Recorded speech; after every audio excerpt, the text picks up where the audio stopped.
Every day we have to make choices. The right choice leads to success, and the wrong one leads straight to failure. The protagonist, John, made his choice. He chose a path full of endless trials and inevitable failures, namely the hellish level of difficulty. He was trapped in this world because of one stupid decision. While walking around the city, the main character decided to enter one of the taverns. He immediately sat down at the table, put his gun on the next seat, and threw a coin at the bartender's table. After that, he took a glass of liquid and drank it. He summoned his system and asked it to show the community tab. He understood that there were 10 minutes left until the next session, and that new players would soon enter the world of learning. John knew that starting a new session might bring someone new here, but for now, he was the only inhabitant of the hellish complexity. At that moment, a friend approached him and asked John if he was really waiting again for a newcomer who would never come. John understood that Lucas was speaking to him, who, it seemed, was already on the 90th floor of the difficult level. He was here from the very beginning. He came into this world knowing absolutely nothing about it.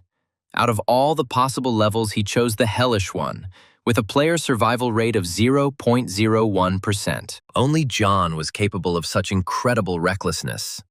When information about the training world leaked into the real world, the number of newbies choosing the hellish difficulty level dropped sharply. Therefore, the main character would be glad to see absolutely anyone. But the game session had already begun, but no one had joined him. Then, suddenly he saw a message in the system that someone had actually entered the room. The main character was excited. He had been waiting for this day for a long time and hoped that this person would look at his ad. Then suddenly, he received a message from this person, who asked if he had really reached the hell difficulty. The girl started saying that she had accidentally pressed the wrong button, and now she needed help to get out of there.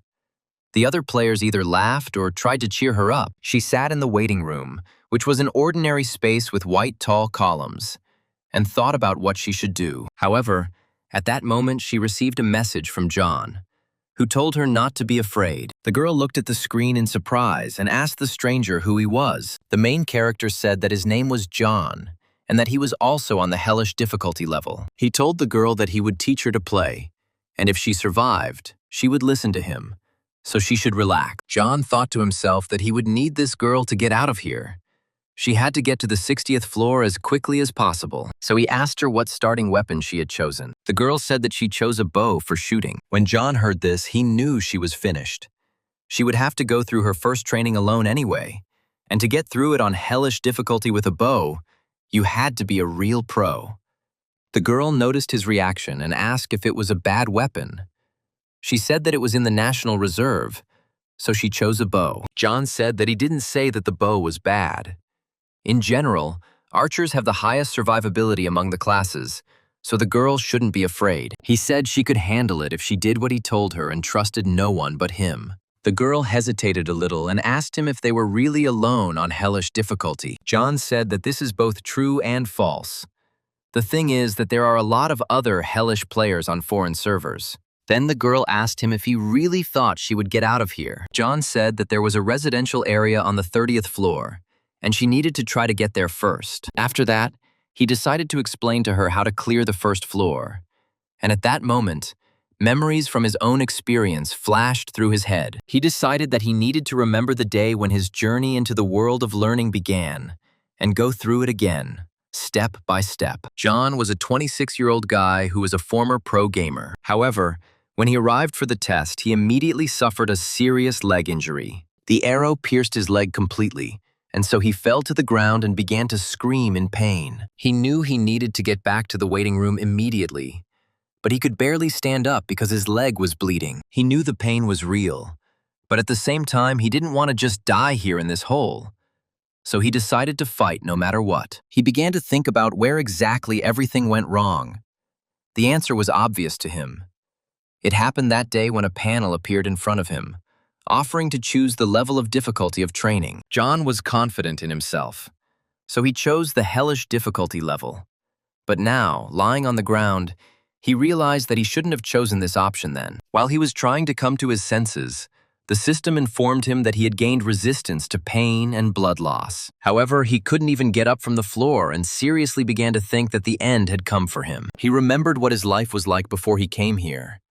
All his days were about the same. He sat at the computer and constantly drank beer, looking through various news and surprised at how boring they were. 2 years ago, he retired from his pro gaming career and opened a convenience store with his remaining savings. After that, he dumped all the work on his employees, and he himself sat at home.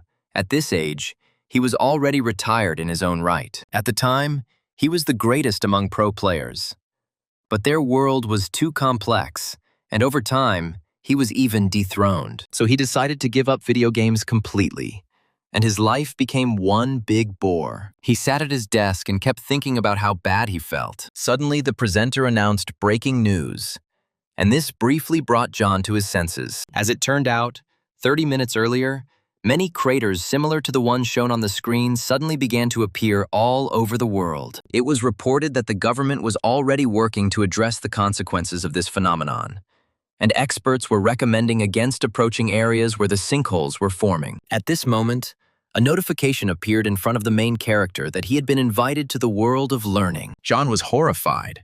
He looked at the system window in surprise, not understanding what the hell was going on. When the system asked him if he was ready to enter the world of learning, John laughed and thought that he had had a bit too much beer and was now imagining it all. However, he decided that sitting at home was boring anyway, so he agreed. The system then offered him the choice of 4 difficulty levels, ranging from easy to hellish. John thought to himself that he had always been able to pass any games with ease, because he was invincible when it came to games. So he decided to choose the hell difficulty level without hesitation, thinking that he would succeed in this game too. Suddenly, he felt that everything went dark before his eyes, and when he opened them again, he saw in front of him the silhouette of an unknown man who was shouting at him to wake up. Soon, John opened his eyes completely and realized that he was in an unfamiliar room, and 2 men were standing next to him. Not understanding what was happening, he suddenly shouted at them and asked who they were. After that, he turned around, looked at the place he was in,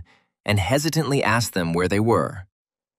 The man kneeling in front of him said that this was the waiting room for the first floor of training, but John still thought that they were just talking nonsense. The man asked John to calm down and asked if he hadn't seen those messages. He explained that it was some kind of panel and they were talking about training. Then John remembered that he had indeed seen those panels, but was too drunk to understand the whole point. He asked the men if they had also been thrown here after those messages appeared. Then he looked up and noticed that there were 4 of them there. A young girl in a dress stood near one of the white columns and looked at him attentively. The man said that they were as in the dark as John himself, and if he knew anything, he could share it with the others. John said that before he got here, there were news reports about some kind of craters that were appearing all over the world, and that could be what was causing all this. However, his conversation was interrupted by a young guy with short blonde hair. He said that John was just talking nonsense, and they could not have been thrown here because of some holes. John said it was just his guess, and the grown man asked the boys to calm down and behave reasonably. Suddenly, he turned his attention to John and asked him what was wrong. The protagonist said that he was sure that he was drunk just a few minutes ago, but now, for some reason, he feels completely sober. The man suggested that perhaps their bodies in this place recovered faster than usual. At this point, John began to think about what this all meant. Then suddenly the man told him that he still had not chosen a weapon for himself. At this moment, a message appeared in front of the main character telling him to choose a starting weapon. Literally the next moment, he found himself in another place, which looked like an armory. The walls were hung with various types of weapons. John looked around frantically, not understanding where everyone had gone. Then he went inside and began to examine the weapons that were on the pedestals. Now everything became clear to him. This was the weapon given out by the game at the beginning of the game. And if this is indeed a game world, then the starting weapon can greatly affect the further development of events.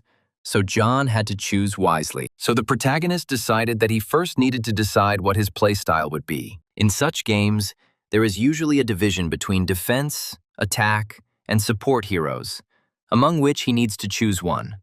And this will affect his playing skills and even his build. John didn't have much muscle mass, and he wasn't keen on magic either, so heavy weapons and staves wouldn't suit him. So he started thinking about ranged weapons. This weapon is likely quite difficult to use. Although this style is safer than other options, this is only provided that there is someone to protect it, or at least there must be plenty of space to move freely. It also depends on the enemy. He might have to fight not monsters, but the very people he met earlier. So John decided that a melee weapon would be much better. He thought about asking those people what weapons they had chosen, but his head wasn't working as well as usual. John understood that they could either end up on the same team or become enemies, and in the latter case, close combat was the best option. However, he had no idea about this game, but he was sure of one thing. The difficulty here would really be hellish. Therefore, summing up, he decided to choose the best weapon for himself. He decided that it would be a shield and a sword. Suddenly, a system notification appeared in front of him, which said that these items were far from the most effective.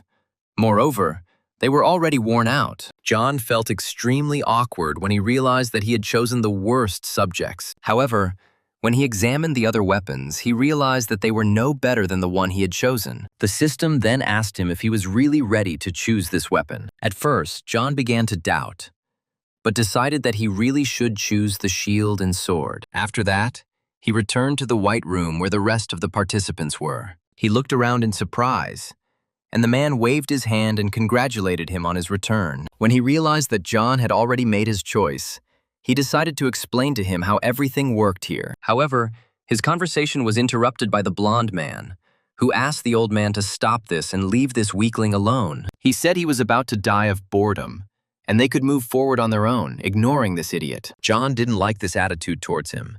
And then the blonde leaned towards him and asked if he really wanted to feel his weapon on his skin. A man stood between them and said that they needed to stop this, because there were only 4 of them and they needed to look after each other. John thanked the man for his help and asked if there really were only 4 of them. He asked the man if he was sure about this. The man said it was a good question and decided to explain everything to John from the beginning. He decided to show him the system's functions and first opened the inventory for him. He told John that he should try opening the inventory too. The protagonist uttered the right word, and at that moment a system appeared in front of him that loaded his inventory for him. The man explained to him that if he imagined himself putting the weapon in his inventory, it would happen. John was a little doubtful that it really worked like that.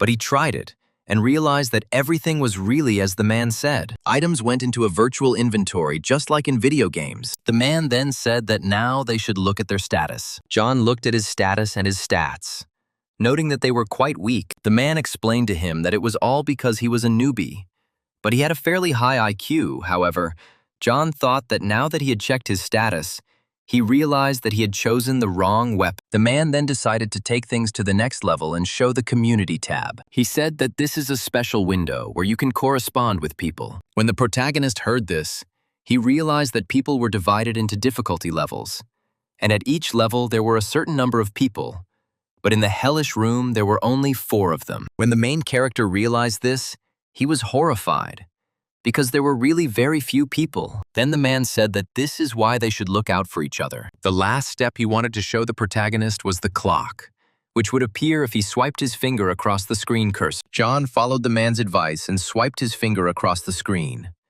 And at that moment, the time appeared in front of him, along with the number of his attempts and the time remaining until training. Thus, the guy realized that they had 3 more days. He also thought that this whole inventory and character window looks very much like some kind of RPG game. Moreover, they could even chat with other players, making it a typical MMORPG game. He also understood that these people had now become his allies, in which case he should get to know them better. But he doubted whether he should take the initiative. However, he decided to pull himself together and address the other players. He said that since fate had brought them together, they needed to introduce themselves. The man said it was a good idea, but the blonde wasn't very happy about it. The man said his name was Charlie. He was 47 years old. He was an ordinary office worker, and he had also been involved in athletics at school, so he was confident in his abilities. The blonde man said his name was Henry, but he didn't understand why they were doing all this. Charlie said they needed to be more cohesive, but Henry thought that was just for the kids. At this point, John introduced himself, saying that he was 26 years old and that his hobby was entirely related to video games, and that he had once been a pro player. When Henry heard this, he immediately ran up to the protagonist and asked if he had played Magic Online by any chance. John said that he actually liked strategy games more, And then Henry said that he really liked that genre too. He said that he only played Magic Online, and John replied that he also played for some time. But after the global update, he decided to abandon this game. Charlie noted with a smile that the two had finally found common ground. At this moment, a girl who had been standing behind them the whole time intervened in their conversation. She said her name was Penelope. She liked watching anime, and she could write over 100 dissertations on various anime plots. When the men heard this, they initially did not know how to react to her words. Then John suggested that everyone share the information they had, because this game world is very similar to a regular RPG. He proved that they were given starting weapons, and they can also check their status. Moreover, there are several of them here, so he is sure that this is a real MMORPG. Groups are a key component of any RPG, and co-op play allows you to unlock the full potential of each class and weapon. That's why they should show their weapons and distribute roles within the team. Charlie was the first to show his weapon. It was an iron trident. After this, Henry took out his weapon. It was an axe. John thought to himself that it was worse than he had imagined, seeing that both men had chosen close combat. Then he thought about what Penelope had chosen. He was counting on this girl and understood that anything would do for them, be it a bow or a throwing weapon, as long as it was intended for long-range combat. However, when the girl took out her weapon, everyone saw that it was a sword. Horror appeared on John's face. He realized that there was absolutely no balance in this group. He looked in horror at his team, all of whom had chosen melee weapons. Then Charlie asked what the training was and why it wouldn't start for another 3 days. Henry explained that training is the stage where they are told about the features of the game. However, Penelope said that she really didn't want to wait 3 whole days. At this moment, the main character thought about everything that was happening, and then suddenly turned to his team. He said that since there were still 3 days before the training began, they could assign roles and practice. Henry asked why they needed this, since the training would be easy as pie. John explained that while these are just preparation stages, their difficulty can vary greatly depending on the game, and sometimes you can even die at the very beginning. Moreover, they have another big weakness. The thing is, all their weapons are designed for close combat, and they will become easy targets if the enemy starts attacking from a long distance. The team members imagined themselves being defeated with long-range weapons, and realized that there was truth in John's words. Then the main character said that in any case, each weapon is unique in its own way. For example, his sword and shield are good for frontline combat. It can take a blow and at the same time hit back. Henry can do a lot more damage with his axe, so he said that Henry would not be the main attacker in their team, and he and John should stand at the front. He then turned to Charlie and said that of all their weapons, his trident had the longest attack range. That's why he has to cover their rear. When Charlie heard this, he noted that John is really a professional player. At this point, Penelope intervened in the conversation and asked the protagonist what she should do. Then John began to think about what roles they had left open. He said she could act as a support, and the girl noted that her sword was almost as long as her trident, so she could fill the same role as Charlie. She firmly said that she was confident in her abilities. John explained that he didn't mean it that way, but the point was that she would be safer behind. Penelope did not like this statement at all, and asked him if he really wanted to put her at the very end of the squad just because she was a woman. The protagonist thought to himself that this wasn't the issue, because her katana was simply too long, and the girl herself seemed to be pretending to be the heroine of some anime. He understood that the girl would not be able to swing such a huge thing with one hand, and therefore doubted that it would be useful. At this point, Charlie intervened in the conversation and said that he understood Penelope's feelings, but suggested that she follow Mr. John's advice. They didn't know what awaited them in the training zone, and they all chose the hellish difficulty. So they should listen to the advice of a professional player this time, because each of them is risking their safety. Penelope had no choice but to agree with the man's words. She then raised her katana up and said that in that case they should start training. After this, she decided to pounce on Charlie and train with him, while Henry and John watched what was happening in amazement. Then Henry asked the girl to stop doing this. He asked why she was shouting all sorts of nonsense before each attack, because it was embarrassing everyone present. The girl noted that in order to use the technique, she needs to shout out its name, and there is nothing embarrassing about this. However, Charlie advised her to say the word cut instead of the word transit, since she was holding a katana after all. At this point, John noted that Penelope still couldn't calm down. But at least they had mastered the basics. But there were two more important points. In the waiting room, not only do they heal much faster, but the entire environment is restored at an incredible speed. Broken weapons and equipment repair themselves. And what's more, they don't feel like sleeping or eating here. And since their wounds heal quickly in the waiting room, they can afford more intense training. However, he was concerned about what would happen if they died in this game, because in normal RPGs, the player would resurrect at a save point, for example, in a village. But if this game did not have a resurrection function, then losing would mean death. After a while, Charlie turned to Henry and said that it was now his turn to train. The guy was excited and said that he couldn't wait to demonstrate his strength and find out which of them was more suitable for the role of leader. After Penelope approached John, he told her that she had done a good job. However, it doesn't really matter who ends up winning. The thing is, this happens quite often in games. Players try to figure out who is stronger and settle the matter through battle. If Charlie becomes their leader, their team will be focused on defense. But if Henry wins, then the basis will be offense, and that sounds pretty fun. Penelope then said that she thought that John would be the leader of their team. He seemed very mature for his age to her. John was surprised by her words. He said that he had not changed much since his student days and his career as a pro player. He said his parents threatened him that if he didn't get high marks on his final exam, they wouldn't let him become a pro player. But he ended up quitting his job pretty quickly. Then Penelope asked what the reason was, since he studied at a pretty good university, Sohan. The protagonist wanted to answer, but their friend attracted attention in the part of the hall where the duel was taking place. Henry was unhappy that Charlie had such a long weapon. John watched what was happening with displeasure, because it all seemed somehow absurd. Penelope jokingly replied that she wished they had popcorn and drinks right now. John laughed back and said that was indeed a big oversight. Soon the system informed them that there were 10 seconds left before the training began.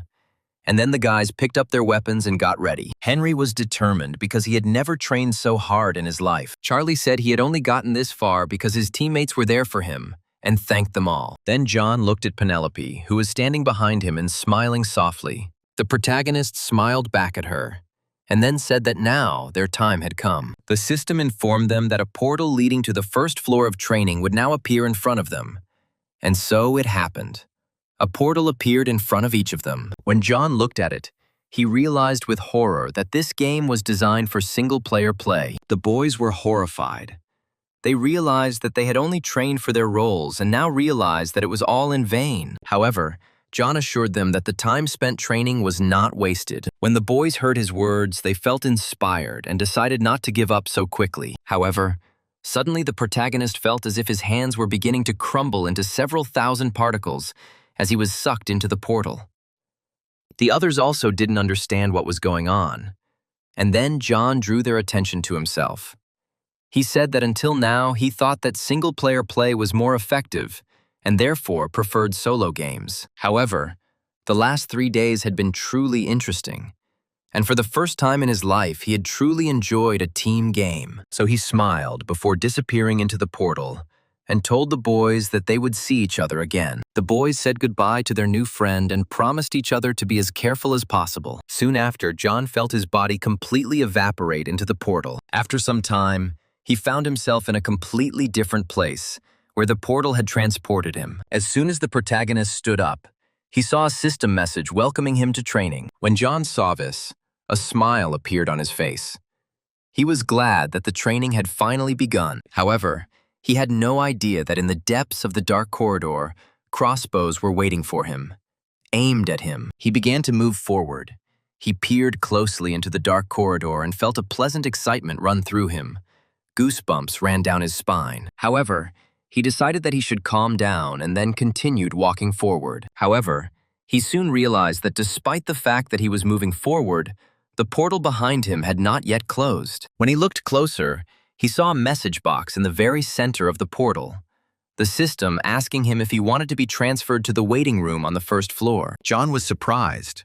He realized that he could return at any moment, and this was quite convenient. He then walked up to the portal and decided to accept the offer and return to the waiting room. Literally the next moment, The portal transported him to the very room where just a few minutes ago they were with their team. However, as John had expected, there was no one here now except him. He chuckled to himself and noted that others might think that he had cleared the entire location in a minute. However, he then became serious again and came to the conclusion that he could return to this room at any time. But he was worried about the question of what would happen when the time countdown that his system spoke of ended. And then he decided to test whether the self-healing skill worked and cut his hand with a sword. It immediately healed.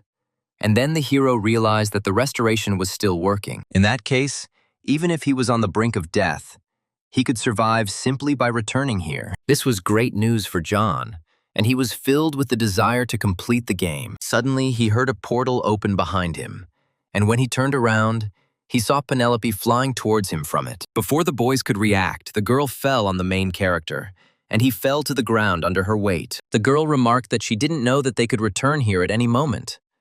John replied that he didn't know that either. He told her that the restoration was still working, and if she was injured, she could return here. Penelope said it would be great if the others knew about it, and suggested they wait here for Henry and Charlie. However, time passed, and the men still did not return.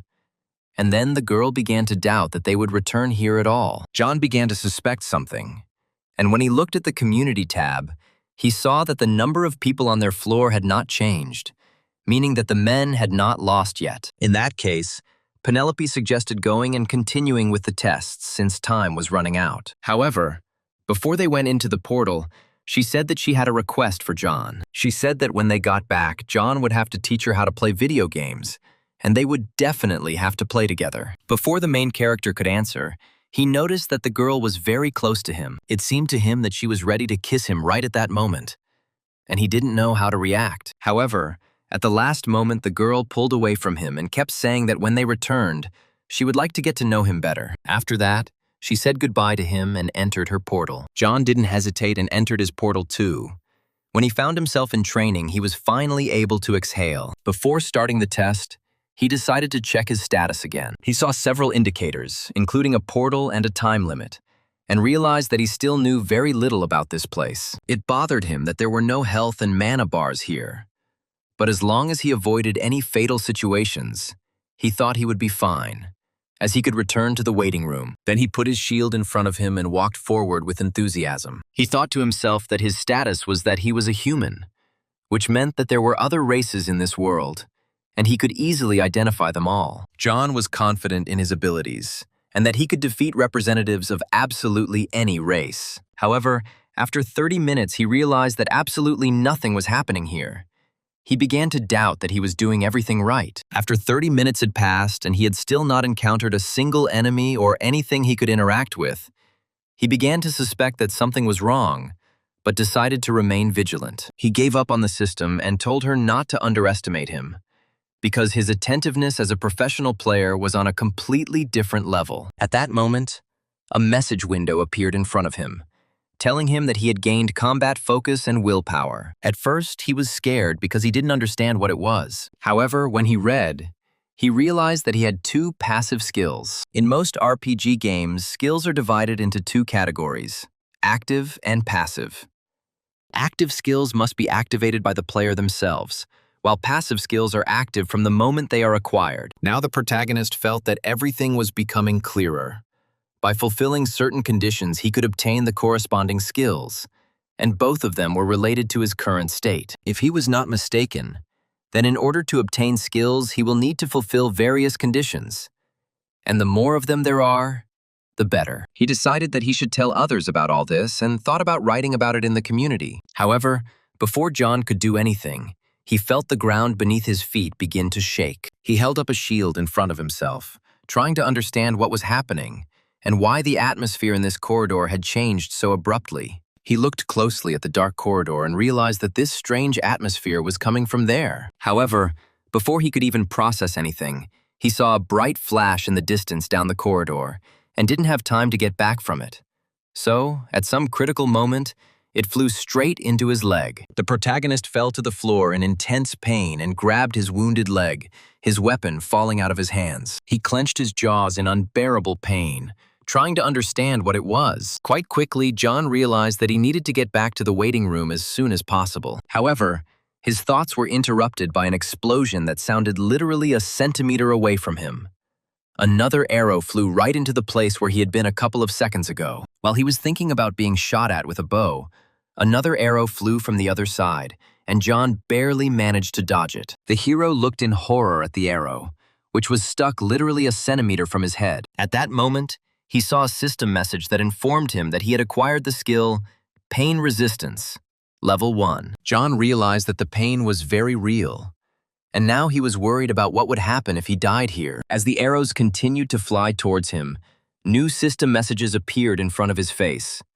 They told him that he had improved his pain and blood loss resistance skills. John began to despair, realizing that his life could end in this miserable hole. He desperately tried to get to his feet. But at that moment, another arrow hit him right in the back. A strong pain pinned him to the ground, preventing him from moving, and blood gushed from his mouth. John tried to catch his breath, but he felt his strength gradually leaving him. He understood that his life was most likely over. If things continue like this, he will definitely not get out of here alive. Thoughts began to creep into his head that it would be better to die and start all over again. Suddenly he realized that he was in the game and could therefore start all over again. The faces of his new friends flashed through his mind, looking at him with smiles. However, he was again overcome by dark thoughts that something might have happened to them. Images of the joyful time they had spent together over the past 3 days flashed before his eyes. Penelope's words before they entered their portals came especially vividly to mind. So John, gathering all his strength, crawled forward. Realizing that he couldn't just give up, he had to live at least for the sake of his new comrades. Overcoming the pain, he struggled to his feet, despite the severe wound, and ran forward until more arrows caught up with him. Ahead, he saw a portal that could take him back to the waiting room, and he ran towards it with all his might, despite the new arrows flying in his direction. His entire body was covered in wounds, but at the last moment he managed to press the button, and the portal transferred him to a safe place. The next moment, John found himself in the waiting room, breathing heavily, but his body was no longer injured. He was shocked that he had managed to escape, feeling as if he had escaped from a real hell. Then John collapsed on the floor, thinking that this training was too difficult. However, after a few moments, he stood up abruptly, deciding that he needed to find his comrades. He immediately called up the system and went to the community tab. But what he saw there shocked him. The system reported that he was currently the only player on the hell difficulty level. John realized what this meant. All 3 of his comrades had simply died. Remembering their faces again, he felt despair fill him, and his stomach twisted sharply with excitement. He walked over to one of the columns and, unable to bear it any longer, he vomited from the feeling of hopelessness. After thinking about everything that had happened, he realized that everything was obvious. The 2 didn't even know that they could return to the waiting room. Penelope, in turn, would not have had the stamina to survive multiple arrow hits. Realizing that they had indeed died, John burst into tears, not understanding why they had suffered such a fate. Having calmed down a little, he sat down on the floor and called up the system again to check his status. He carefully examined all the skills he had acquired during his training and noticed that they were all passive. Then the system reminded him that he had 19 hours to re-enter training.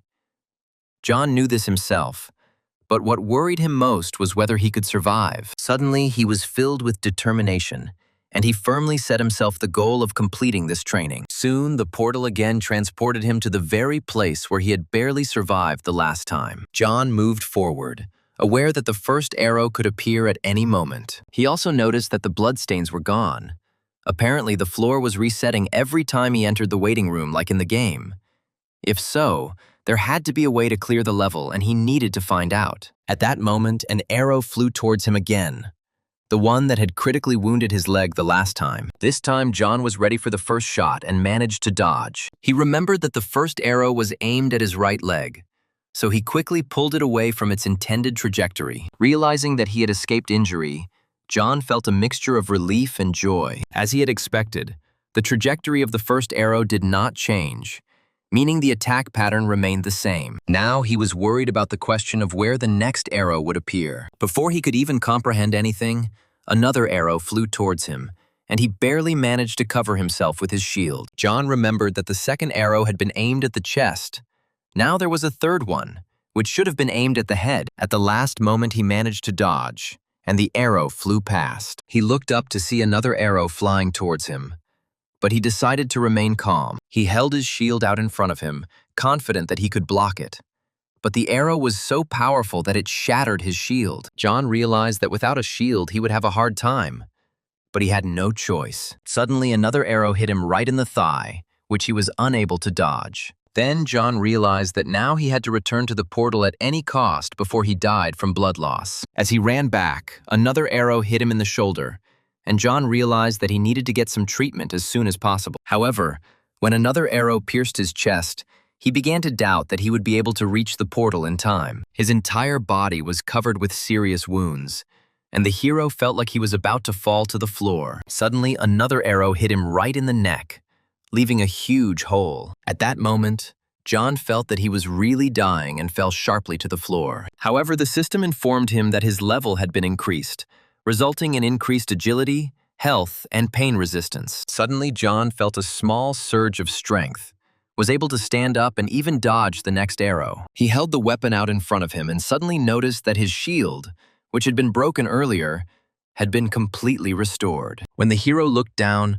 he realized that the arrow in his chest had disappeared, as if it had never been there. Looking down the dark corridor, he realized that the attacks had suddenly stopped. Then the hero decided to take advantage of the moment and turned to the system to check his status. His current level was 1, which meant he had been at level 0 all this time. Moreover, after leveling up, all his wounds and items were restored, just like in the waiting room. This popular game feature indicated that John would be able to recover not only in the waiting room, but also when he leveled up. To do this, you had to perform certain actions: block, dodge, or get hit by arrows. Experience could be earned in any of these ways. Every time John survived and returned to the waiting room, the dungeon would reset, and he assumed he could clear the traps over and over again, earning experience. John knew that in his right mind it would never have occurred to him that one could survive a fatal injury simply by leveling up. However, now that he has leveled up, he has definitely become stronger than before. Deciding that this was an excellent tactic, John was determined to give it his all. At that moment, a system message appeared behind him, informing him that the god of adventure had shown interest in him. After some time, the hero moved further into the dungeon. He was seriously wounded. Blood was flowing from his lips. But he understood that he had achieved his goal, since his resistance to pain had reached the 4th level. However, he could not understand why he continued to experience such terrible pain. John knew that this wasn't the end. He could gain experience again and again by getting injured and healing, which turned out to be the most effective way to level up. Time passed, and John continued to try to pass the tests, once again preparing to dodge the arrows. The arrow was getting closer and closer, and the hero was calculating the moment when he needed to dodge. He succeeded, and he deflected the next arrow with his sword. After finishing his arrow attacks, he turned to the system to activate the 3rd level sprint and heightened senses skills. Then he ran towards the bright corridor he saw ahead. As soon as he stepped inside, the crossbows positioned on either side of the entrance activated, ready to fire at him. But he was ready for this, and, jumping, dodged 2 arrows flying at him. A triumphant smile appeared on his face as he realized that everything was going according to plan. The hero landed neatly on the floor without catching a single arrow. However, the crossbows continued to fire, and he had to dodge the projectiles again and again. Fortunately, John was successful. A wide smile lit up his face as he realized he had successfully made it through the room. It's been 28 days since his first attempt. He's managed to collect quite a few skills, and frequent exposure to death has allowed him to level up several times. However, the hero was interested in the god of adventure, who for some reason showed interest in him. In any case, John didn't believe that he would be able to run for 15 hours without stopping. Most likely, this became possible due to the level increase. But he had almost no time left. A few days ago, an announcement appeared in the community.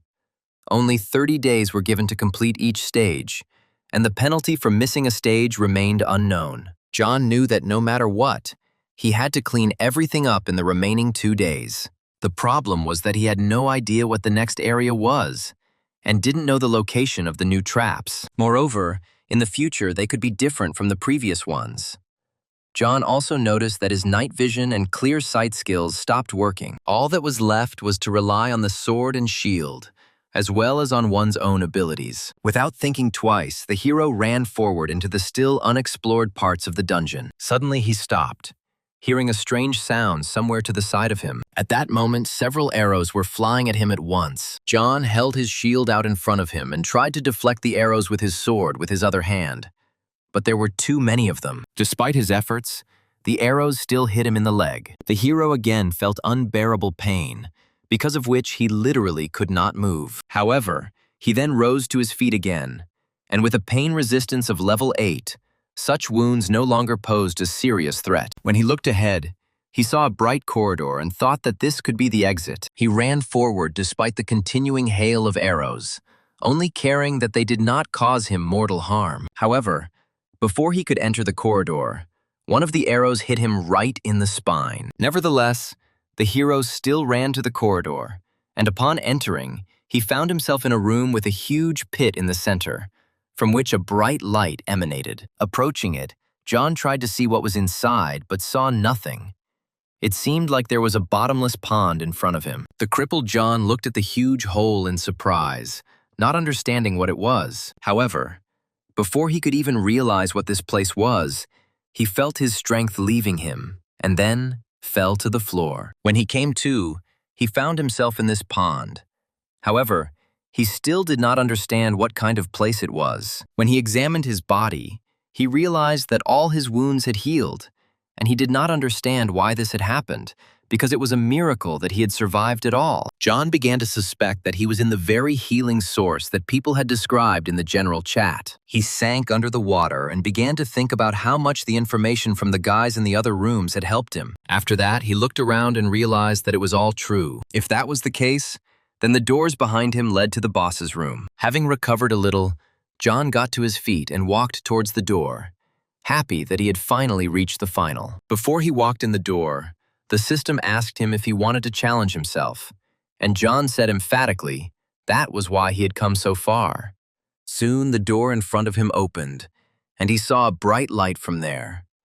The main character put his shield in front of him, fearing that some arrows might fly at him again. However, when he entered inside, he realized that this room was completely different from those he had already seen.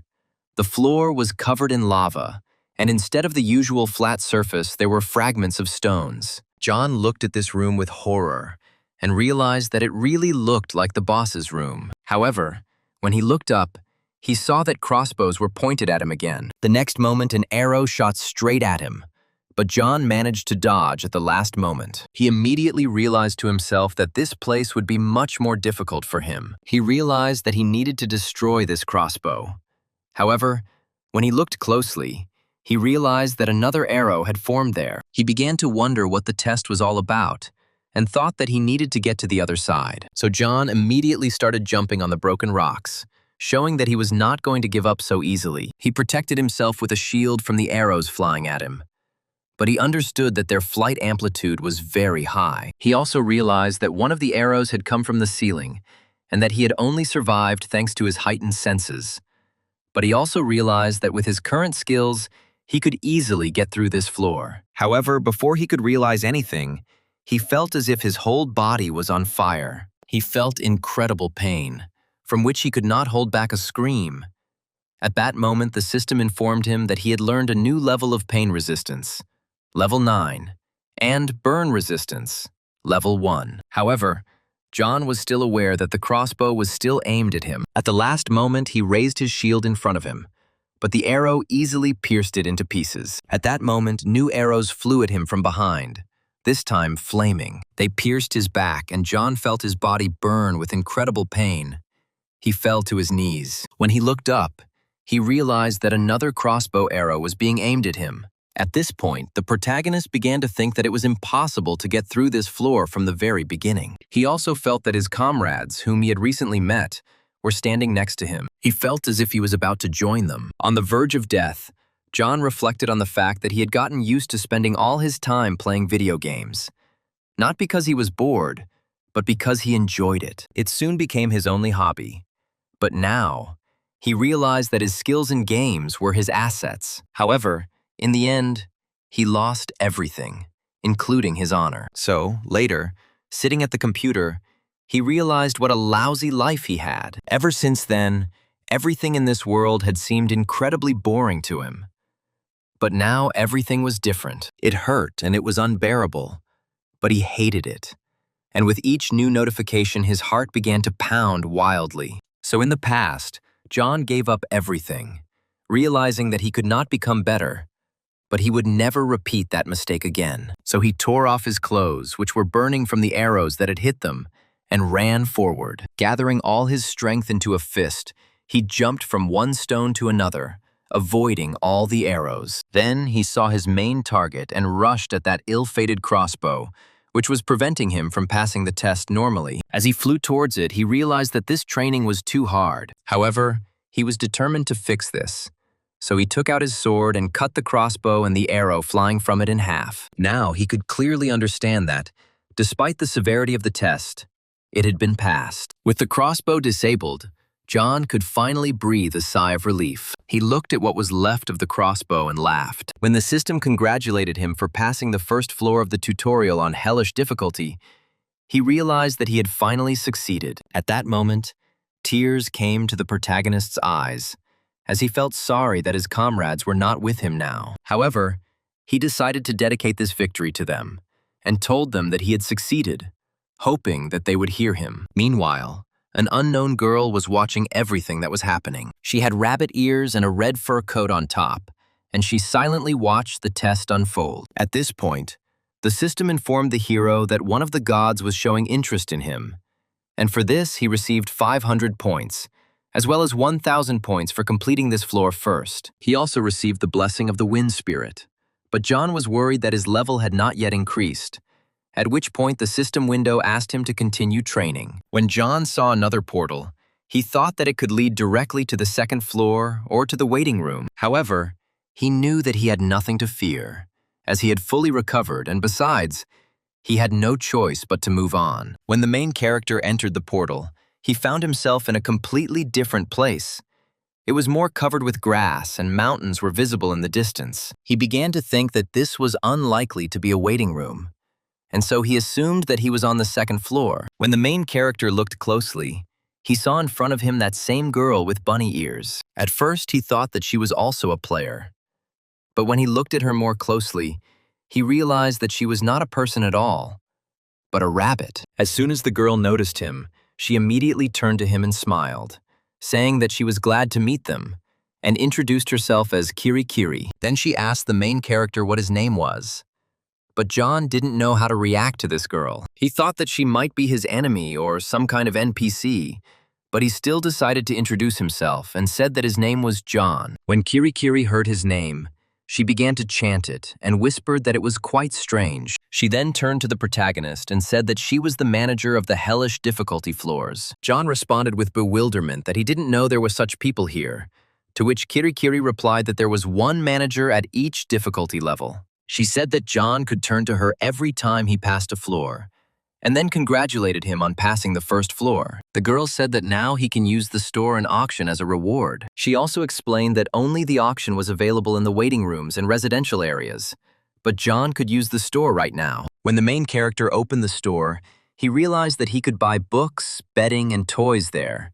Thus, he could buy everything he needed. Kiri Kiri explained that if he needed it, he could buy it now. At which point the protagonist noticed that the store also sold weapons and shields as well as clothing. However, the girl interrupted him and said that she would like to explain everything to him. She immediately said that this equipment was not suitable for John, and the protagonist was surprised by her straightforwardness. Then she picked out some suitable clothes for him, and when John put them on, he felt alive again. However, when he noticed Kiri Kiri looking at him strangely, he began to suspect that something was wrong with his clothes. When they calmed down a bit, he said that he had a question. He wanted to know what would happen if the first floor was not cleared within 30 days. The girl told him that in that case, the player would be returned to the waiting room. She also said that all food and water will disappear from the inventory, so the player will have to spend points on purchases in the store.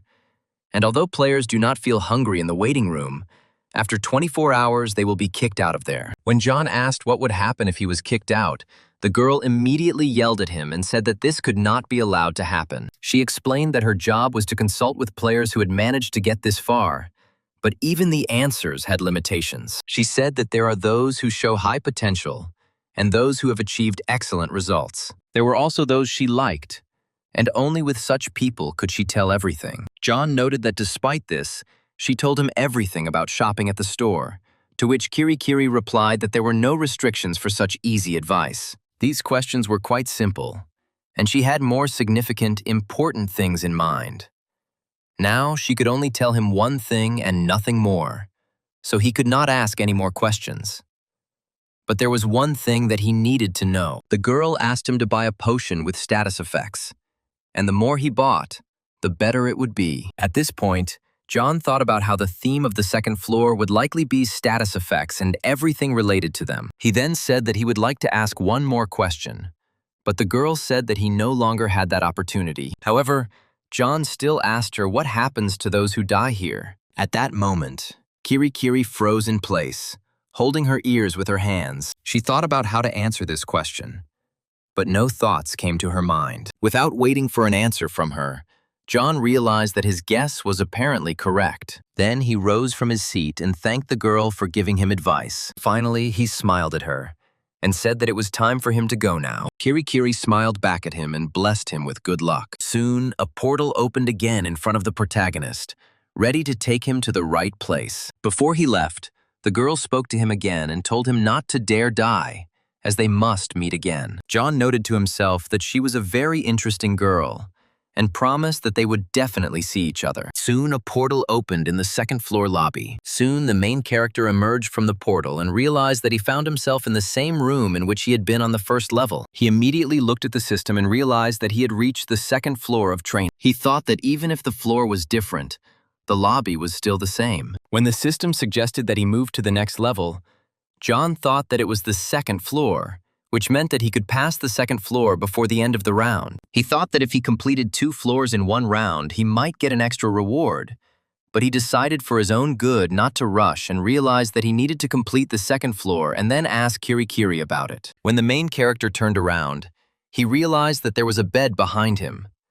When he saw it, he felt real joy. He immediately fell on her, as he had not lain on something soft for a very long time. Then he decided that it would be a sin not to take advantage of this opportunity, and decided to get some sleep. After a while, he jumped out of bed in horror, trying to realize how long he had slept. When he turned to the system, he realized that he had slept for a whole 13 hours, the first time he had slept for so long. As the protagonist sat down on the bed, he began to think about how much he had changed since he came here. It seemed to him that his past life was already in the distant past, and he thought about how everything would have turned out if he had continued to be who he was before. He remembered the time when he was a professional player, when he trained like crazy and would put everything on the line in battles with opponents just for one match. And now he's back in the game again, where he's actually putting everything he has on the line. These thoughts made him wonder what was happening to his life.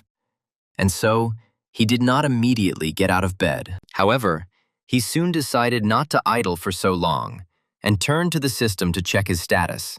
As it turned out, he received an active ability called Combat Focus. He realized that on the first floor it was a passive ability, but now it had become an active one, and it didn't even cost mana, which meant that John could use it as long as his mind could handle it. Then he took out his sword and decided to test this skill. He began training, trying to hit an invisible target. However, he soon fell to the floor and tried to catch his breath, since with his mental strength his maximum was 5 minutes. He had used this skill so little and his head was already spinning. If he didn't stop, he would pass out. Now he realized that mental exhaustion was much worse than he thought. If his level increases, his mental strength will surely increase as well, and therefore he needs to use it constantly. John then decided to enter the auction system, which could be opened by players who had completed the first floor.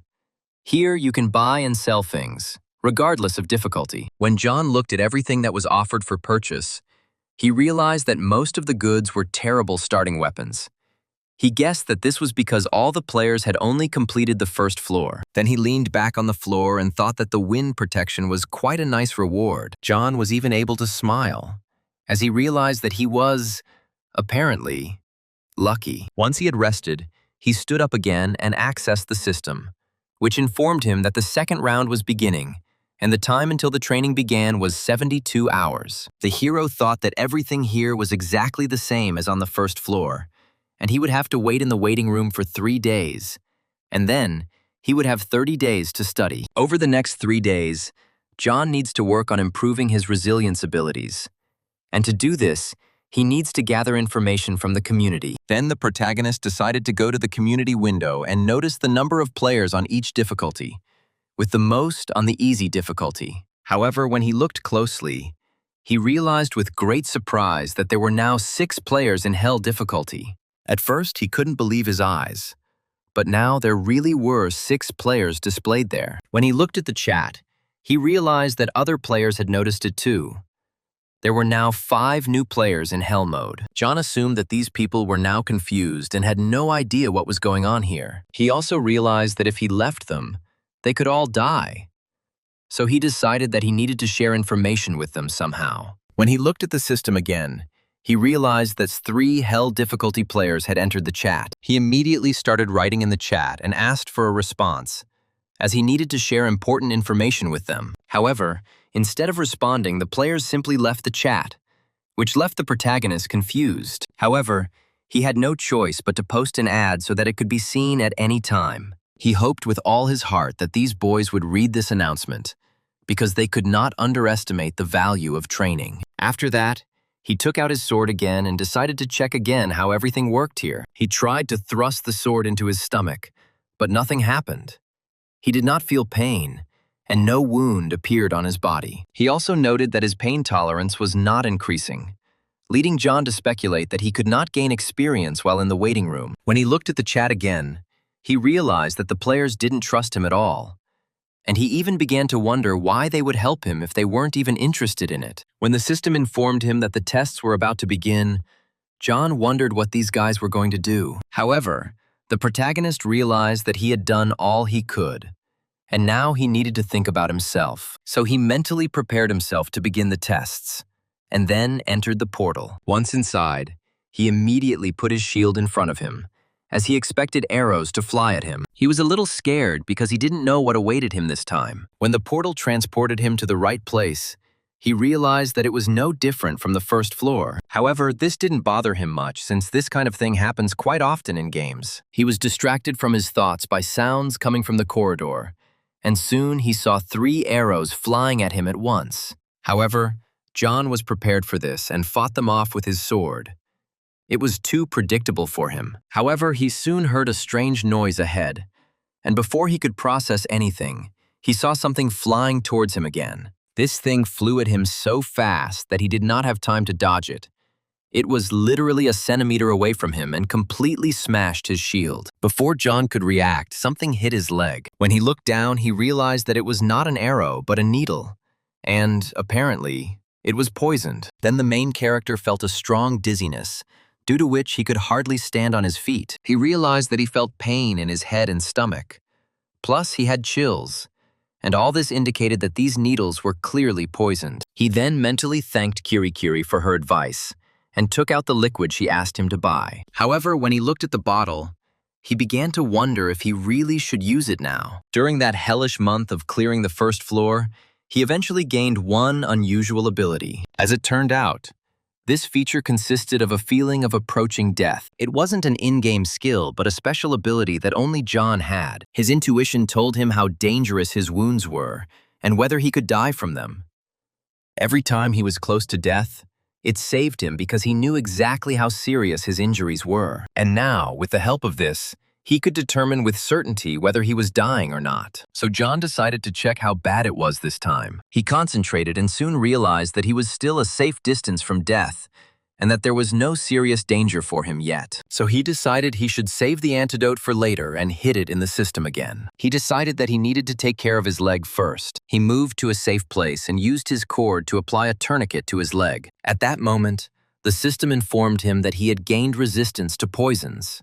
which made John happy, since now he would be able to tolerate poisoning more easily. Then he tried to get to his feet and realized that he could still walk.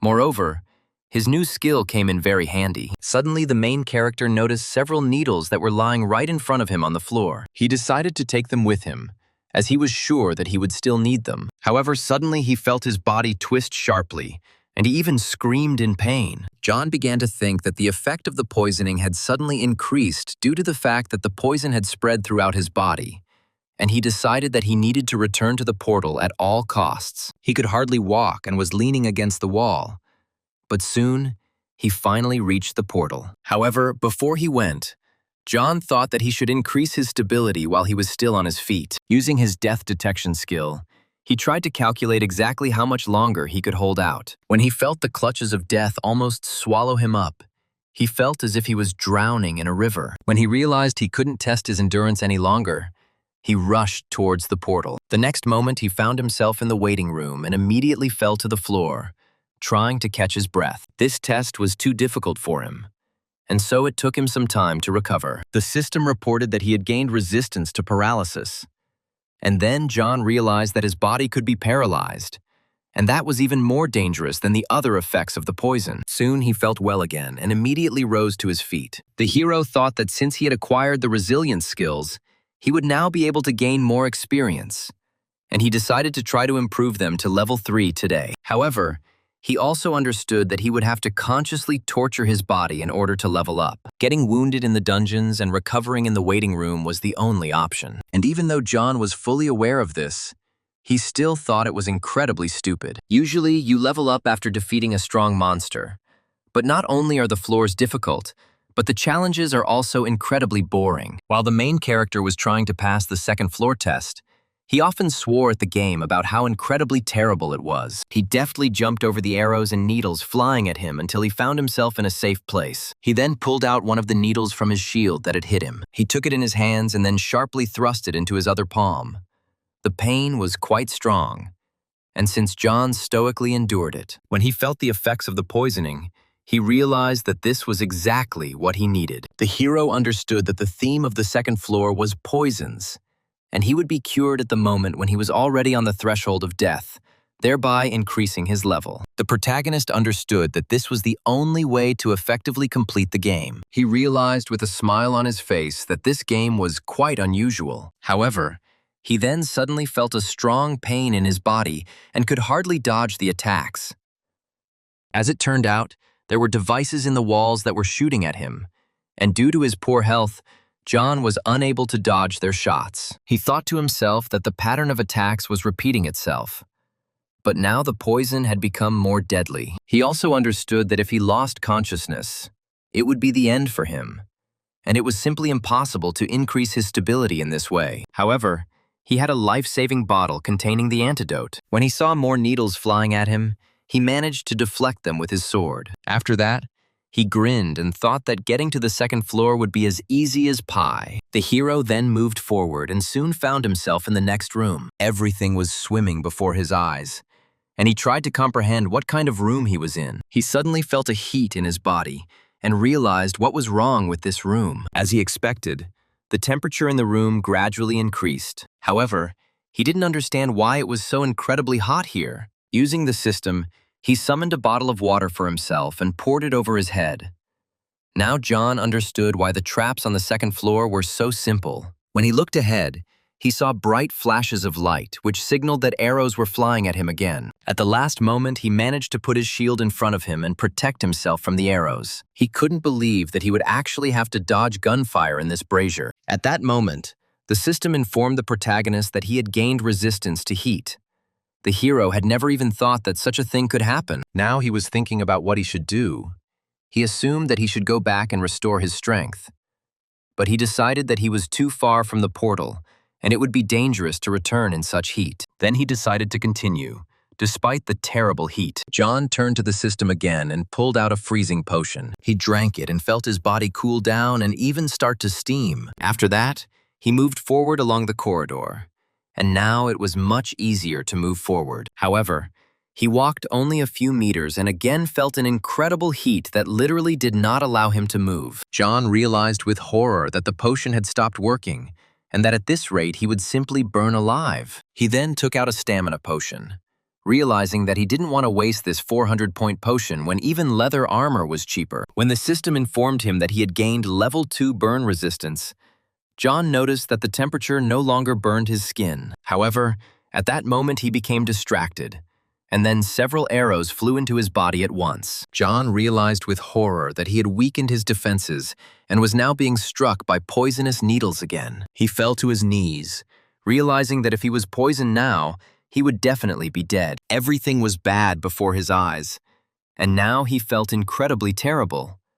At some point, he thought that his life had come to an end. However, at that moment, the system informed him that his level had been increased, and along with it, his strength, agility, heightened senses, and various resiliences had also been increased. As soon as the protagonist felt a small surge of strength, he immediately jumped to his feet and rushed to the exit. He ran as fast as he could, knowing that because he had leveled up, all his health had been restored and all negative effects had been removed. And now, with such speed, he could easily run across the entire floor. He then decided to activate his combat concentration to sense exactly which direction the arrows were coming from. After that, he activated the Wind Spirit's blessing to run even faster. Now John was firmly confident that he could get through the second floor and complete it successfully. However, he suddenly stopped abruptly and crashed head-on into a stone wall. He was in a lot of pain and could barely get up. Now he had to use his last recovery potion. However, he could not allow himself to die from being entangled in his legs, because that would be too humiliating. When he accessed the system, he saw a message that the god of adventure felt sorry for him. John was surprised to see this after he fell. Then he looked at his skills and realized that he had acquired a new skill: natural regeneration. Now that his regeneration rate had been increased, he felt like he was one step closer to becoming a troll. Suddenly, he felt a strange cold coming from the corridor next to him. As John stepped out into the corridor, he felt an even stronger cold and assumed that there must be an icy zone ahead. He thought to himself that he should go back to the waiting room and get ready. After some time, he found himself in the break room and was searching for something in the system. The protagonist thought to himself that in some respects, this world was no different from the real one. There are both bad and good people in the chat. If you look at the ratio, there are far more bad people than good ones. Players should not so easily trust the words of those who spread false information, because they are risking their lives. At this moment, the protagonist noticed a message from one of the users, who said that if he cleared the floors, he could return to the real world. He thought to himself that whether people believed it or not, it would give the players hope, since no one had ever discussed the conditions for completing the training before. Anyway, the man said there were 100 floors here, and the thought alone made John shudder. He decided that he could test the veracity of these words as he moved through the floors, and right now, he needed to clear the second one. He returned there in new clothes, which at least somehow protected him from the local conditions. Since the start of the second trial, he had been unable to purchase items that would help him pass the floor, so he had no choice but to buy fabric and a sewing kit at the auction to at least protect himself from the cold. However, even with this, he suspected that in this place he might simply freeze to death. He ended up learning 2 new skills: an expanded field of vision and hard skin. His field of vision increased and his skin became more resilient, and these skills proved incredibly useful. At this rate, he could become superhuman. However, he also felt that his resilience skills had not been improving lately and began to suspect that this was their limit. The further he went, the colder the temperature became. And here it was about -50 degrees. He felt like his lungs were about to burst with every breath. However, the protagonist activated the combat concentration skill and realized that it was time for him to begin. Suddenly, arrows started flying at him again, which he was forced to dodge, realizing that he was already very tired of this second floor. However, he had no choice, and so he ran forward along the corridor until he reached the next room. He found himself again in a room with a huge pit in the middle, from which a bright light was coming. The main character put his hand into this pond to drink some water. When he looked back, He saw behind him the same double doors that led to the boss's room. Then he took off the clothes he had sewn himself and headed towards the door. When he entered, he found himself in a large room with a high ceiling and began to look around with apprehension. Suddenly, the system asked him if he wanted to return to the second-floor waiting room. When the main character saw this message, surprise appeared on his face. He did not understand why the system was asking him such a question. John refused the offer, and the system said that to pass, he needed to stay in this room for at least 3 hours. The gate test would begin in 30 seconds. When the protagonist saw these conditions, he thought they were quite easy, since he only needed to stay here for 3 hours. He thought about the traps he had encountered before and realized that this place must be full of status effects. He looked at the portal that was opened by the system and he couldn't calm down. However, he was able to save many items, so there was no point in returning to the waiting room. He then agreed with the system's notification, and it informed him that the gate's testing was beginning. The system told him that he was about to endure the most terrible pain he had ever experienced. John didn't understand what this meant, but suddenly he felt like an unknown force was carrying him away somewhere. Before his eyes again appeared images from his journey through the first floor, when he still did not know where the arrows were flying from. He did not understand where these arrows came from, since he did not feel them approaching. The hero also realized that his resistance to pain did not help him this time. Then he looked at himself and realized that he only had starting equipment in his hands. At that moment, John realized that it was all an illusion. And despite this, he felt pain and the smell of blood. If he had been told that all this was real, he would have immediately believed it. However, now he understood that he needed to hold on to these illusions for 3 hours. Suddenly, an unknown force carried him somewhere further, and he realized that he had been transferred to a room that looked like a school classroom. John looked down and saw a scene he didn't want to relive. He stood in front of his classmates as an 8th grader and told one of them that she was the person he loved the most and asked her out. However, the girl, with excitement in her voice, said that she really didn't want this. At that moment, John realized that this was the very last moment of his life. It seemed to him that physical pain was much easier to endure than to relive this shame.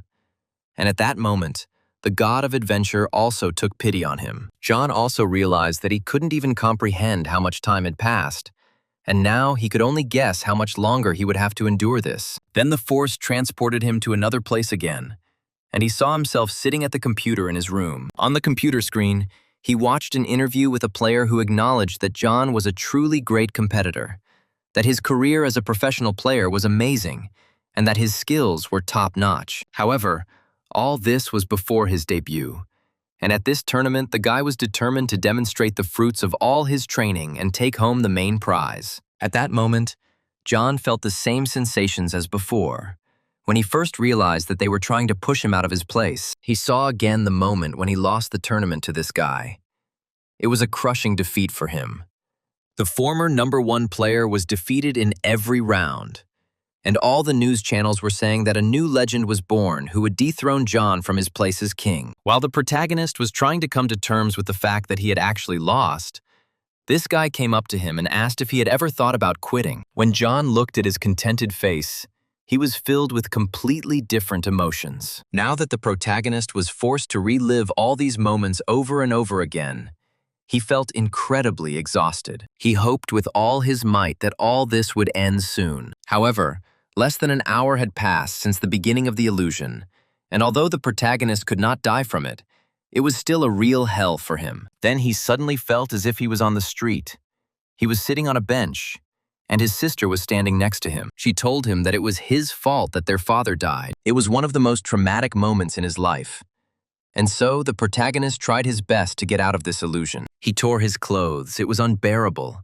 He dug his fingers into his chest from incredibly strong mental pain. He didn't understand when it would end. This time he was shown memories of his father, and he realized that if this continued, he would simply go crazy. John also realized that he came to his senses because of pain, and noted that illusions can be dispelled with pain. But to do this, he had to injure himself again. Then he decided to immerse himself in the illusion, to simply accept these memories and the fact that his father really died because of him. He remembered the moment when he came to the ward of his father, who was in one of the hospitals. The man noticed that his son had finally come to him and addressed him in a sad voice. John asked his father how he was feeling, but the man was in no hurry to answer. The first thing he asked John was whether he was thinking about quitting. He said that he needed to find a real job because he couldn't spend his whole life playing video games. As soon as John heard this, he immediately grabbed his head and asked his father not to bring up this topic again. However, the man continued to express his thoughts and told his son that he needed to build his own future. When John heard these words, he became furious and asked his father what he even knew about professional gaming. He started yelling at him, saying that his father had no idea how much effort he put into this and how hard it was to fight to be the best. At that moment, the father felt that his heart was beginning to ache, but he could not utter a word because his strength was leaving him. At that moment, John picked up his jacket and headed for the exit, telling his father that he hadn't even tried to understand him. Before leaving the room, he asked him if he knew who was paying for his treatment. At that moment, the man felt an incredibly strong pain in his chest and frantically asked his son not to leave. However, John was too offended by him and his words, and therefore left the room, leaving his father alone. At that moment, he felt himself being thrown out of the illusion again and realized that he could not stand it any longer. However, literally the next moment, another memory appeared before his eyes again. Now he saw the face of his father, who was lying in a coffin. At that moment, John didn't fully realize that his father had actually left them. At the funeral, his sister, who had heard John yell at his father in the hospital, knowing he had a weak heart, approached him. She told him that it was his fault and that their father died because of him. At that moment, the protagonist felt as if he was drowning in his own memories. He was tormented by the fact that his father died because of him, because he did not try to understand him. He also realized that this was probably the end, as he was being pulled deeper and deeper into the abyss of memories. However, at the last moment, John decided that he was not going to give up so easily. So he grabbed his sword and stabbed himself in the arm to bring himself back to reality. However, the momentary pain only briefly pulled him out of his memories, and then he plunged back into illusions. He saw his father and sister in front of him, who told him that it was all his fault. The protagonist continued to hit himself on the arm, thinking that he could easily endure the physical pain. Even if he sinks into the very depths of memories, he will still rise up thanks to it. When his strength was running out, he raised his head up and tried to catch his breath. At that moment, the system informed him that he was the first person to fully complete the final test of the second floor. At first, the protagonist could not believe that he had been able to endure it, and that the test had actually ended. He then turned his attention to the system and saw a message that the gods of cold, warrior, adventure, light, and devotion had turned their attention to him. When the main character saw this, he was surprised because he did not know that several gods were watching him at once. At that moment, he saw a message that the goddess of slowness wanted to take some of her powers from him instead of an additional reward. At first, John didn't know how to react to this because he certainly didn't expect this. He didn't know whether to accept this offer or not, since he didn't understand whether her powers were different from ordinary skills. However, he decided that he should still accept the offer. And then he obtained a skill called the Flickering Emblem. However, he did not understand anything because there was no normal description for this skill. The system said that the goddess of slowness would bless the steadfast and patient, and she transferred some of her powers to her potential apostle.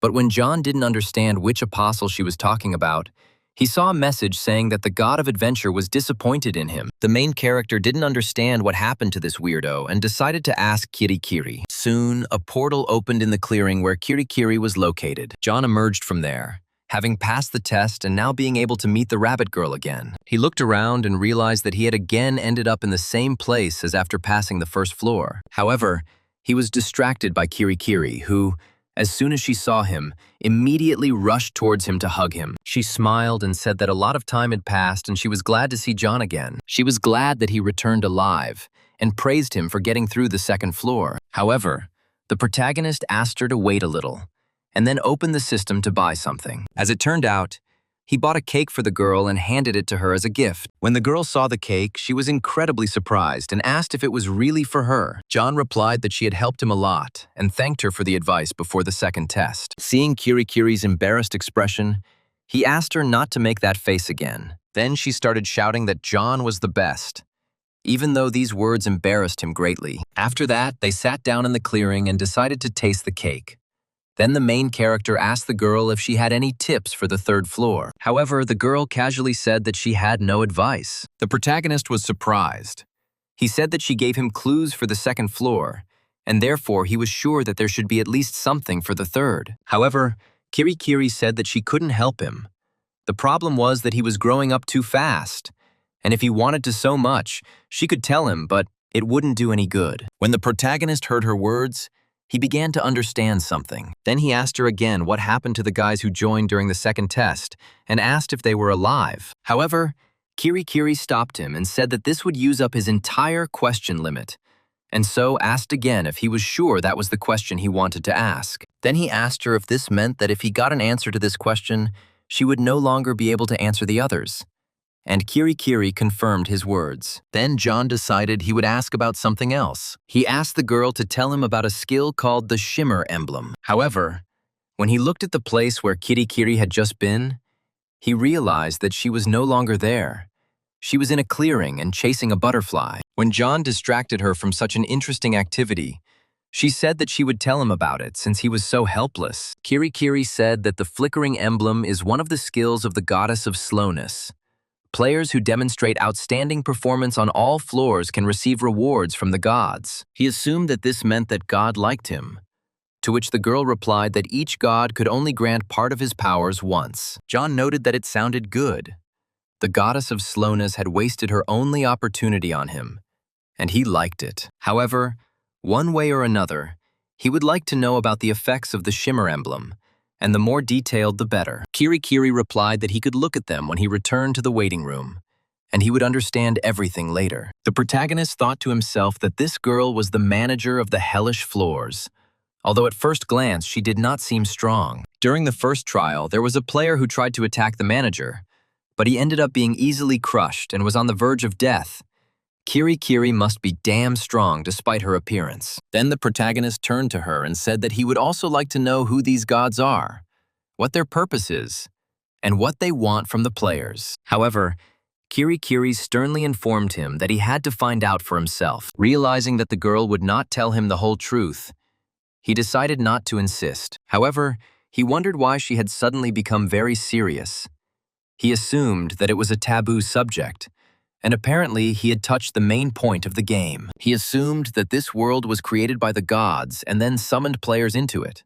And since Kirikiri was part of the game, she wouldn't be able to answer that question. Then he looked at the portal behind him and thought that 2 of the 100 floors had been completed. If he reaches the top, he will surely find the answer to all his questions about this world. Moreover, he is obliged to do so. Before entering the portal, John said he had one more question. He said that when he passed the second floor, it was said that he was the first one to fully clear the last gate, and so he asked the girl what that meant. Kirikiri told him with a smile that it was a system error, but she couldn't say anything more. The protagonist continued asking questions about who the managers were and whether he would be able to return to the world after clearing the floors. But the girl did not give him any clear answers. The main character was annoyed when he realized that he would not get normal answers from this girl. However, Kirikiri suddenly stopped laughing and asked John to take something. When the protagonist looked down, he realized that he was wearing different clothes.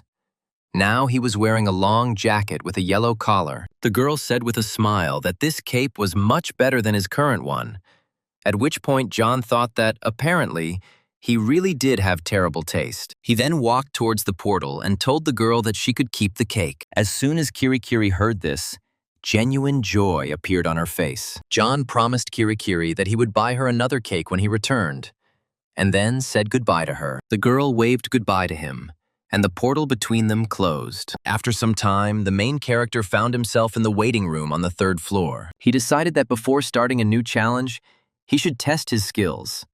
So he called up the system and opened the status tab. The system stated that the goddess of slowness hates haste and can move objects through space and time with just a blink of an eye. Thanks to her skill, John can make large jumps up to 5 times, after which the skill begins to recharge after 5 minutes. John realized that it was a movement skill, but he didn't expect that it would be related to the goddess of slowness. Despite this, he felt that this skill would be very useful. He decided to try it right in the waiting room. Activating the shimmer emblem, John felt the veins on his face stand out, and one of his eyes took on a strange hue. The jump was incredibly fast. In an instant, he was at the other end of the room. At first, he couldn't believe that he had covered the entire distance in such a short time. But it really was teleportation. Now he fully realized the power of this skill. John thought that if other players knew about this skill, they would demand that it be nerfed. He decided to try using all 5 jumps in a row. However, after the second jump, he crashed into one of the pillars in the room. The blow was quite powerful, and John realized that this skill was difficult to control. After that, he decided to rest a little. The system reported that there were 72 hours left until the next test. John stocked up on potions, food, and water, and also thought that it would be a good idea to buy a weapon.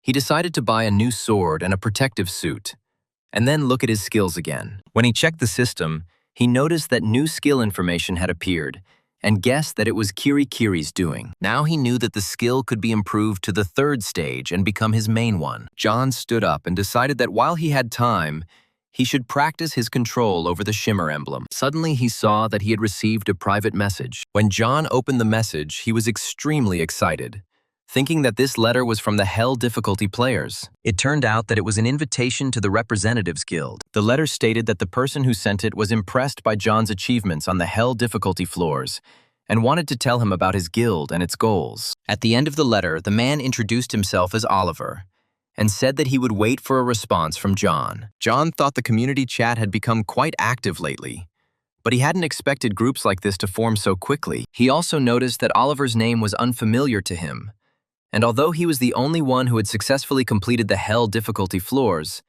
he decided that there was no point in contacting other players. He put the letter aside and focused on preparing to climb the 3rd floor. He had a long way to go, and John decided to focus on just that. When he entered the 3rd floor, it seemed to him that he found himself on a chessboard. He decided to use his new skill and jumped right into the middle of the field. As soon as he landed, arrows started flying towards him, and John dodged them with ease. The traps were activated as soon as he stepped on the black slabs. John realized that the white slabs were safe and decided to move along them. He stepped on the white slab, fearing that his guess might be wrong. But nothing happened. He was right about the white slabs, but he still felt tense. The protagonist felt that this floor was too easy. He called up his system and opened the list of skills. He decided it was better to be ready to activate the skill at any moment. Using his jumping skill, he moved only on the white tiles. Nothing happened to him, and soon John felt a slight amusement from what was happening. He decided it was time to end this test and headed for the exit. However, when he stepped on the white slab at the edge, dozens of arrows flew towards him. John had a premonition of this, and at the last moment activated the shimmer emblem, instantly finding himself in another place. He looked at the slab covered in arrows and realized how close his mistake had been. Those arrows could have turned him into a hedgehog if not for his skill. He realized that he had been deceived.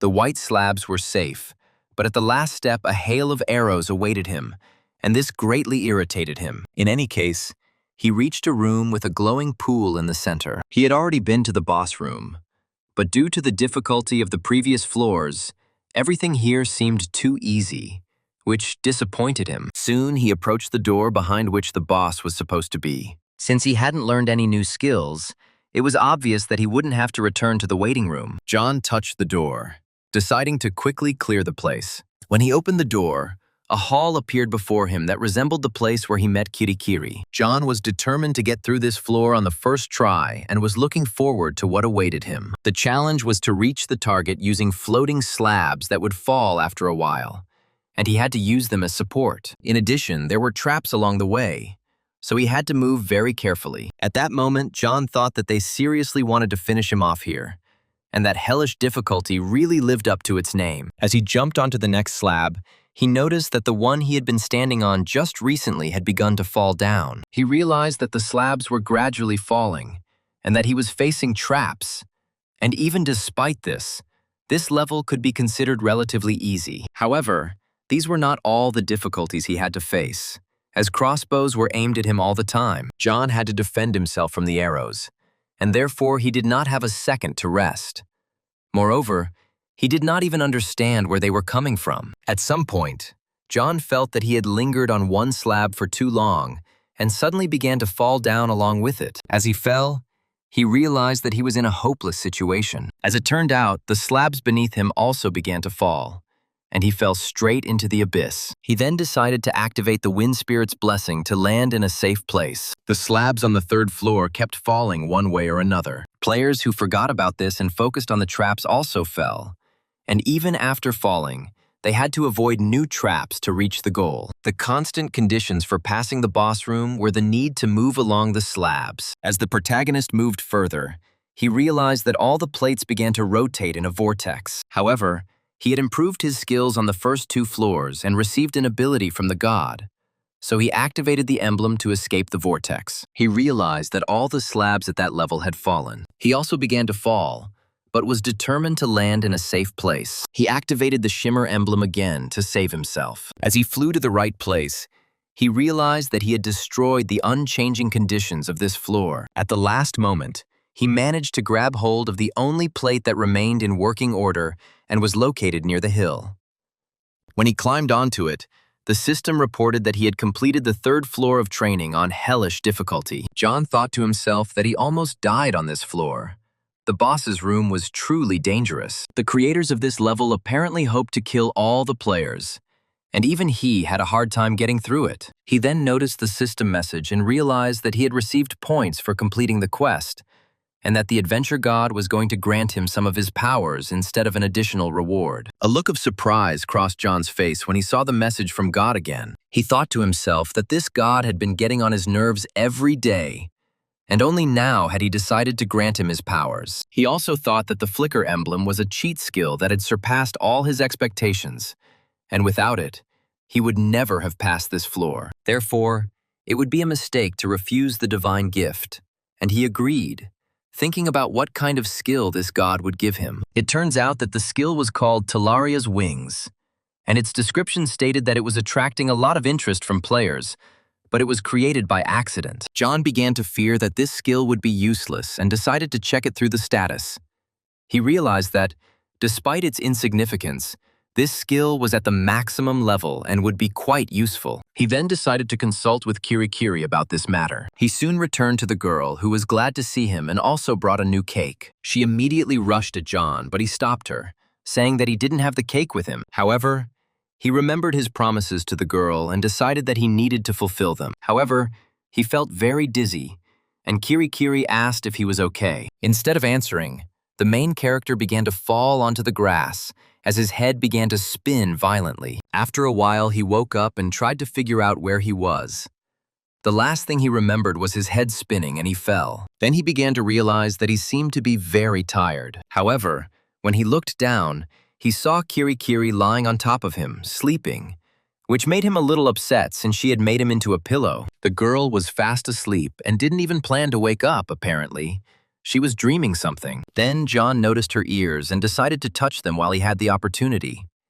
He noticed that they were even softer than he thought. This touch immediately woke the girl up, and she jumped away from the main character. She said he shouldn't have touched her ears because the sounds were ringing loudly in her head. After this, John finally bought a cake for the girl, and they sat down together to rest.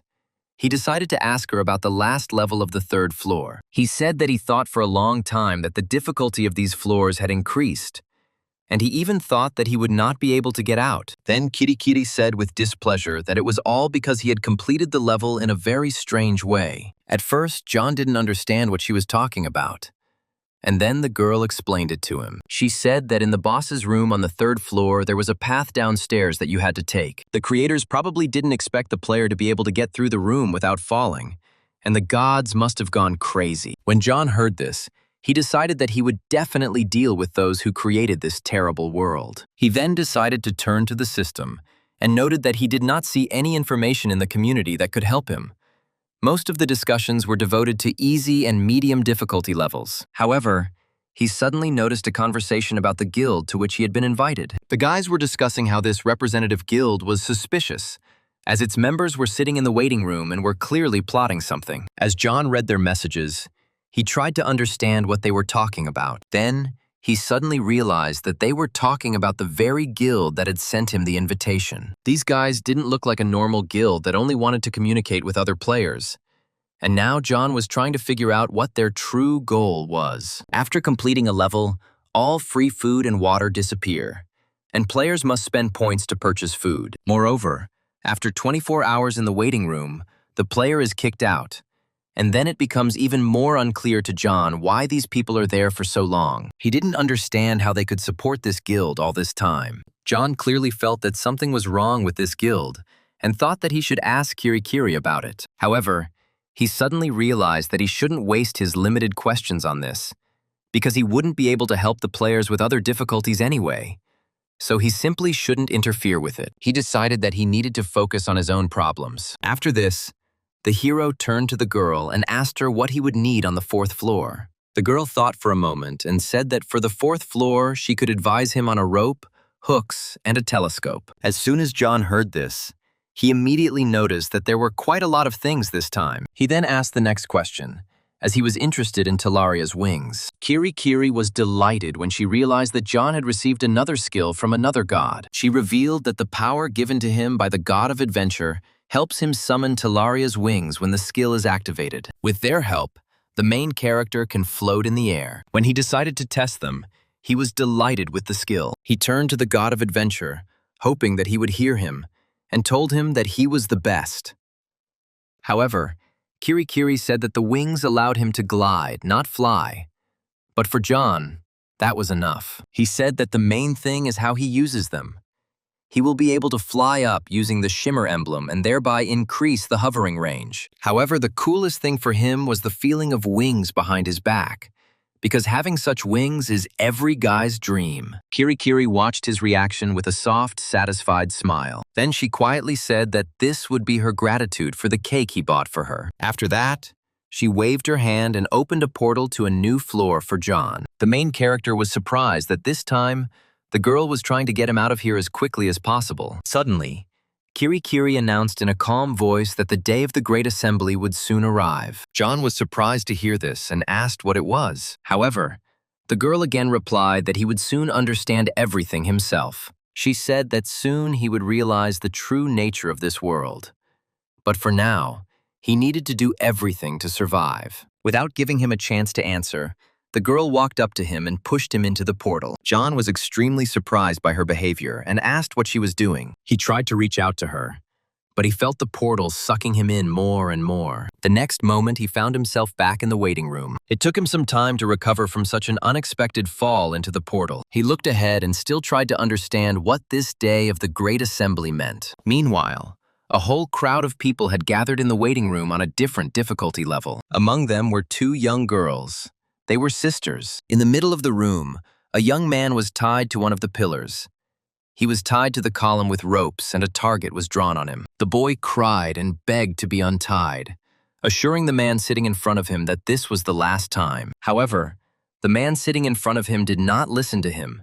He raised his knife and threw it straight at the guy's shoulder. While the boys screamed in pain and cried, the man sitting on the bed only laughed. As it turned out, this man was the same Oliver, the head of the Representatives Guild. He noted that this was quite a convenient activity, since wounds in this room healed instantly. Meanwhile, the protagonist focused on training using the power of the gods to prepare for the 4th floor. He trained until he could use the skills comfortably and freely, and it took him a long time. However, in the end, he was ready to enter the 4th floor and find out what awaited him there. He found himself again in a dark corridor, from the depths of which strange sounds were coming. When John got inside, he thought it was quite spacious. However, he was confused by the rumble that came from the dark corridor. He quickly realized that this time they weren't traps. A monster appeared in front of him, which looked like a huge green troll, with a huge axe behind its back. As soon as he saw John, he immediately roared and rushed at him. The main character thought to himself that this was the first monster that appeared in the training. But despite this, it was very strong. Moreover, he was incredibly huge compared to the main character. As soon as the monster appeared in front of John, he immediately struck with his axe. John noted that the power of this monster was enormous, and now he was at a loss and did not know how to fight it.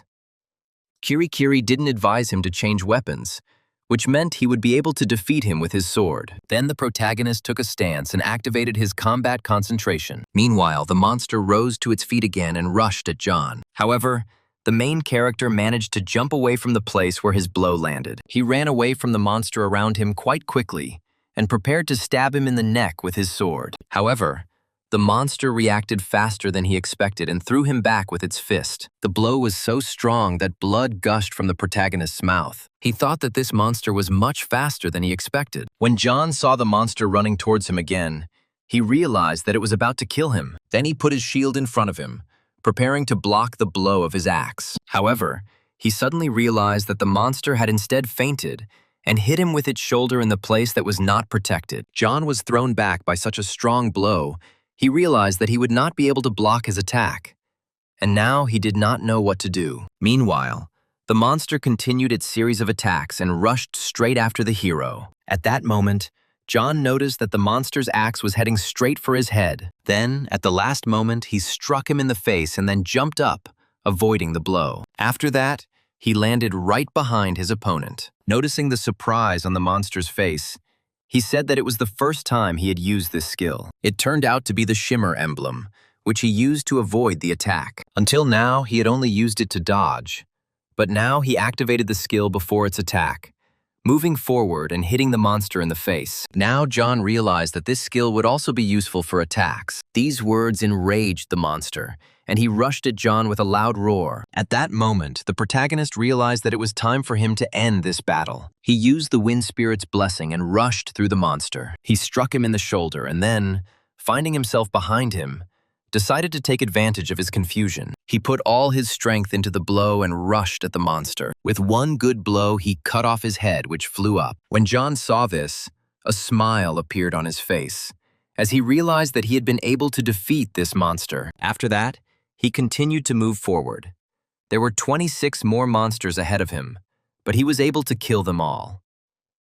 At one point, he even thought that next time he should try fighting them with his bare hands. When he looked at the system, he realized that his combat skills had increased slightly. His basic swordsmanship skill had combined with his slashing skill and had risen to level 3. After this, he turned to the goblins and thanked them, saying that this test would soon be over. After some time, he found himself in the waiting room. Time passed, and soon there were only 2 minutes left until the end of the test. Then he sat down on the bed, and soon the third test began. He decided to test the newcomers. But this time, no one came for such a difficulty. He was the only player here. Then he looked at the chat and realized that there was real chaos going on there. He understood that these guys needed some time to calm down and come to their senses. Then he wrote in the chat and asked the players to calm down and listen to him. He said that this was training that was different from the world they lived in. He also told them that they would not be able to return back anytime soon, and that if they made even one mistake here, they could die. So they needed to listen to him carefully. When the players heard this, they were extremely surprised and scared, not understanding what this guy was talking about. They started to fuss and assumed that this place was a real hell. But John asked them to calm down, when suddenly one of the players said that his leg was eaten by a monster. When John heard this, he tried to understand what kind of monster they were talking about. At that moment, another player appeared and asked them what monsters they were talking about. At that moment, John realized that this was a player on a different difficulty level, one he had never seen in the community. At this point, the guys asked him if he hadn't heard anything about it. At that moment, everyone present finally realized what was really going on. The fact is that their home and their whole world turned into a living hell. As it turns out, there was a real end of the world in the real world. The monsters emerged from a portal in the middle of the street and moved towards a residential area. Portals appeared all over the planet, from which countless monsters emerged, and the army was helpless in this situation. Unknown portals appeared all over the planet, from which terrifying monsters emerged that killed people. The military and police had a hard time containing their attacks, and countries whose military strength was weak were immediately destroyed. However, the number of monsters did not decrease,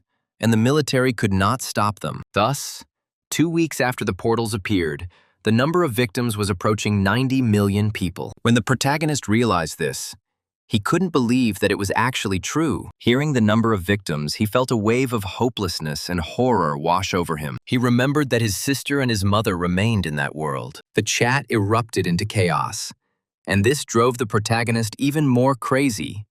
He didn't know what was wrong with his family or if they were alive. He felt like he needed more information, and it only drove him more crazy. At that moment, one of the players wrote in the chat that perhaps they could save people. When John read this, he began to come to his senses a little. He thought about how easy it was for him to deal with monsters so far. So, when he gets past the 100th floor, he will be much stronger than he is now. Now, it was as if he had been locked in this world for no apparent reason, with no explanation. There was no purpose, no reason, no method. But he did not deny that thanks to his training, he had become stronger. In other words, they were transported here so that they could return to their homeworld and save it. In the real world, more than a month has passed since the portals appeared. At that moment, the protagonist realized that he finally understood the essence of this world, which was called training. When the newcomers told the others about what was happening in the real world, all the players changed. First of all, the number of players actively completing floors has increased, and those players whose families are now in the real world, even if they did not go on a raid, have shown greater determination. And there are those who provide support to other players. The main character also actively began to pass through the floors and increased his speed several times. He dealt with the goblins he encountered on the floors without much thought. At some point, another large goblin appeared behind him, letting out a powerful roar when he saw the dead bodies of his comrades. He rushed at the main character, but John was ready to meet him with a weapon in his hands. He blocked his blow with his shield. At this point, the goblin was trying to figure out what was wrong with his attack and why it didn't work. Taking advantage of his confusion, the protagonist struck him straight in the shoulder. From such a strong blow, the monster flew back, unable to fight. John continued his series of attacks and punched him in the chin. After that, he grabbed his head with all his strength and spun it even harder, throwing the monster away from himself. When the monster was finished, he was satisfied with his result. He also decided that 2 hours of sleep would be enough for him, since sleeping in this world is not essential. However, he had decided to make sleep part of his daily routine anyway for the sake of mental stability.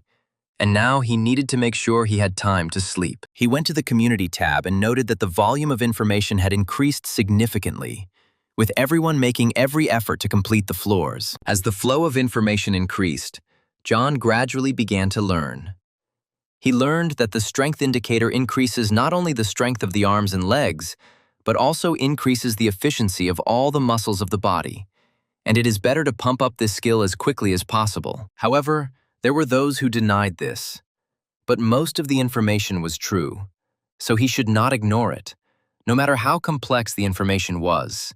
It helped him. At that moment, his thoughts were distracted by strange sounds, and when John looked closely, he saw a trench in front of him in which small goblins were sitting. The main character hurried to hide around the corner so that the goblins wouldn't notice him. He looked around carefully and noted that there were quite a lot of goblins. Then he decided to use his wings and soared above the monsters while they weren't looking. Before they could even process what was happening, he jumped down on them, dealing them crushing blows. When his attack was successful, a satisfied smile appeared on his face. At this moment, the goblins began to panic as they noticed the enemy. However, John activated his wings again and used them to fight off the goblins who wanted to attack him. He understood that the only ones who could save their world, which had turned into a living hell, were themselves. Then he rushed at the goblin, who was shooting at him with a bow. He understood that to achieve his goal, he needed to be stronger and faster. With one blow, he pinned the goblin to the ground, thus dealing with all his opponents. He firmly decided that he needed to go through this world at any cost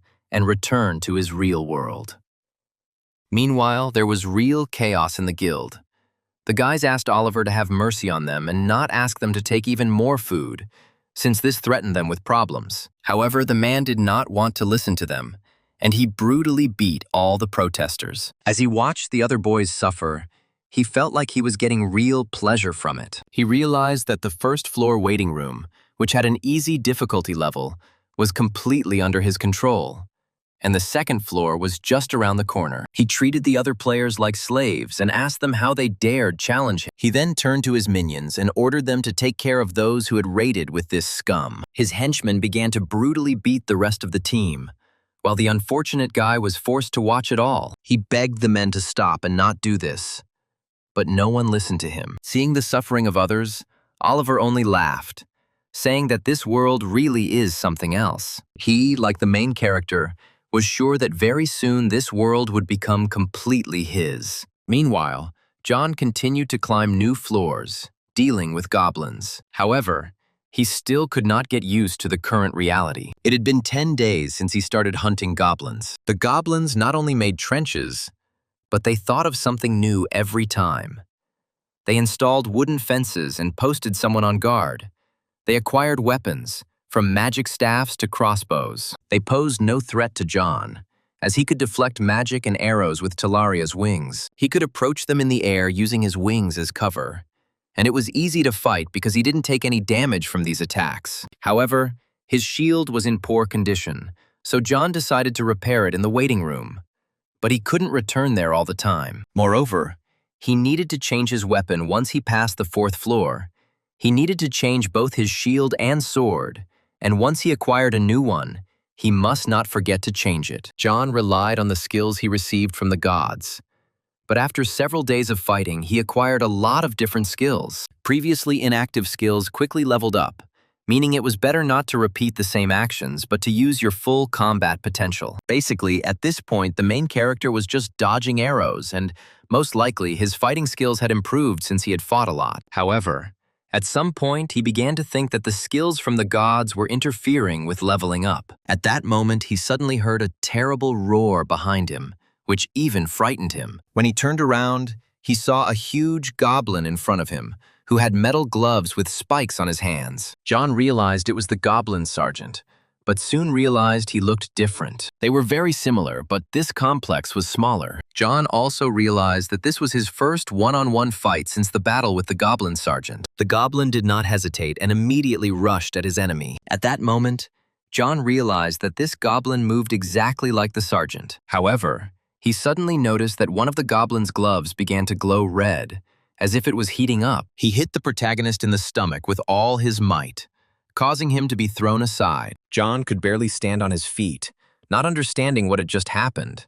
It seemed to him that the hand of this monster had teleported. Before he could even process anything, he saw the monster flying towards him again, attacking. Then John decided to use his combat concentration skill. As if in slow motion, he began to see the monster's fist approaching his face. However, his skills were not enough, and so the fist achieved its goal. However, before falling to the floor once again, the protagonist used the shimmer emblem and launched a counterattack. He wanted to hit the goblin, but it was able to jump away from his attack. The protagonist was extremely surprised that the monster managed to dodge, and began to guess that he had planned all of this. He also realized that if he received another hit with such a low level of defense, he would definitely die. So at the last moment, he activated Talaria's wings and protected himself from the blow with them. He then tried to hit the goblin again, saying that he was going to become his punching bag. However, the goblin dodged again, and then John realized that this monster was reading his movements. He also noticed that during the battle, one of his teeth was knocked out. John noted that the fist punches when it glows red, and that should definitely be a skill. He was unhappy with the fact that this skill could be reused without limitation, considering it a cheat, despite the fact that he himself used them. Meanwhile, the goblin picked up speed and launched another attack. John decided to use his weapon, spun it, and threw it towards the monster. The goblin blocked the sword flying at him with one light movement of his fist. However, John assumed that this was exactly what he would do and took his hand with a small knife. He threw it towards the goblin, who was approaching him at great speed. The goblin barely managed to dodge the knife flying straight at his face. Then John realized that it was too close, and now he needed to be even faster. When he got close enough to the goblin, the latter thrust his iron fists forward. John realized that there was no point in attacking him now and decided to use another plan. He pretended to run past, but stopped abruptly and kicked him in the stomach. After that, he used the shimmer emblem and tripped the monster from the other side. He was satisfied with the result, since he realized that he had broken through the monster's defense. However, before he could strike again, the goblin suddenly leaped towards him and struck with his flaming fist. The blow was so strong that blood gushed from the protagonist's mouth. He didn't understand why this monster's attack was so strong, even in this position. However, the goblin still fell. And then John realized that he was saved by his resistance to pain and loss of consciousness. He then walked up to the unconscious goblin and finished him off with his shield. Suddenly, a small purple stone appeared in front of him.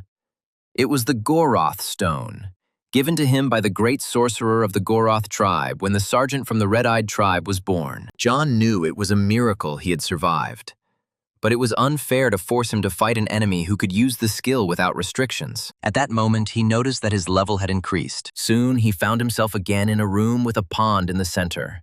And as the main character approached it, he tried to figure out what to do now. The goblin sergeants who appeared at the very beginning and now at the end of the 4th floor are clearly stronger than other goblins. They are strong in all aspects, from physical characteristics to skill level. Even the current goblins may differ from those that appear on the average difficulty level. The original plan was to progress quickly unless major problems arose so that John could get through the training faster. However, now he couldn't get through it as quickly as he would have liked. The 4th floor was tough, and he assumed that the boss would be tough too. But he knew that challenging him in his condition was too reckless. He decided to first return to the waiting room and set a limit on this floor. And then, when he felt he had reached it, move on to the next level. He understood that there were people who were moving higher and higher, but they were all at the average difficulty level.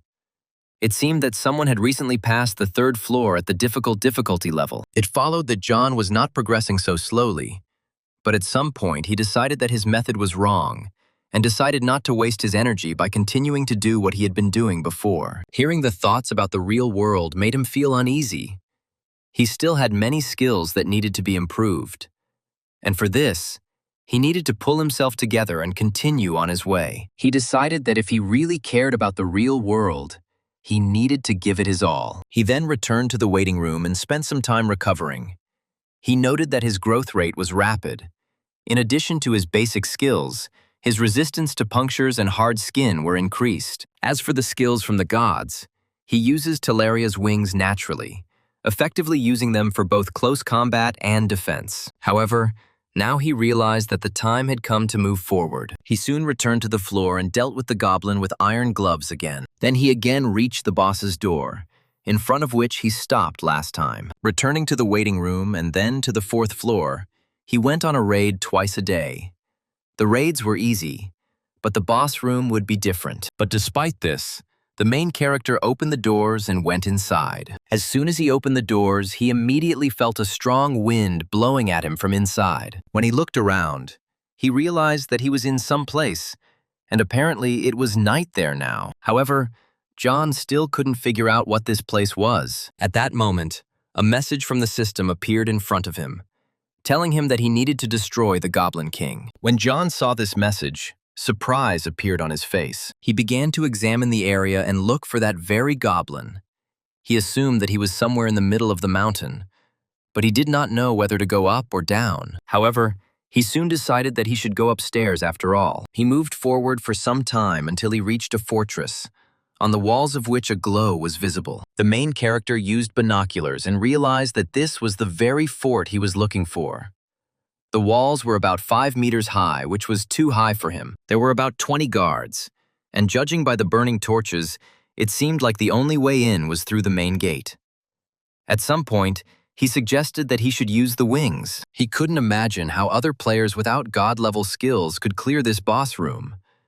But he decided he shouldn't think about it too much and continued to move forward. He rushed forward at high speed, hoping that the guards would not notice him. After some time, he was already near a high wall. At the right moment, he used the shimmer emblem to move onto the wall. With one dexterous leap, he found himself right on the wall. As he expected, there were guards patrolling it, but the protagonist's speed was so high that they didn't even notice him. John took advantage of his advantage and killed one of the guards by slitting his throat with a knife. He decided that he would first deal with the guards and then clear out the fort itself. He realized that he was very lucky that he had not been seen, all thanks to his level 4 stealth skill. He climbed up the wall without making any noise, and now he was really nervous because it reminded him of games where stealth was required. However, suddenly one of the guards who was on a high tower noticed him. He let out a roar, attracting the attention of the others. However, John was prepared for this and decided to act openly. He activated his wings and was ready to fight off the goblins' attacks. He was completely confident in his abilities, since these goblins were quite small. Soon, when he had dealt with the guards, he saw that the sun was beginning to rise. John sat down on the walls and thought that this world really did not look like an illusion. He thought that learning was an artificial space created by magic or a program. But this view really impressed him. This place could be a planet somewhere in the universe, as these views were very realistic. At some point, the hero even thought that living in such a world would be quite nice. However, he also understood that he needed to continue on his way. So he took his weapon and moved on. He cleared out this fort, which is located on the top of the mountain. It contained 32 ordinary goblins of hellish difficulty level. They weren't as strong as the goblin sergeants from the 4th floor, and there weren't many of them here, so he managed to clear the place quickly. But he still hadn't found the Goblin King here. Then he looked somewhere ahead and saw something like a huge city surrounded by high walls, and thought that the king might be there. It was a huge settlement with houses and various buildings, which was protected along the entire perimeter. It was a real city, surrounded by a wall, and the Goblin King must have been in the main castle. It was a stone building in good condition, and John was very impressed by the technological advancement of these goblins, as it was not just a tribe, but an entire city. However, he wondered why they had such an advanced civilization. They were supposed to be ordinary mobs.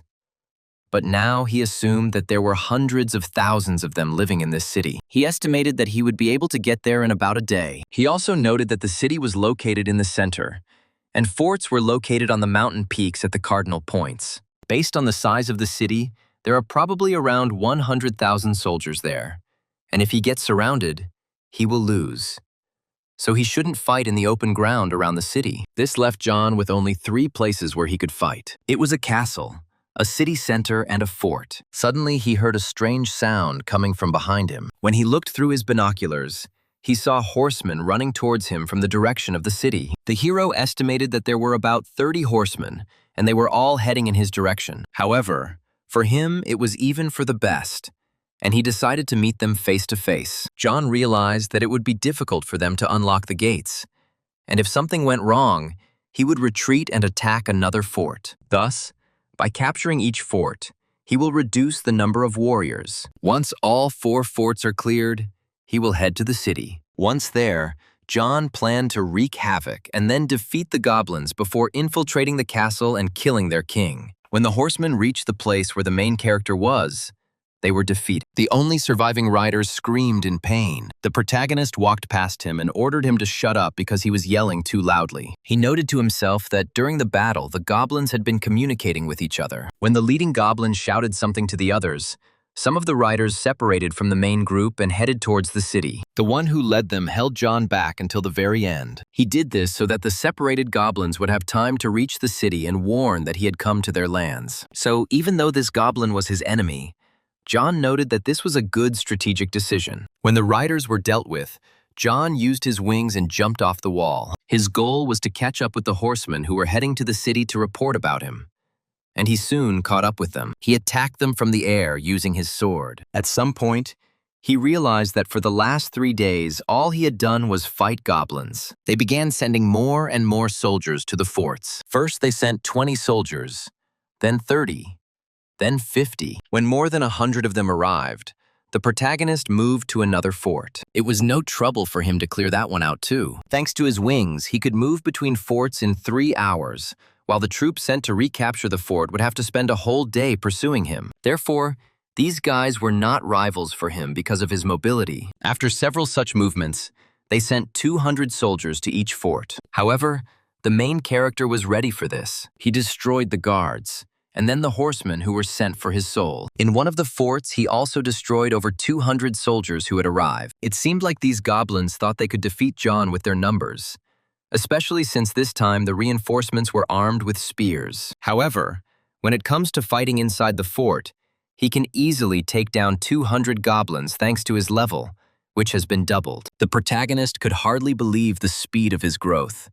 After killing these goblins and clearing the forts, he apparently gained a lot of experience. Within a week, he became incredibly stronger than he was before. This news could not but please him. Meanwhile, the Goblin King, who was John's target, sat in the throne room, aware of his army's defeat. At this time, the main character watched the movement of the goblin army using binoculars. This time, a detachment of 800 goblins was approaching him. They sent one big group at once. It was probably one of the assembled groups, since there were few soldiers in the city at the moment. Since John had been busy defeating goblins for the past week, their strength and numbers had noticeably diminished.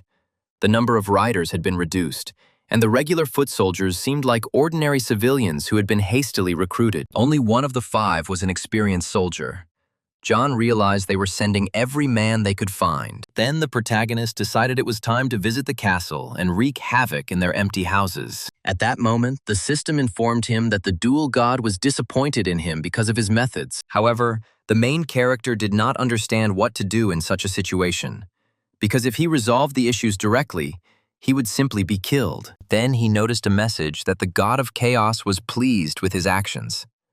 At first, he was glad that he had found a god who appreciated his work, but then he was overcome with a bad feeling because it seemed to him that this was an evil god. However, he knew that it was time for him to move out and carry out his plan. He activated his wings and flew towards the city, which at the moment had no one to defend. As he flew over the city, he noted that it was a rather neat city, in which everything was built strictly according to a ruler. He flew so high that the guards who remained there could not notice him. Soon he landed on the roof of one of the houses. John was pleased that he had been able to enter the city without being noticed. However, now he was thinking about what to do next. He had an option: to go at the goblins openly. As soon as the guards approached, he would take off and move to another place. In terms of mobility, he had an advantage. Lighting fires in different places was also a good plan. If the entire city was engulfed in flames, the goblins wouldn't have time to put it out. And what's more, they might have a warehouse of gunpowder. John thought that it was worth sowing discord among the goblins, and no matter whether the group sent to the fort returned, he could easily escape or hide somewhere in the city. Moreover, these goblins did not respawn as they did in the games. John saw that they had few troops left. Those that were sent to the forts would be the last. If he successfully causes unrest in the city, he will be able to infiltrate the castle and kill the Goblin King before the troops arrive. However, suddenly he looked down and noticed something strange. He saw a goblin woman walking down the street with her child, holding his hand. John was very surprised that there were families among the goblins. He looked at them closely and saw that they were communicating with each other very good-naturedly, like people. He then looked around the city again and noticed that it was full of small goblin children as well as ordinary workers. Then he saw a young goblin couple walking down the street. He was extremely surprised that in this city, goblins live the most ordinary lives. They eat, laugh, and even fall in love. At some point, he began to doubt that this was an illusion, and that the game system had created this map for the player. If we assume that this is a real place in the universe, then for them, John is a monster. He realized that he was a terrible monster who simply appeared and began to cut apart all of these goblins' fellows. At that moment, he became curious about what that goblin had said before his death. All these guys fought him to the death. They fought until the last. Before they died, they looked at him with incredible hatred. They attacked him, their faces full of anger and malice. They hugged the corpses of their fallen comrades and wept over them. John killed countless goblins, but he didn't feel a drop of emotion because he thought it was just a game. However, now he felt incredibly terrible. He tried to convince himself that the goblins were just an illusion, and they would rise again when he returned to the waiting room. However, he also understood that no matter how many times he returned here, they would live exactly the same life as now, because it was written into the system.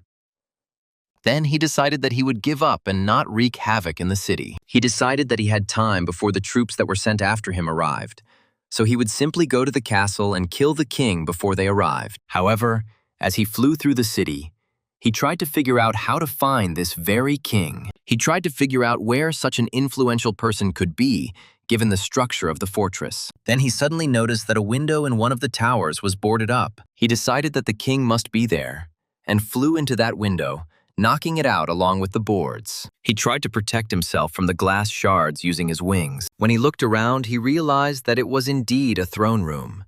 At the end of the room sat the king on a throne, and in front of him stood several adult goblins who, apparently, were his protectors. When the Goblin King saw the enemy, surprise appeared on his face. John noted that the king had 4 bodyguards.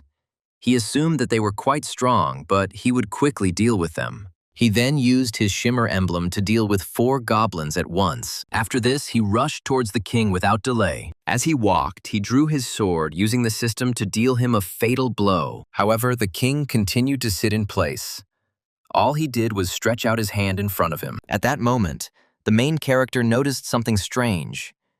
When he looked closer, he realized that his sword was frozen a centimeter from the king's face. The goblin looked unperturbed and said something in his own language. John didn't understand the goblin language, but he assumed the king had said he wouldn't resist. When he looked closely at the goblin, he realized that he had interpreted his words correctly. The protagonist told him that if he did not resist, he would arrange for his quick death. When the king nodded, John pierced his neck with his sword, and then the goblin fell from his throne to the floor. The protagonist remained standing over his corpse, his face covered in blood that had gushed from the king's neck. When he turned around, he saw his bodyguards crying and shouting something in their own language. Then he looked around into the darkness and realized that there were goblin children hiding behind the columns that were in the throne room. When their eyes met, the little goblins immediately realized that they had to get out of here. John tried to calm them down and told them that they could stay where they were because he didn't want to kill them. When the little goblins realized that he was talking to them,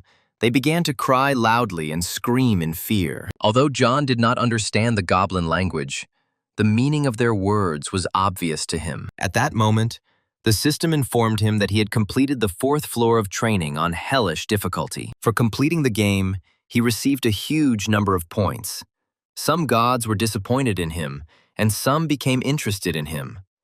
As it turned out, he would be given an additional reward proportional to his merits. Many gods wished to grant him the participation of their powers instead of an additional reward. Now they had a vote, since not everyone was happy with John's passage. But in the end, everyone came to an agreement. When John accepted them as a gift, the system reported that he had received knowledge before the Babylonian time of the 5th level. Suddenly he realized that he now understood the language of the goblins.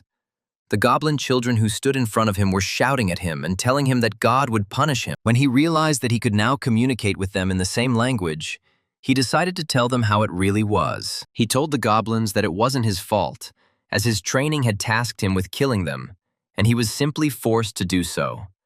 But if he had the choice, he wouldn't be here. However, the goblins continued to shout and curse him for killing their respected father.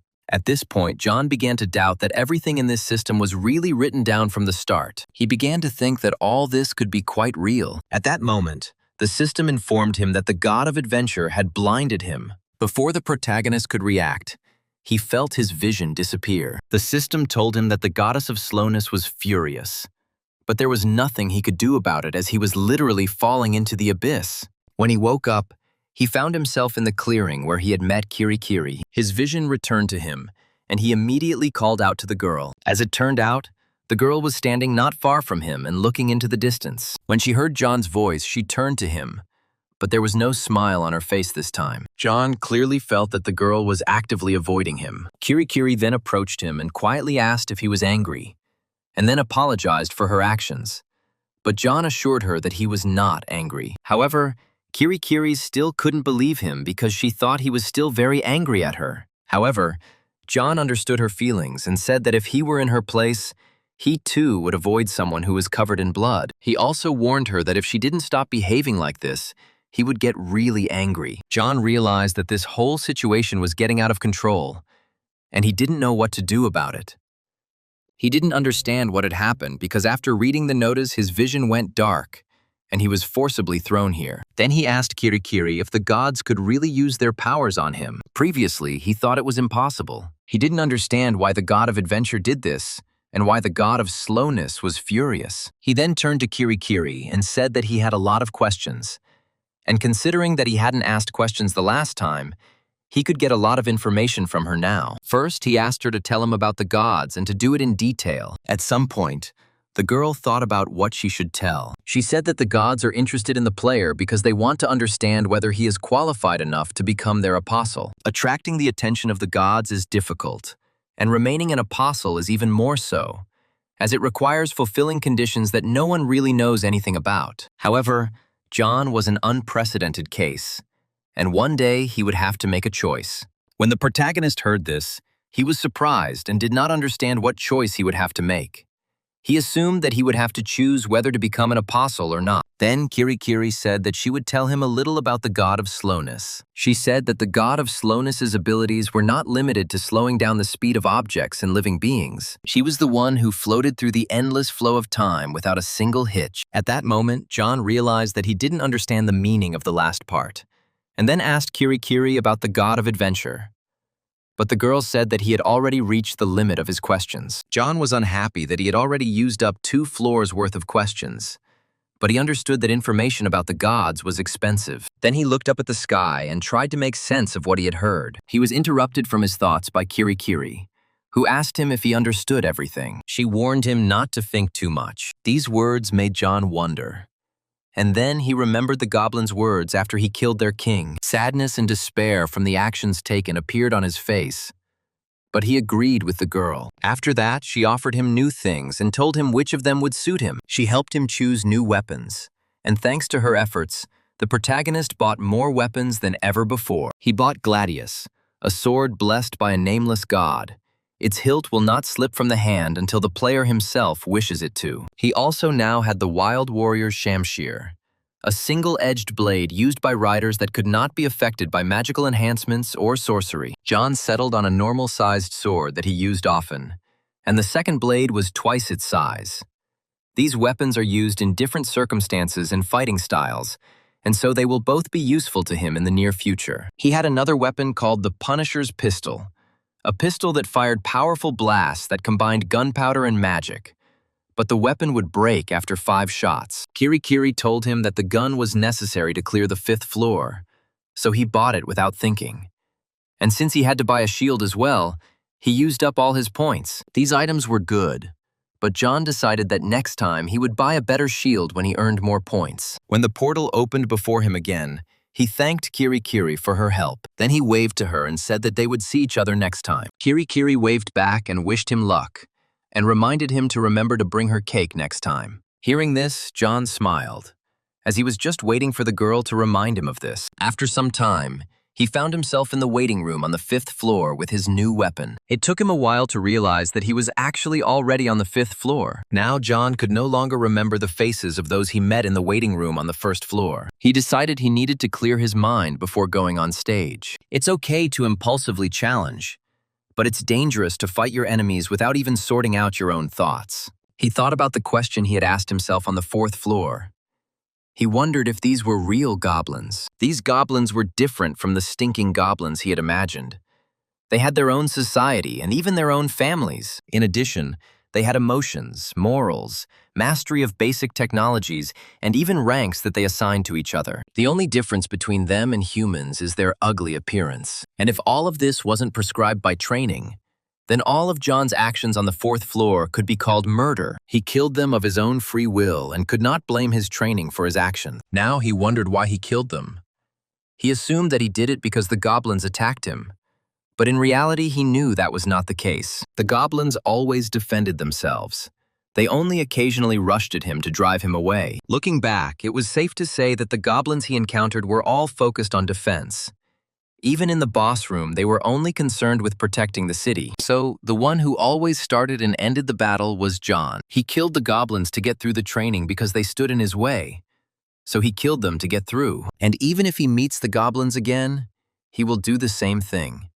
He will kill them and move on, because this place is not a game. John had heard that in his real world, monsters were killing countless people. And if he becomes stronger in this place, then, upon returning home, he will be able to save all people. He didn't think his goal was the noble salvation of all humanity, but he had family and friends and people he cared about, and he cared about them. However, He will only be able to return home after completing his training, and as long as he has a valid reason, he will continue to kill his enemies without hesitation. He was now clearly aware that the goblins were his enemies, and he had indeed attacked them first, but there was no hint of negotiation in their communication. If you think about it, a winner is someone who gets what he wants.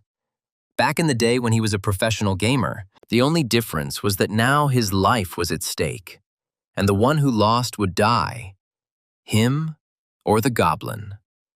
So now was not the time to hesitate, for John had to do it, or else he would die. He tried to convince himself that he had to kill without hesitation. However, he also wanted to try not to forget those who fell in his path. These doubts will not go away, and they will only accumulate. This problem cannot be solved so easily. Then he remembered Kirikiri's words when she asked him not to think too much, and realized that even she was worried about him. John realized that this was not a question that had an easy answer, and it was not something that could be ignored. However, he was not going to give up and forget about it. He would just leave this issue for the future. He decided that he would continue to ask himself this question from time to time, so that doubts would begin to overwhelm him. In any case, he had plenty of time for this. Meanwhile, the story moves to the waiting room where the members of the so-called guild were located. Everyone there was in terrible moral and physical condition. All their food was taken away from them, and Oliver's henchmen constantly monitored them to make sure they did not hide anything. At that moment, the two sisters hid behind one of the columns. A girl with a ponytail named Maria asked her sister Amanda not to do anything stupid, as they might get caught. However, Amanda only looked at her silently, calming her sister with just her gaze. Then she quietly turned to the system and opened the window she needed. At that moment, they noticed that one of the guards was passing by them, holding a trident in his hands. And then the girls hid from him on the other side. After this, Amanda took a piece of dried meat out of the system and asked Maria to hide it in her clothes and eat it in pieces. They realized that the guards didn't see them. Otherwise, they would have beaten them if they had found out that the girls were opening the menu without their permission. These people took from them everything they could take. They were endowed with superhuman strength that could not be explained, and all the players who resisted them were beaten half to death. The only difference between them is the recruitment wave. They were from the first wave, and Amanda and Maria were from the second. And those guys had already acquired some power through training, unlike them. They assumed that was why they weren't letting anyone out of the waiting room. Amanda thought to herself that she shouldn't have let them take her guns so easily. As she looked at the system, she thought about what the menu screen that appeared in front of her eyes looked like. There were portals leading to different worlds, an inventory with weapons, and also a status as if they were in a game. However, even so, all this was useless, because if this was a game, then they should have been given more information. However, now no one present here understood what kind of world this was, and where they were now. They didn't know if there was a way to protect themselves from Oliver and his people, and what to do to become as strong as them. However, Amanda desperately knew she needed information to get out of here. At that moment, one of the guards suddenly turned towards her and asked who had given her permission to open the menu. The girls turned towards the guard with horror on their faces, realizing that they had been spotted. Before they could do anything, the guards grabbed Amanda and started beating her. Oliver, who was watching all this, smiled broadly. He understood that such people would always be deceitful and unaware of their position. When the guard dragged Amanda to him by her hair, Oliver said that he would take the chance to teach her sister a lesson too. However, Oliver wasn't always in this position. He was just an ordinary player trying to get through the floors. After a number of attempts, he finally reached the room where the glowing pond was located. Oliver was very exhausted because this test was difficult for him, and he could barely reach this room. Then he looked at the large iron doors that were at the other end of the corridor. He thought that now he would finally be able to pass this floor. But at that moment, a system message appeared in front of him. It said that the first test was completed, and Oliver failed to clear the first floor. When the man saw this, he was shocked. He did not understand how this was even possible. However, before he could do anything, the system transported him back to the waiting room. He looked around and saw several more people there. He realized that he was not the only one who could not clear the first floor. This news undoubtedly made him happy, and he began to feel less insignificant. Sometime after the start of the second test, new players entered the waiting room. Oliver knew that they were no different from him. that these people also couldn't get past the first floor. They were all at a loss, because no one explained to them what to do next. And looking at them, an idea came to the man's mind. He decided that in this hopeless situation, he needed to become a king to rule this world. The representative guild began clearing the second floor after taking control of the first floor waiting room. They took food from the newcomers and taught a lesson to those who wanted to complete the floor on their own, making them an example for others. Dying in a waiting room is very difficult, but it is possible. Even if the time spent in the waiting room is over, you can return there after the second trial before heading to the boss room. For 29 days, he will have to survive on his own. But at the end, the sweet fruits of his labor await Oliver. In this place where his subjects brought him all their supplies, he felt like a real king. His slaves are the newbies, the cowards who lack the courage to continue their training under his guidance. If these slaves pass the tests again, then his guild will have an unlimited amount of food, so they will be able to achieve stability. And if they have strength and food, Oliver will be in power of this guild forever. He could dominate the waiting rooms of the first floors of any complexity, and thus he would strengthen the position of his kingdom. This plan was not perfect, but the probability of failure was 0. Of course, he understood that there would be those who would want to destroy them, since slaves could send messages for help to higher-ranking players. But he had a plan for that too. He intercepted all messages sent by players in his room and punished those who did so. If it was a man, he was tied to a pole and brutally beaten.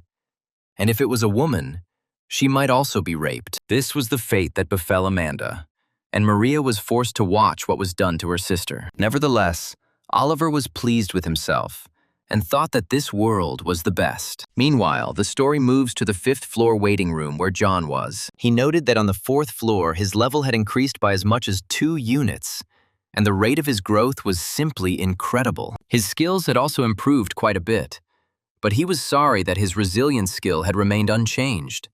Apparently, they could have improved if he had deliberately lost and tried again. He also received a message that the goddess of copper activity was furious, but now it was not displayed in the system. John realized that the message was lost because the goddess was no longer angry with him. At that moment, he received another personal message, and the protagonist wondered who it was this time. The message had the name Carl on it, and then the hero realized that he had heard that name somewhere before. He realized that he had seen this name in the community before, and now he was wondering what the matter was. When he opened the letter, he saw that it was full of words of praise. Carl praised the protagonist for having already reached the 5th floor. John calmly replied that he had just arrived here, but Carl said that other players couldn't even get past the 2nd level of hell difficulty, and even those on hard difficulty were having trouble on the 3rd floor. Although John replied that he was just lucky, he realized that if he didn't have the willpower skill, it would have been difficult to reach the 5th floor. Looking at the community tab, he thought that people didn't know about this skill, so he kept it quiet. Then Carl suddenly asked him if he knew about the representative guild. At that moment, John realized that these were the same guys who had sent him an invitation earlier, and noted that it was all quite suspicious. Then Carl informed him that apparently, these bastards were taking food from the newcomers. At that moment, John realized that his guess was correct, and these guys were real psychos. Carl continued and said that lately they had been trying to recruit high-ranking players. John asked him why they were doing this, but Carl said he wasn't sure but would look into it further. The hero asked how he could help, and then Carl said that he was very glad that John wanted to help them. He then asked John if he knew anything about the day of the Great Assembly. In response, the hero said that he received information about the day of the Great Gathering from Kirikiri, the manager of hellish difficulty. The Day of the Great Gathering is the first event in the tutorial, bringing together players of all difficulty levels. This was the only information John had. Then Carl informed him that the day of the Great Assembly would soon arrive. He then asked John to keep their communication a secret, as he was not sure who was in the representative guild and who was not. After they finished talking, John thought about how the guys from the guild would also be at the grand gathering, and he wondered what they were up to since they were recruiting high-ranking players. If the boss room on the 5th floor is huge, then he should be well prepared because he does not intend to lose to anyone who stands in his way, be it monster or people. The day of the Great Assembly was approaching, and so John knew he needed to prepare. He soon arrived on the 5th floor, where he was met by another monster that looked like a huge lizard. However, this lizard was quite unusual, as it resembled a human in its silhouette. Nevertheless, the main character easily dealt with all the enemies that stood in his way. He had to fight two lizards at the same time, but he dodged their attacks. He then used his wings to strike them from behind. At that moment, the lizard felt that she was close to defeat. The main character stepped on her tail, thereby preventing her from moving and jumping. The lizard then extended its trident to strike the protagonist in the head. However, John used his combat concentration skill and jumped away from the lizard in time. After that, he immediately used the shimmer emblem and was next to her in an instant. Before the monster could even lift anything, the protagonist stabbed her in the chest. The lizard's body fell to the ground, and then the protagonist was finally able to breathe a sigh of relief. He still couldn't get used to the shamshir and realized that he needed a mentor. He assumed that it was all because of his condition. He had been on the 5th floor for 2 days already. The monsters on the 5th floor are humanoid lizards and geckos. They are more aggressive than goblins. They didn't use any defensive equipment, but compared to the goblins, the lizards were more hostile and stronger, so it wasn't easy for him. He thought that everything was relatively easy due to the level increase on the 4th floor. Suddenly, John realized that he had passed the boss rooms of the 3rd and 4th floors without any losses. That's why the 5th floor seemed quite easy to him, and he thought it would be a good idea to use this time to get used to the new weapon. He needs to get used to the shamshir before moving on to the next floor. But for today, he has already done everything he wanted. Now he needs to prepare for the day of the Great Assembly. It was a little surprising to him that of all the resilience skills, the easiest to use was burn resistance. It was difficult to get into an environment where you could use heat or cold resistance, and raising paralysis resistance was also difficult, since the pain resistance skill level was already high, and frostbite resistance required raising the item level, which was troublesome. The level of resistance to burns can be increased by using heated seats, which are the most effective way to sit and kill time. When the protagonist looked at the community tab, he realized that there was complete chaos going on there. There were a lot of comments, and they appeared so quickly that he did not have time to read them. Moreover, the Guild of Representatives suddenly became quiet. The people writing the comments were excited, and apparently they have no connection with the Representative Guild. A few hours ago, a high-ranking one posted information about the day of the Great Gathering in the community. This news set off a chain reaction within the community, and now those who communicated through the community tab and did not know each other will be able to meet. For those who are on the brink of life and death, this is the most peaceful event. For those risking their lives, this news is like rain in a drought. However, the protagonist still doubted that this event would go smoothly. Although he was looking forward to meeting people in such a pleasant atmosphere, he was still nervous. Soon he received an announcement that the Great Assembly Day would last 24 hours and he could enter. The system also announced that there would be a forced login in 5 hours.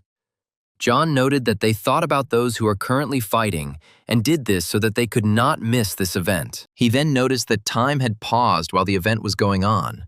Apparently, the creators didn't want to waste the time allotted for the monsters. When the portal opened in front of the main character, he immediately decided to go inside. He jumped into the opened passage and immediately began to be carried somewhere far away. Soon, he found himself in a clearing that looked like the place where he had met Kiri. The system welcomed him to the day of the Great Gathering and informed him that all attacks would have limitations, and all injuries and wounds to the player would be healed. When the protagonist got to his feet, he thought that Kiri should be here, but he didn't see her anywhere. When he looked towards the hill, he saw that there were already a lot of people there, talking to each other and looking quite happy. He walked past them and they seemed not to pay any attention to him. John noted that it was quite busy here, and he hadn't seen so many people in one place for a long time. Now he understood what the day of the Great Assembly was really like. Suddenly, a man wearing gloves approached him and asked John for an autograph. When the main character turned around, he saw a young guy in front of him who introduced himself as Carl.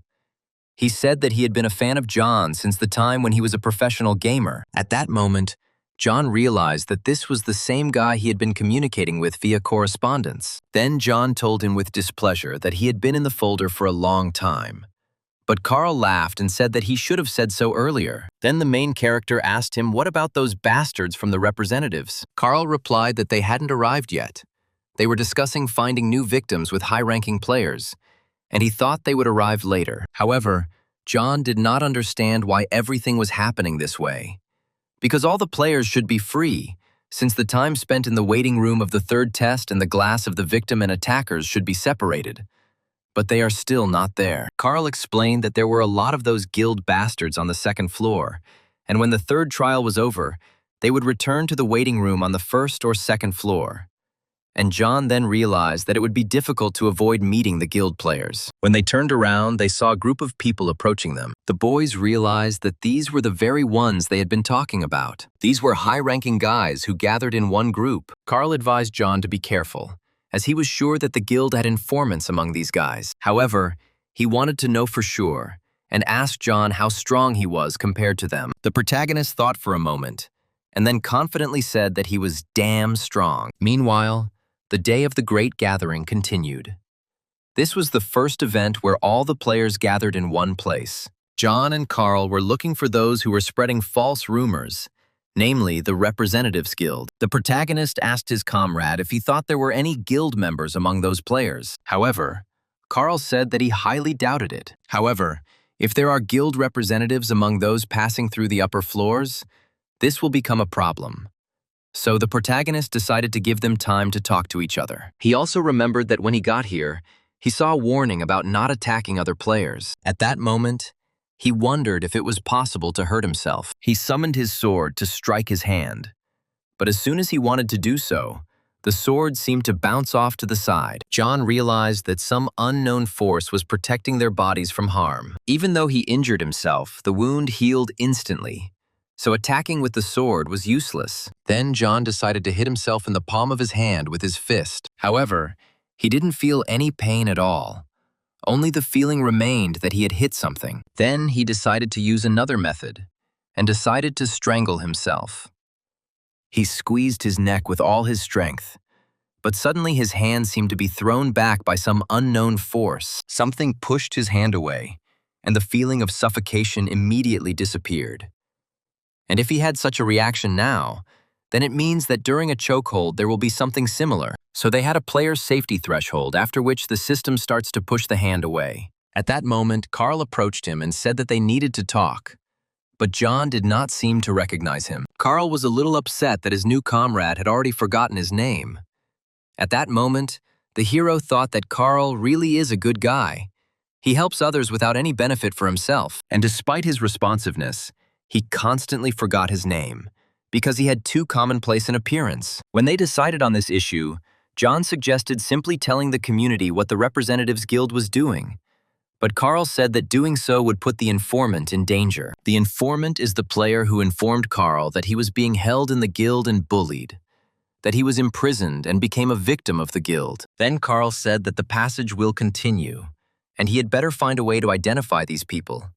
To which John replied that it is not easy. The possibilities of intervention of players of different difficulty levels are limited. You were right when you said that the Representative Guild gathers players from all difficulty levels. There are also about 10 people at the average level, and there should be some at the hard level as well. Oliver was the leader of the guild, and either he would be able to control them all, or his comrades would kill him as soon as the time came.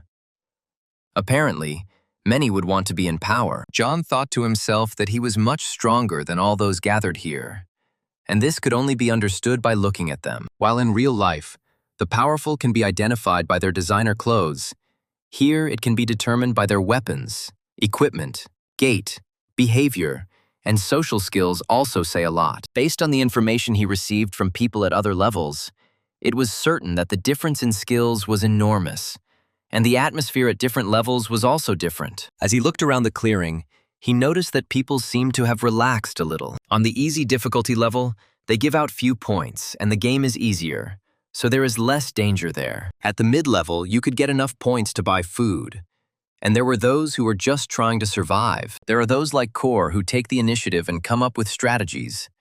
And now, people like him are setting the tone throughout the game by collecting and exchanging information and enlisting the support of others. At the difficult level, the atmosphere itself is very specific. Most people are stuck on the first and second levels, even though information about the third level has already spread. Only a few people were able to successfully complete it. This is the result of a combination of a high probability of returning to the starting point for treatment and low attack efficiency. And therefore, all these people know each other well. Among them, those who passed the third level stood out the most. John assumed that they were simply tired of passing, because they always had very gloomy faces. After some time, John decided to take up explaining to other players why they needed to level up this or that characteristic. The guys kept asking him how to raise their skill. One of them wanted to raise their burn resistance skill, and then the hero answered that to raise the resistance level, you just need to touch something hot and endure it. He took the hot thing and squeezed it in his fist, saying that this is exactly how they needed to do it. The other players were shocked. They assumed that John must be very hot and offered to bring him some water to cool his hand. However, John said that health is restored automatically here anyway, so there is no need to fuss so much. But this is how you can increase your resistance skill. Then Carl asked him what his resistance level was now, to which John replied that he had a level 4 resistance to heat and cold, and a level 7 resistance to fire. When the other players heard this, horror appeared on their faces, as this guy seemed like an absolute monster to them. At that moment, Carl put his hand on his shoulder and asked him to look away. When the boys turned around, they saw the head of the Representatives Guild enter the clearing. Behind him walked his henchmen with weapons in their hands. Then the main character realized that apparently, these were the members of the Representatives Guild. Carl wanted to turn to Oliver, but John asked him to stop. However, Oliver managed to approach Carl and asked if he had any business with him. The guy firmly replied that he had something to say to this scoundrel. He said he heard that their guild was taking food and water from other players. Moreover, they hinder the players' progress and attack them. In response to this, Oliver just laughed and asked if he had any evidence. He said that Carl had to provide him with evidence of his words.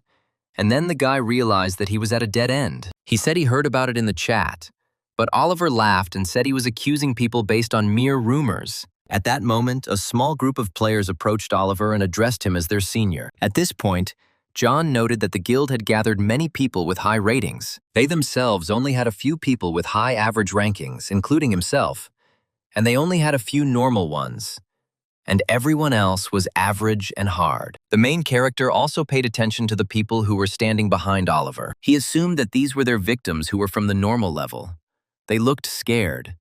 And then the protagonist realized that the problem was much bigger than he thought. Among them, he noticed a young girl with blonde hair who appeared to be looking at him. At that moment, he realized that this was apparently a sign, and that she wanted to tell him something. At that moment, the girl suddenly jumped up from her seat and rushed towards Carl and John. When Oliver saw this, he reached out his hand to stop her. But he was too late. He ordered her to stop. But Maria ignored his words and ran towards the main character. Oliver was close to grabbing her, but at that moment, John used his emblem and intercepted the girl. He looked at her in surprise and asked what she was up to. Not long before, when Maria came to the clearing, she saw John and thought that this was definitely the same guy she had heard about. He stood apart and was not at all nervous.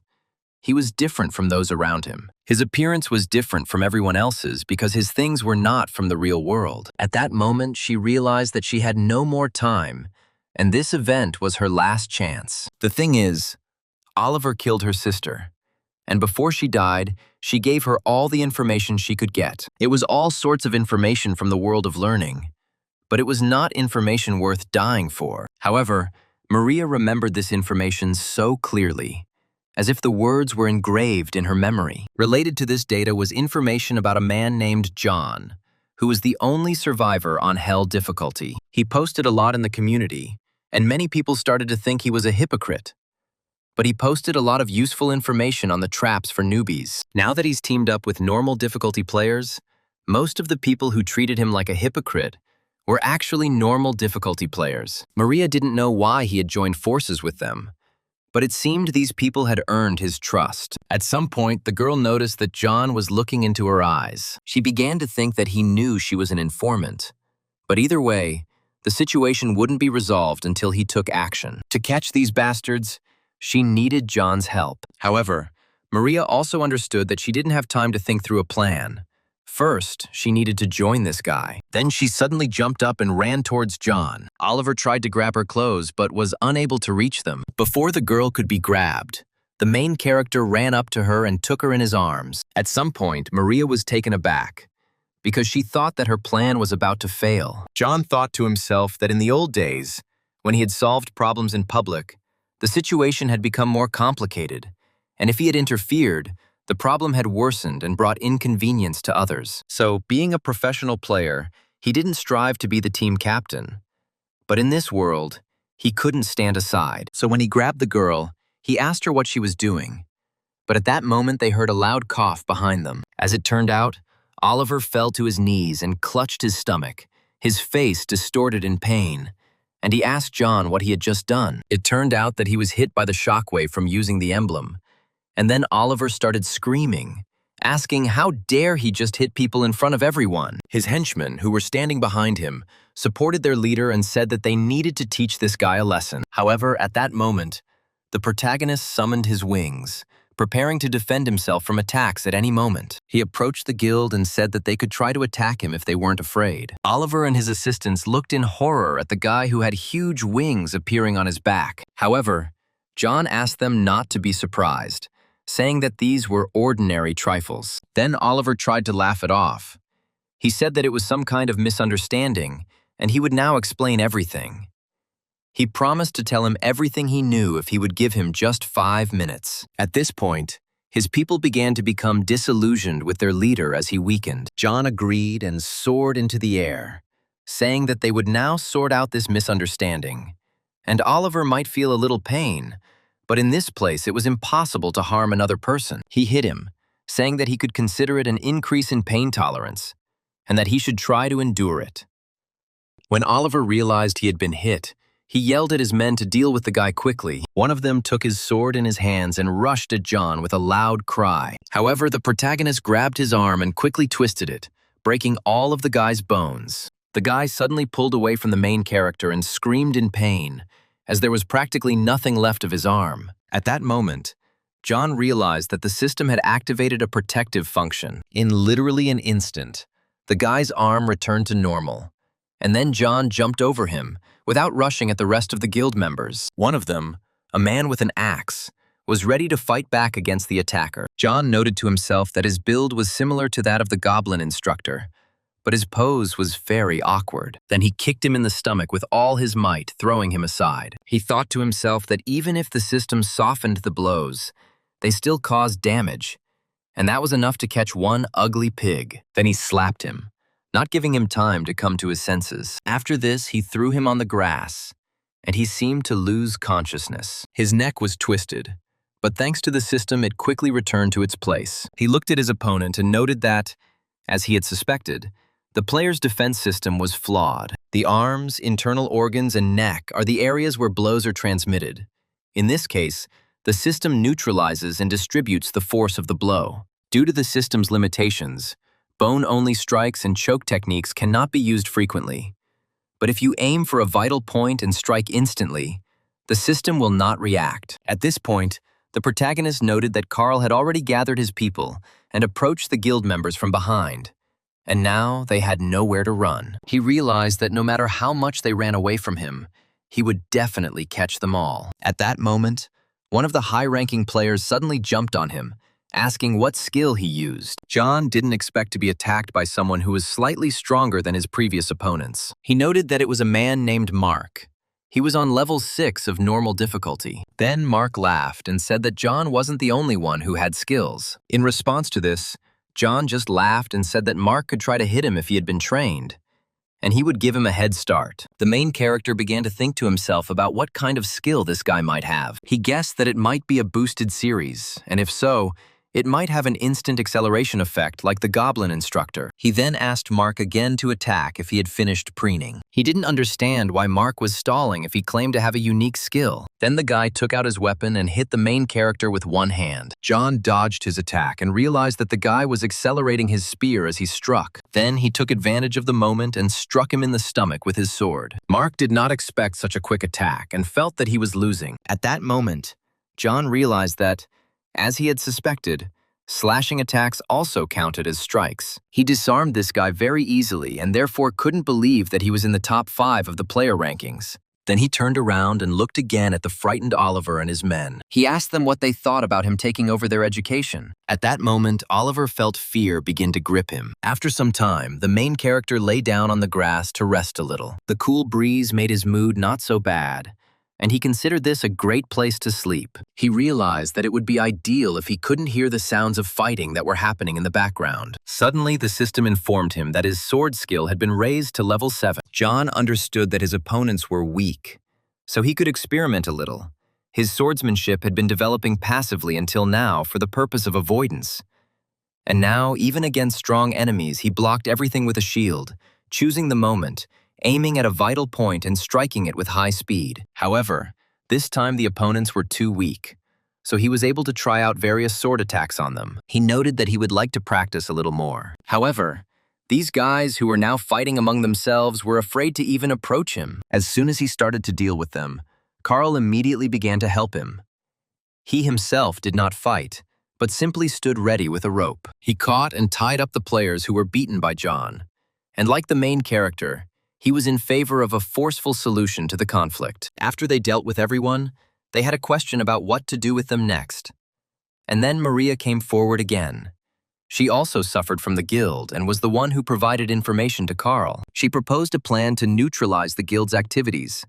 The representatives said the best option would be to send the guild members from the first floor to the second and warn everyone about possible retaliation from them. To prevent this from happening again, she suggested that as punishment, they conduct training sessions for new arrivals, using the guild members as punching bags. Moreover, through training, the victims will get rid of their fear of the guild, unite, and learn to fight. Having finished the discussion, Maria gathered everyone together and told them about all the dark deeds of the guild and its representatives, and about all those who suffered at their hands. She also asked everyone to show understanding, including those who had not had direct contact with the guild, and to send support to the victims and work together to punish the perpetrators. In her speech, she was able to convince the victims to be more courageous and to unite. Carl and the other players stepped back, allowing Maria to take control.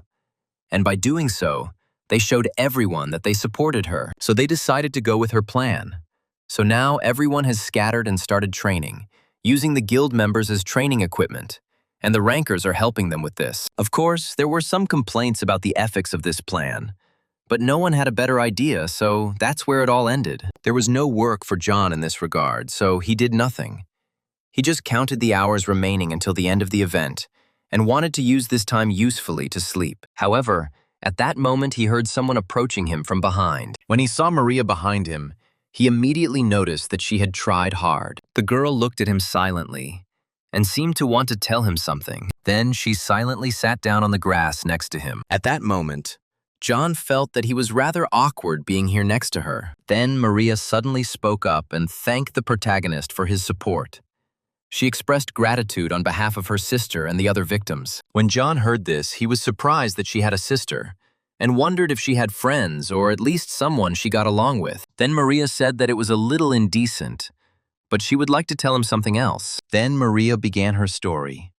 She told about everything up to this day. She talked about what happened before the training, how she survived, and how her sister died. After the story, she turned to John and asked him to lend her his power. She admitted that it was a very bold request and that she had no authority to ask for such a thing, but she promised to definitely repay him for it. However, he was concerned about what she meant when she asked him to borrow his power.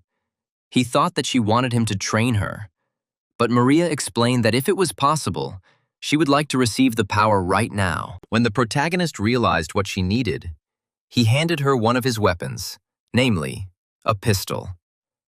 He said it was a magic gun that fired explosive bullets at a short range. It only had 5 bullets, but there were no restrictions on its use, and it was quite powerful. The girl asked him how powerful it was, but John said he had never used it before, and the girl could try it out and fire it herself. Then Maria said that she promised that she would live her life for others and fight to protect people. Thus, she would repay his debt. Then he saw that she was heading somewhere to the side. John wanted to stop her, but the girl no longer listened to him. She quietly told him that she wanted to test the gun right now. Meanwhile, the rest of the players were training on the guild members, with Oliver, of course, getting the worst of it. The other guys laughed at him and tried to hit him as hard as they could. Oliver was extremely angry, and until the very end, he hoped that he would eventually take revenge on everyone who had bullied him. He felt like he was going crazy, but he hoped until the very end that he could get out of here. However, when he looked up, he realized that Maria was standing over him, holding a pistol in her hands. He was surprised that this girl had come back here and now wanted to do something with him. Maria looked at him with a cold gaze and tried her best to contain the emotions that were overwhelming her. At that moment, John came up behind them and tried to understand what she was trying to do. The girl opened the window and took out a small bottle from there. The protagonist noted that it was a bottle of lubricant, but he wondered where she got it from. The girl coated her thumb with lubricant and extended it towards Oliver. The man was horrified when he realized that the girl was planning something terrible.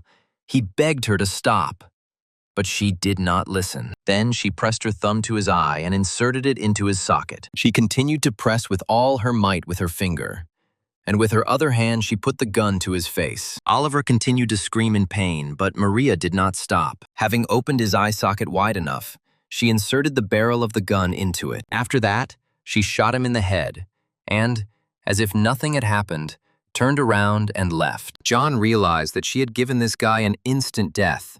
She had shot him in the head through the eye so that the healing effect of this system did not have time to work. He looked at Maria, whose face was stained with Oliver's blood, and she said indifferently that it was a perfectly usable gun. John thought to himself that this girl was crazy, and even more crazy than his own. After Maria's revenge was accomplished, her face showed no emotion, neither joy nor sadness. She pointed her pistol at the sky with indifference and made an announcement. This is how a group called the Security Squad, which monitors the security of the Korean server, was created. Meanwhile, 2 days had passed since the agreement was signed.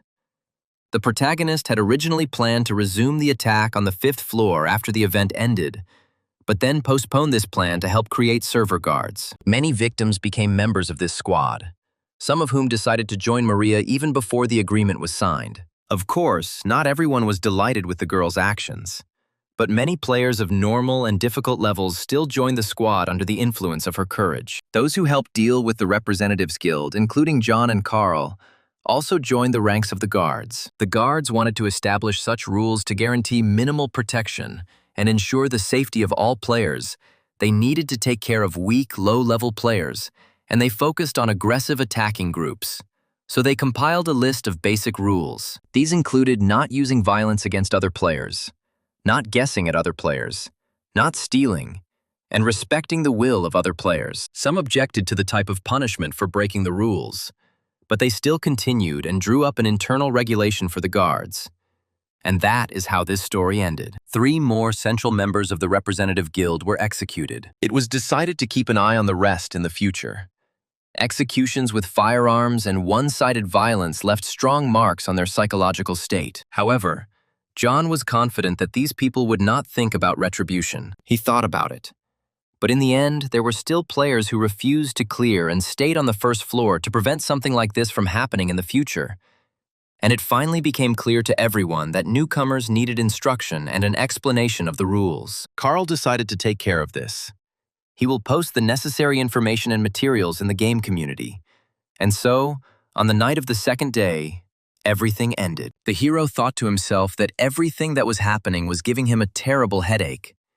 He even thought that he would die, since this kind of activity was clearly not for him. John realized that the most suitable place for him was here, at the entrance to the boss's room. He was on the 5th floor and decided that now that he was used to the one-sided sword, it was time for him to complete this level. Although it was nerve-wracking, he was confident in his abilities and believed that everything would work out. Carefully opening the door, he peered inside to see what awaited him. As soon as the door opened, he noticed a bright flash of light that blinded him for a moment. John froze, trying to understand what was happening behind the door. When the flash cleared, he saw a lizard sitting on the floor in front of him, with its back to him. Looking closer, he noticed that her mouth was open and saliva was flowing out of it. John was surprised to meet representatives of the lizards here again. Suddenly, the system announced that the test would begin in 30 seconds. John assumed he needed to defeat this lizard growth, but he was surprised that the battle would be one-on-one.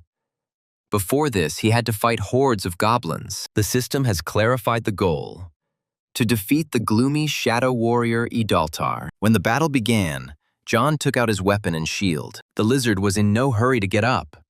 She took the trident in her hands and said something in her own language. Then she turned sharply and looked at John, assessing him with her eyes. For a moment, John froze, not understanding why the lizard was acting so strangely. He assumed that, being a grim warrior, she would not attack first. He realized that the lizard was watching him, and from its stance it was clear that this was no ordinary monster. The atmosphere in the room was different too. This was the first monster that approached the fight with thought, and John felt he needed to proceed with caution. He believed that their strength was approximately equal, and this lizard was clearly not stronger than him. Looking at her more closely, he noticed the expression on her face. Although she seemed to be drooling, he doubted that was possible. Plucking up his courage, John decided to see what the lizard was capable of. The story moves to the future, where John has contacted the young girl who spoke to him from the waiting room. She reported that Kirikiri recommended items to her: a gun with a chance of insects, a spray can, smoke bombs, and a quick elixir. John thought about it when he heard this list. He then replied that although the items were a bit expensive, she should buy them all. The girl asked if she should use all the points sent, as she was told not to rely too much on items. John agreed, but noted that the boss of the 5th floor was very strong, and when he passed this floor for the first time, he was much stronger than he expected. The story returns to the present moment.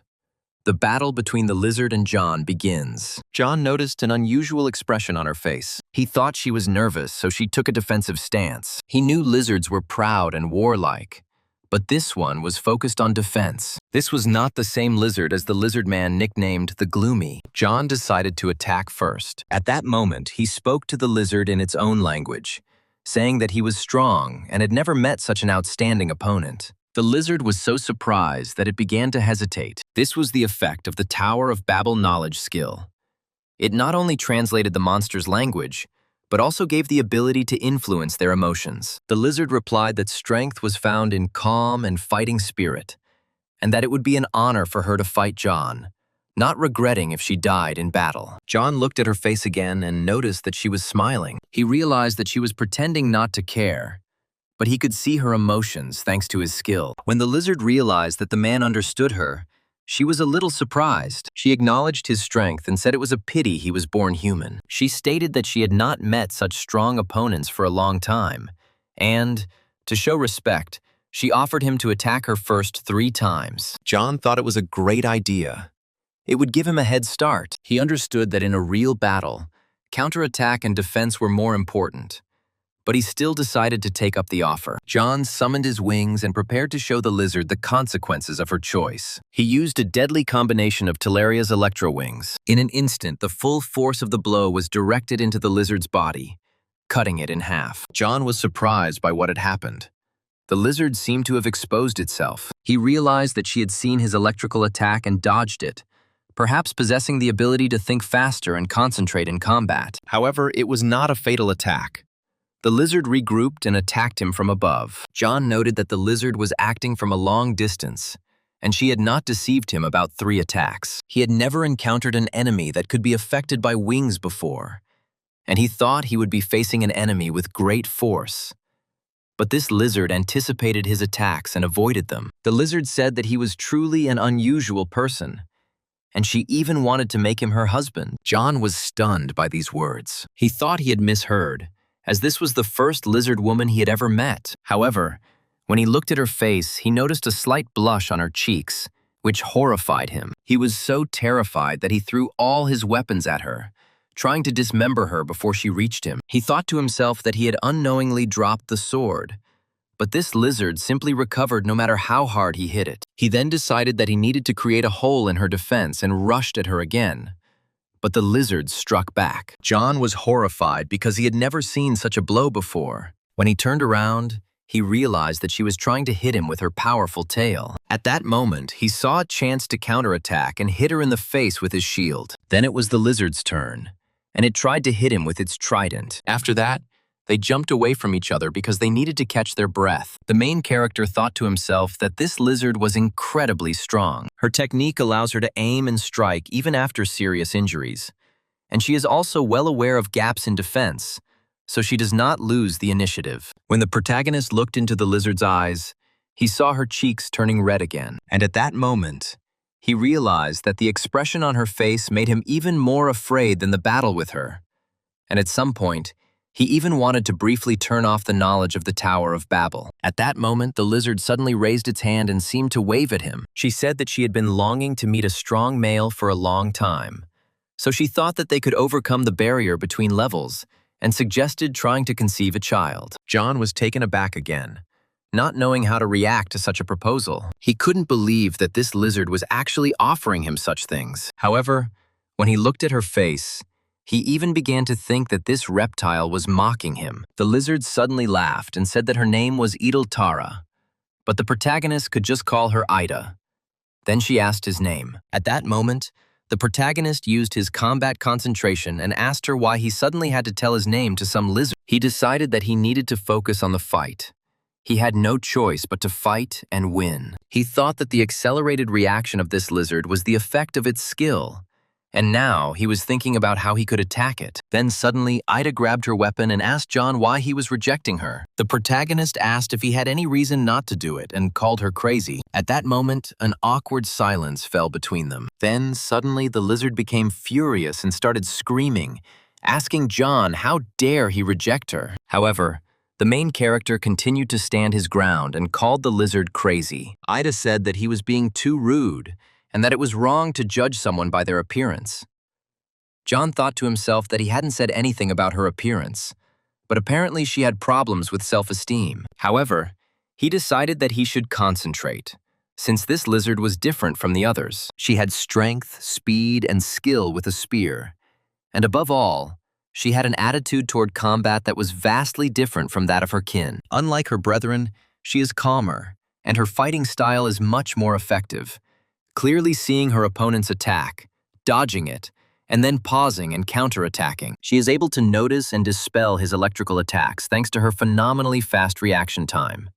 And physical attacks are also not a threat to her, as she can restore damaged body parts. Incredible speed and unique thinking may be the result of some skill, but dodge and recovery are automatic, and in any case, the recovery skill has a big disadvantage. The thing is, it doesn't last long, and after John threw his sword at her and attacked with his shield, she took damage. So it turns out that this skill can't be used constantly. At that moment, John found the answer to his question. First, he needed to carry out a normal attack, let it recover, and then immediately strike with lightning and end it. Then Ida started talking again and told John that he was going too far. She screamed and said that since this was the case, she would make him stay with her. At some point, the main character thought that this lizard had yandere syndrome, and he didn't know what else to do to make her happy. Then suddenly, the lizard rushed at him with its mouth open, growling loudly. John knew she was blinded by rage, and he had to thank her for going on the attack so recklessly. The lizard held out its trident in front of itself and intended to hit the protagonist with it. John was amazed at how powerful her attack was, and knew he didn't have time to dodge it. Then he decided to use the combat concentration skill. He watched in horror as the trident approached him and held his shield out in front of him. Watching the lizard's actions, he decided to see what it was capable of. As it turned out, the lizard easily pierced his shield with its trident. However, at that moment, the hero took advantage of the opportunity, jumped up and struck the lizard's hand. The blow was so strong that her arm simply flew off to the side, separated from her body. This made Ida even more furious, and she again rushed at the protagonist. Then he used the shimmer emblem and moved from her to another place. At that moment, the lizard suddenly stopped and, remaining with her hand, grabbed what was left of her left hand. Then John could finally breathe a sigh of relief. He realized that they had now exchanged attacks, but because she had used recovery, everything had not gone according to plan. However, the lizard would still be seriously injured. He originally wanted to cut off its arm, so if he continued fighting like this, he might win. At this point, Ida turned to him again and said once again that he was overdoing it. She said that he had just tried to kill her.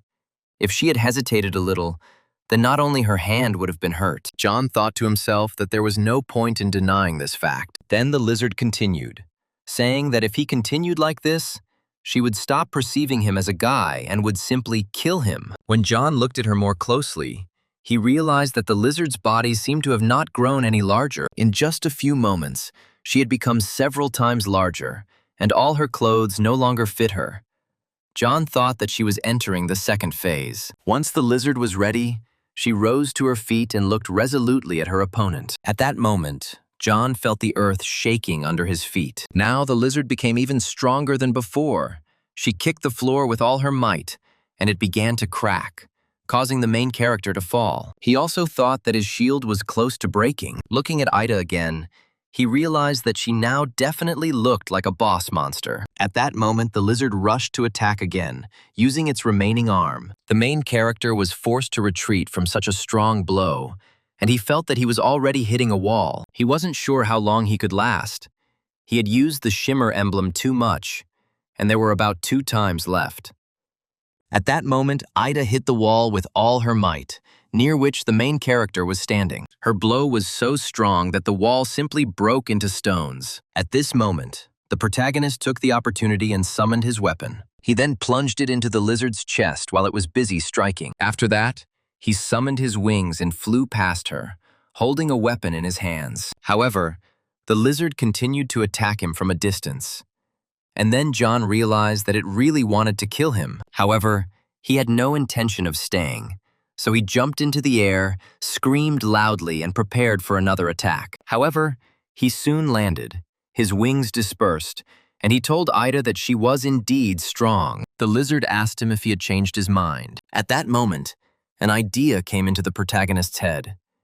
He froze in place and asked her to give him time. Then the lizard heard this and was confused and asked what he was talking about. John explained that her proposal was so sudden that he was confused and needed time to think about it. He decided that this was the best thing to say to someone when you don't want to turn them down, since he had heard about it from the younger kids at the university. Then Ida asked him how much time he needed. John noted that the lizard quickly calmed down after his words.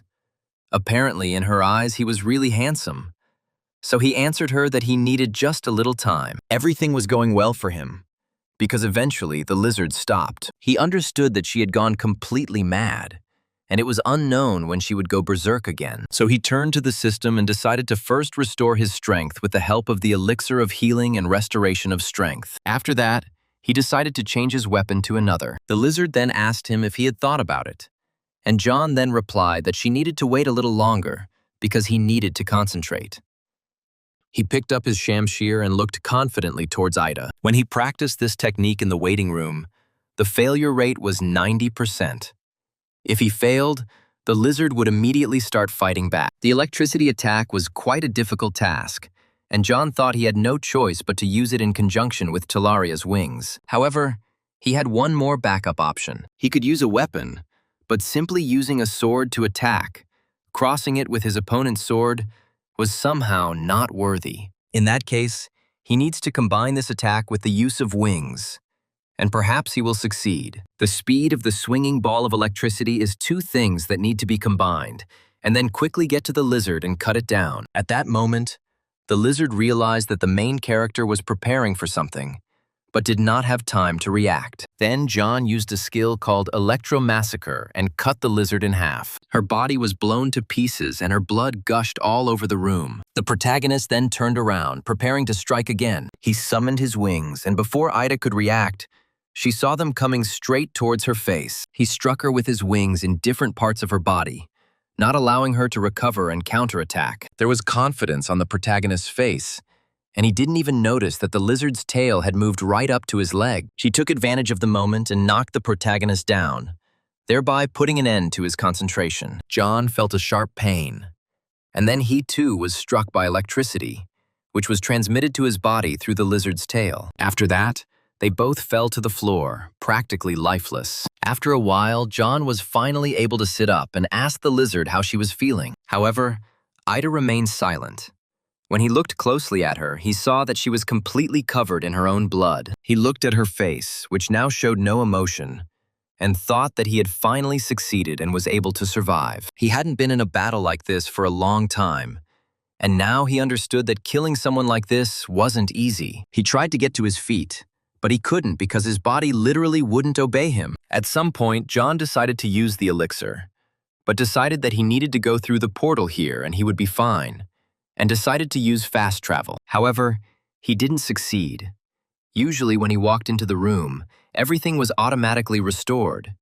But now, this was not the case. Why did John suddenly wonder why there was no message about the end of the cleanup? He looked fearfully towards the lizard and realized that it was still alive and was now climbing towards him, quietly saying that this was too much. With her last breath, she crawled towards him, telling him that he had become arrogant. When John saw the lizard, which was still alive, a look of horror appeared on his face. The lizard continued calling him a bad man, and then suddenly noticed that he, too, could not move. She said that she would not take John away, but would instead make him her husband. John thought to himself that this fate was much worse than death. However, Ida continued to crawl towards him, despite the serious injuries he had inflicted on her. John was horrified.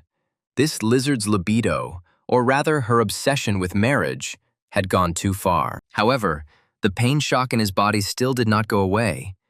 But John could already move a little. He decided that now would be the best time to use the electric attack, or at least the wings, or any remaining weapon. At that moment, he thought that he had given his pistol to Maria in vain that time. Meanwhile, the lizard continued to crawl towards him, clinging to the ground with its claws and continuing to say that it would make John its husband. A look of genuine horror appeared on the protagonist's face. He even began to think that it would be better for him to just bite his tongue and die quietly. However, he quickly realized that it was too early for him to die, and today was clearly not the day. So he needed to concentrate. He tried to calm down and think about what he could do now. He didn't understand why this lizard was so obsessed with the wedding, but he needed to pull himself together and come up with a plan of action. Then suddenly he realized that he needed to carry out an attack with electricity. But Talaria's wings were still unavailable.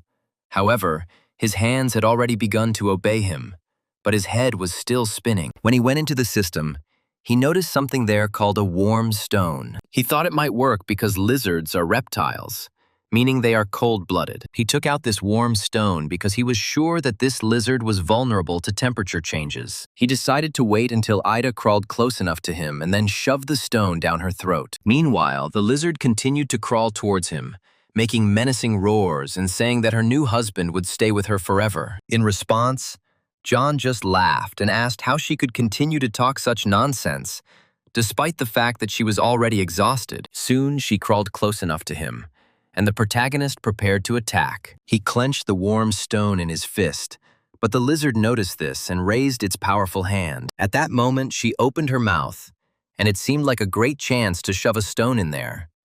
But John began to notice the strange behavior of his opponent. Suddenly, the lizard seemed to lose all its strength and simply fell to the ground. John realized that she seemed to have completely run out of strength. However, the lizard was still not dead.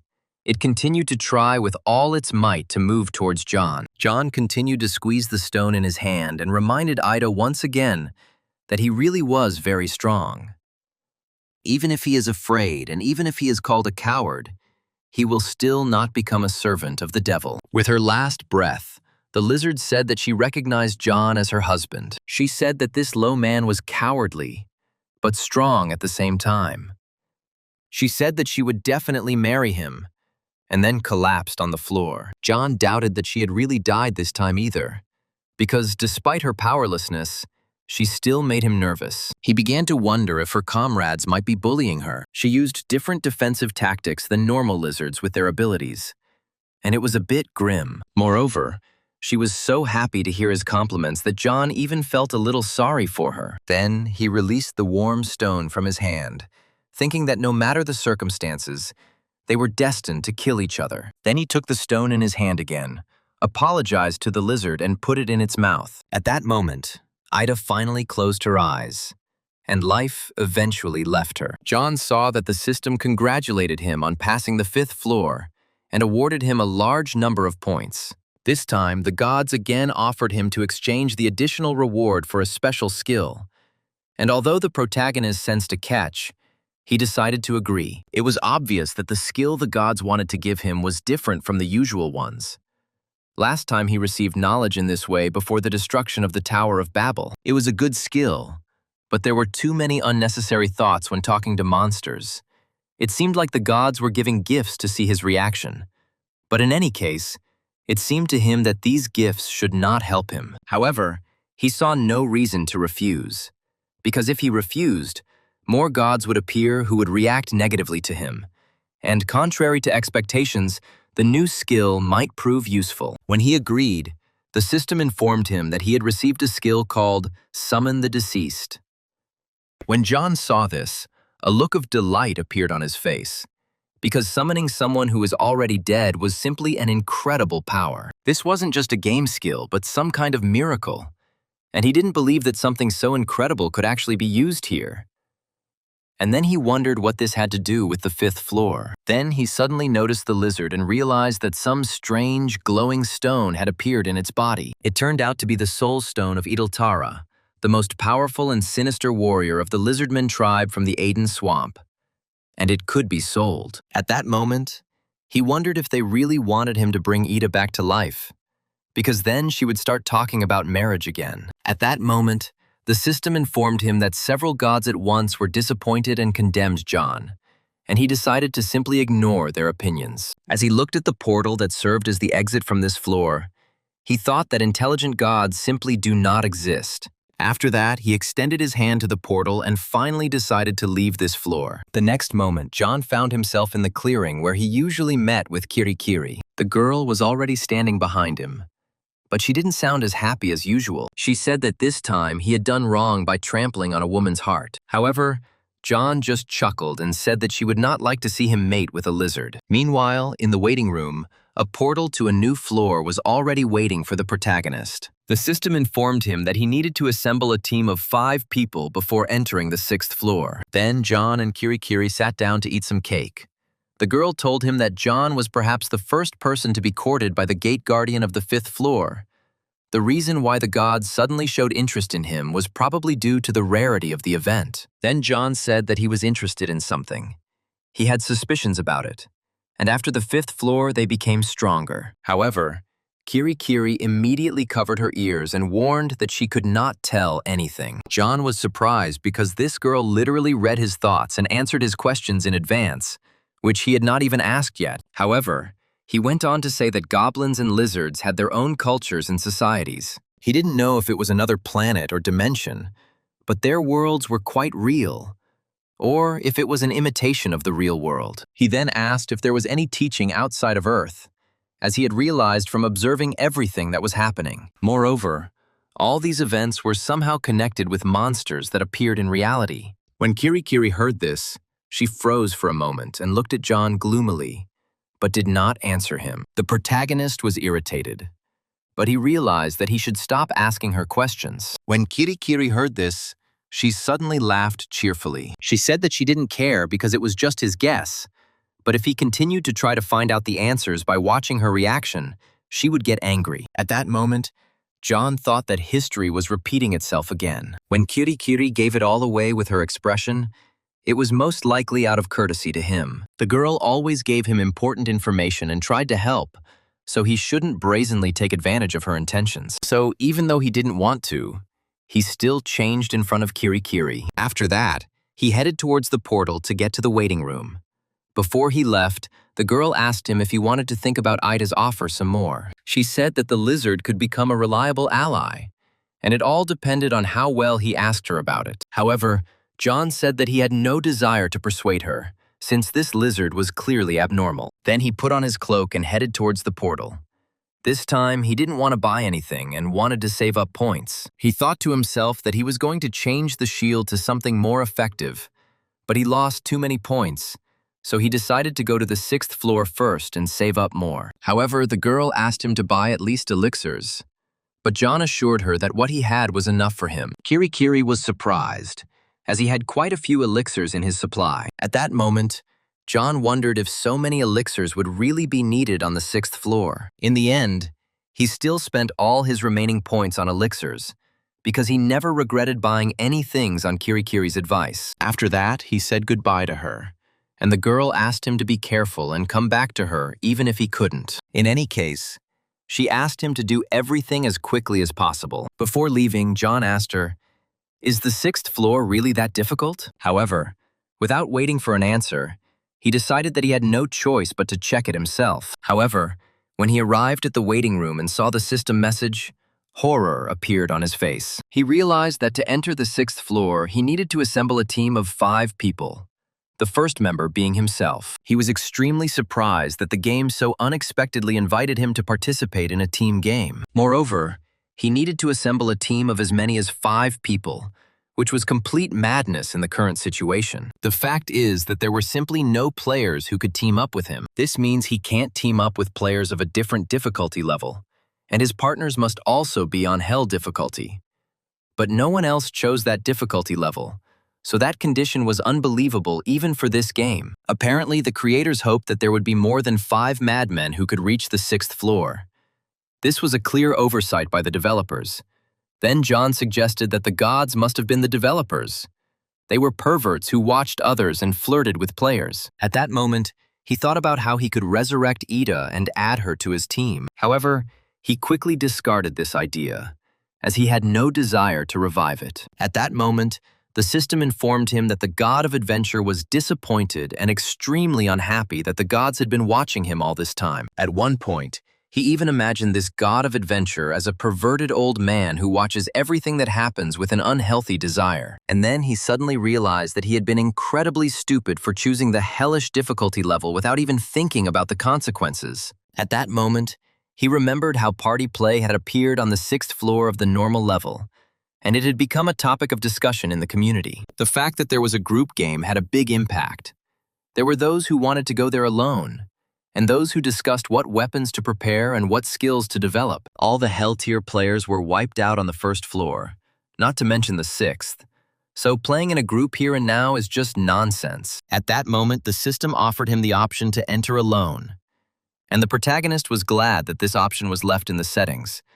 But this meant he had to do all the work for 5 people. It may have sounded easy in words, but he knew that if this system was asking him to create a team, then there had to be something incredibly complex there that only 5 people could handle. At some point, John began to think that he could be as strong as 5 players on Hell difficulty. He thought about how strong he would be among the players if they were here. He assumed he would be above average, and so he was confident in himself now. Kiri said that it was thanks to the god of slowness's uniqueness that he was able to obtain his power skill, and if it weren't for that, he might not have obtained the power at all. And if he was right, then the god of adventure gave him strength only because the god of slowness gave him strength. Since John had become accustomed to attacking and blocking blows, he had no sense of lack of skill. He had prudence, resourcefulness, concentration, adaptability, quick reaction, patience, and also passion. John knew he had no equal in all of these skills, but he still wondered if he could handle the 6th floor alone, which was designed for a group of 5. However, he decided it was time to test himself, and then entered the new floor alone. Soon he found himself in a room in which there was only one small fire. He landed gently on the ground as soon as he stepped out of the portal. The system immediately greeted him on the 6th floor. John immediately put his shield in front of him and began to look around, as he expected some kind of trick. He noticed that this place was quite cramped, and there was also another portal here. The first portal led to the waiting room. When he approached the 2nd portal, he saw a system message there asking him if he was ready to pass the gate test. The protagonist thought that he had read about such floors in the community, and it was said there that the entire floor consisted of only gates. This was the so-called fire room, where team members could gather and discuss strategy for passing the gate. The magical fire and the presence of a safe place attracted a lot of attention. This fire attracted a lot of players because the fire did not spread or go out from it, and there was not even any smoke. John had heard that if he had enough food, he could even cook something there. There were also people who wanted to live in the fire pit, so the main character decided that maybe he should fry something there too. However, he soon got to his feet and decided that now was not the time for this. He headed towards the portal that would take him to the gate test. He walked up to the system window and pressed the consent button. Soon he found himself in another place, which looked like a long corridor. He looked around carefully, but there was nothing special here. John thought that although this was the 6th floor, it was very similar to the corridor on the 1st floor. The only difference was that here, instead of a portal into the waiting room, there was a stone gate. When he approached them, the system told him that he could not enter inside. Then John realized that these doors were the exit. Then he heard a strange sound behind him and realized that the test had apparently begun. One day he turned around and saw that the system had even given him a description of this floor. It said that for 50 years now, the Pantheon has been persecuting the priests of the cursed Church of Bahar. Bahar is a cult whose followers destroy the dead and turn their souls into demons. 16 priests, including the High Priest of Caesar, managed to escape from the Pantheon and reach the center of the White Mountains. This place is called the New World, because according to legend, it was from there that the gods came. The priests of Bahar are planning to unleash a nightmare on the entire continent, using the particles of divinity left in the White Mountains by the gods. So the heroes are the players. They are the only ones who can hold them back until the Pantheon Paladin arrives.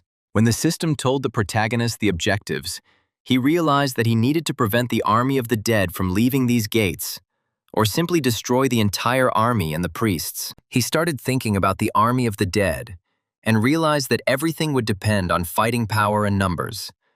But it seemed like it was a battle of endurance. Talaria's wings will be problematic to use due to the low ceiling, but the narrow corridor is convenient for fighting several opponents at once. The first requirement for completing the game was to hold out until the paladins arrived, but the protagonist didn't even know how long he would have to wait for them. Nevertheless, he decided to start with the army of the dead and walked forward down the corridor. He wandered along the corridor for 4 whole hours, but didn't come across anything. Suddenly he heard a strange sound and stopped, listening to it. When he looked up, he realized that all the torches that were on the walls suddenly went out. When he looked ahead, he saw that a whole army of the dead stood in front of him. Horror was reflected on his face, because just a moment ago, there was no one here. These dead men didn't look particularly strong, and if he took full advantage of the narrow corridor, they weren't a threat to John. The problem, however, was the number of these monsters. There seemed to be no end to them. There could be tens of thousands of them here. And if the priests were using necromancy, that meant they could be creating new monsters at this very moment. If John was right, then he needed to destroy them faster than they appeared. Now he began to understand Kirikiri's words about how he wouldn't be able to get out of here anytime soon, since it was obvious that this floor was beyond his capabilities. Endurance and speed of destruction were important here. And of course, it is impossible to complete the 3rd series in less than 2 days. But John began to worry that he might not last until the 5th series. Then he decided to summon his wings and rush to attack. He decided to cover the corridor with his wings so that the skeleton warriors would not be able to get past him. Then he gathered all his determination into a fist and rushed towards them. With his weapon, he broke their skulls quite easily. He quickly realized that their weak point was their head. They would stop moving if their skull was broken. He dealt with several monsters at once, and then appeared before an entire army of skeletons. One of them rushed at him from behind, and John barely managed to defend himself with his shield. Sometimes we came across stronger skeletons. Apparently, they were commanders. One of them suddenly opened its mouth, and its eyes and mouth began to glow with a strange light. At this moment, the main character realized that he was late. When he looked up, he saw that the monsters had become enormous in number, and they began to look even more terrifying. However, he was right next to the door and knew he had nowhere to retreat. Eventually, he was pushed back to the very end of the corridor, and he couldn't deal with these monsters no matter how many he destroyed. After so much time, he couldn't even reach the priests. Thus, he continued to fight monsters for 2 days, and in the end, the attack on the 6th floor ended in failure for him. Meanwhile, the story moves to the future again. John was standing near the incubator and wiping it with a napkin. There was a strange egg inside, and John periodically sang lullabies to it, as if it were a real child. Soon, he said with a smile that the preparations were complete. He thought he needed more time, and also a couple more conditions needed to be met. However, if he continues to watch it, the dragon egg will soon hatch. He said that there was a tribe and everything was ready. First, he would bathe him in the elixir and bless him with resistance skills. He will drink a diluted elixir and eat a mixture of crushed byproducts of the spirits of a small earthworm. In order to prepare all this, he made a giant mixer. And if the pieces turn out too big, he will feed it larvae. John learned some magic. And if suddenly the newborn dragon does not follow him, he even made a dragon's heart, so that if his appearance glows, He can come to terms with it thanks to one person. He was very familiar with reptiles. As he walked down the corridor, a message from the system appeared in front of him. It turned out it was Carl. He wrote to John because he wanted to say goodbye to him before he went out. John said with a smile that he thought he would be stuck here. But Carl finally leaves. The guy said he just wanted to get out and live in peace. And John was pretty sure that would be the case. He said that if a monster suddenly appeared on the ground, he didn't think Carl would want to fight it, because he was one of those who led the Korean server from the very beginning, and it had the most awakenings. He asked Carl if he didn't want to receive a huge compensation if he stayed in Korea as a national hero. He didn't believe that Carl would allow politics to affect his peaceful life. He also said that if it were a meeting day now, they could see each other in person. But Carl said that he was already getting annoyed with these days. John said that, other than the first meeting, it was a good event overall. However, Carl said that unlike everyone else, John simply sat in the corner and increased his pain tolerance skill by hurting himself, while everyone else was doing more energy-intensive activities. However, John said that in any case there would soon be a meeting day, and he even felt a little sorry for Carl. He was surprised when he heard that there would soon be a new meeting. He said that not much time had passed since he started working as a vigilante. He then asked John if Mary knew about the meeting. John said that perhaps she knew, and Carl quickly said that in that case there would be no meeting. The meeting is held only when a serious problem arises during training. If information about the day of the meeting were made public, the vigilantes would already know about it, because Maria nipped problems in the bud. John said that perhaps the next meeting would take place when they finished training and moved into reality. Then Carl suddenly asked him if everything was okay with Maria. The protagonist asked why he was asking about this so suddenly, and said that everything was as before. Then Carl said that they needed to gradually move towards unification. He asked him what would change if they made peace, since nothing would change if they were stuck in this place. Carl said that when he left, John would be the only one Maria could talk to calmly, so he asked him to help her. However, John was already tired of this whole conversation and said that Carl was too worried about others. But the guy invited him not to reject his offer. He said that it seemed like Maria still had feelings for him, and then asked John what his feelings were for the girl, to which John said that he never had any. Then he decided to change the subject and told Carl that he had sent him some message. As it turned out, he forwarded him a message from the community, which contained nothing but swear words. When he heard John laugh, he said that he needed to take his pills. But the hero said that his resistance level was so high that the pills would not help him. Carl began to think about how he could teach his comrade a lesson, to which he had to say that he would talk about it with Maria later, realizing that in fact, he was lying. Carl told him that if there really was a meeting, he would see the new guy, and asked John if he was currently on the 6th floor and if he expected too much from him. The hero said that there was nothing surprising here, because there were those who reached the 6th floor before. Carl said that John was very heartless, and this player was very good, but John said that he could not be as good as himself. He said that he couldn't get through the 6th floor even on the 3rd try. Carl said that John was a real monster, but nevertheless the newcomer looked quite talented. He asked John if he thought this newbie would be able to get through the 6th floor. The protagonist replied that this guy was an archer, and if he couldn't handle it, he would send him one item to help. He said that with this item he could easily reach the 10th floor, and if he was lucky, he would even go up to the 30th, like the American newcomers. Then Carl asked John how strong he was now, but the hero asked why he was asking that, to which Carl replied that when he got out, they would definitely ask John about it, and he needed to know what to answer. Carl then asked him how strong he was compared to a G-class monster. As it turns out, in the real world, all monsters were classified into classes based on their strength, first from A to F. Then Class S was added, and then Class G appeared. G-class monsters are considered a national threat, and there are currently only 4 G-class monsters in existence on Earth. This class usually seizes territory and stays there, and a G-class monster called Oaklear settled in New York, leading to an open clash where the best players were mobilized with the U.S. forces. As a result, the Army's top players were mobilized, and as a result, the monster was defeated. But the damage was enormous. More than half of the top players were killed. John had heard all this in the community from newcomers. Since he had been in training from the very beginning, He had never seen these monsters, however. Based on the information he had an answer for Carl. He said that he was much stronger than a G-class monster, and there was no point in even thinking about it. Carl laughed and said that he had heard this offhand answer somewhere before, but thanked John for his honesty. Gradually, the conversation turned to memories of the past. They recalled their first meeting, the good and bad moments. John had only met Carl in person a few times at meetings, but it was a fond memory for him. As he was the only one at Hell level, Carl became a friend to him, and even a family that he didn't have.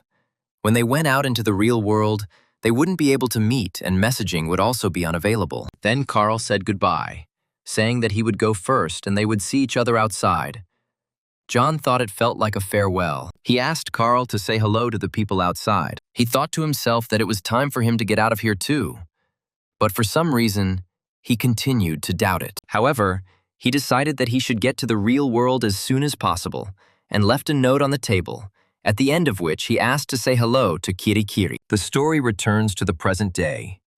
John has returned to the waiting room after failing the test on the 6th floor. It was his first defeat, and so he spent some time trying to recover. He failed to get past the 6th floor, and all 3 attempts ended the same way. However, he decided not to give up and hoped that the 4th time would be lucky for him. Still, the likelihood that he would be able to clear the floor was low, and he knew it. He had nearly died many times, starting from the 1st floor, but he had never felt so broken. He doubted he had any chance of getting through because there were too many monsters. It was like that moment when John almost decided to give up everything and left in a state of anxiety, losing the strength to move on, falling behind the others and losing to a newcomer. However, when John came into this world, his body recovered.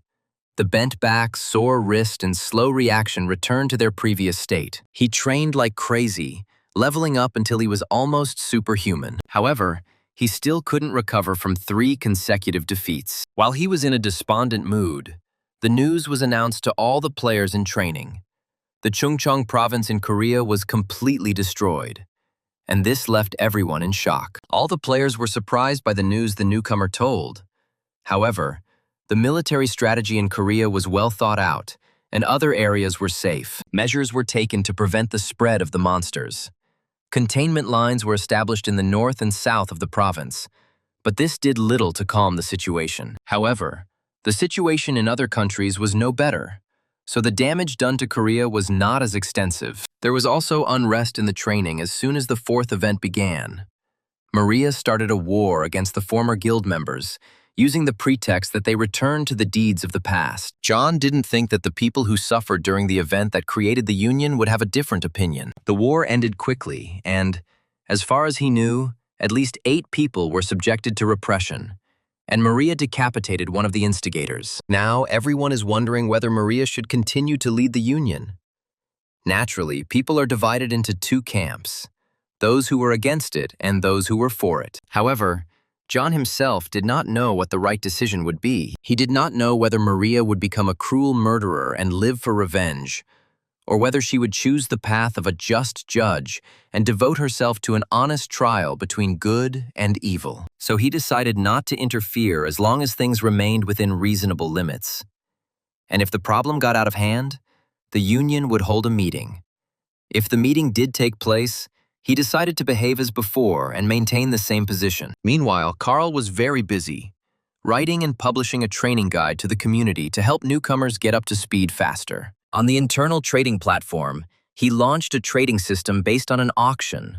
The rule was that goods listed for 7 and 77 points were intended for a specific person, so it was impossible to participate in their purchase. It was a simple but fully functional system, thus helping newcomers to ensure exchange between players. Until now, the auction window was only used to sell cheap items that were no longer needed by ranked players.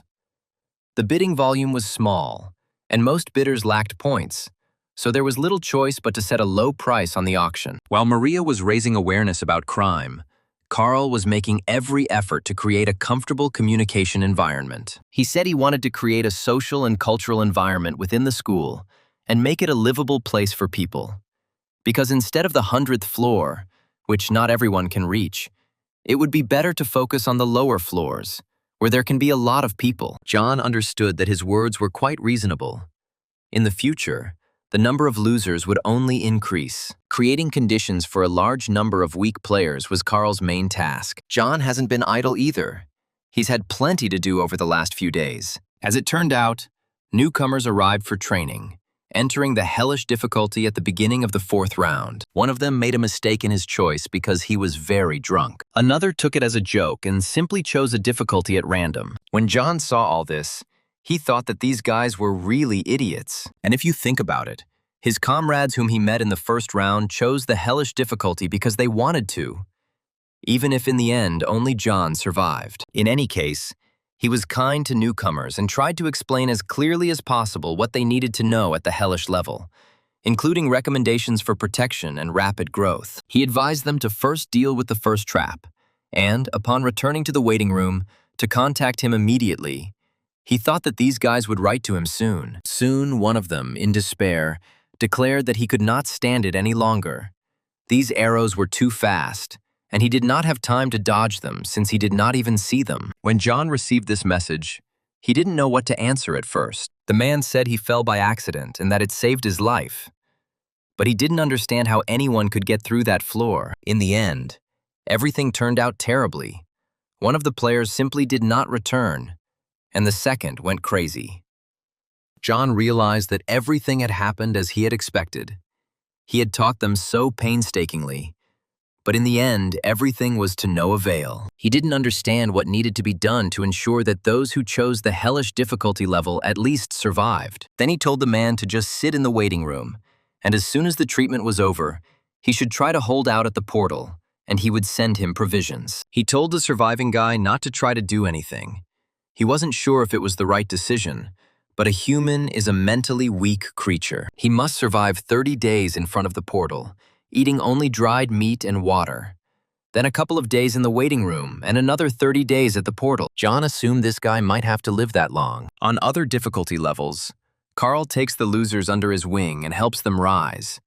But on the hell level, everything was different. John knew he was doing the best he could, but now he had to go his own way. When he arrived on the 6th floor, he sat down near the fire and began to think about how to pass this test. Then he took out some stones and began to examine them. In his hands were the birthstone of Goblin Gractus, the birthstone of Goblin Gross, and the soulstone of Lizardman Edeltara. By summoning the dead wives, he could increase the number of allies to 3. But he didn't know if they would be good allies. But if he could persuade them, something should work out. He thought that if these 3 joined him, they could split into teams. They would split into 3 teams and attack in turn. This will help conserve strength, and also provide the opportunity to use the reserve as a rapid response team in a critical situation. When the commander appears, the reserve will become a rapid response team and go on the attack alone. John will not be able to simultaneously attack the commander and fight off the advancing skeletons. It was also possible to try to break through 4 at a time. Given the width of the corridor, this was quite possible. As John had expected, summoning the dead was a very useful skill. So useful that he began to feel like the gods had given him this skill specifically for passing the 6th floor. However, he was confused by the phrase about a certain time in the skill description. He assumed that once this time passed, all the summoned ones would disappear. It was obvious that group floors would appear in the future, and even if John managed to cope here with the help of summoning, who knows when he would run into a wall? So passing the 6th floor using temporary allies was not an option. The answer is to take a long-term view and grow to the point where you can always handle the work of 5 people. So he decided to go back to the beginning and try not to die. He had to fight, overcome life and death, attack again and again, not give up, even if he didn't succeed. At least if he kept challenging himself, his level and skills would grow. And this was different from reality, where the body could simply break down if you pushed it too hard. There is a waiting room here, so fatigue and pain don't accumulate. It's an environment where you can focus only on growth. Therefore, John decided to leave the attack for now, since he had no need to rush. If he uses a skill to clear this floor, his stats will not increase, and he will respawn on the next floor. After all, the best way to clear is to work without rest. If he fails, He can simply return to the waiting room and try again. Therefore, his only requirement for himself was simply not to die. He decided he couldn't afford to do that until he could deal with these skeletons himself. It had levels and skills that increased as it grew, and a waiting room where it could fully recover. And if his will is strong, then he can overcome any obstacle. And this was his choice. The world of training was similar to many RPG games, the main thing in which is constant leveling up. With leveling up, nothing is impossible. So the main character decided that from today on, he would just shut up and start hunting. He decided to show his tenacity and perseverance as a professional gamer. His original goal was to reach level 20. After some time, his fourth attempt was completed, and it again ended in failure. The story moves to the future. A girl with short blue hair named Lucy was sitting in the waiting room eating a candy bar. She sent a message to John, but he didn't listen to her and ended up dying. It was 8 years ago, and she had already read the old threads. Now she had nothing to read. She was bored of just sitting and waiting, and she wanted to get to the floor as quickly as possible. In the waiting room, her resistance and skills didn't improve much, even though the ajusi didn't say it was necessary. At the moment, she was on the 6th floor of the Hell difficulty level. However, after reading all the threads in the community, she learned to some extent about what was happening on the Korean server. At first, Lucy thought that ajusi was lying, but in the end, he became the leader in training and the strongest player. It was just incredible. She had heard about this guy even before she came here. He was the only player on the Korean server at the hellish difficulty level and the strongest in Europe in the real world. He was very famous. This man's name was John. He was a former professional gamer. There were many programs about him that told about his life and past.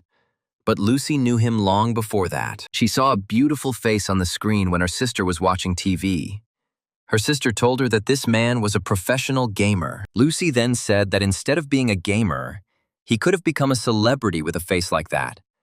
But she soon forgot about it. However, now she realized that in the end, this guy had become a real long-legged ajushi for her. When Lucy mistakenly chose the Hell level, he became the one who gave her hope back.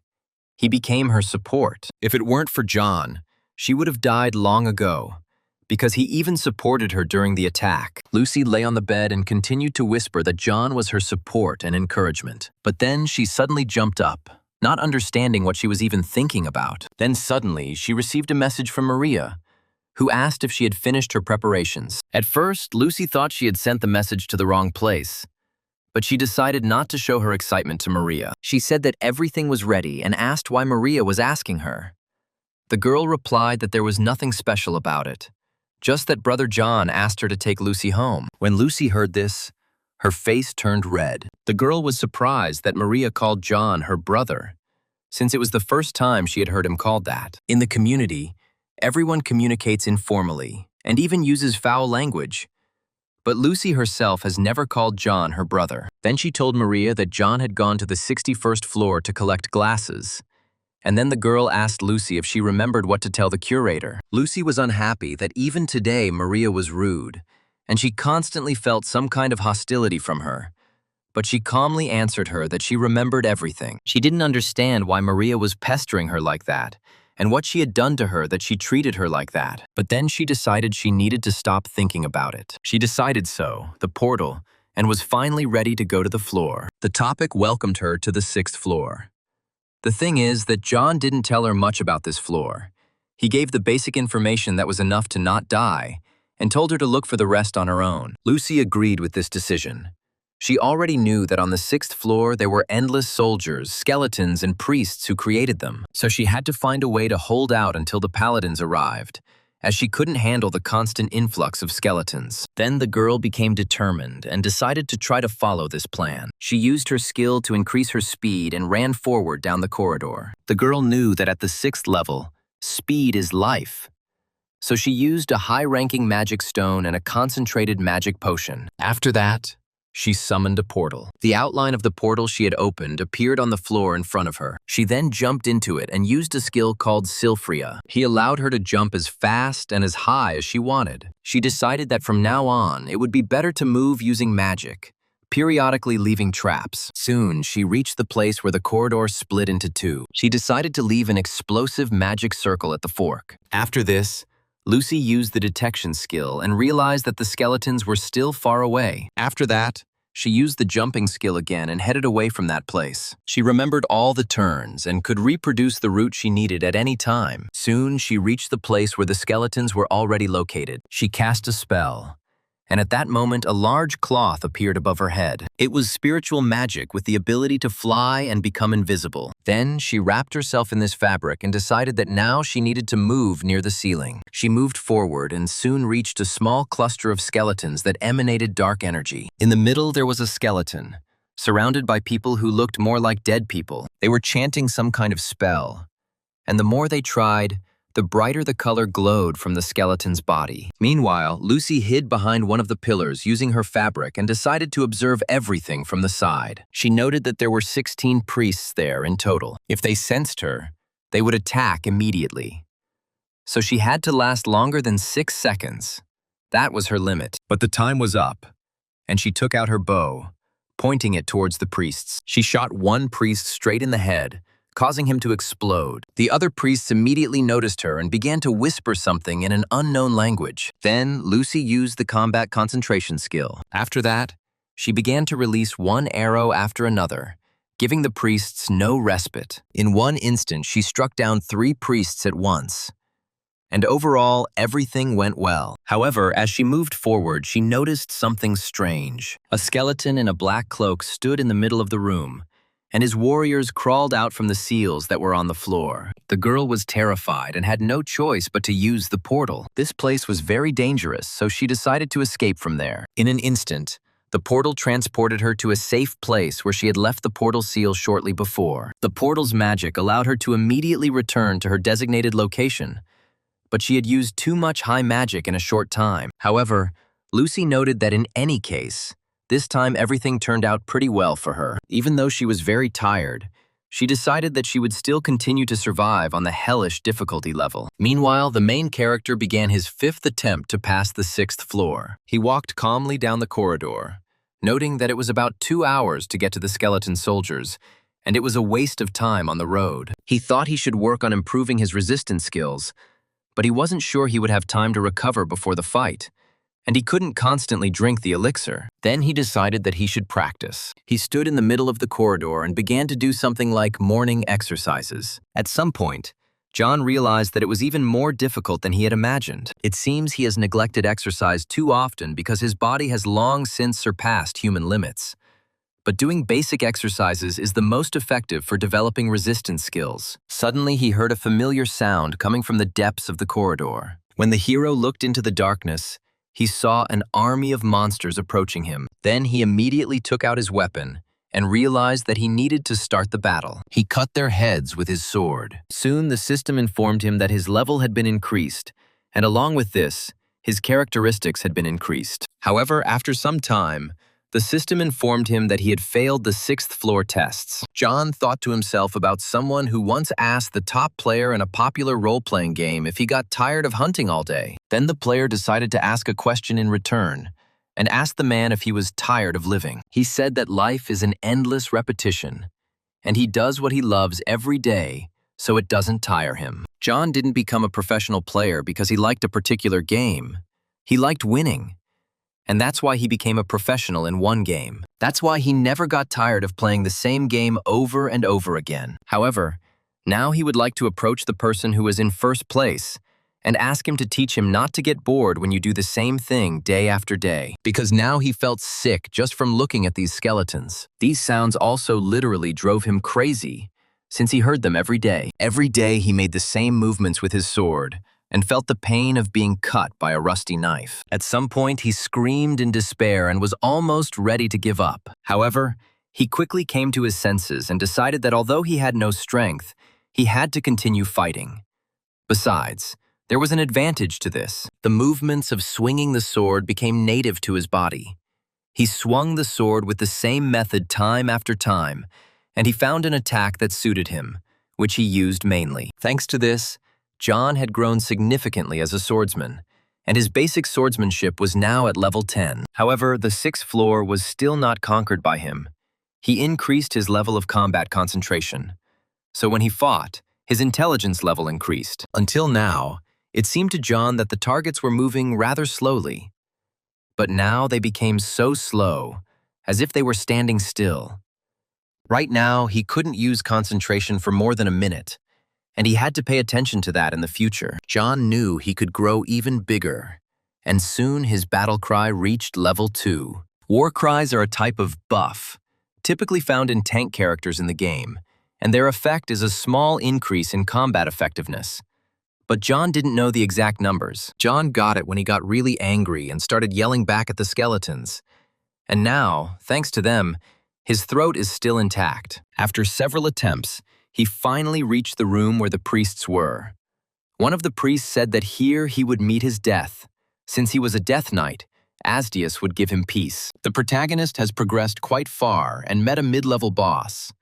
And at first it seemed to him that he was the final boss. Therefore, he answered to the face that he was not at all afraid of the words of some rotten skeleton. At some point, the corridor ended and a fork appeared, which stopped his progress for some time, after which other forks began to appear. So, if John was walking down one tunnel, soldiers from the other would come to the stone gate and open it, and so he wouldn't know what to do. Abandoning the attack and waiting for the knights to arrive was not an option.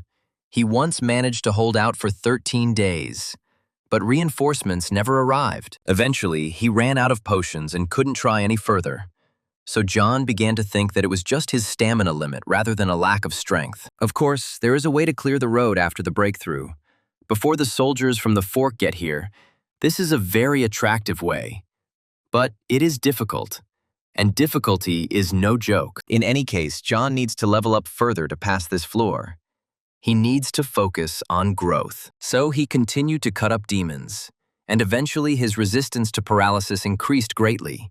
But his resistance to more severe injuries no longer increased. After some time, John reached the level where he was able to kill the very priest he met in that room. As a result, his level was raised, and he also gained a skill called Magic Chain. Now he could use the magic that lay dormant in his body. He had a hard time understanding how the magic circulated in his body.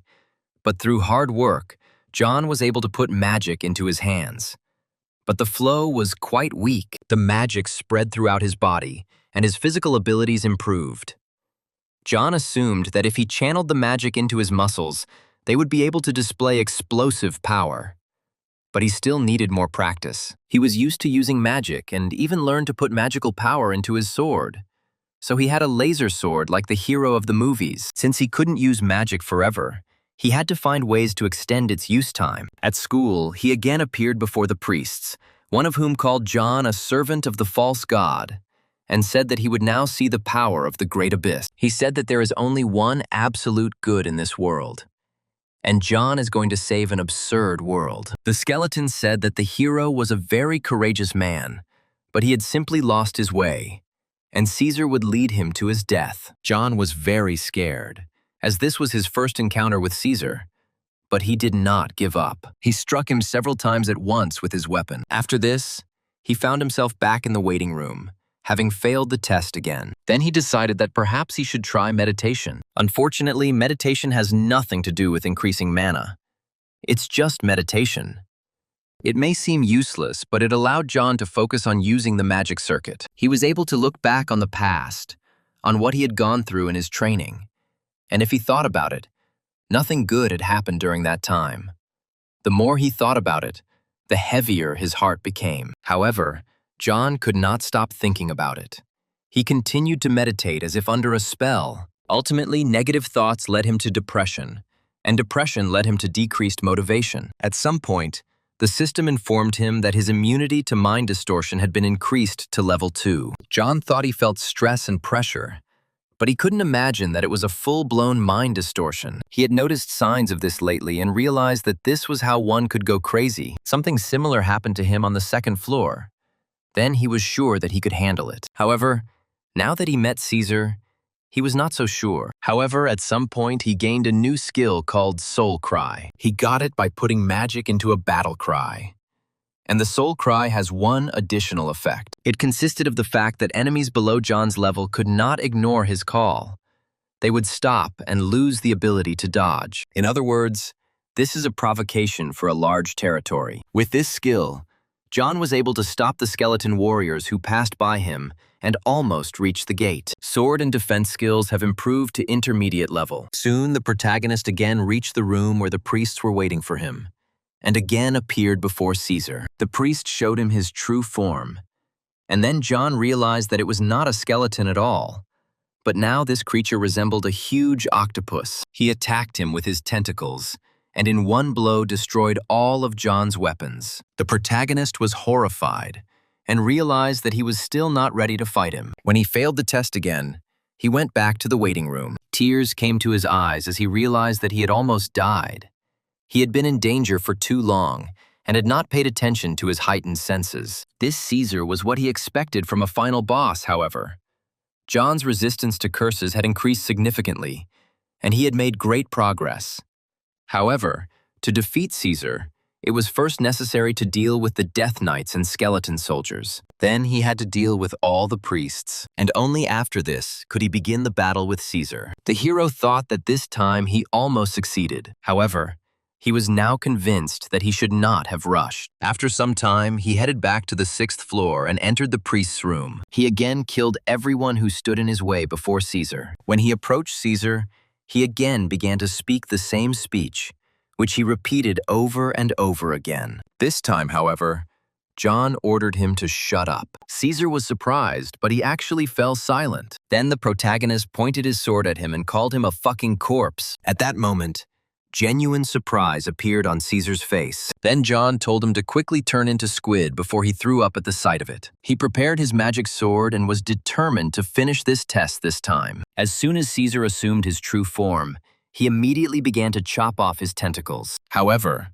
the priest was incredibly fast and began to attack the protagonist with his remaining tentacles. However, John easily cut through his limbs and headed straight for his head. Soon he ran to his body and jumped to be on that level with him. He realized that it had indeed taken him a long time. However, now the main character was truly ready to put an end to this monster once and for all. When Caesar saw the sword in front of his face, he felt fear for the first time in his life. Then the protagonist dealt him a crushing blow, severing his upper body from his limbs. Caesar felt like he couldn't control his tentacles anymore. And then he simply fell down dead. At this moment, the main character was trying to catch his breath, as this fight had left him very exhausted. He looked at Caesar's corpse and hoped that this would be the end of it. At that moment, the system congratulated him on having passed the 6th floor of the hellish difficulty level. She also informed him that all injuries and curses were healed, and he received several thousand points for completing the game. He also noticed that he had come to his senses in a way that was not pleasing to some gods. But he did not react to this in any way, as he was too exhausted from these endless attempts to pass this floor. After that, he noticed a system message that said the gods were offering him to exchange an additional reward for a special skill. This time, there were 43 votes for and only 1 against. And this could not but please the main character. He agreed to accept the gift, and the gods granted him a skill called first-level soul exploitation. However, what struck him even more was the fact that the goddess of slowness wanted to grant him the fate of an apostle. The system also reported that the god of adventure was puzzled and also wanted to grant him the fate of an apostle. And then the system asked the hero if he was willing to undergo a test to prove his qualifications as an apostle. Meanwhile, the story moves back to the future. The main character was sitting in his office and writing something in a book. He soon finished writing the grimoire for dragons. When he found out that dragons had spell books, he was truly shocked, as they were truly a magical race. As dragons grow older, they learn magic on their own. Their knowledge is not lost over time, so they have no need for any writing. At one point, John thought this was quite arrogant, but soon decided that it was not for him to talk about it. Then he noticed the egg, which was still lying in the incubator. He decided that even if he didn't need training, he would learn magic faster if he helped him. In order to pass the 61st floor, he needed the dragon to learn high-level magic, and he didn't have time to wait for him to learn it himself. John didn't include useless material about the dragon in the grimoire. He left only the most necessary things. how to use kotodama and internal energy, because he didn't need absolutely all the information about magic. At that moment, he received a message from a user who asked him for a report. As it turned out, it was Maria. She asked him when the report would be ready. John was very unhappy that this girl was pestering him, and he irritably replied that everything was fine on the 60th floor of hellish difficulty. He asked whether it was really necessary to report every month, and asked the girl if she was tired of doing this. Maria read his message emotionlessly, but she seemed irritated too. She replied that she was tired of listening to him grumble every month. Everyone sends reports at the same time, but for some reason, John always forgets about it. John understood that she was putting psychological pressure on him, and if he said something wrong, it could lead to consequences. So he decided to immediately change the subject. He asked her not to be angry, and said that in recent days he had been trying not to pay attention to the passage of time, and did not even check his messages. Apparently, he had been here for too long, so he had had a relapse of a mental disorder, and the medications were not helping him. When Maria received these messages, she apologized and said that she did not know about it because she was too indifferent. She said that if she needed to, she would write to him herself, and for now, he could no longer send her a regular report. John thought that everything had gone as he had planned. The crisis had given him a wonderful opportunity. However, he understood that now he needed to get rid of another irritant. He turned to Maria and apologized for causing inconvenience, but asked her to take Lucy home in his stead. He said that he wanted to try to climb to the 61st floor, since he had spent too many points and needed to save up. Then Maria agreed and asked what she should tell Lucy. In response, John told Lucy not to forget to pass on his words to the manager. Maria replied that it would be better for him to take her there himself, and asked if he was still on the 6th floor. John answered in the affirmative. He said that Lucy's growth has now stabilized. He was worried that she wouldn't be able to cope with the 6th floor, but she's doing well. It will take her some time, but sooner or later she will get through it. He assumed that this girl had talent, although not as much as his. But for a spellcaster, she was quite good. Lucy began to study magic to compensate for the weaknesses of an archer. Magic in which the skill directs magical power and is activated by saying the right words. This magic is quite weak and cannot be transformed, but its speed and ease of use allow it to cover the entire area of effect. It is easy to learn. So many specialize in it, which is why there are almost no masters of traditional magic left, which proves how powerful the combination of an archer and a spellcaster is. Then John told Maria that he heard about the event opening soon. The girl said that people are talking about it, but there is no exact information yet. John said that it would be good if it was a normal general meeting, but if not, it would be quite a hassle. Maria firmly said that if this were to be a meeting, no one would be spared, since the vigilantes had become completely unruly lately. John replied that it was her own fault, since she tormented them to death.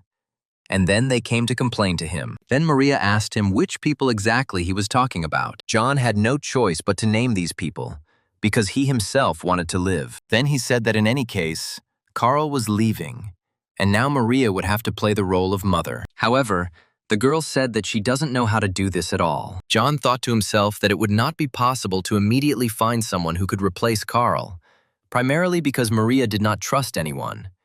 And if Carl was gone, only he would be left. John said they should have stopped Carl the moment he decided to get a divorce.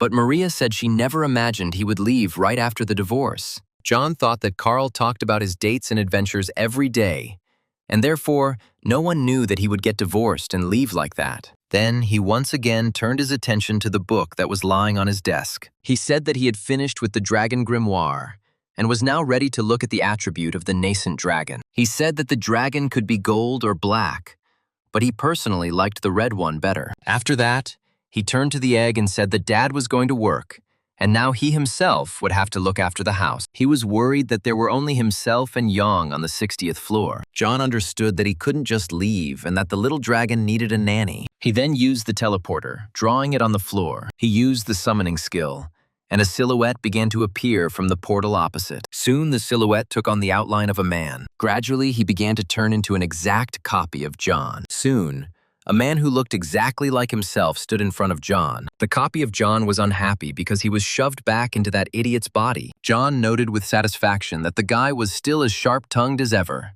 and then ordered him to watch the house and the egg. The doppelganger reminded John that this wasn't his home, and that he should just give it his body.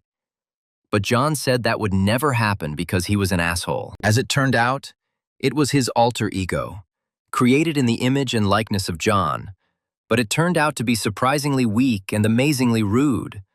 Moreover, they could read each other's thoughts. If anything happened to the egg, he would immediately be transported here from anywhere. In other words, it was a highly effective notification magic. John created it to clear out the 61st floor, but unfortunately it turned out to be useless. At least now it could be used as a nanny. His alter ego said that if this continued, he would go on strike.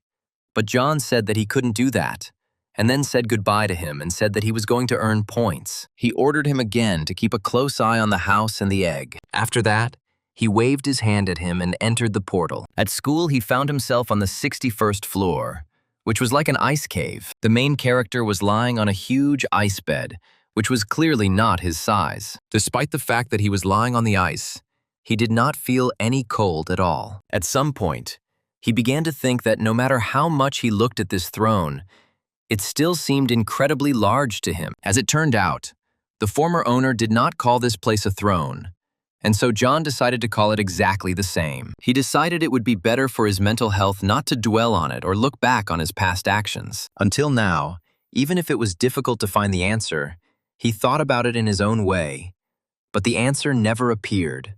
No matter how much time passed, John did not even know if the answer existed, so he decided not to look further. This way of thinking became a kind of habit that he developed when he couldn't get past the 61st floor and got stuck on the 60th to keep regrets from eating away at his mind. At one point, he thought that he felt quite cold, as if he were on the field with Kirikiri. Come to think of it, it had been quite a while since they had seen Kirikiri. These thoughts made him think about something for a moment. However, he decided to put them aside and told himself that he came here to clear his thoughts and not to have only negative things creep into his head. The system then sent him a message that Maria had just seen Lucy off. After this, she said again that it would be better if John did it himself.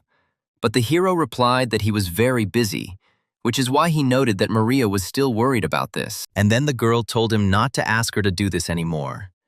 John asked her if something had happened. Maria said that Lucy seemed to hate her, to which John replied that this was not surprising, since it was impossible to please everyone. At one point, Maria suggested that she was simply being too sensitive, and John didn't know what to say to safely skip the topic, as there were too many pitfalls. He said that Maria was the leader of the spring who sent her a message directly, so Lucy must have been nervous.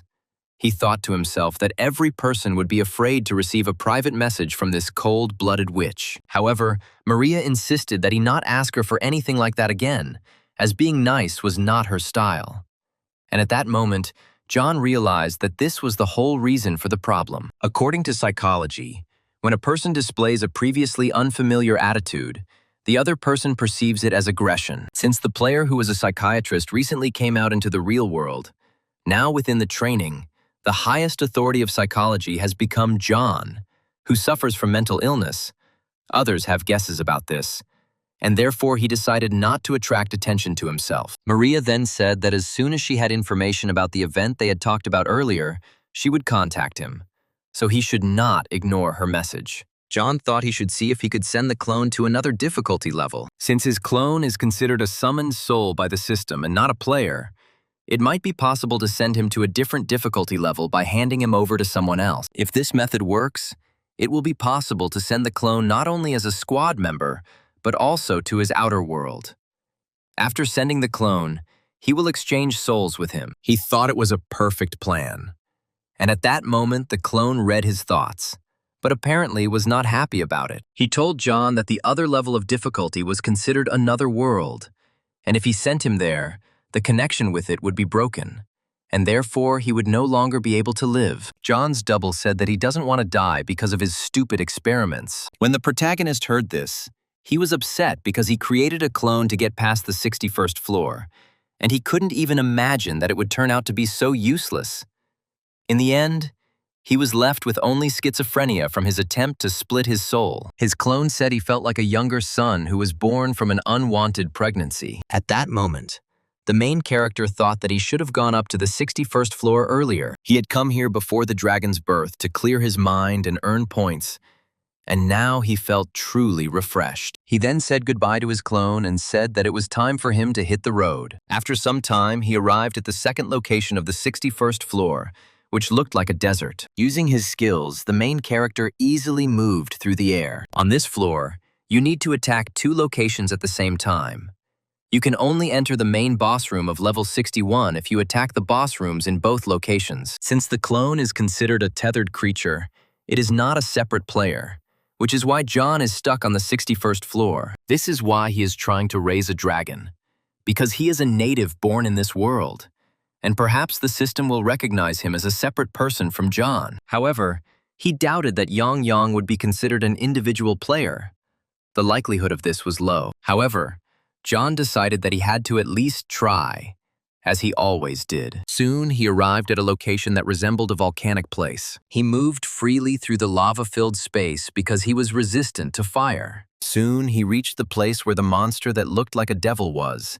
Seeing John, he asked him to come closer, since they had not seen each other for a long time. The protagonist noted that he had indeed not seen him for a long time. Then the monster asked him if he had already seen the queen. John said he had seen her before, and she was complaining about her skin, as always. Hearing this, the monster laughed loudly. His voice was so loud that John even had to cover his ears. He said the queen was worried about her frozen skin aging. She was still being stupid. John confirmed that the queen had indeed said something like that. Then the monster addressed John as a king and asked how much longer he would have to wait. The hero said that he still needed time. Then the demon said that he had a sad fate. John became the most skilled swordsman, the most powerful swordsman.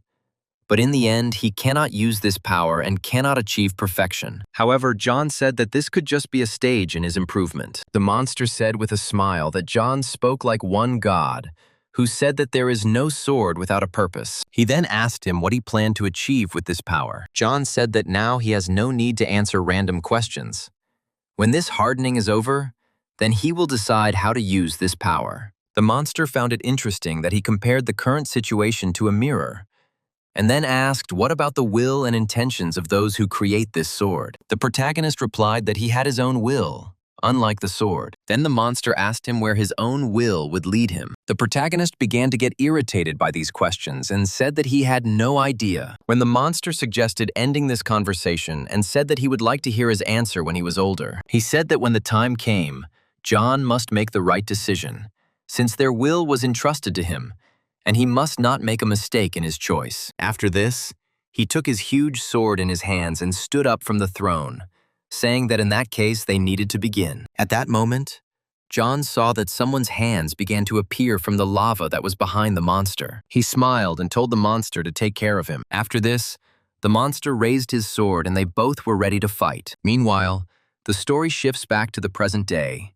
The protagonist's adventures on the hellish difficulty level have already reached the 11th floor, and he finds himself in an underground city. There he found several chests at once, which contained loot for him. Inside, he found resistance to poisons, and this skill also rose to the highest rank. Such rewards made the protagonist very happy as he progressed by leaps and bounds. However, at the end of the 11th floor, he was very tired because that floor was difficult. The problem wasn't even the ripped-out complexity, but the fact that a lot of work needed to be done to complete it. The condition for passing the 11th floor is to capture the treasure chest that is most treasured by the monsters of the underworld. John was abandoned in the middle of the underground city. He wandered for a long time, and he had to cover a huge distance. The problem was that he couldn't find the treasure chest even after killing the underworld monster. There were many treasure chests, tens and even hundreds of thousands. He tried to catch the monster and get information with the Long Tower of Babel knowledge skill. But everyone who could share even a bit of information with him committed suicide without hesitation. And these racial characteristics greatly irritated the protagonist. Even with his greatly improved interrogation and torture skills, he couldn't get any information out of them. And in the end, he had no other option but to comb the entire city. When he dug up the palace garden, He found an underground passage with a key inside. He inserted the key into the keyhole on the plate of the royal throne and turned it. And a passage to the treasury appeared on the wall behind the throne. He was offended that he had been so hysterical and had spent so much time digging up the entire imperial palace. Perhaps he would never have found this place in his life. Obviously, searching has never been John's strong suit.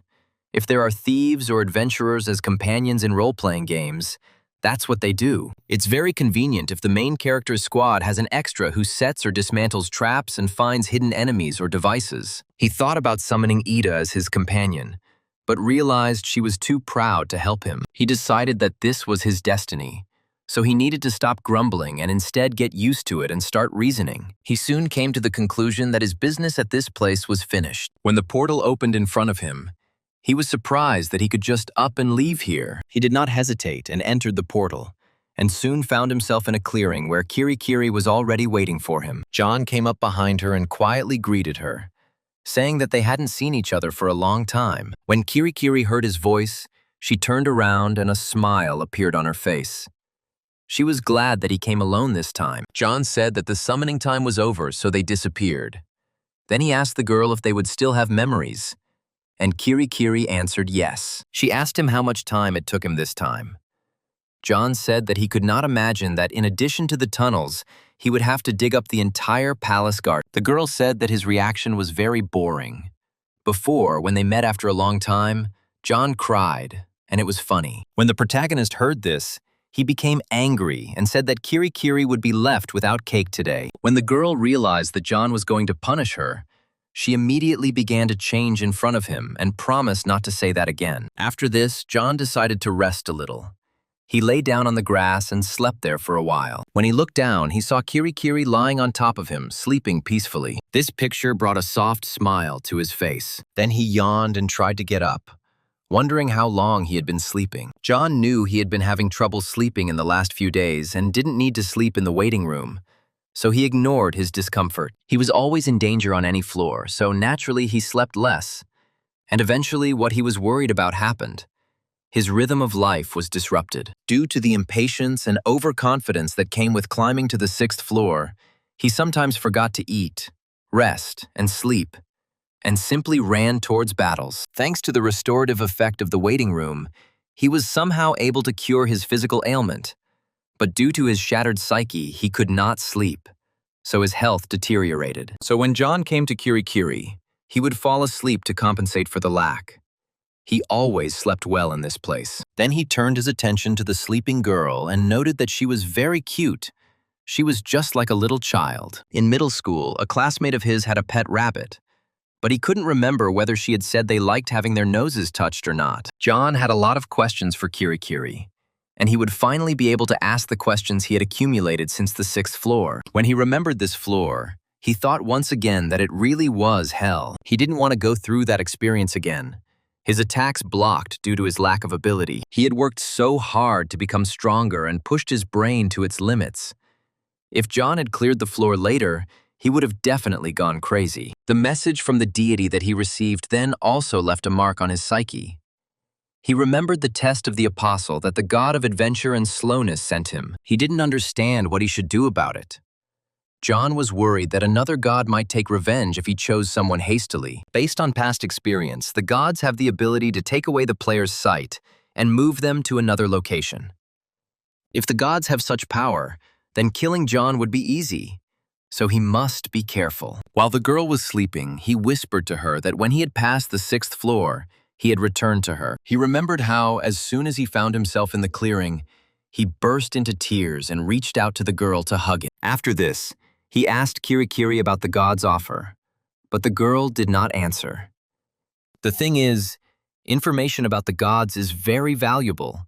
John continued asking questions until he heard from Kirikiri that she would answer when he passed the 11th floor. John had not yet responded to the gods. They had not called on him to make an immediate decision, but there were occasional reports that the god of adventure was impatient. So John decided he had done the right thing by postponing his choice until he had the necessary information. And he decided that he needed to check everything thoroughly first. He wanted to know if it was possible to accept the offer of both gods without being punished for it. He wanted to know if he could accept one offer and reject another, and if there would be any penalty or benefit for doing so. He also wondered who Kirikiri would choose if she had to choose between these gods. Now John really wanted the girl to wake up, but he himself could not wake her up. At that moment, he noticed a message from Chris, who said that it looked like meeting day was coming up soon. At first, John didn't pay any attention to it and asked if something special had happened. However, after reading the message, surprise appeared on his face. Carlin said the gathering event would open soon, and he believed it would take place before the end of this session. John thought that events seemed to open about once per session. Therefore, if an event opens, it means something bad is happening. Carlin didn't understand why this event was even opening, and this time he had no clue. That was the biggest problem. The protagonist wanted to answer Carlin, but he couldn't help him because their difficulty levels differed. He realized that it would be better to delegate the solution to this problem to someone else, and he would do everything he could on the day of the meeting. Then John turned to Carlin again and asked, "What about Maria?" Carlin replied that she was busy. She was going to punish the vigilantes who could not catch criminals in their area. John noted to himself that this was wrong. If a conflict arose within the Druzhniki, the organization could be disbanded.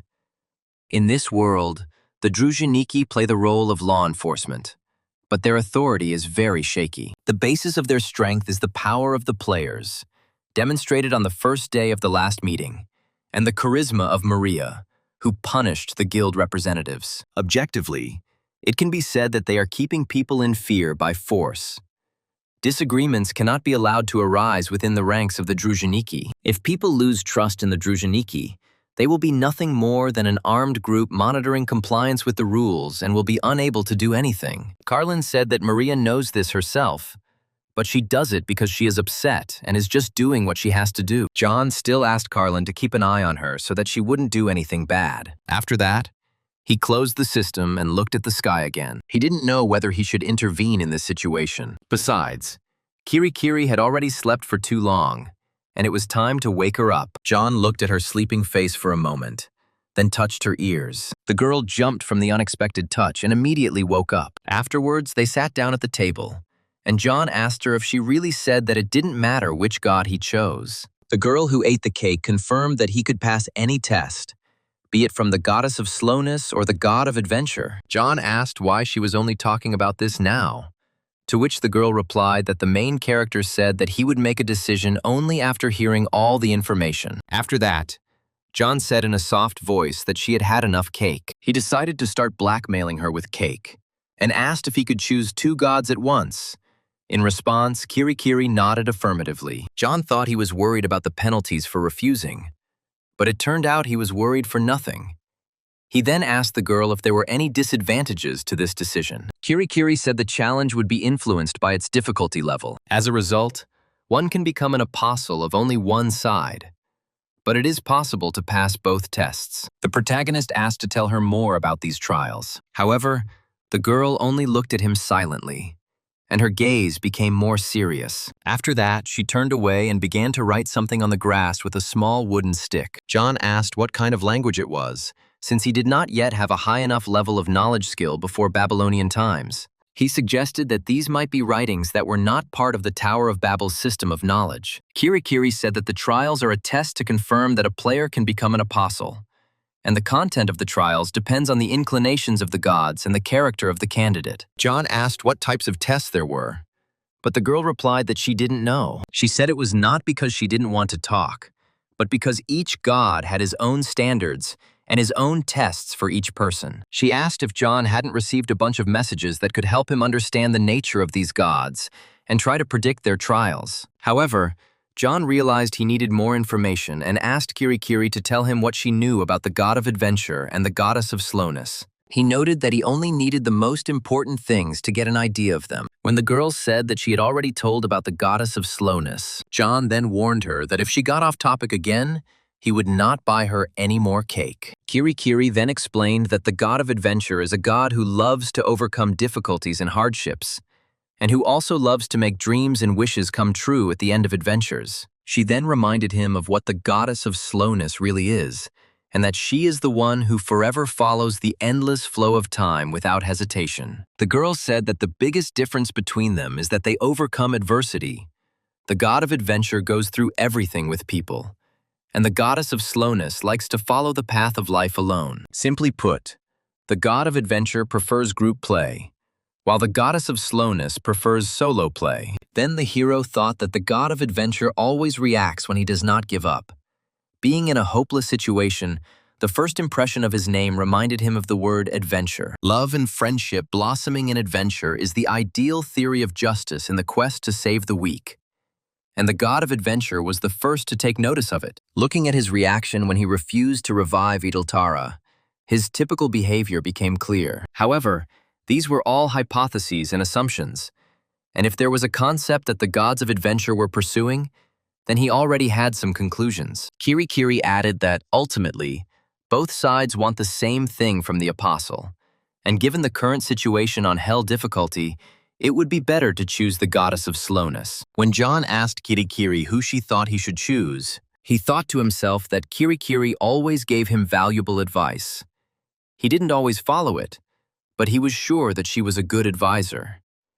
He used most of his right to information, but it was worth it. Then the girl said that she recommended him to choose the god of adventure. The goddess of slowness is suitable for those who are often alone, and frankly, the role of the apostle of the goddess of slowness, in her opinion, is not something that an ordinary person can do. John thought this was a rather unexpected response.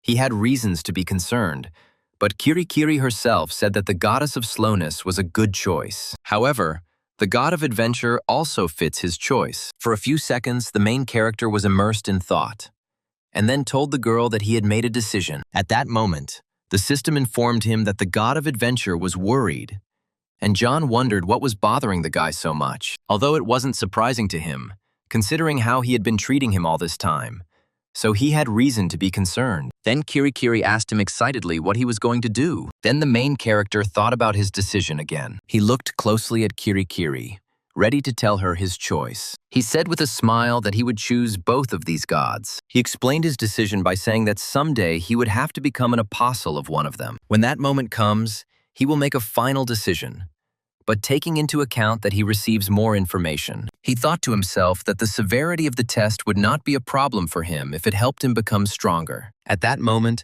the system reported that the goddess of slowness regretted it, and the god of adventure sighed with relief. Apparently, they thought that John would choose the goddess of slowness. He then said that he had cleared up one problem that had been haunting him since the 6th floor. Then he saw a message that the gods had given him new skills. The protagonist expected this and noted that he had made the right decision. Now his Teleria wings and shimmer skills have become almost cheating. Then he suddenly noticed another skill that he didn't have before. It was called Spirit Cry. Moreover, a new window appeared. Now you can see the percentage of completion, and the progress has increased significantly. But he did not understand why the god of adventure had so many trials.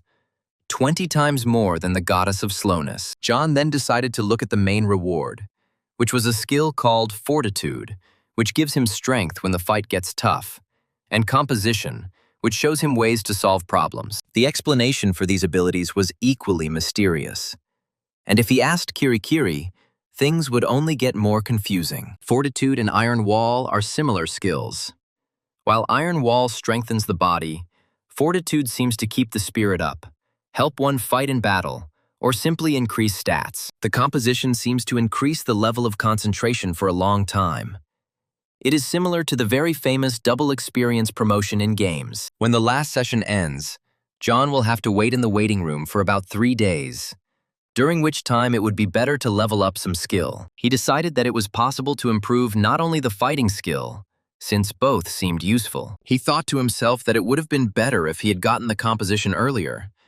If he had known about it, he would have gotten it as soon as he cleared the 6th floor. He felt like he had missed out on the double experience promotion at the computer club. However, he decided that although there were losses, they were not serious. And apart from the 11th floor, he quickly passed all the floors after the 6th. And if he had received all these effects after the 6th floor, there would have been no difference. John understood this, but tried to rationalize everything. However, it was a skill that was related to development, but nevertheless, he decided that he needed to think positively, because the reality in which he lives is a hellish level. Then he looked at Kirikiri, who had been sitting at the table all this time and eating cake. John got fed up with this and took away the cake from her, which she couldn't tear herself away from. The girl immediately started crying and demanded that the cake be returned to her, since she valued it very much.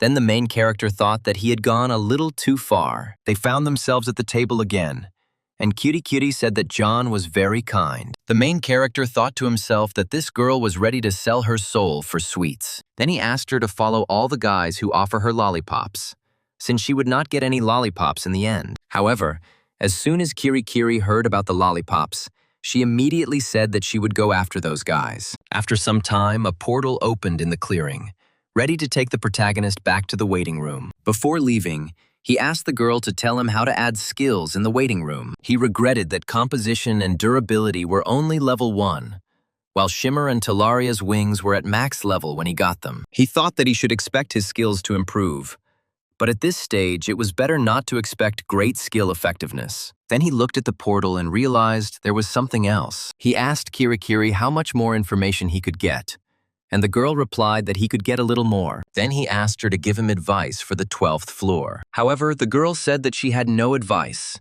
She advised him not to know anything, since it would be easier that way. She said that he would get through it anyway, and John agreed with her words. He had no trouble clearing the 7th floor, and the fact that he cleared the 6th floor, which required teamwork, meant that he was as strong as 5 Hell-tier players. The floors after the 6th floor required teamwork again, but he cleared everything without any difficulty, and unless there was a large-scale raid on this floor, there was no need to worry. After that, he looked again at Kiri, who was seeing him off. He waved to her and said that they would see each other again soon. Finally, the girl told John not to cry anymore because he was lonely. John thought to himself that it was good to have someone to see him off. If there was someone like Cresty outside, then perhaps he would be living differently now. After that, he smiled goodbye to the girl once more and headed towards the portal. Soon, he found himself in the waiting room on the 12th floor. He turned to the system and read about the skill of fortitude. It was a skill he received from the god of adventure. It significantly improves combat skills in proportion to the strength, experience, and number of enemies, as well as the number of comrades behind you, injuries received, and fatigue. John really liked this skill and found it cool because it increases his combat skills depending on the situation. Apart from the part with comrades, the conditions are quite doable, since this is a hellish level, and this was the best skill for passive combat. He liked that skills increased in accordance with the danger of the situation. This skill was a salvation in a difficult situation. Also, as an additional effect, he had resistance to mental attacks. And now John did not have to worry about it. Then he thought that the god of adventure was really the best. Returning to the fortitude skill, the stronger and longer John is calm, the more unwavering his determination will be. Concentrating on one task longer than the allotted time will increase the experience faster. As he thought, it was related to the speed of development.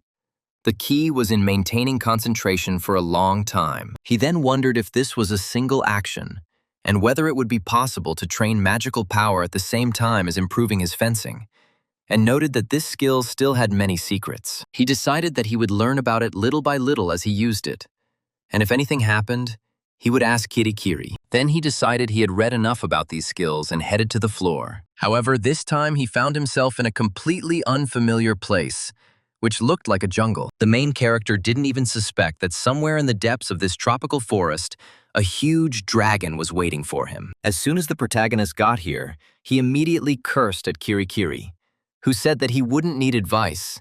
He was sure that such things needed to be told. Then he raised his head up and suddenly heard terrible sounds coming from somewhere in the depths of the forest. When he turned around, he realized that he was not alone in this forest. Not long before, a portal appeared in the waiting room, ready to send him to the 12th floor. The protagonist decided that he should just go inside, sleep, and regain his strength, and he had no reason to hang around any longer. However, he suddenly didn't notice the team member confirmation window, which indicated that this floor was for solo play. Judging by the fact that Kiri said that getting through the 12th floor wouldn't be a problem for him, John was confident that he could handle it even without advice. Because he spent too much time on the 6th floor, his skill level was far behind the other participants, and this was a good opportunity to catch up with them. On other difficulty levels, level 30 is called the habitation zone, where many higher-level rankers live.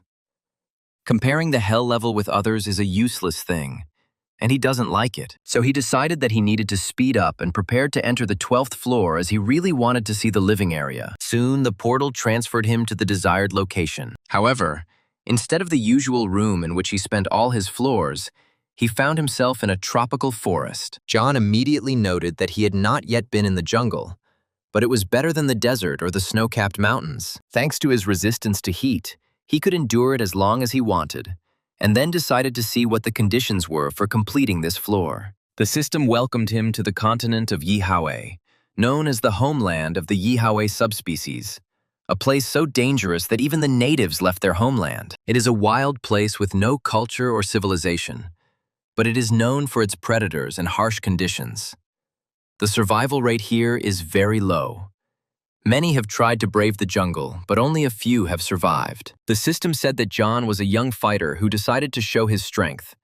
He needed to maintain his dignity in these forests, not to be brave and to be vigilant. He must spend 25 days in this year, teeming with hungry predators who are not averse to a feast, and prove that he is a worthy warrior. The protagonist noted that it was a fairly simple explanation. He wanted to go to the inventory interface, but the system told him that the interface was unavailable. No matter how hard he tried to get there, the inventory window was completely blocked. At that moment, he felt that everything was not as simple as it seemed at first glance. He looked at his hands and realized that he had taken absolutely nothing with him. This was terrible news, because the hero was sure that he would simply go crazy here. John had no sword or shield, and there was nothing in his pockets. It was his mistake.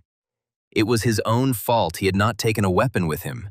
He realized that it was irresponsible, and now it was becoming his punishment. Now John was forced to survive empty-handed in this place for 25 whole days. However, he assumed that this did not mean he had to stay here for the full 25 days. At one point, he thought he was lost.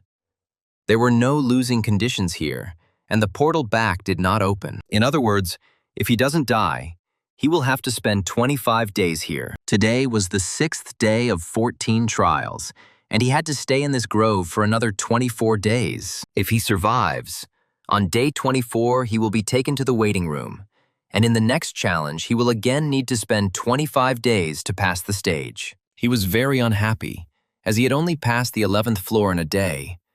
But he had to face this floor. He thought that if he rested here, he might be able to find food and build a safe shelter, as if it were a summer vacation. However, he quickly realized that this was not a summer vacation, but the 12th floor of a hellish level of difficulty. He decided to mark his territory like wild animals, so that no one would come close. But he didn't know who his enemy might be. He thought that they might be wild animals or some kind of monster races. If he had won the jungle, he might have been able to clear the floor in 24 days. But he didn't know what would happen if he destroyed all the predators. John first decided to conduct reconnaissance and, if possible, come up with a plan for conquest. However, he suddenly heard terrible sounds coming from above. When he looked back, he saw two huge dragon-like monsters fighting each other. They fought to the death, tearing each other apart with claws and teeth. John was horrified, but he began to understand what he was dealing with. Suddenly, one of the dragons began to prepare a fireball to throw at the enemy. Flames burst from his mouth, but the other dragon blocked the attack with an invisible shield. John realized that he needed to leave this place as quickly as possible and rushed in the opposite direction. He cursed under his breath, not understanding how dragons could be here. Meanwhile, they continued to fight, one dragon trying to hit the other with fire, while the other defended itself. After some time, John reached a large tree, near the roots of which he could hide. He finally caught his breath and thought that if he could use the inventory and at least a knife, everything would be much easier. The problem was that he didn't even have water. He listened to the sounds of the wind and realized that he needed to find food. He needed to replenish his supplies. But the fruits in this jungle could be poisonous. John realized that danger lurked at every step, and he had no medicine if he got poisoned. Then an idea came to him.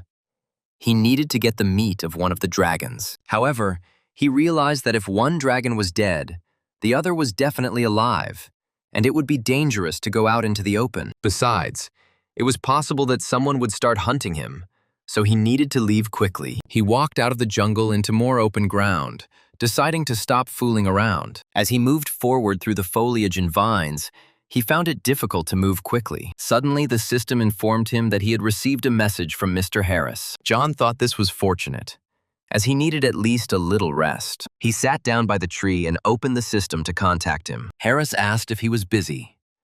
John replied that he was not busy yet, but would be there soon. Harris asked how things were going on the 12th floor. At first, John didn't know what to say, but then he decided to tell it like it was. He thought Harris was the man who should know the truth. The thing is, Harris was also an active player of hellish level. He told Harris that no equipment could be used on this floor. Harris awkwardly said that in that case, he shouldn't try to pass this level, since he wouldn't survive there. At that moment, John realized he had missed the fact that Harris was also interested in playing the hell level in real time. He could just watch, but John himself would soon start to lose his mind. John suggested changing the topic because it had become too depressing. He asked how the newcomers were doing, and Harris replied that they weren't doing very well. They are annoyed because they couldn't clear the first floor, but they have no choice but to endure it. If you take them out too early, they will definitely die. At that moment, John realized something. At first, he didn't know what to answer. He wasn't always so gloomy. He used to be bright and laugh, even at boring stories. John asked how he was doing.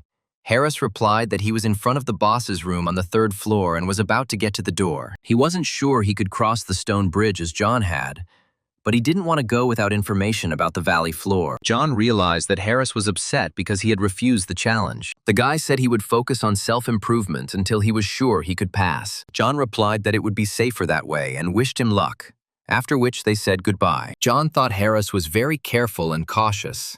Safety was important to him, and he achieved success with a cool head. Before acting, Harris calculates everything and thinks through a plan.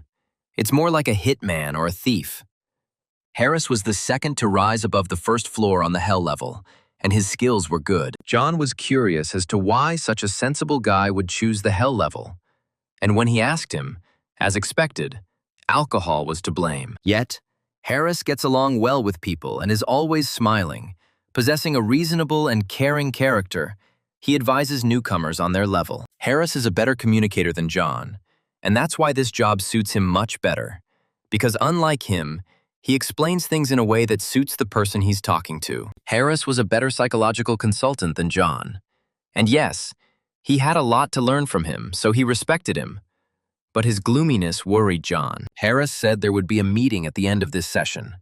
And perhaps in that case, John should have told everything calmly. He was going to ask Carla to tell this too. But to be honest, he wasn't sure he could calm anyone down with his conversations. After this, he decided that he had rested long enough and then rose to his feet. He needed to get back to thinking about the 12th floor. He needed to find a hearth, since the condition for successful passage was survival. And therefore now he needed to find a safe place. He had several options. To stop near the river, in a cave, or in a tree. Now John needed to expand his area of action. There was a high probability that predators would gather near the river. Moreover, there were no caves visible nearby, so all he had left was a tree. And he decided that he needed to find a big tree on which he could build himself a hut. He thought about going further to explore the area, but the trees here were too dense and the view would be narrow, so it was best to observe from above. But he did not know how to take off. Then he suddenly heard some sound. The protagonist turned around and looked at what was behind him. But at first, he did not see anyone. However, John clearly heard someone's footsteps, and they were clearly not insects. He began to move forward, wondering where the one who was making these steps was. He looked around, but there was no one nearby. However, John was sure that he definitely heard footsteps. Then he concentrated and decided to use the combat concentration skill. The whole space around him changed, and soon he found a creature walking next to him. This was the first time John fought while hiding himself. He gathered magic in his hand and prepared to attack. When he heard footsteps close enough next to him, he put his palm forward. He hit the creature with his hand, which turned out to be something like a monkey, and the blow landed on its shoulder. He looked closely and realized that this creature was also using the invisibility skill. However, he himself enjoyed using this skill, since he had not done so before. When his concentration faded, he took a closer look at the creature that was hunting him and realized that it looked quite unusual. The environment here was similar to the Jurassic period, but there were also mammals. The creature's arms were like sickles, and it wasn't even a mantis. It looked like a relative of the orangutan, so for now, John decided to call it an orangutan. Then he used magic again, wondering if this creature understood what he was saying. He turned to him and offered to talk calmly. At some point, the creature froze and was in no hurry to attack the main character. Then he began making sounds in his own language that seemed to mean nothing. Then John suggested that he calm down and listen to him. He said that he would let him go if they came to an agreement. At that moment, the orangutan suddenly began to shout something in its own language. John began to doubt that this creature understood him. It seemed to him that it was even more nervous. And then he began to speak. Then he slowly extended his hand towards him and began to carefully walk towards him. However, when he got close enough, the orangutan suddenly jumped up and pointed its sickle-like arms at him. John had no choice but to defend himself. So as soon as the monkey flew close to him, he hit her in the arm with his fist and cut off her sickle with his other hand. He thought to himself that the magic hand could serve as a sword or a shield for him. And of course, it couldn't be compared to a magic weapon. After this, he kicked the monkey in the stomach so that it could not come to its senses. From such a strong blow, the monkey, having lost one arm, flew in the other direction. After this, John walked up to her and put his foot on her chest so that she couldn't move. He guessed that the orangutan had used its invisibility skill that time, but it couldn't do anything else. So now he could see it clearly, and it didn't cause him any more problems. He continued to press on the orangutan's chest with his foot, and it began to make sounds. He tried to hit it with his remaining arm, and then John cut it off so that the creature would not have the opportunity to hit him. After that, he looked at the face of the creature, which was on the verge of losing consciousness from pain. He said menacingly that if the creature had listened to him earlier, this would not have happened. But if he answered his questions, he would heal this wound. However, he quickly realized that he would not be able to obtain an antidote, and in any case, the creature would die. Then he turned to the orangutan and asked him to say something before he died. Suddenly, the orangutan took a deep breath and shouted something very loudly in his own language. At this moment, the main character realized that something was wrong here. He began to suspect that this roar had some meaning. However, when he realized this, his eyes widened and he saw dozens of red eyes looking at him from the foliage. He realized that this orangutan had decided to take revenge on him. When the kinsmen heard the cry of their defeated comrade, they also shouted in response. The protagonist realized that this creature had just called for help. However, when he looked at the orangutan, he realized that it had already died. John realized that things were going badly for him at the moment. He knew nothing about the number of enemies, their strength, or the area, and the situation was as bad as it could be. Then he decided that the only right way out of this situation would be to flee. He quickly jumped up and soared into the air before the orangutans could catch up with him. In flight, he shot down one of them, which apparently was hiding in invisibility. The hero thought to himself that he knew it all along. Everything here wouldn't be so simple, because at the hellish difficulty level, nothing comes easy. As he flew, he saw another orangutan approaching him. However, the hero was prepared for this and cut him in half with his hand. When he looked at the trees, he realized that they were too thick for him to get through. Even if he killed them all, they would simply call others with their roar. He noticed that the other orangutans did not attack after they learned of his strength. But if he turned his back on them for even a second, something terrible would happen. At that moment, he felt another monster approaching him from behind. The protagonist turned around sharply and punched him in the face with all his might. He didn't understand why some orangutans kept attacking him, as if they had no instinct for self-preservation. He soon realized that he had been running from these monsters all day long, and they were constantly chasing him. They can be killed one by one, but it's not that easy. But still, it matches the difficulty of the 12th floor of hellish difficulty. These monkeys were flexible and fast, and they had sickles instead of hands. Moreover, they were quite smart. They slowly surrounded John as if he were their prey. He could have escaped by flying away on Talaria's wings or using the shimmer, but there might be other monsters in the sky. So John decided to avoid danger. If you think about it, these creatures weren't as dangerous as dragons. The thing is that there were a lot of them, and they were smart. They surrounded him, calculated his movements, and blocked his path. It would have been easier for John if they had attacked him at once. and at some point he decided to pretend to be wounded. Moreover, each of these monkeys had a unique ability, and John could only guess how many more surprises this jungle had in store for him. Dragons used flame for protection. It was their ability. They have the skills they acquired when they entered training. The first orangutan had the skill of invisibility.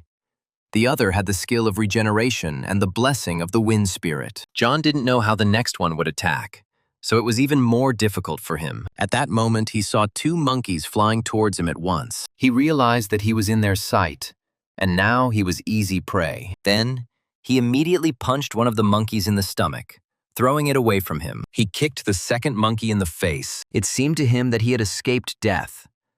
But suddenly, he heard a strange sound. When he looked up, he saw a monkey standing in front of him, its body seeming to spark with electricity. He realized that this time the creature standing in front of him was one that possessed some kind of electrical skill. Before the monkey could hit him, the protagonist quickly jumped into the air. He hit the orangutan in the face with all his might and then ran away. He couldn't help but notice that these creatures were incredibly annoying. He also noted that they attack in pairs, so he couldn't even guess how many of these creatures there were. As John ran forward, he saw a high mountain appear in front of him. He decided that the best solution at the moment would be to go to this rock. He thought that since these monkeys had sickles instead of hands, they would not be able to climb after him.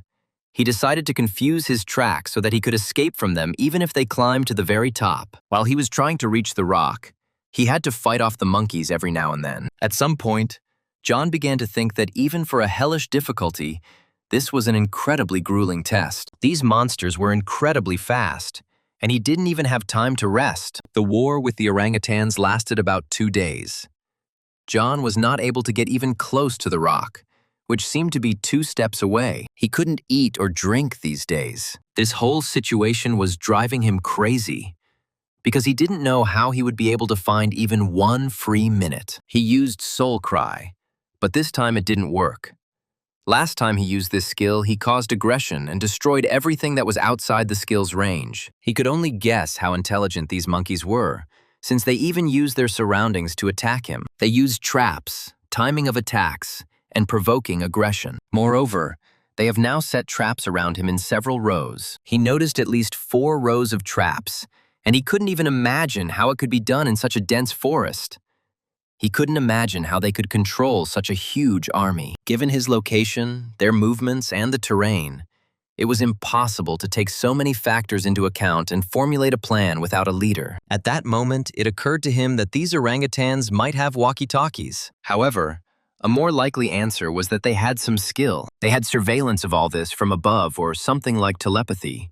And somewhere their commander was sitting, who was leading this whole crowd, using his skill. John noted that this was a pretty good hypothesis. However, he was distracted by another orangutan, which appeared out of nowhere and flew towards him. And although the protagonist dealt with him, he noted that his hypothesis still did not help him in any way. He threw the annoying monkey away from himself and ran forward. He thought to himself that even if it was true, he would not be able to avoid the traps. And now he did not understand what options he had. For starters, John could kill the commander who was somehow controlling these monkeys. He also had the option of taking off on Talaria's wings and flying away from here.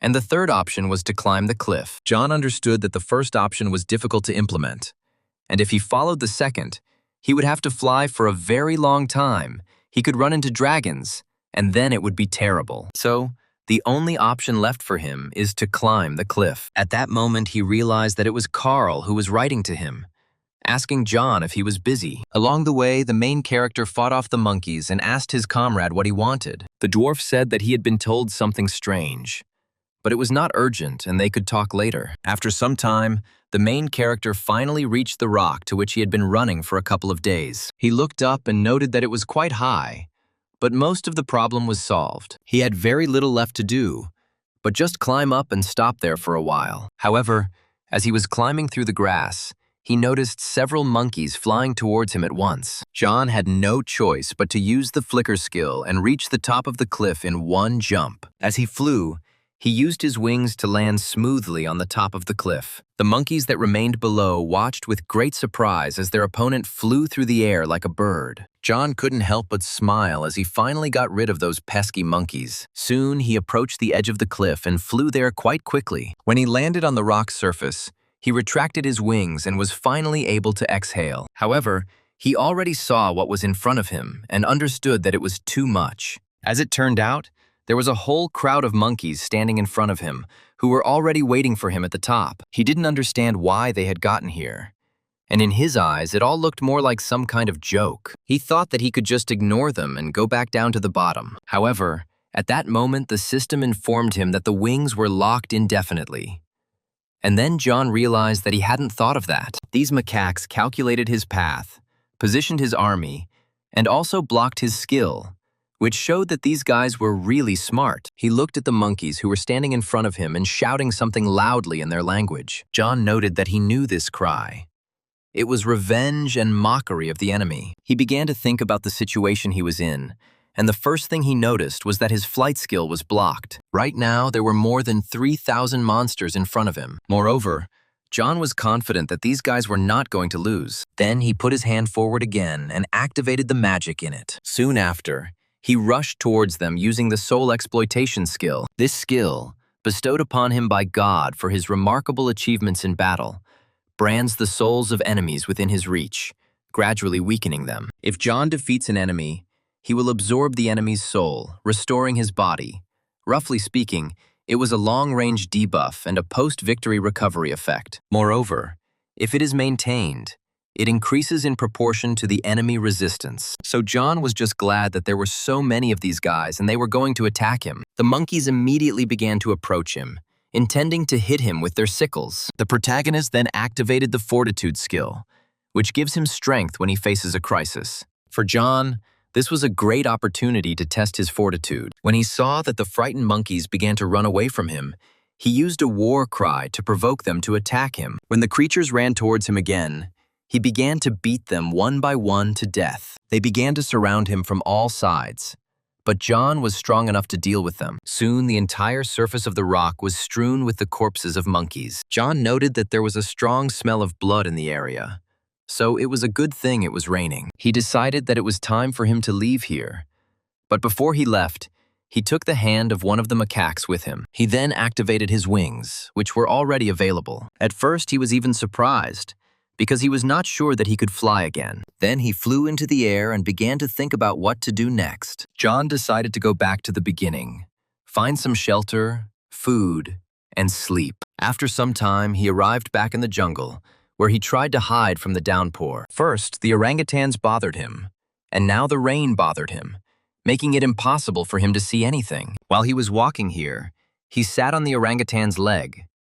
He had no choice because he had not eaten or drunk for 3 days. The smell of fish and flesh was simply awful, and he didn't understand why it could be so tasteless. Kirikiri said that he could get through this floor without any problem, and now he was very angry with the girl and promised to never bring her cake again. Moreover, the rain was incredibly heavy. And then John remained, that he would be able to reach the destination. As he was walking down the hill, he saw some movement. Someone entered the cave to escape the rain, and thanks to the clear vision skill, John saw much better, so he could not be mistaken. He thought it was good to have a goal, but being wet made his mood foul. Then he suddenly felt his stomach twist and thought it was because of the meat. It felt so bad that he even vomited. John felt terrible, but he couldn't do anything about it. He understood that if he ate this meat again, he would simply die, and decided that he would simply eat tree leaves. Then he scooped up some rainwater in his palm to drink. And at that moment, he realized what a catch the 12th floor was. Here you need not just to survive, but to develop various survival skills. There's no need to fight anyone here. The 12th floor is a test of survival skills, not fighting ability. However, no matter how you look at it, this strategy did not suit John, since he loved fighting much more. After some time, he was finally able to reach the cave near which he had seen movement. At first, he couldn't even believe that after so much time, he had finally managed to get here. Then John suddenly shouted sharply and ordered whoever was hiding inside to come out. However, there was no response.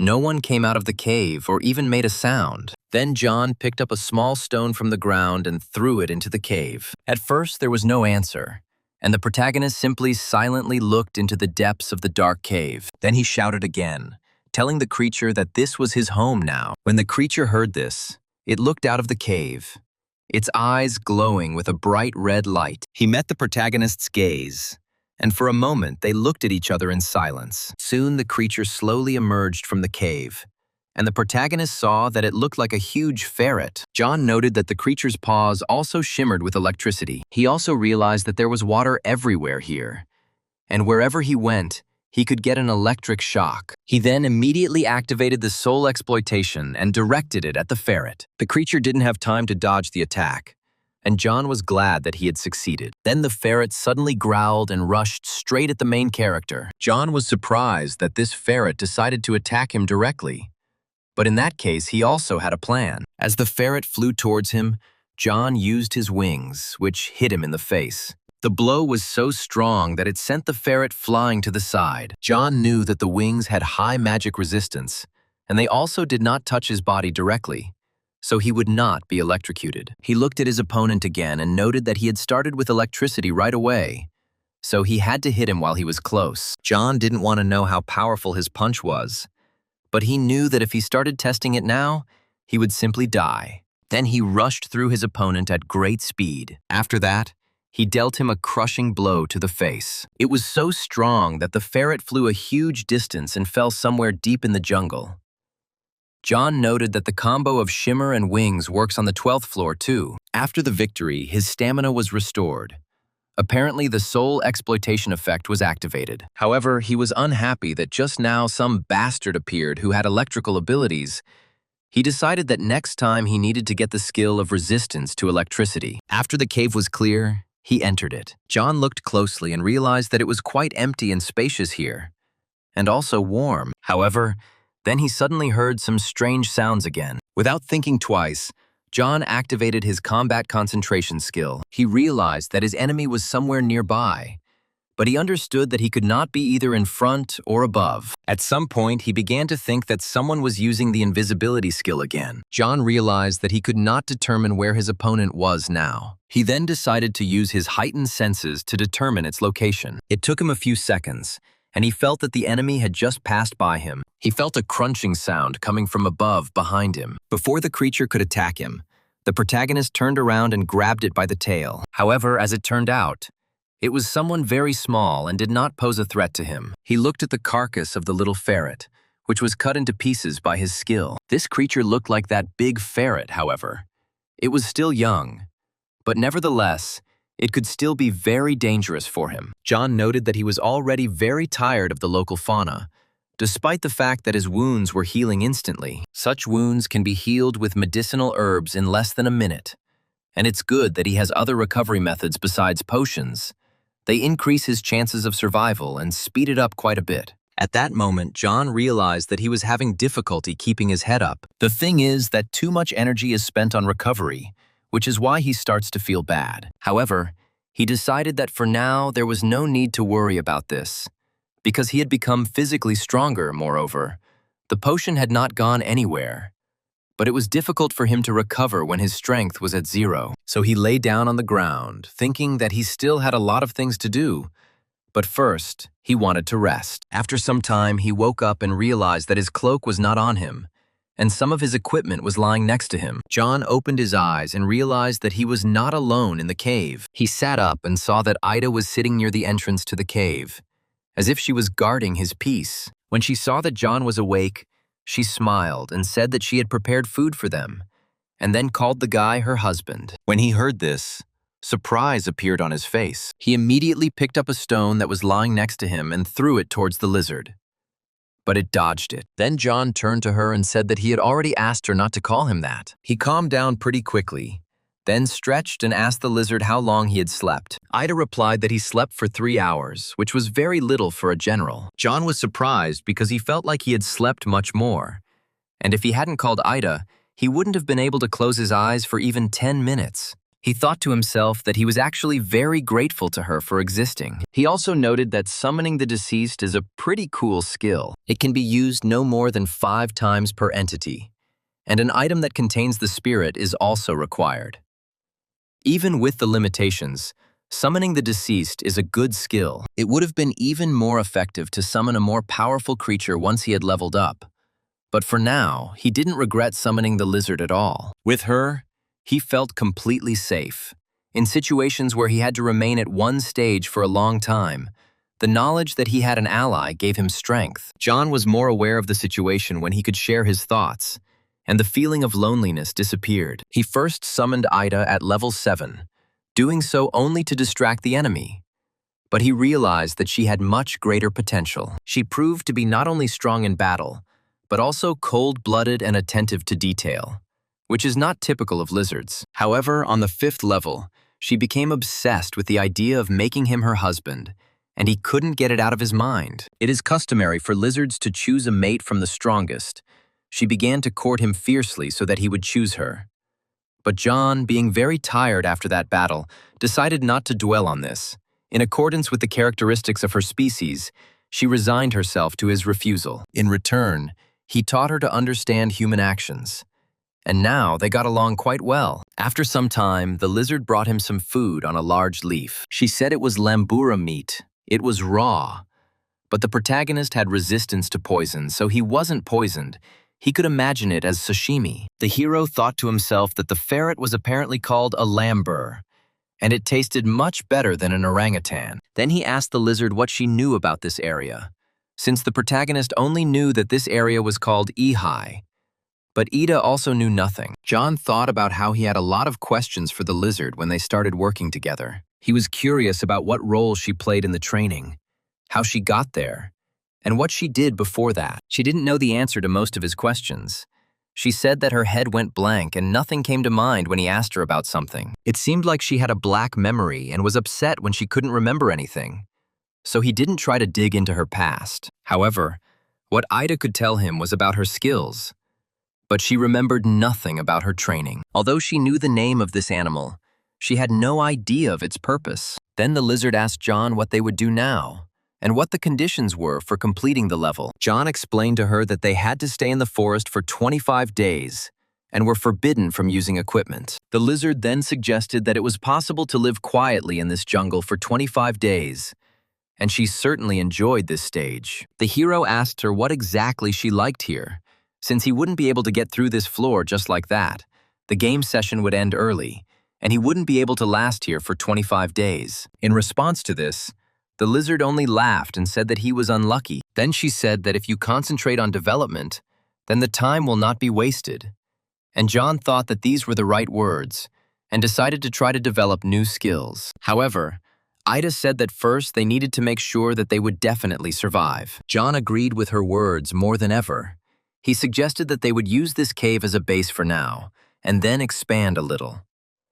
Then they will start hunting those who live here, thus getting rid of unwanted neighbors. The lizard noted that this was a good way, and that they would definitely expand their territory. But if they were too active, predators might come running here. However, John assured her that everything would be fine. They were unlikely to meet any beasts that could defeat them. In the worst case, they might just run away. Because if you think about it, the likelihood of encountering a predator stronger than themselves is quite small. So he said that they would move at dawn. And in the meantime, the lizard should continue to guard their border. The next morning, the protagonist woke up and began to meditate. Although he had regained some of his magical skills, the composition still didn't work.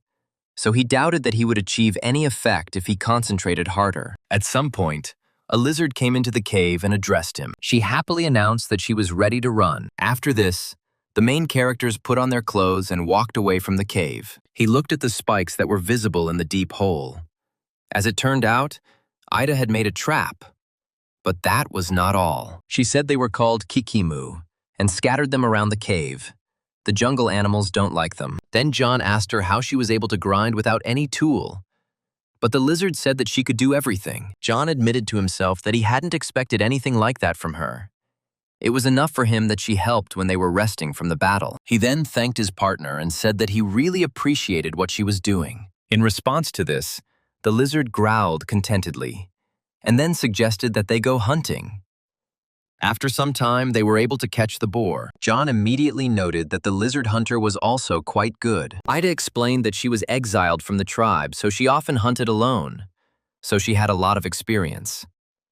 John explained that he was not saying this for nothing, and in fact, the lizard is simply wonderful. After that, he said that they needed to move on because they needed to catch all the animals nearby. He also suggested leaving the boar here so that the other animals would smell the blood and gather in one place, which would be much more convenient for them. He said he would look for game and asked the lizard if she could fight, but she suggested it would be better to do the opposite. John agreed with her, but he wanted to gain a skill related to chasing or searching. There was something John didn't understand.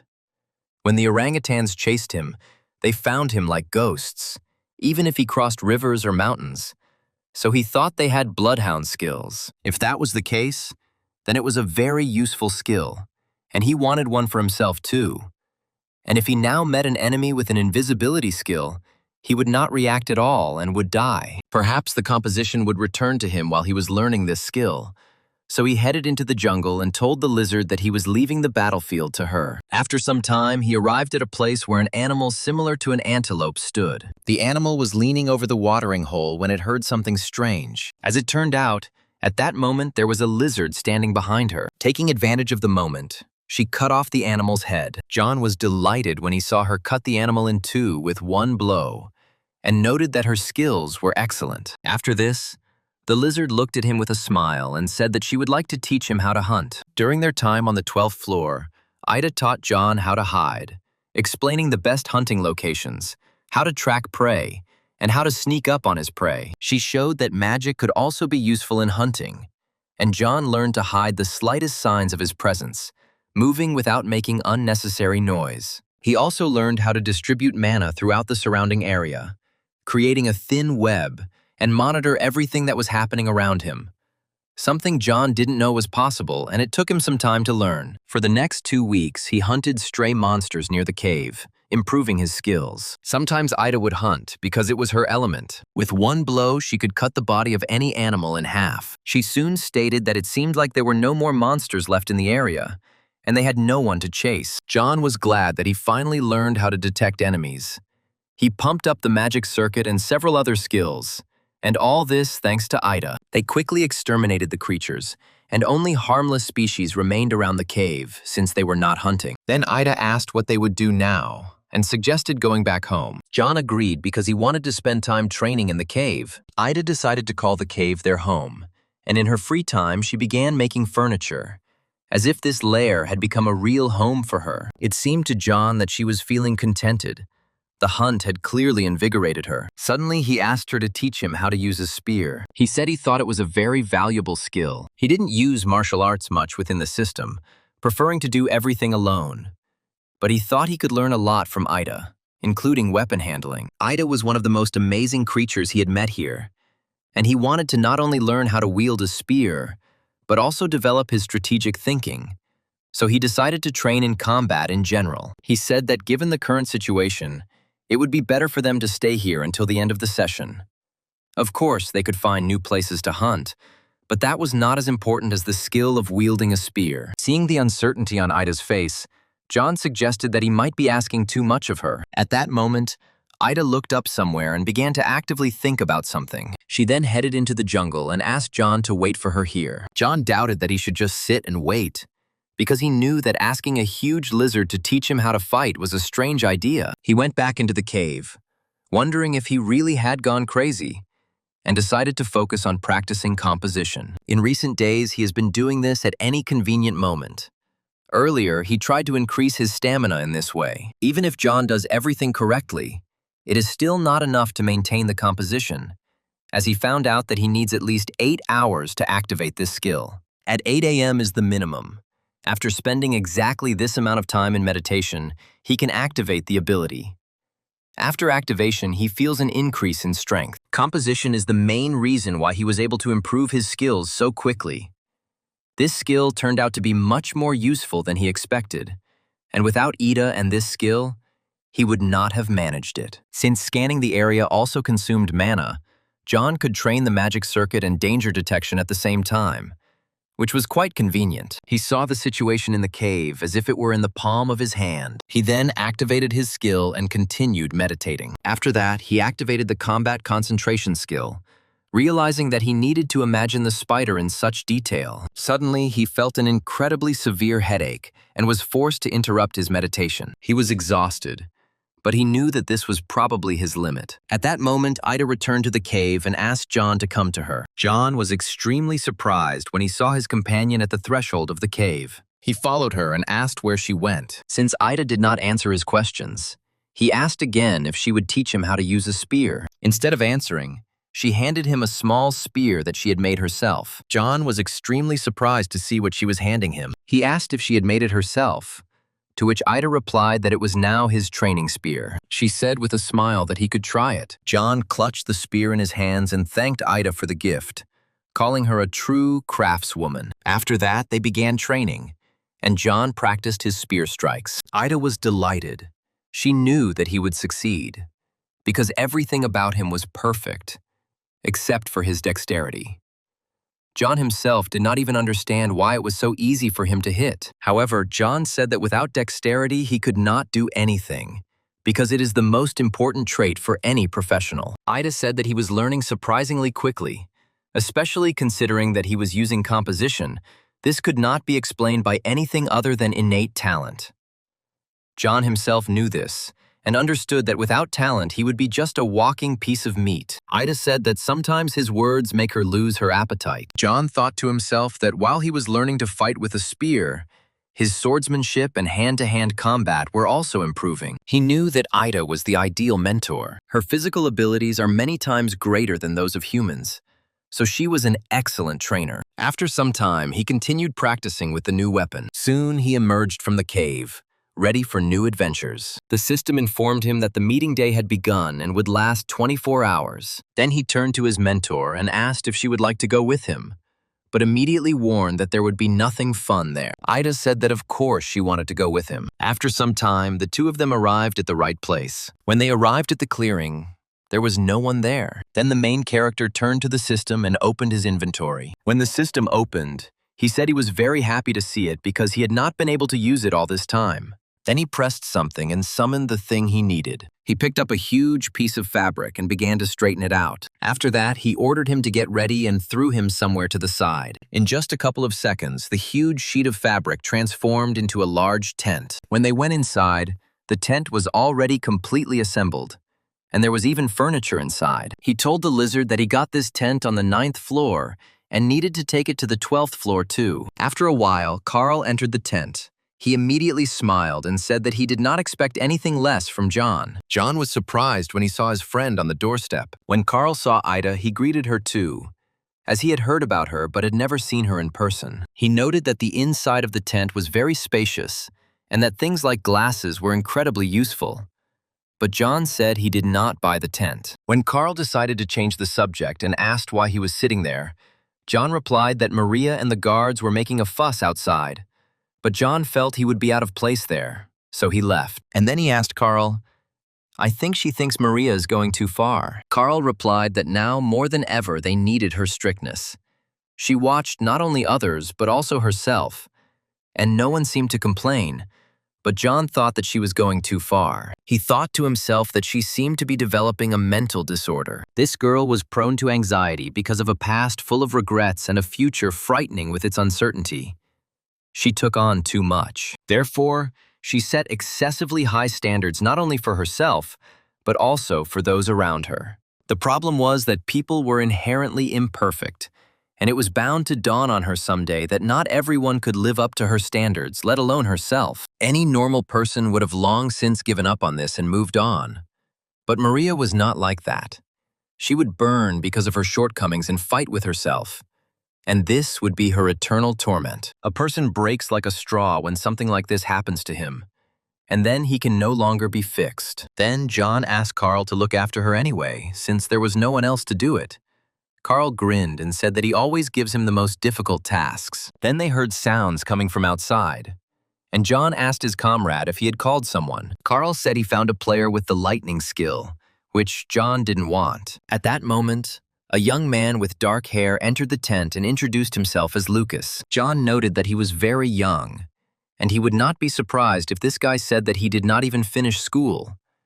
And it turned out that Lucas really was a schoolboy. Moreover, he acted very strangely, as if he was scared, but he said that he was just a little awkward. Lucas was a player from the 8th floor of the hard level, a mage specializing in electromagic, which made him ideal for heat resistance training. Then John thanked the boy for coming and said that now he would have to use the lightning on his hand. Lucas was shocked and said that it would hurt John because lightning stung a lot.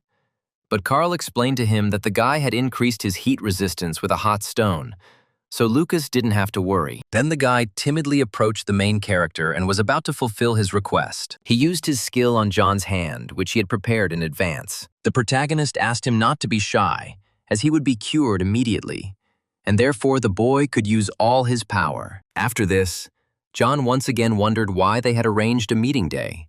Carl explained that on the 30th floor of the easy level, some organization was producing and distributing drugs. Apparently, they gathered people to influence the situation. Carl ordered security guards to infiltrate the organization undercover, and once he was appointed manager, he received a list of its players. He said that these were the usual methods of security. They infiltrate problematic groups and extract information from them, and the day of the meeting is a trap for such criminals, where they are all caught at once. Some guards are open about their activities and are well known in the community, but the identities of spies are kept secret. Then John realized that Carl was the only one who knew what was really going on here, that he wasn't really privy to the details either, and that they were operating in small groups, but there were more of them than they thought. Then John asked him, "Am I right in thinking that the world of learning will end up being a gathering place for spies?" Carl chuckled and said that if that happened, then there would be no point in spies, because then everyone would be under the supervision of their neighbor, and everyone would become responsible and maintain order. However, the main character doubted that this was even possible. Suddenly, he was distracted by a strong pain that spread through his arm. Lucas immediately apologized to the hero and asked if he was okay. The hero replied that he was fine, but it seemed like he could still increase his heat resistance. At that moment, a man with blonde hair and the bandage on his forehead entered the tent.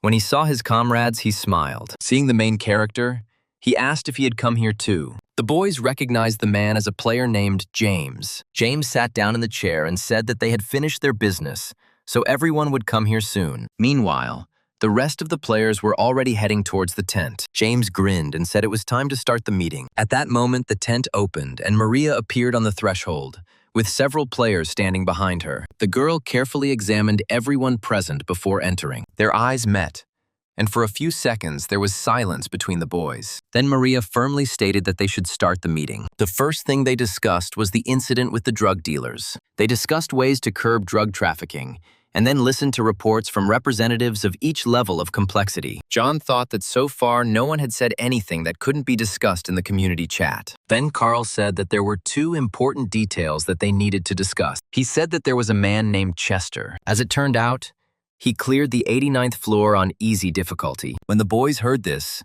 they began to rejoice, since he was the closest to the 100th floor. Carl said they would continue to support Chester, which meant they couldn't cut corners with their previous resources or when gathering information for him. While all the guys were happy that Chester had managed to get so far, John was thinking about something of his own. Chester has made it his goal to complete all the floors.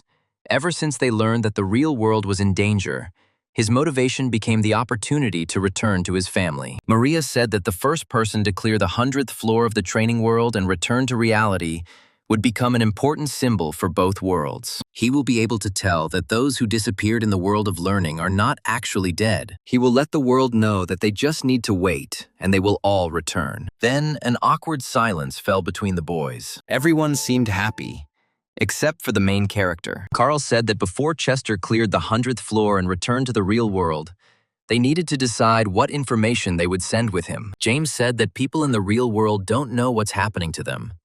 And with the monsters that have appeared on Earth, they don't have time to figure it out. The first thing Carl suggested was to make a list of the players and write a message for their families and friends. Maria said that the government should then be notified of their existence and forced to acknowledge the players' authority. At this point, the players began to be perplexed, not understanding what kind of power she was talking about. The girl explained that they would demand that the government recognize security guards as those who can introduce laws into the educational world and ensure their observance, as well as punish those who violate them. John immediately thought that the government would hardly just let them rule the world alone, even though the guards were currently dictating the rules here.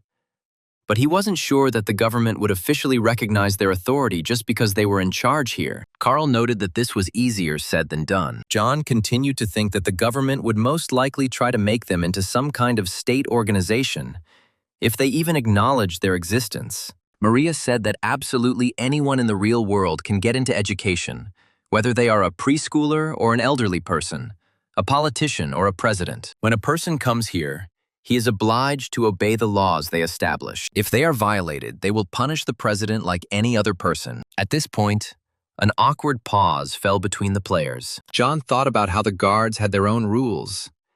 Anyone who didn't recognize or follow them would be punished. Anyone who tried to set their own rules would also be punished. And anyone who tried to create or join an organization that wasn't approved by the rebels and consisted of more than 10 people would also be punished. Given these laws and what Maria was saying, John couldn't imagine a good picture. If their authority is not recognized in reality and they try to stop their laws, their actions will be considered a violation of the hunter's laws. And, in theory, a couple awaits us.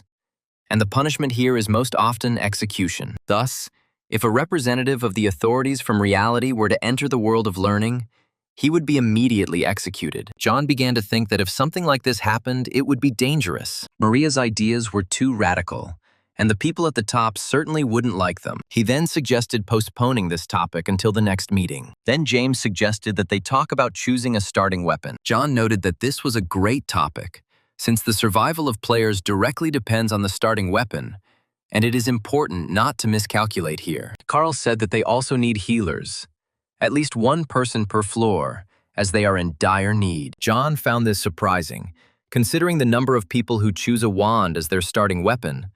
At first glance, it looks no different from an ordinary wooden stick. Posting information about starting weapons on the community wall is a dead end, since the wall opens after selection.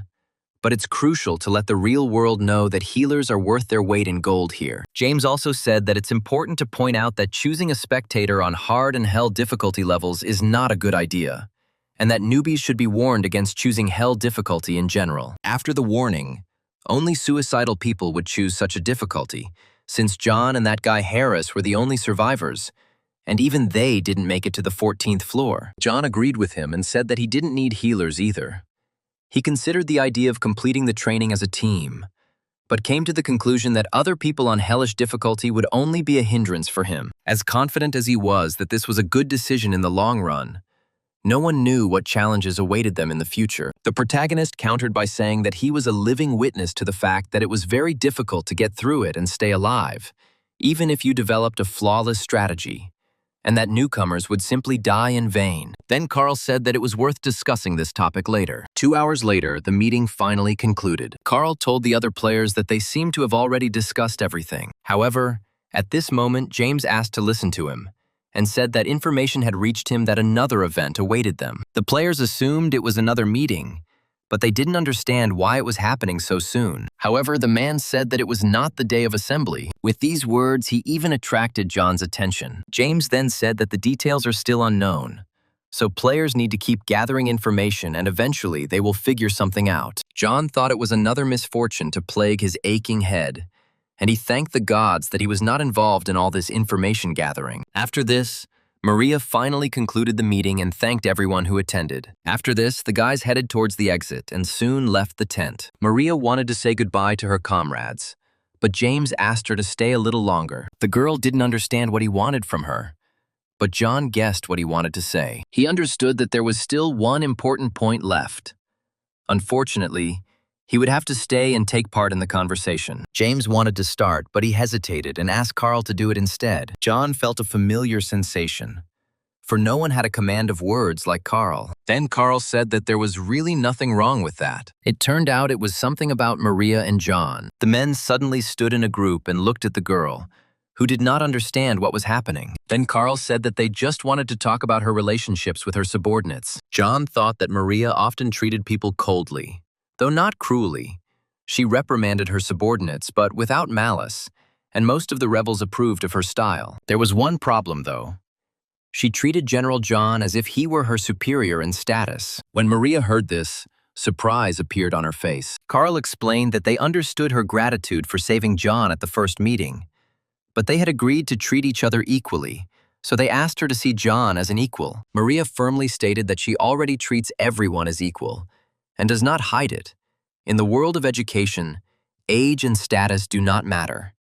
Here, everyone is equal, with the exception of the security guards who impose laws and punish those who break them. Then James asked her to address the main character by name. An awkward silence fell between the players, and Maria realized she couldn't call him by his name without adding General. Her face turned deeply red, and the other men felt the awkwardness of the moment. Ida watched what was happening with great interest. Maria tried to address John as an ordinary person, but she couldn't. John was surprised how suddenly this cold and distant Maria began to act so nice. But he knew that if she continued to put him above herself, it could become a problem in the future. No matter the reasons, she still saw him as a hero who saved a woman in trouble. John felt that she respected him too much, and this bothered him. As long as she perceived him as a superior, the hierarchy of the guards remained unclear. He was sure that there would be people who would consider him her boss, and not the other way around. And this could lead to splits and factions, which they did not need. Sometime after this, John took up wood carving. He said that he was making the wooden figure as it was his hobby. The main character admitted that he used to be into knitting, and Carl chuckled because it wasn't like him at all. John said that at the time he was on the verge of insanity, and handicrafts were his only way to distract himself. It was really a hard time for him, and at that moment, knitting became his only way out. Carl explained that he made furniture for his home because he couldn't afford to buy it, and John realized that he had a home on the 30th floor too, and that was great. He thought about Maria, and realized that he had never even suspected that she had such a side. To be honest, sometimes she scared him. She didn't hesitate to shoot in the head the one who made her suffer. He hoped that in the future they could build a more trusting relationship. But for now, he had other problems. It seemed to him that his companion, the lizard, was dissatisfied. She must have been sad and bored because he didn't pay any attention to her during the entire conference. While he was trying to figure out what he had done wrong, Lucas entered the tent. He apologized and turned to the protagonist, who could barely remember his name. As it turned out, John had called him here again to practice his resilience. Lucas sat down on the chair and continued testing it on the zippers. The protagonist asked him to collect for him a lamp associated with the 12th floor, and told him that he was associated with this floor. As payment, he promised to go there, giving Lucas a bracelet that improved the magic circuit by 1 level. He said that he received it for clearing the 10th floor on Hell difficulty, and such an artifact cannot be bought in the store.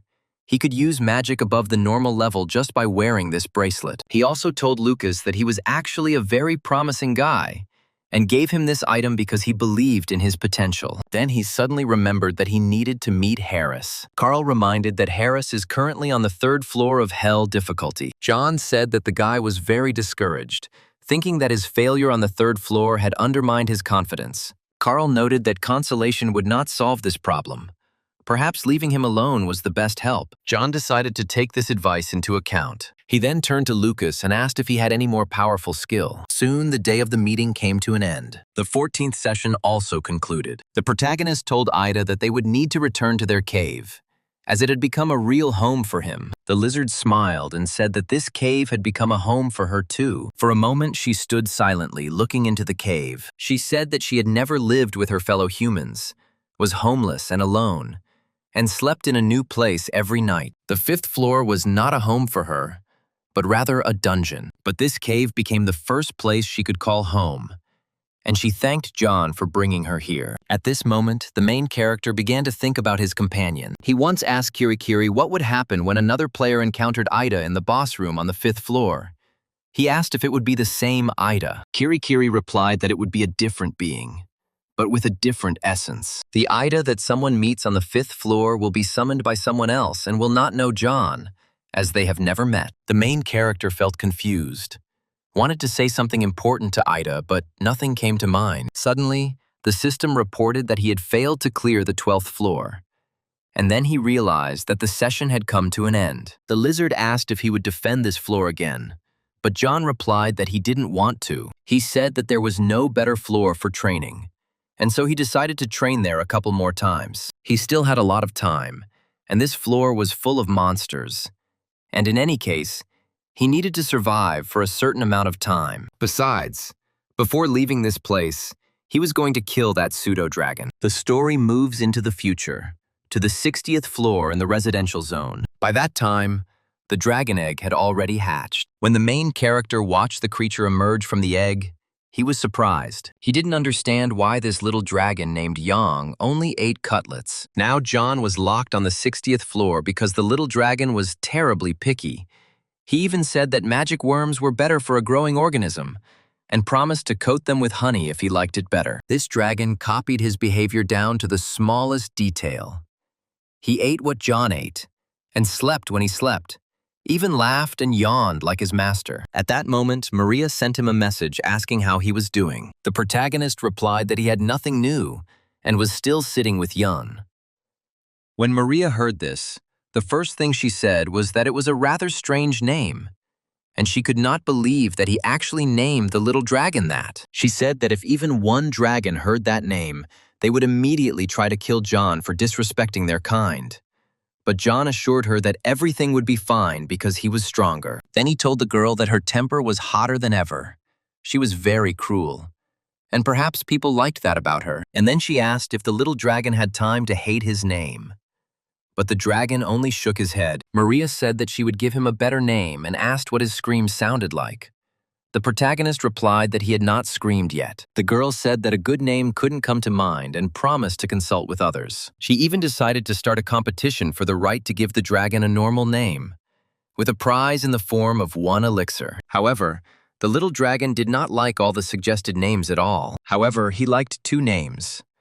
One was Laocoon and the other was Neopolius, and he wanted to choose both. As a result, the little dragon was given the name Benedict Relisius Piacon Laocon Neopolius Nis Tiamat Carcerian Balachius Sanso Gardand des Necessario III. Maria approved of this choice, but John understood that she was probably just tired of choosing and was trying to get it over with as quickly as possible. Then Maria said that there was something else she wanted to talk to him about. She said they were about to go out into the world, but Lucas seemed reluctant to return and asked John if he wanted to talk to him. When the protagonist remembered Lucas, he began to recall that he was now on the 90th floor. He thought that when Lucas reached the 90th floor, he announced that he would stay there to get stronger.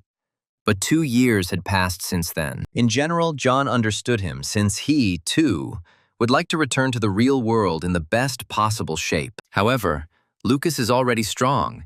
He deserves to be called the strongest among the players.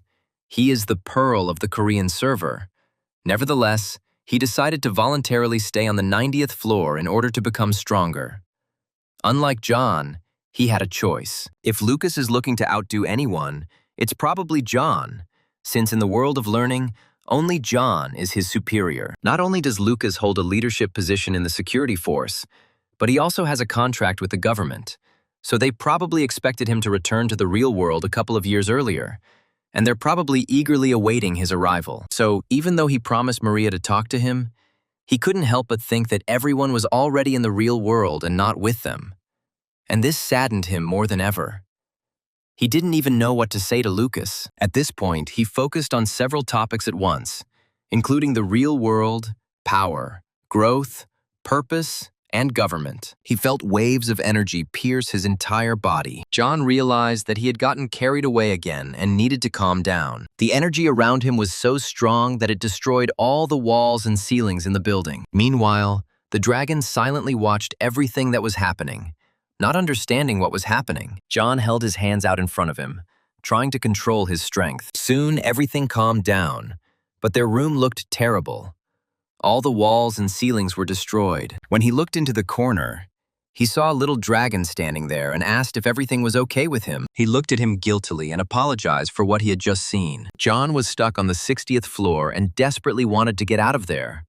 His mana was going crazy when he gave in to negative emotions, so he had to restrain himself. He was comforted by the thought of how much he wanted to go further. Meanwhile, the story shifts back to the present day, where the protagonist was in the waiting room on the 12th floor. When Ida saw what he was about to do, she asked him if he was crazy. However, John only calmly replied that she was very quick to throw insults. As it turned out, he had acquired the poison skill immediately after the 14th session, and now he could coat his hands or weapons with a poisonous magical shell. It was a very useful skill. He could attack an enemy and then leave the battlefield. If the enemy couldn't heal, he would slowly die from poisoning. The lizard asked him why he needed such vile methods of fighting, since he was already strong. But the hero said that this was the only way he fought. Instead of a rapturous reception, he prefers a cunning plan that plays on the enemy's weaknesses. And although it may be mean, it is an easy victory. He gained the skill even though he hadn't cleared the floor, so he thought that after every failure on the 12th floor, he would be given a new skill. This floor was perfect for training, and he really enjoyed being in the company of his girlfriend. But the lizard told him to remember that the time for summoning the deceased was limited. It was true that after the summoning ended, the lizard would disappear, and the time he spent on the 12th floor would not be as pleasant. So he thought about using up another summoning. The lizard said that it would be nice since their house was on the 12th floor, but John said that the cave had been updated and the house was gone. Now there was a nest of monsters there again. Then the lizard said that she would just furnish it again. John noted that she seemed to really enjoy living there. At that moment, the system informed him that his resistance to poisons had increased. John was glad, since now it would be even easier for him to train. The lizard thought that his first test subjects would be forest monsters, but he said that he would test it on his own body. He would increase his resistance and at the same time test the poison in action. Then the lizard suddenly asked what would happen if something went wrong and he died. However, John stated that he would not die, as it was not the first time he had to mutilate himself for the sake of stability. Soon after, they set off again for the island where the battle between the two dragons was currently taking place. They stood in the middle of the forest with Ida and watched their fight. The lizard realized that this was the very pseudo-dragon that John had spoken of. She asked him how he would deal with it, but John remained silent. He knew that another attempt to clear the 12th floor had just begun. Meanwhile, the battle between the dragons began to escalate. But John reassured his companion, saying that they would deal with them in the next game session. The lizard thought it was a very risky plan, but John assured her that if anything went wrong, they would simply run away. Then he smiled and said that they were heading home. When Ida heard this, joy appeared on her face. Thus, their second attempt to clear the 12th floor began. First, John tried out the poisonousness. Having been injured by the poisonous one, he experienced radically new sensations. The effect was noticeable, and he didn't feel very well. But the rate of spread of the poison was still slow. Gradually, it became more and more difficult for him to breathe, and his head began to hurt badly. The place of the cut became numb. And then the hero realized that this poison was quite good. However, it was not lethal, and it could not kill the creature. In his experience, neurotoxins worked best in this area. After testing the poison's effect, he went hunting. His goal was to level up, and the lizard was building a house at the time, so she wasn't bored either. When the house was finished, the toxicity was already at level 5, and the poison became fatal. Now John needed to track down poison victims, so he focused on mastering the basics of tracking skills. He decided that they needed to start a fire in the jungle. He released his victims several times and methodically pursued them, thanks to which he greatly improved his tracking skills. And he also began to feel more confident in the jungle. To level up, John spent entire days training and hunting, and soon new traces of monsters stopped appearing around the cave. Then he told the lizard that he was going to go further tomorrow.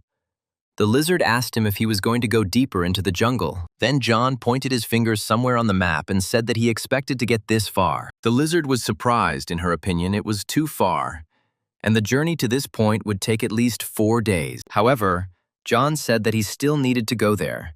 He was planning on having a really big hunt. Ida was very surprised when she heard this. The magic of the fantasy world is that here you can make your wildest dreams come true. A rider cutting through the skies on the back of a winged steed is a fairly common fantasy, as almost everyone dreams of learning to fly. When John was a teenager, He read fantasy novels and also dreamed of conquering the skies like the main character. And now the time had come to make this dream come true. And the lizard was supposed to help him with this. However, in fact, he first visited the place of the winged steed himself. Ida said with delight in her voice that she never thought she would become the first lizard to ride a human. She said that if John wanted, he could ride her anytime. When the main character realized that it was some kind of joke, he said that she would pay for it. Soon he picked up speed and asked his companion how she was feeling. However, when he turned around, he saw that the lizard was on the verge of losing consciousness. She said she was going to throw up. After that, she behaved very quietly and apologized to the main character because she had stained his clothes. John said it was no big deal, although he knew he would now have to wash his clothes. In fact, they just decided to fly around the area without a care in the world, without fearing anything. The thing is, Lucas did dig up some light for him about the continent and shared it with John. Due to the nature of the jungle, there were few species capable of flying. Besides, during the second attempt at clearing, he had studied the local fauna quite well. There were no monsters on this floor that could potentially knock them down. Suddenly, the lizard said that they had been flying for quite a long time and suggested taking a break. She prepared several pieces of meat on the bone for them. The main character really liked them and praised the lizard for her cooking skills. He thought that lizards ate raw meat because they were reptiles, and even monkeys didn't fry their food. However, the lizard said that he shouldn't think like that every time. In a world inhabited by many intelligent species other than humans, if he said such things out loud, someone might get offended. She said that other races mostly approached John as enemies to be killed. But that wouldn't always be the case. At that moment, the hero thought that this was indeed the case, and he needed to keep this in mind. He understood that no one but Ida would give him such sound advice, and at their first meeting, he did not even imagine that he would spend so much time with her. Then they fought, and then she claimed that John would be her husband. And that's what came out of it. Now she was his only ally and friend. She was his advisor and supporter, as well as his mentor. John could even say that she became his family. Even though she didn't really help him in battle, he wanted to call on her and always be with her. He felt calmer when she was around, and he was also tired of being alone. But at that moment, the system informed him that the switching god was looking at him with approval. Soon, they continued on their way, and the protagonist said that they had arrived at the place, at the easternmost point of the floor. Just as Lucas had told him, there was a clear rain barrier here, and it hadn't rained here for a long time, so everything was completely dry. Then he turned to the lizard and said that it was time for them to begin. Then they took off and flew over the place where the fire was now blazing. The protagonist threw just a couple of sparks there, but the effect exceeded all expectations. The forest was so dry that even a cigarette butt could turn this jungle into ashes. The system then informed him that he had increased his level. John realized that Lucas had not deceived him. He could gain experience by killing enemies in the fire he had set, although the experience was 4 times less than from killing them with his own hands. As he looked at the fire he had started, he was filled with pride in himself. Then he said that he wanted to make the fire even bigger and decided to throw a few more sparks. He watched with delight as the fire earned him experience points. Meanwhile, all the monsters in the forest were trying to escape from the fire. The macaques used water and tried to extinguish the fire. However, they were interrupted by a lizard that jumped on them from above. John, watching everything from above, noted that everything was going perfectly. At this rate, he could burn down the entire 12th floor, and he could avoid it if he wanted to, but he didn't want to. When the lizard returned to him, he asked her if she was hot, and she really was hot, since she was not adapted to this. She also noted that she is no longer happy. She is afraid of forest fires, because the forest is her habitat. However, John calmed her down, saying that this particular forest was not her environment, but the lizard was sure that if they did not put out the fire would reach their house. John didn't understand why she cared so much, since he would have to leave the forest anyway once he cleared the floor. At this moment, they flew quite close to the place where the dragon battle was taking place. The lizard noted that, apparently, this pseudo-dragon can create barriers, and he is trying to protect that part of the forest from them with the help of a barrier. She asked John if he was really going to kill him. John asked her to stop asking obvious questions and asked her to get the sword from his bag. When everything was ready, He extended his hand with the sword. Then he flew straight to the place where the dragon was. He said he would circle around it without getting too close, and he was sure they would soon have an opportunity to attack it. And then he used the soul exploitation skill on the dragon. When the dragon noticed them, he began to scream in rage. However,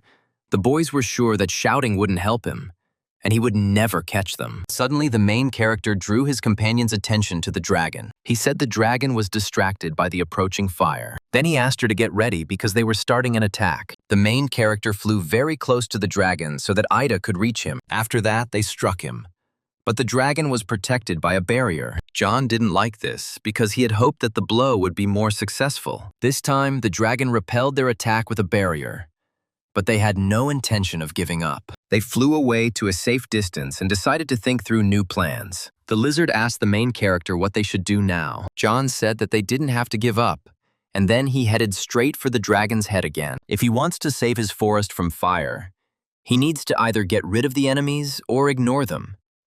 In either case, they will always be able to retreat. The more time the dragon lost trying to shoot them down, the further the fire would spread, and all the circumstances were in their favor. Also, barrier is an active skill, and the monster decides when and where to place it, so if they attack him suddenly or blindly, he won't be able to deflect the attack. At this point, the lizard noted that she even felt sorry for this dragon, but John said that now was not the time for sympathy. After that, they flew around it from above with the help of the wind spirit's blessing. Suddenly, the monster swung its tail, trying to knock the guys down, but the main character used the flicker in time. After this, the lizard struck the dragon, but he again managed to repel it with the help of a barrier. Ida noted that this dragon had excellent reactions. After that, they continued to circle around him, trying to strike, but the dragon blocked them each time with a barrier. At some point, they flew down and ended up near his feet. John moved towards his belly, and they struck his front legs. This time, the dragon was unable to dodge and defend himself, and a sharp pain pierced his body. John said that they poisoned him, and he would soon weaken if he did not have resistance to poisons. However, this monster was too big for the poison to be fatal to him. However, while the dragon was dealing with them, the flames engulfed the entire forest, and now he had two options. He could continue to fight or run from the fire. Thus, the main character and his companion were faced with either a chase or a battle. Meanwhile, the dragon began to feel ill due to poisoning and also due to the fire. His legs were covered in wounds from which blood was flowing. Then John walked towards him again and said that they would finish him off now. They, along with the lizard, took out their swords and flew towards his head. They then split up and attacked him in different parts of the body, the protagonist hitting him in the face and the lizard hitting him in the neck. John declared that the monster was now trapped and finished. Then the system informed him that he had received a new level. He was very happy about this, because even the magic circuit was improved, and this does not happen every day. He also saw a message that almost all the gods were showing interest in him, which was also surprising since they were usually less involved. The thing is that the pseudo-dragon is not designed for hunting. It is much stronger than other monsters on this floor. Without the ability to fly, John had to work hard to kill him, and he was sure that he would be given a huge bonus to the reward for doing so. After that, he went down to the lizard and helped her up. Then his ally asked what they would do next. The hero said that they needed to rest a little because he was inhaling smoke. After that, he was going to continue burning this jungle. When they arrived, besides the cave, sadness appeared on the lizard's face. She saw that their cave was burning, and this could not help but sadden her. John noted that the fire was spreading much faster than he thought. Then he suddenly noticed that Ida had started crying. It was unusual for her, but the sight of the burning cave really did evoke such emotions in her. At this point, John didn't know what to do because the lizard was crying for him, and he didn't know that she was so attached to their cave. He decided that he should console her, but he didn't know how. Because their house could no longer be returned, he thought that perhaps Lucas would advise him something. Seeing her tears, he decided that he needed to say something anyway. However, at that moment, they were both distracted by the roar of the second dragon. The boys were a little surprised to see him in the middle of the forest. When they saw him preparing to throw a fireball in their direction, they decided to deal with him. John headed forward straight towards the monster. Soon, they defeated him in the same way they defeated the first dragon. After this, the protagonist turned to the lizard and said that the fire had gone further than he had expected, but she already knew this. She also thought that the eastern part of the jungle would burn first, and did not expect that the fire would spread to the west so quickly. John said he hoped she understood that he had no other choice, and that all they had to do now was burn this floor to the ground. The lizard said that she understood everything and would not complain anymore, but asked him to tell her what he was going to do. John said that the plan was to only get through this floor after being here for 25 days.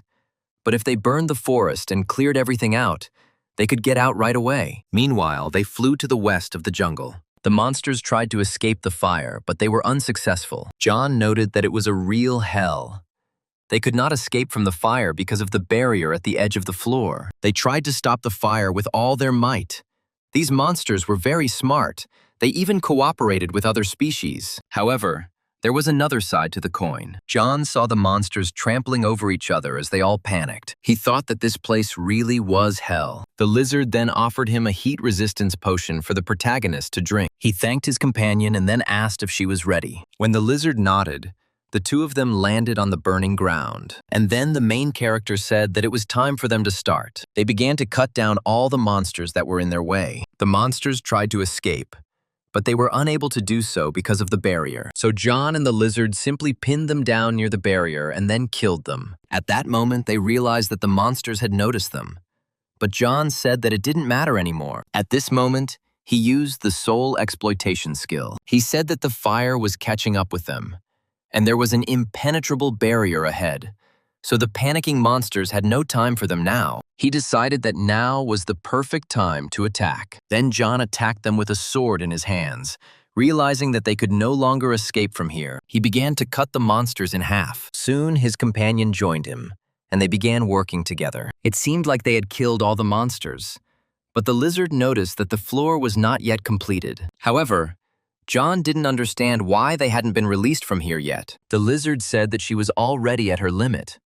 It was difficult for her to be near the fire for so long. Suddenly, they noticed that more monsters were approaching them, and the fire was leading them to the side. The boys began to realize that the situation was getting out of control, and now the danger was not only threatening the monsters. Then John ordered his companion to retreat. He used his wings again, and they flew away from the dangerous place. After some time, only ashes remained from the forest. John looked at what was left of the forest with incomprehensible emotions. He asked the lizard how she was feeling, but Ida replied that she was not feeling well. Then he told her to rest in a tent, inside which a comfortable temperature would be constantly maintained. He pulled out the huge piece of fabric again, and in a couple of seconds it turned into a tent. The lizard didn't really want to go there, but she had no choice. John thought about how long they had been flying over the fire, and it hadn't been easy for her. Then he took out several dozen jars of ice potion at once. He opened them and started spraying them on the ground so that she would be near him. However,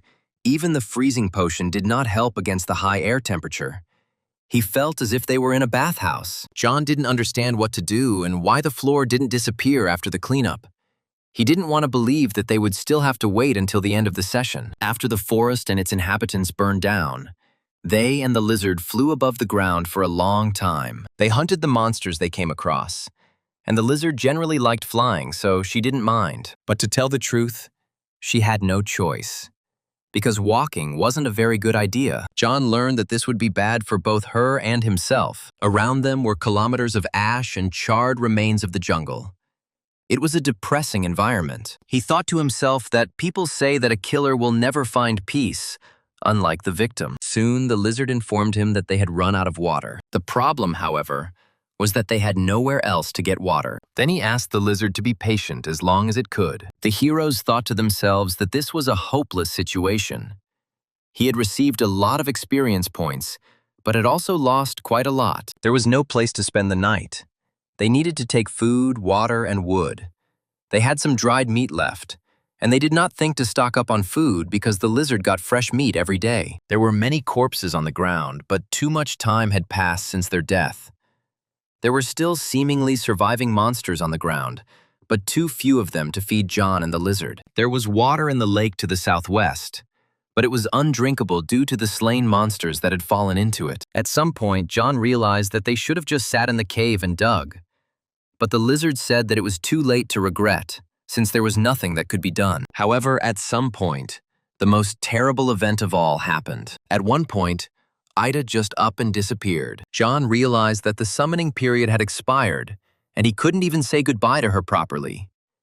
He decided that he needed to try to summon her again. However, he looked at the situation again and decided that he would do it another time, in case he had to go through this floor again or if she was needed on another floor. Ida was of little use now, and John didn't think she would want him to call her here again. After the lizard disappeared, things got much worse. The main character had to fight to get food. He got fresh meat, but he didn't know how to cook it.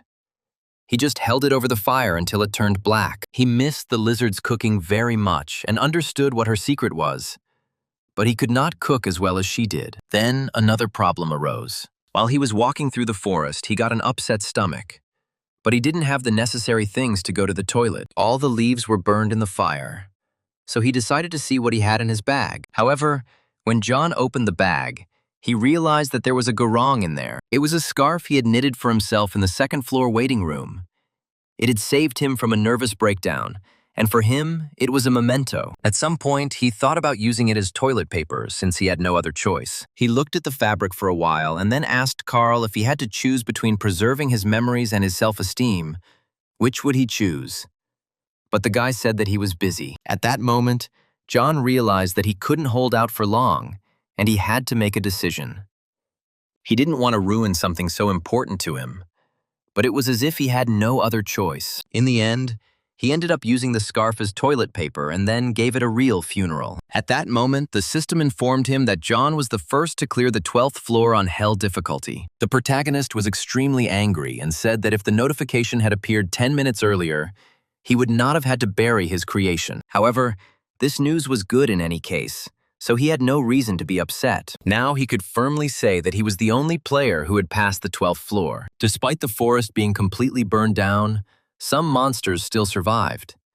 These specimens are either heat-resistant or can fly. It was because of them that the main character had difficulty completing the cleanup. He had to kill every monster he came across. And now, apparently, the last survivors were finished off, although not all of them died at his hand. The jungle ecosystem had been completely destroyed by the fire, and John was sure that absolutely everything had burned down. Getting food was hard. Cooking it was even harder.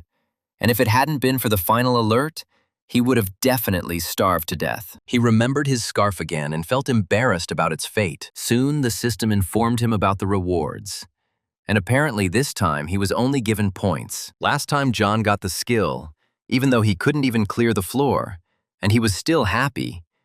It was better than hanging around here for another couple of weeks. Now he realized that his real reward for this floor was fire resistance. And if he thought about it, he gained immunity to mind warp on the second floor, which was his first resistance skill. However, the protagonist did not understand why the description of this resistance was so short. It said that he had resistance to the element of fire, so it was not limited to burns or heat. When John gained improved poison resistance, his level 4 poison resistance was upgraded to improved level 2 poison resistance. But he didn't understand why he had gained a level 1 skill when his burn resistance was level 12 and his heat resistance was level 6. The system then also informed him that all the gods were watching him in one way or another. John was scared. He had never received so many reactions from the gods after passing a floor. There were about 100 of them here, and he did not understand why there was no such reaction on the 6th floor. He counted all the windows in the system and realized that there were indeed exactly 100 of them. At first, he assumed that there were only 100 gods in the learning world, but then he realized that everything was more complicated here. He shouldn't have tried to reason based only on the gods' messages. He should have asked Kirikiri about it. But information about the gods was too precious. Then the hero decided that, apparently, it was time for him to see her again. Before leaving, he looked again at the grave of his scarf. Just the sight of his homemade tombstone made him feel sad. He walked up to the grave, bowed, and said he would miss the scarf. After that, he went to the exit of the location and said that he would try to avenge him. After some time, he arrived at the clearing where he always met with Kirikiri. The girl was very glad to see him, since they had not seen each other for a long time. She jumped around him because she was very happy, but she didn't understand why John was so gloomy. The hero thought to himself that it must be obvious that he was not the most friendly person, and that he was also quite touchy and vindictive. However, he still bought a cake for the girl, and she was incredibly happy about it. They spent some time chatting with each other while Kirikiri enjoyed her favorite dish. However, the main character then suddenly took the cake away from her and said that she could have given him a warning about the floor. The girl objected that in that case, the game wouldn't be as interesting. But when she realized that this answer didn't satisfy the protagonist, she quickly apologized to him. She tried to do everything to make him come back, but it was as if he had flown far, far away. However, after some time, he returned and gave the girl the cake. When they sat down at the table, she said again that she would not do that to him again. After this, John opened the system and seemed satisfied with Kirikiri's words. He asked her to tell him everything next time, and not to dare hide information for her own amusement. He thought to himself that Kirikiri must have been joking when she said that she kept silent for fun. Even though she seemed frivolous at first glance, she always took information seriously. After some time, he informed her that apparently he had found out something related to magic. He said that the skills the monsters on the 12th floor used were nothing more than magic. Some of them could throw fireballs, while others could build ice walls. And most of all, it resembled magic. The monsters didn't seem to be aware that they were using magic. Their command of these abilities was more intuitive, so he wanted to ask Kirikiri about magic. The girl said that she didn't think John would be able to master magic. All the skills were intertwined. It was too complex a system. Even if she tried to teach him, nothing would work. John asked if there was any reference book he could use to teach himself. Kirikiri replied that there were books, but that studying would be very difficult. The protagonist asked her how he could get these books since he had never come across them. Then the girl pressed something in his system. Spell books are considered weapons and can only be purchased through system stores. Kirikiri helped him buy a couple of them. These were books about the basics of magic, as well as a book about barriers and sealing spells. He chose this topic because the orangutan monster leader had the ability to seal skills, and he wanted to have that ability. Blocking even one skill could change the course of the battle. Kirikiri said she was sure John would learn to create barriers, but sealing magic was much more difficult, and magic was generally not given to humans. John will not be able to use sealing unless he becomes an apostle of the god of seals and receives permission to do so. She said that he would be able to read the book thanks to the knowledge from the time of Babylon, but she was not sure that he would understand anything. John still wanted to try. He then asked the girl if she had heard anything about the training events, and if she could tell him more. However, Kirikiri said she was not allowed to disclose this information, but since he brought her a cake, she decided to tell everything. When John realized what she was hinting at, he said that he would bring her even more sweets. The girl was satisfied with this answer, and a smile appeared on her face. Then she stood up and said that she didn't have much information, so he needed to listen carefully. The only thing she said was about the second stranger. When John heard this, surprise appeared on his face. After a while, John did something that puzzled Kirikiri. As it turned out, there was a whole mountain of toilet paper in front of him, and the girl assumed that John was going to sell it. However, the protagonist replied that she couldn't even imagine what it was like to have no toilet paper. It was considered a combat item like a potion, so it couldn't be purchased in the waiting room. He thought to himself that he remembered Kirikiri's words about the new event, but the words about the second stranger meant nothing to him, and so he decided to consult with Carl. After that, he told the girl that he had bought a good spear and also stocked up on canned food. After this, a portal opened in front of him, and he addressed the girl one last time before leaving. John smiled and said that he would definitely come back. Kirikiri smiled back at him and asked him to be careful and to bring more cake with him. He soon returned to the waiting room before leaving for the 13th floor. John thought that Carl was probably sleeping now, so he decided to pass the time by reading a book. He opened one of the books the girl had given him and began to read it. The book asked the question of what ingredient was needed to change the time of life, and challenged the reader to find the answer. There was only one sentence on the first page, and then the protagonist turned it over. However, on the following pages, there was absolutely no text. John didn't understand why this book was so strange, because except for the first page, it was completely blank. Moreover, there was only one question written on the first page, and he did not know the answer to it. He decided that, judging by everything, he would have to rack his brains, and most likely, if he found the answer, the text would return to the pages. At that moment, the system sent him a message from Harris. At first, the main character was scared, but then asked his partner how he was doing. The guy happily replied that he had finally cleared the 3rd floor. Every floor he passed through was full of sophisticated traps, poisoned arrows, extreme temperatures. All this made the task more difficult, but he managed it. The main character congratulated him on the fact that he had succeeded and said that he was a great guy. He thought to himself that thanks to the shimmer ball, he had passed the 3rd level without much effort. So he had not had the chance to experience the full range of sensations from passing. But this guy had managed it on his own. He then suggested that Harris and he work together to develop a strategy for passing the game and publish it to the community. Then suddenly he asked John, what about the 4th floor? The protagonist realized that there was a goblin instructor on the 4th floor, and Harris looked like a robber or a murderer, so it would be difficult for him on the 4th floor. He thought about what to advise, and after a while he went to his floor. Harris raised his spirits, and now John also wanted progress. He needed to clear the 13th floor as soon as possible.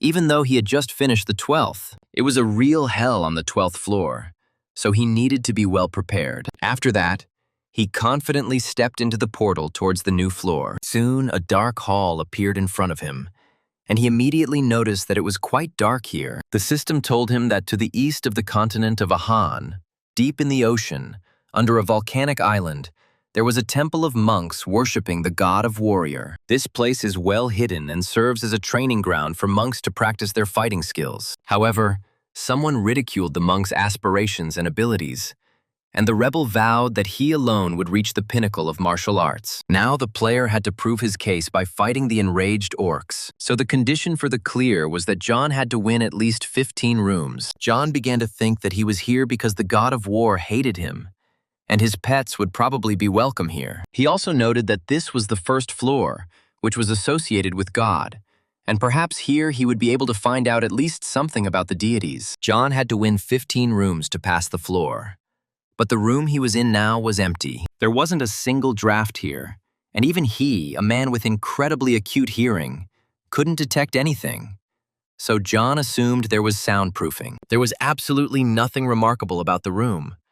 And then he decided that he should go to the door that was in front of him. He looked up and saw the number 0 above the doors, then opened them and looked inside. It was dark inside too, and John began to move forward carefully. As soon as he reached the doors, above which hung a sign with the number 1, John noted that all the rooms were in the same corridor, and apparently the higher the number, the more difficult the test. Then he opened door number 1 and went inside. There he saw a creature sitting on the floor in the lotus position. When the creature saw the protagonist, it laughed and realized that this was the same arrogant little man that Abbott had told them about. At first, John froze in place and began to carefully examine the creature that was in front of him. He was about 2 meters tall, muscular, and had no weapons with him. He also understood that the person in front of him was not a human. When he heard the monster's words, he immediately said that he was the one being arrogant here, since he didn't even have a weapon. The monster told John that this was not true, since a monk who had reached the heights of martial arts did not need weapons and armor. Foreign objects only got in the way, after all. Weapons were nothing against true strength. The protagonist called his words nonsense, and said that for him, the real end is victory. However, the monster told him that he did not understand anything, since victory was only part of the end. Then he clenched his fists and said that he was fed up and was not going to listen to his reasoning any longer. After this, he stood up and asked John to take out his beautiful weapon and begin the test. However, the protagonist was in no hurry. He asked the enemy what the test was, and he replied that he had to defeat the monk to move on to the next room. John noted that it sounded simple enough. Then he thought that he could actually understand giving up weapons in order to develop skills. So he shouldn't underestimate this guy. After all, people had been working towards creating weapons for centuries. Humans have perfected technology to win any battle, but somehow they have managed to reach the pinnacle of unarmed martial arts. Therefore, for John, there was only one way out here: victory. So he quickly summoned his knife and threw it sharply towards the monk. However, the monk deflected the weapon with his hand before it could touch his body. Then the protagonist pounced on him again and plunged his other weapon into his chest. The spear entered the monk's body straight, and he froze in place for a moment. After that, he fell to the floor, and John thought that he was finished. However, despite the fact that this was only the first room, the enemies here were already serious. After that, he headed towards the exit, hoping that the next room would be more interesting. When he reached the second room, he also had no trouble defeating the monk who was there. He had no problems in the first 3 rooms. His opponent simply couldn't match his speed. However, in the 5th room, there was a monk who was able to keep up with John somehow. Their speed was about the same. And so it took the protagonist some effort to land even one blow on this monk. However, at some point, he still managed to plunge his weapon into his shoulder. After this, he bent over the monk's body to examine it and decided that he was right. This guy had hard skin, almost like iron. A body like this cannot be achieved through training. You have to be born with it. John didn't notice it right away because he was attacking him with magic. But such a body is a powerful advantage in combat. He also knew that any physical imperfection could be compensated for by magic and combat skills. But this only worked if the opponent's skills were worse than his own. When fighting against people of equal skill level, physical strength would win. John didn't understand how guys with iron skin could promote the superiority of skills over weapons. At that moment, he noticed a system message that the deity of warfare had started coughing, apparently thinking the same thing as John. The hero decided that he needed to carefully examine the monk's body. It wouldn't hurt if he knew the capabilities of his opponents. With each room, the monks became stronger and more experienced, and John assumed that by the 15th room, an opponent equal to him in strength would appear. Then John decided to do something unusual and took out a knife. He bent over the monk's corpse and began to dismember it. When the deity of warfare saw this, he was displeased.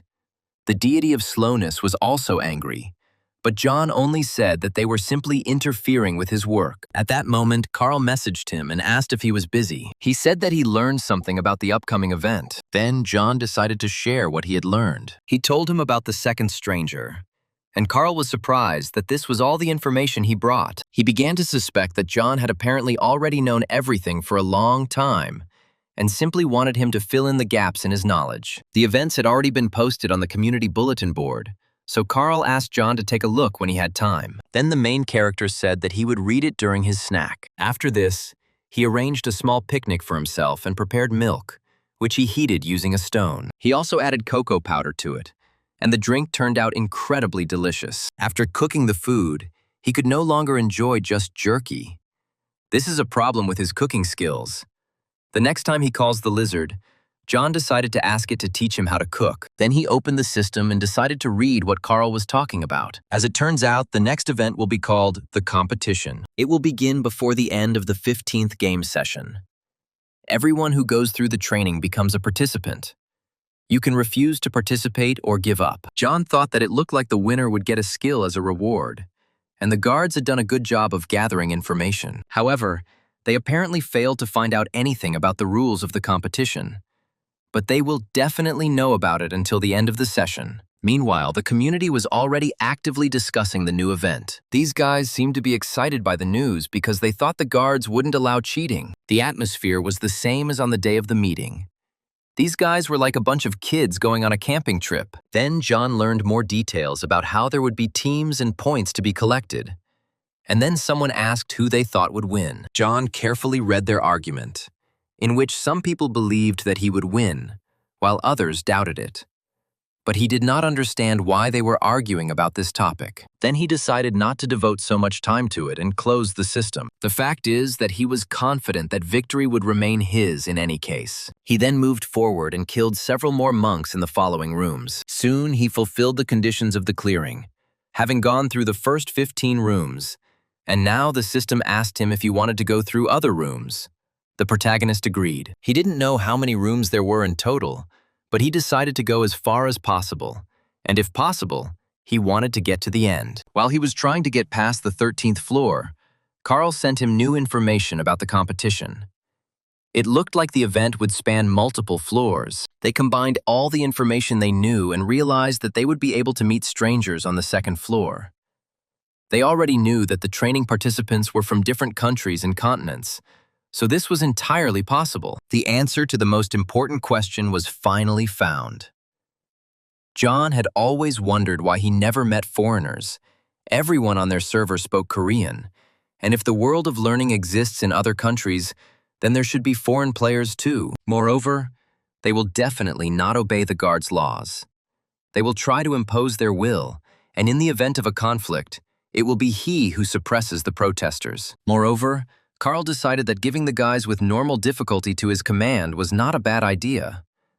John understood that Carl himself was very busy, but he also did not want to be a babysitter. However, no one asked his opinion, so he decided that he would have to leave everything as is. Since founding the guards, Carl has been making grand plans for an uncertain future. He has tried very hard, and in fact, he has a strange obsession with planning for every possible outcome. Sometimes he seems paranoid. However, the protagonist decided that he would think about it later. Now he had to go into room number 16. The monks had no weaknesses. Their bodies were perfect. The only weakness John found was their reaction speed, which was reduced if they were stunned by a strong blow to the head or if their vision was blurred. They also had little real experience, and although they had practice matches between themselves, it didn't help much against an outsider with a completely different fighting style. And of course, the further John went, the less effective his blows were. Taking this into account, he realized that he still had a chance to win. After some time, he reached the 19th room. There, he met a truly strong opponent, and he had to put in a lot of effort to win. He was ready to deal him a critical blow, but at the last moment, the monk dodged. John was extremely surprised and did not understand how this guy managed to dodge his attack. After this, the monk knocked the spear out of his hands with his foot. He was then ready to punch him in the face, but at the last moment, John managed to call upon the system and obtain a new weapon. Thus, the monk's blow hit the sword that the protagonist summoned instead of a spear. After this, John was forced to move to the other end of the room because he needed to catch his breath. He was irritated by the monk's habits, but he could easily send him to the next world if only he approached the task correctly. After the 15th room, the difficulty increased significantly. Now the opponents were truly strong, and John spoke not only about their physical strength, but also about their fighting skills. And they also had no weakness that he could latch onto. Their movements were quick and precise, and their blows were hard and swift. Perhaps the protagonist should have taken a sword and shield. In situations like this, he always preferred this pair of things. With the shield, he could block the blows and attack with the sword at the same time. He was faster than John, so this was his last chance. Then the monk asked him if he really thought that this would save him. John thought to himself that, of course, he didn't think so. He himself understood that he was losing to him in speed, and no weapon could compensate for this. Moreover, it infuriated him that this monk was very calm. Then the monk said that he would have to try hard, and he should not entrust his duel to his pride. The protagonist told the monk that he was very long, and the monk in room 18 said the same thing before John knocked him out. The monk said that the guy had done nothing wrong. Their goal was not to win, but to reach the pinnacle of martial arts. However, despite the fact that John had heard this many times, he still did not understand what they were talking about. He didn't want to admit it, but now he had no choice. It was the end. He knew that room number 19 was his limit, and he had to remember that. He then activated the fortitude skill, and his combat skills increased depending on the enemy's strength and level of fatigue. Fortitude is a passive skill, so it needs to be active at all times. And John had kept it active up until now. Although it is a good skill, he turned it off on the advice of the lizard who said that he should learn to control the skills. He became angry. How to turn on or off the skills on the 12th floor. So now he was ready to start their battle all over again. As the monk wanted from him, he was ready to give it his all. Hearing this, the monk smiled and said that he had been waiting for this moment. Suddenly, he saw a bright flash of light appear above his head. The monk looked there in horror, not understanding what it was. However, before he could do anything, the protagonist appeared right in front of him, his body flickering like lightning. He managed to deliver a slashing blow to the monk's neck. However, he had no intention of giving up, and immediately swung his fist at John. He knocked the shield out of his hands, but the protagonist had no intention of giving up. He grabbed him by the clothes and put a sword to his neck. After this, he dealt him a powerful blow, and then the monk fell to the ground. A little while later, he finally got to his feet, holding his neck, and told John that it had been a good fight. John didn't understand why he called it good, since it ended 10 seconds after he turned on his skill. The monk said that those 10 seconds were enough for him to learn a lot from him, and he needed to continue practicing. John then asked how he was going to practice if he could kill him at any moment, to which the monk replied that that was also not bad. After this, the main character walked past him, telling him that he was crazy. Before John left, the monk decided to give him some advice.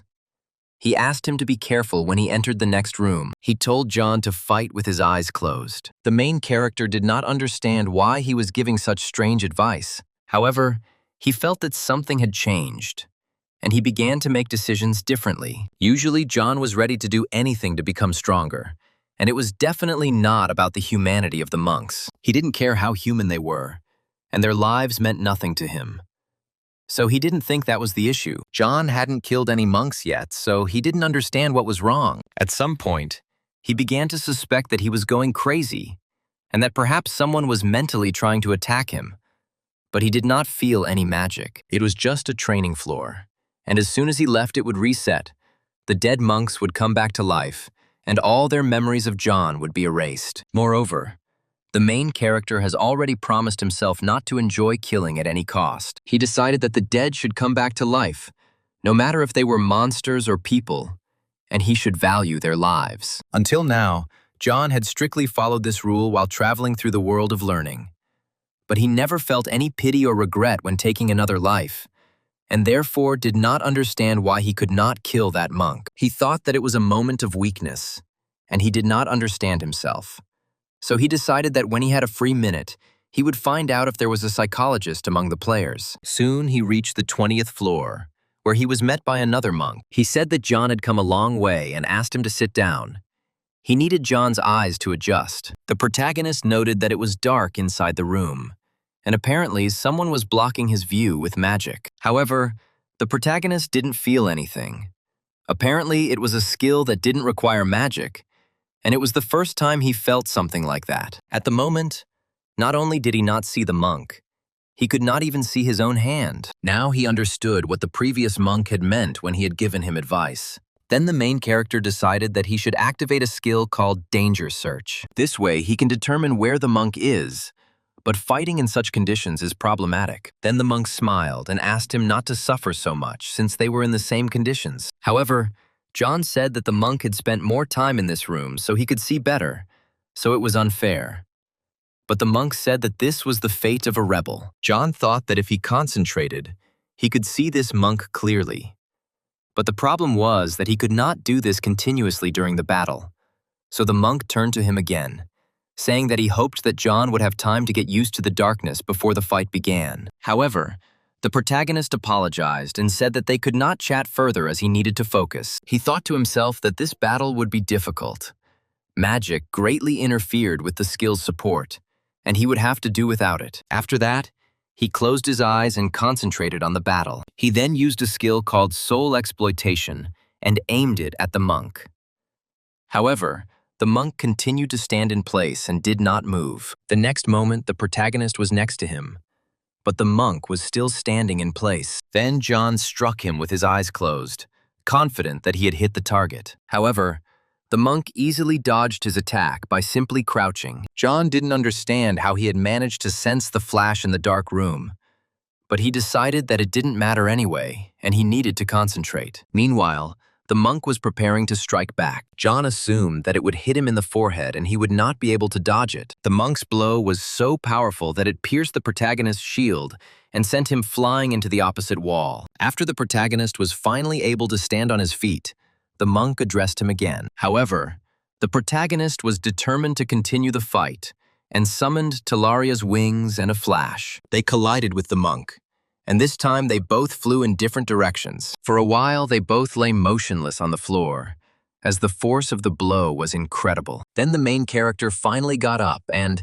using magic, threw a knife towards the monk. However, he also quickly jumped to his feet and threw the weapon away from himself with his fist. Meanwhile, John took advantage of the moment, jumped into the air and found himself right on top of the monk. He prepared to strike him with his eyes closed. And this time, he hit. He hit him right in the face with his hand, which left a deep scratch on the monk's cheek. The protagonist was pleased because he was finally able to hit the man. However, he soon realized that he had failed to follow the monk's movements, and now he was aiming his foot at his face. John's concentration was failing because the monk had hit him. However, before the foot could even touch his body, he activated the combat concentration skill. The protagonist decided that it was too late to retreat and therefore decided to strike back. The impact was so strong that a powerful explosion left a mark in the room.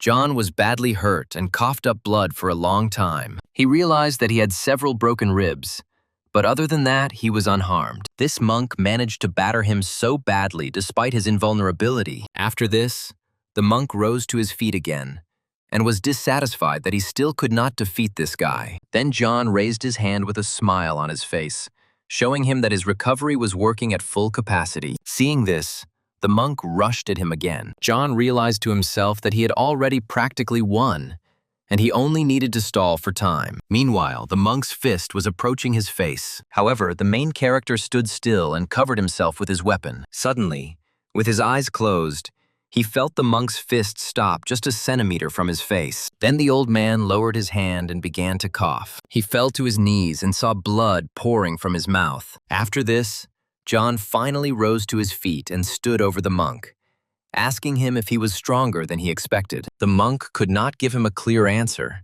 since he felt terrible and blood was constantly flowing from his mouth. At this moment, the protagonist noted with a smile that it looked like this was the end. Then the monk said that he accepted his fate, and that it had been a glorious fight. John thought that this old man was treating him with respect even after he had defeated him, something he wouldn't have been able to do if he had been in his place. He then took the antidote out of his system and told the monk that he would give him the bottle if he answered a couple of questions. He asked how many rooms there were in total.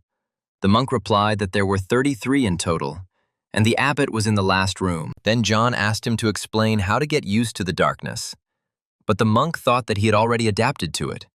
But it turned out that this was not enough for the main character. The monk realized that he had no other choice and then decided to tell him. He said that John would need this knowledge if he was going to go to the next room. After he told him everything, the protagonist gave him the antidote and ate a couple of cans of soup himself. After this, he headed towards the exit, saying that he still had much to do and thanked the monk, as his eyes had already become accustomed to the darkness. He asked the old man how far he thought he could go. The monk said that he would be able to reach the 25th room, after which the monks would become an order of magnitude stronger than John. And if he could get through the 26th, then he might get to the 29th, but he would hardly be able to cope with the 30th, since there was little space there. Then John realized that it would only get harder. But it was logical, since on hellish difficulty there was no mercy for the player. Then the monk suddenly told him that his soup in a jar was delicious, and he decided to thank the protagonist. Finally, he said that he had a good time and hoped that they would meet again. John waved at him and said he hoped so too. However, he understood that he would not see this old man again. Defeating the monk in the 15th room had postponed his passage to the next floor. When the game session ended, he would move to the waiting room of the next floor. Even if he never gets the chance to try his hand at the 13th floor, that monk won't remember him anyway. His memories will be erased as soon as he leaves the monastery. Soon, the main character entered room number 20 and opened the doors. He continued on his way, fighting with the monks. After some time, he reached room 24 and soon won there. Quite quickly, he found himself near the 25th room and realized that the old monk had claimed that this was his limit. But he did not agree with him and decided to give it a try. Before he left room 24, the monk said that John was still not used to the long spear. He forgets the advantages of the spear and rushes into close combat. And this is to his detriment.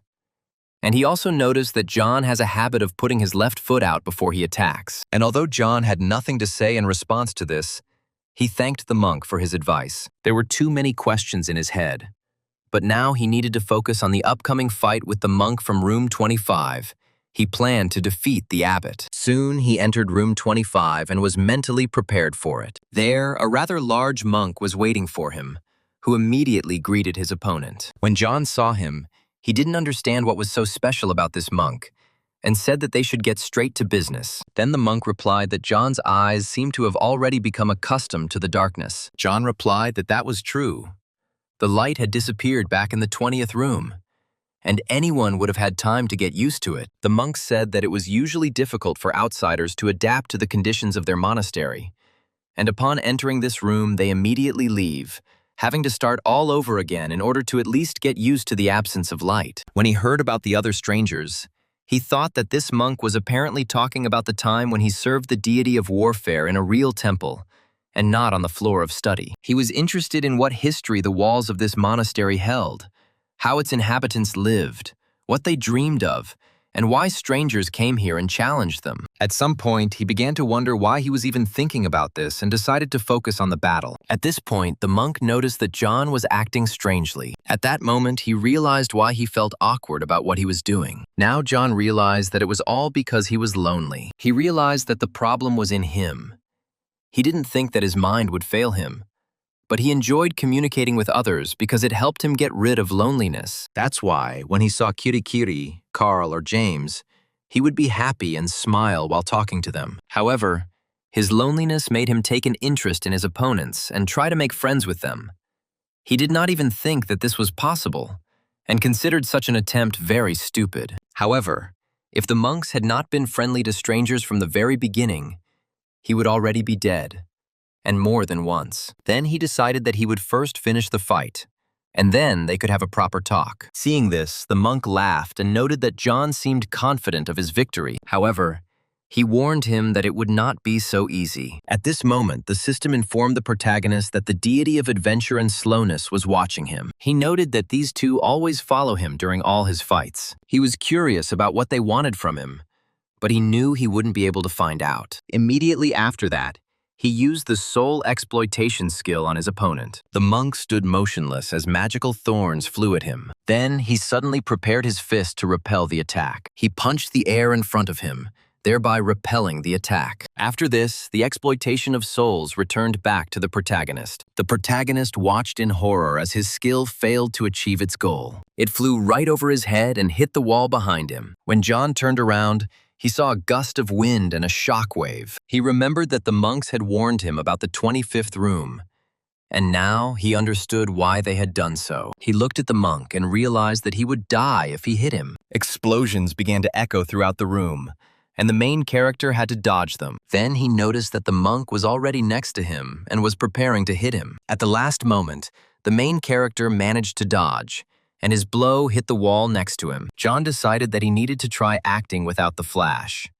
It certainly helped him dodge, but it exposed him, so he decided to use it only during the attack. Now it was a race of speed. The protagonist had to rely entirely on magic to figure out where his opponent was, and he wanted to see if he could keep up with his movements. He began to circle around the monk, literally not allowing him to catch him. The monk tried to hit him with his fist, but he couldn't. He hit the part of the wall where John had been a few moments ago. Then the main character decided to change his trajectory a little and began to bounce off the wall. Then he accelerated and jumped on the monk from above. He was ready to strike him, but the monk also put his fist in front of him. Thus, their weapons collided. After this, a powerful explosion was heard between them. The main character was thrown to the side by a strong explosion, but managed to land on his feet. He decided to try this attack again. He jumped away from the wall again and ran towards the monk. He jumped into the air and attacked him from above again. At that moment, John used combat concentration and clearly saw the movements of the monk's fist. He struck him on the arm with his sword,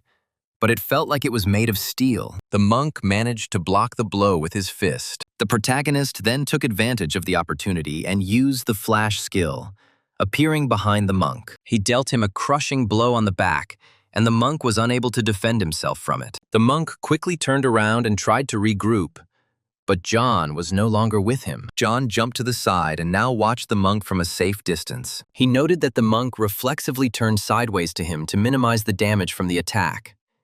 He was a real monster. The monk asked him if his sword was laced with poison. John replied that this was indeed the case, and that he would kill him in 5 minutes, although the monk might not die from the poison, but would definitely be paralyzed. The monk replied that he had never fought in such conditions before, and if he could not defeat John within the allotted time, he would automatically lose, and this was interesting to him. John noted that other monks had told him the same thing. The monk said that since they had little time, they needed to get down to business and asked to be allowed to attack first. He hit John hard and he was thrown into the wall. At this moment, the protagonist activated the hard skin skill to protect himself from the blow. He knew he would have the advantage if the fight became close.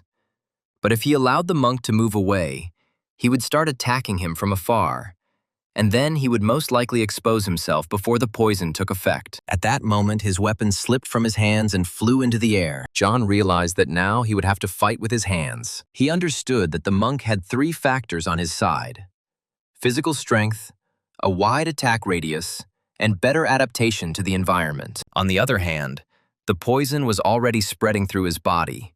His blows were becoming weaker and his movements more clumsy. He could no longer keep up with the monk. He did not try to disguise his attacks and simply went straight ahead. By counting even the most imperceptible movements of the monk, John could predict his next attack. He then used his heightened senses skill. The monk attacked, but the protagonist managed to dodge the blow. After that, he found himself next to the monk and struck him in the shoulder, but he managed to block it. John was extremely surprised by such a quick reaction on his part. After this, the monk grabbed John by the arm and threw him over himself. John realized that he had to somehow get out of his grip. Then he used the flash skill and appeared behind him. Using the flash, he could dodge any of his attacks. It was a chance to go on the defensive. Then he delivered a powerful punch straight to his face. John realized that the monk was now weakened by the poisoning and could attack him. Even though his body seems to be made of stone, it can't save him from being disoriented by the blow to the head. Thus, the monk fell to the floor, unable to withstand the blow. Then the main character ran up to him again and grabbed his face. He grabbed his head tightly and held him on the floor so that the monk could not get up. At that moment, John realized that he had finally won. Soon after, he was finally able to reach the 30th floor. There, he met another bald monk, who greeted the stranger. He said that no one had come to visit him for a long time. At that moment, the main character felt that something was clearly wrong in this room. The thing is that from the top of his head to the very tips of his fingers, he feels absolutely nothing. He had a feeling of weightlessness, as if he had plunged into the depths of the ocean. Then the monk noticed his expression and asked if everything was okay with him. Then John timidly asked him how many people had been here before him. Hearing his words, the monk said that he spoke funny, and then asked him to take his time and get used to the atmosphere. John realized that he couldn't even speak properly because all his senses were failing him. The monk said that few people could experience what his room had to offer. John was evolving just by being here, so he advised him to take his time and figure out what was going on. John decided to follow his advice and knelt down. After that, he began to meditate to understand how this room worked. He didn't even feel the floor he was sitting on, and if he closed his eyes, he couldn't tell whether he was sitting or standing. The monk wouldn't attack him until he got used to the room. At least the others gave him time. As soon as he entered the 13th floor, he immediately felt a burning desire to develop in this place. He was interested in everything. After getting to know the inhabitants of the temple better, his worldview changed. At first, John only laughed at such oddities, but over time he began to enjoy talking with the monks. But the monks were his opponents whom he needed to defeat, not get to know better. Thus, he had 2 problems at once. He was increasingly losing his guard, sympathizing with the monks, and the situation was aggravated by the fact that the monks had not attacked him even once after their last conversation, although he was ready to repel an attack. This leads to the second problem. John was no longer wary of his opponents, and his loneliness was partly to blame for this. These problems are not so easy to solve, and he must be more careful. He soon decided that he had managed to sort out his thoughts. Then he got to his feet and decided to get down to business. First, he decided to adapt to the room and use the soul exploitation skill. He soon defeated his opponent in room 32, and then the monk told him to go to the next room, where the final test awaited him. John was pleased with himself, but at this time he was wary, because he did not know what to expect in the last room. The last 3 rooms turned out to be easier than he expected. The strength of the monks themselves did not change much in them. The only difficulty was the inability to feel his own body. So John just focused on the enemy, so he was able to defeat them easily. Then he went out into the corridor and headed towards the last room, number 33. When he opened it, he immediately realized that his senses were paralyzed.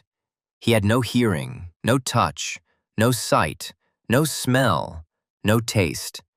He had lost all 5 senses. When he entered the room, he felt as if someone was talking to him and greeting him. The monk's voice echoed loudly in his head, even though he had lost his hearing. And John did not understand how he did it. Then the monk asked him not to hurry and look around. At that moment, John decided to use magic, since using ordinary senses was pointless. The monk told him that he clearly felt the essence of his thoughts. He said it was a fragment of power bestowed upon him by a deity. When the protagonist heard this, he was surprised and did not understand which fragment he was talking about. Then the monk confirmed his guess, saying that he was the same as John. The deity sent him a test so that he would prove that he was worthy of being his apostle. They easily recognized each other because divine energy emanated from both of them. And that is why believers easily distinguish their own kind, even in a huge crowd. But John was not as well informed as the others. Then the main character, using his thoughts, asked the monk whether his gift was really telepathy or something similar. The monk said that it was a skill of expendable magic, but it didn't matter. And then he asked John if he realized one important thing. The monk said he had been watching him from the moment he entered the temple. John thought to himself that he had no idea that this guy had been tracking him with magic from the very beginning. It must be incredibly complex magic. And the guy was just a monster. He understood that now he was really risking his life. The monk replied that calling him a monster was rather rude, but John said that it was his own fault for reading his thoughts without permission. Then he replied to him that he had already sorted out almost everything. Then the monk heard this and decided to tell him about the trials he would have to go through. At this moment, the system informed John that the final test was about to begin. During the test, he will have to prove to Akhmut, a monk blessed by the god of warfare, that his words had at least some meaning. So he had to pass 2 tests and earn his approval. Akhmut said the first test was to survive in this room for 24 hours, and the second was to last 10 minutes in a fight with him. John thought to himself that the hellish level of difficulty would never let him get bored, and he was wary of the nature of the first test. His senses weren't working here anyway, and they were completely replaced by magic. So it wasn't a problem. But he was worried about the amount of magic that was needed for this. The thing is that the magic he has left will only last for 4 hours. Once the magic wears off, he will be left in complete darkness and forced to sit here without the ability to see or feel anything. Moreover, next to him there will be an enemy who is favored by the deity. However, he still wanted to emerge from the last room as a winner. First, he would need to stay in the room for 24 hours. He could replace his senses with magic, but then his reserves would be depleted too quickly, so he decided to spend magic as little as possible. Now John could feel his own body. That should be enough. He decided that he didn't need his sight for now. The monk wouldn't touch him anyway. However, the second test was much more difficult than the previous one. He had to survive a 10-minute battle with the owner of this room. This monk was definitely strong. John foresaw the outcome of the battle and decided that he would have to swallow his pride and try with all his might to hold out. Then the monk turned to him and asked if it was time to begin the first test. Then John asked him to make the first test twice as long, since he would get a small reward for it. He said that if he could hold out for 48 hours, then Akhmut would have to teach him to communicate telepathically. Thanks to the divine strike, the monk is able to read other people's thoughts, and a special skill allows him to transmit messages into other people's heads. So John thought that he could get his help. There should be no interference, and such a skill would clearly be useful to him. Then the monk thought for a moment, and then agreed to his conditions, after which the main character asked to give him a pill as a last resort. The monk said that if it was meant to speed up mana recovery, then he couldn't allow it. But the hero said that thanks to it, he wouldn't have to go to the toilet. Hearing this, the monk decided to let him drink this pill. Thus, the first test came, in which the main character had to endure without 5 senses for 2 days. The first couple of hours passed quietly. He killed time by meditating, using magic to track the changes in his body. He paid close attention to the distribution of magic. He made mana circulate throughout the body in an attempt to reduce its costs to a minimum. But even so, the magic soon wore off. John tried to save his last bits of magic so that he would have at least something for the next stage. And then, the first test began in earnest. In complete darkness, he was unable to sense anything, and all he had left was the ability to think. His body had seemingly disappeared, and his soul, left without a container, had set off on a journey through the vastness of the universe.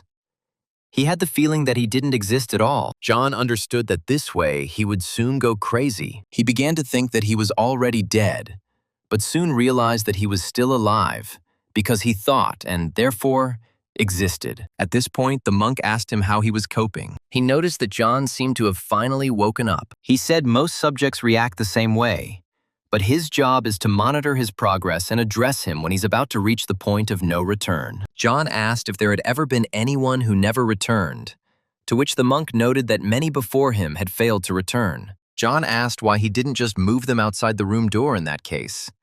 But Ahmad said that it wasn't that simple.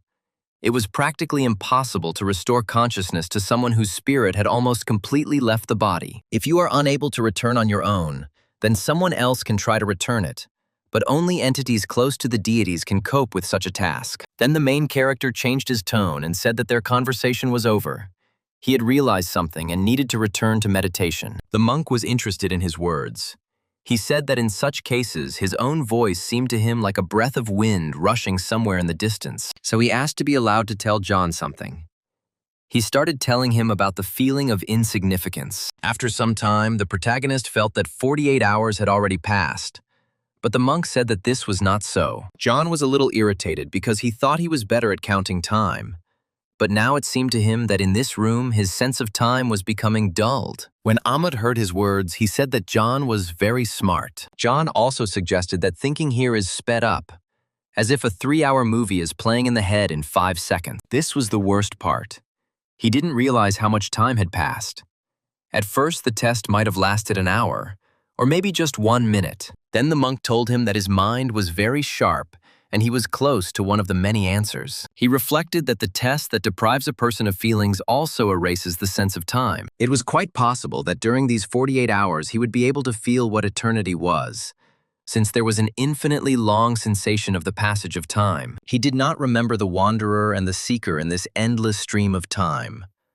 Unlike the deity of adventure, who is more interested in the goal, the deity of slowness is focused on the path itself. Perhaps a monk who has dedicated himself to cultivation, the feeling of insignificance and the deity of slowness may have the same values. At this point, the monk reported that, to his surprise, the deity of slowness spoke to him. He said it asked him to tell John that he was right. The main character thought to himself that the gods would not help him in any way now, and decided to think about something else. Suddenly, a picture of his house and his mother standing in the kitchen appeared before his eyes. He understood that these were his memories of the past, of him and his past life. It was as if he were watching his own life from a third-person perspective. However, he felt that at this point he had run out of mana. The protagonist looked at his hands and tried to understand how he would fight now. At the moment, he couldn't even drink a mana recovery potion. Now his body seemed to be something else, and he didn't understand what was happening to him. John didn't know whether he was standing, sitting, or perhaps lying down. He didn't know where the monk was now, since he didn't feel anything at all. He also felt that he could no longer hear his voice, and tried to figure out at what point it had disappeared. John assumed that his consciousness had gone too deep, or that the monk had simply gone silent. However, in any case, it was dangerous, because at any moment the monk could attack him. Now he was a real target for a blow. He felt as if he were descending to the very depths of the ocean. John realized that no one was attacking him, but he felt his consciousness sinking into the abyss. There was only one thing he could do now. At the moment, he could only think and understood that he needed to do this as actively as possible. He wasn't sure it was the right decision, but he wasn't sure of anything right now. He decided that he needed to concentrate with all his might. At that moment, the monk calmly told him that it was very difficult. As it turned out, at that moment, blood was flowing from the main character's eyes and nose. He thought to himself that almost every science fiction movie he had ever seen had a scene where an astronaut accidentally got lost in space. Now John felt like a standard character, except he wasn't in space, just in an endless void, a world of darkness, in which there is no place for sensations, in which only his lost consciousness exists. However, the protagonist understood that he needed to keep thinking so that he wouldn't get lost. Suddenly, he felt that he felt nothing at all.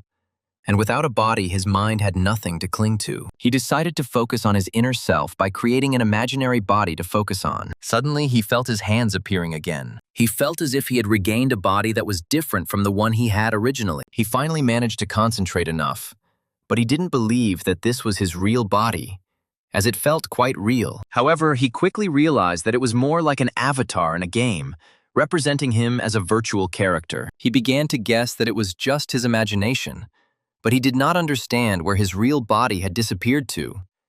He understood that it definitely could not have gone anywhere, and now he simply did not feel it. He asked himself endless questions and tried to give endless answers to them, and time did not stand still. At that moment, he heard the voice of a monk who said that this was why they needed to change the temple's internal menu. John knew that the voice belonged to the chief monk, but suddenly, it fell silent. At some point, John realized that he could move freely while in his virtual body.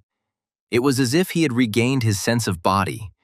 He must have just been slowly going crazy. John realized that this was just an illusion, an avatar created by his imagination, a state he called the avatar of consciousness. Then he began to meditate with its help. Suddenly, he heard the monk's voice again, saying that he liked chicken and that they, monks, were required to be vegetarians. At this moment, the protagonist realized that time flows unevenly in this place. It was incredibly slow, but it still kept going. His thinking never stopped accelerating, thereby distorting his perception of time. John constantly caught himself thinking that much more time had passed than it actually had, and he did not understand how much longer he needed to stay here. After an indeterminate number of hours, he felt that he had finally mastered it. But not the test. He had come to terms with the situation, presenting it as a kind of training in patience. And then it became easier to bear. At some point, he thought that he could do without training because he was patient enough. But he still decided to continue meditating. After a few more hours, he felt that his mana had not been restored. And this was strange. It should have been replenished during the time he spent here, but it had disappeared somewhere. He didn't need anything except the avatar of consciousness. He felt his arms and legs and could even touch them. John began to disperse mana throughout the body of the avatar of consciousness, although in fact there was no mana in it. But he continued to do this in the hope that his magic would still be found somewhere. And suddenly, at some point, he felt that he had found her after all. It was the magic he had collected throughout the trial, and he used it to better sense the avatar of consciousness. Even though there wasn't much mana, he let it flow through his body, drop by drop. After a few hours, he collected the mana and was glad that he finally managed to do it. It turned out as if he had been sitting here for a whole century. He then decided that he needed to concentrate, because if he got distracted, all the mana he had collected could disappear. He felt one small grain of magic blaze up to incredible proportions. Noticing this, he realized that something seemed to have appeared to the side of him. He saw his own body and could now understand what position he was in. John endlessly imagined what his body might look like in order to transfer it to the avatar. However, the avatar of consciousness itself was not just a guess. Rather, another part of himself. He needed to feel his body in order to create a reliable image of it. Therefore, the main character decided to try to spread magic outside. Suddenly, the main character's body began to glow with a bright light. He continued to sit motionless, and the monk stood next to him. Although their faces did not express any emotion, the protagonist felt something incredible. He realized that he could see room 32 as if it were in the palm of his hand. However, this was not enough, and he decided to go even further. He moved through the rooms and again saw the old monk he had encountered earlier. Then he reached the 0 room and stopped there. He didn't expect that he would be able to advance to the starting point. He had never been able to cover such a large area, and his previous level of understanding of magic did not allow him to do so. At that moment, the system informed him that he had returned to his senses and reached a new level. After this, the main character finally opened his eyes. As soon as he did this, the monk told him that everything went well. He congratulated him on the fact that the first test was over. Then he asked John how he felt. He was sure that everything was quite normal, despite the fact that he could not yet hear, see, or feel anything. But the monk hoped that something had changed in him. John felt an acceleration of his conscious response, improved concentration, and the ability to sense the passage of time. Akhmut said that this is indeed so, and he himself knows it. Then the hero asked him what the point of this test was. It would drive almost anyone crazy, and frankly, he was scared out of his wits, to which the monk said that in his case it was especially difficult. However, in the end, he gained a lot of things, and that was a plus. John noted that he had indeed gained something, but he would not like to repeat the experience. He had no doubt that many people had died in this room, and in response, the monk laughed and said that while John was speaking, he was also dying. The main character did not understand the meaning of his words and asked him to explain what it meant. The monk told him that his consciousness was at the limit of its capabilities. His brain could not withstand such a load. When the protagonist touched his face, he realized that it was completely covered in his blood. Akhmut said that he would last about 20 minutes. If he left the room right now, all the problems would be solved.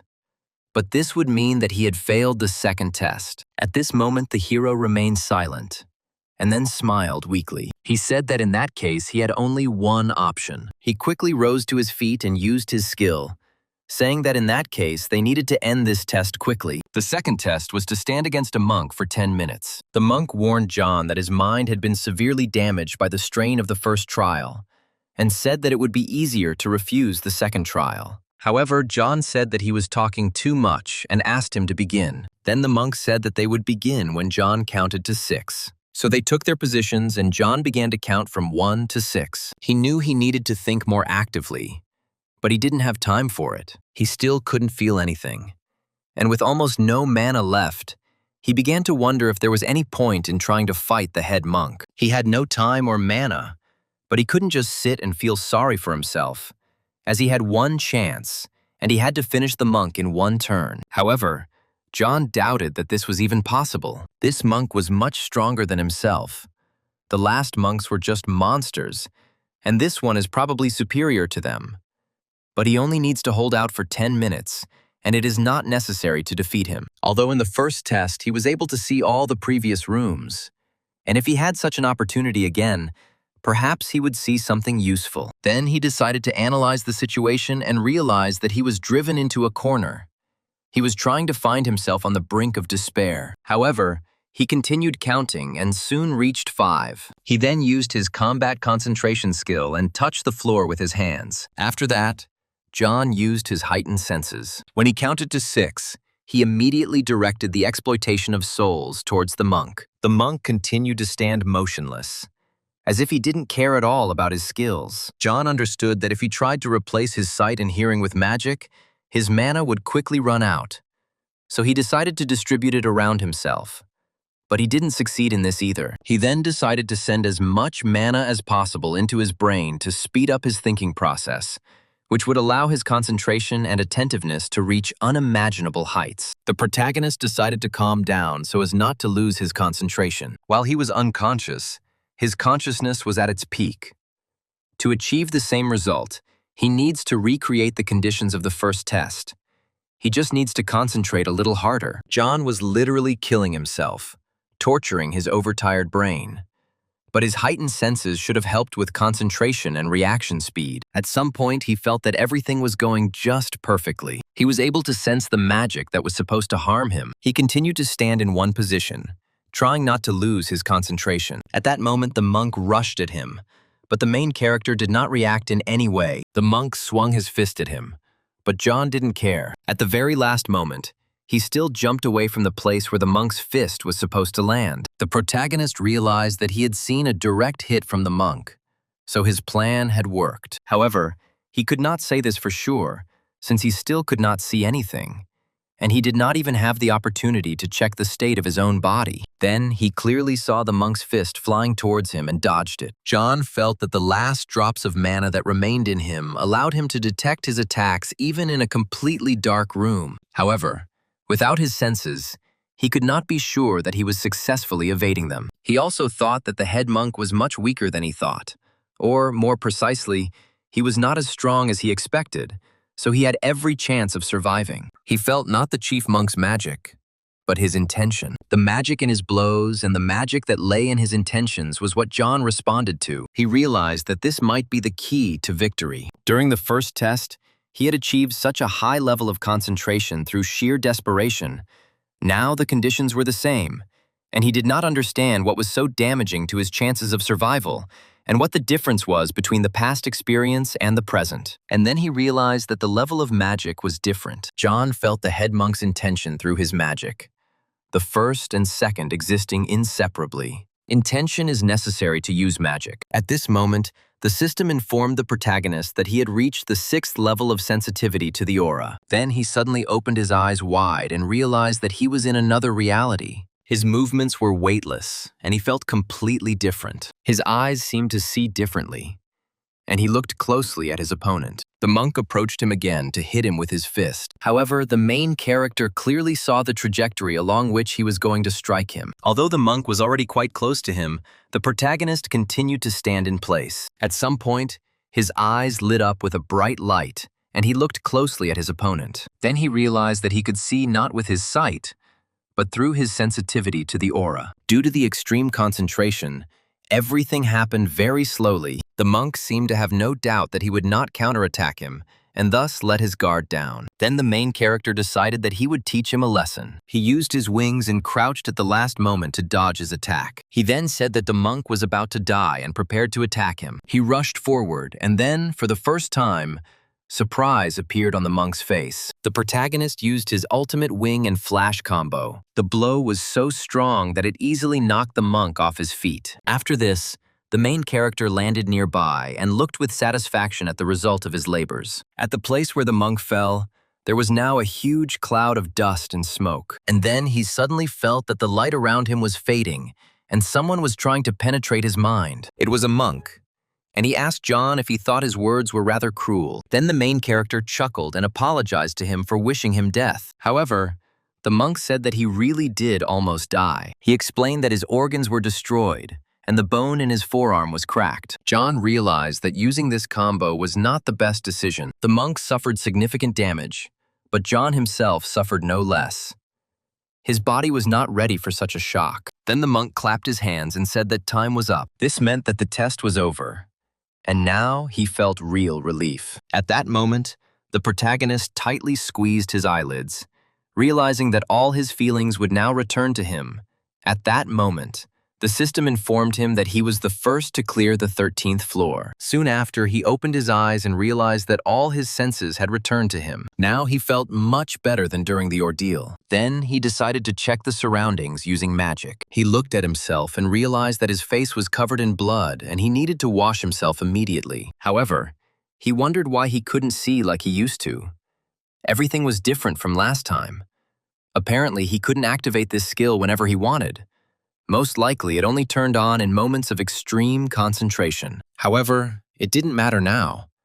This was the first time he had received notification of a perfect floor clearing, and that probably meant he was done with this floor. However, he then suddenly realized that the God of Adventure was offering him an additional reward, and he decided that it was worth accepting. As it turned out, the Teleria Wings skill level had been increased to the maximum.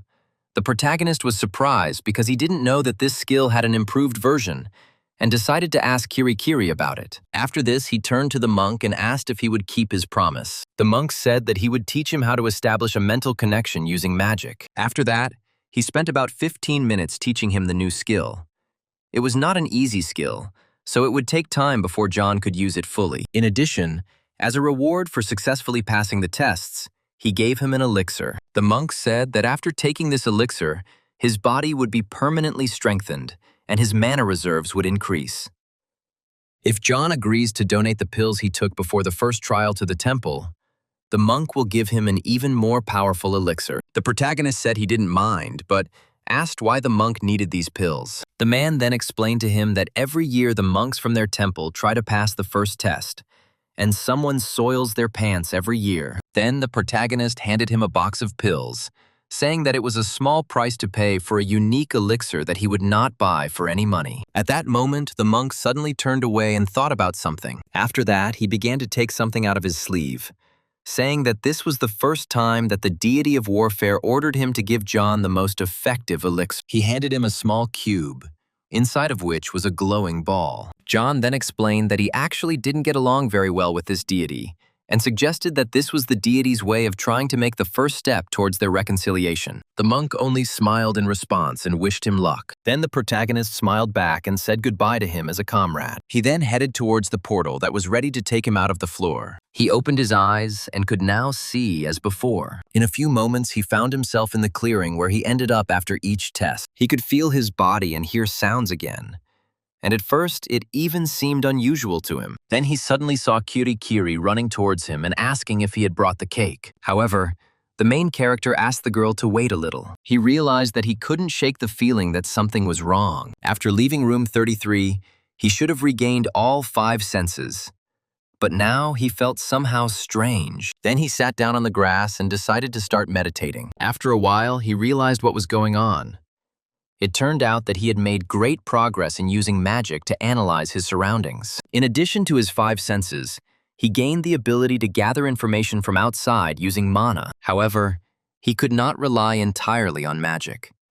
He wanted to see the beauty of this world with his own eyes and smell the delicious aromas with his nose. He wanted to feel the taste of food in his mouth, because that is where the joy of life lies. Some things can't be understood until you experience them. The world remains the same no matter how you explore it. John had been interacting with the world around him through magic for so long that he had stopped noticing it. However, he decided that he would get used to it over time and hoped that this feeling would soon disappear. And even though it was more convenient to feel with magic, he still did not intend to part with his 5 senses. At that moment, Kiri approached him and asked how he was feeling. John smiled and said that it was as if he was looking at the world from a different perspective. He had this feeling that he was about to fly. When the girl heard this, she suddenly laughed and asked John what it was like. The protagonist did not understand why she was asking such questions and assumed that she was trying to change the subject. At some point, he thought about how, after he had to part with Ida while going through the 12th floor, he realized that loneliness was a problem. He thought that in his situation, such experiences were normal, and there was nothing to worry about. He was alone and scared because he was only human.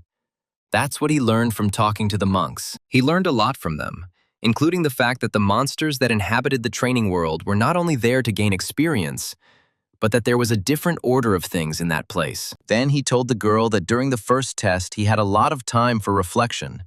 He analyzed his previous actions and feelings, and these thoughts still resonated in his soul. Even though the past wasn't important, he didn't want to be bound by it. John knew he was growing physically and mentally, and he didn't want to stop. He was happy, aware of the fact that he was alive. There was a possibility that this was just a dream, and in reality, his brain was gradually fading due to alcohol poisoning, in which case his journey was just one big deathbed vision. That is why he focused on developing and achieving all possible goals within this world. He did it blindly. However, now he felt that everything was different. He felt like he belonged here, even if it was just a dream. John said that he wanted to continue to be happy because he had no other life. When the girl heard this, she smiled and said that she was very pleased to hear it. At that moment, a message appeared behind her, indicating that the deity of adventure was rejoicing. Meanwhile, the story moves to the future. The main character was in the waiting room on the 60th floor and reading a newspaper. It said that the former deputy leader of the guards, Carl, created the awakened clan after passing through all the floors. The main character always thought that he would go sell vegetables or something like that, and he could not imagine that Carl would create a clan. However, he had no doubt that he would succeed.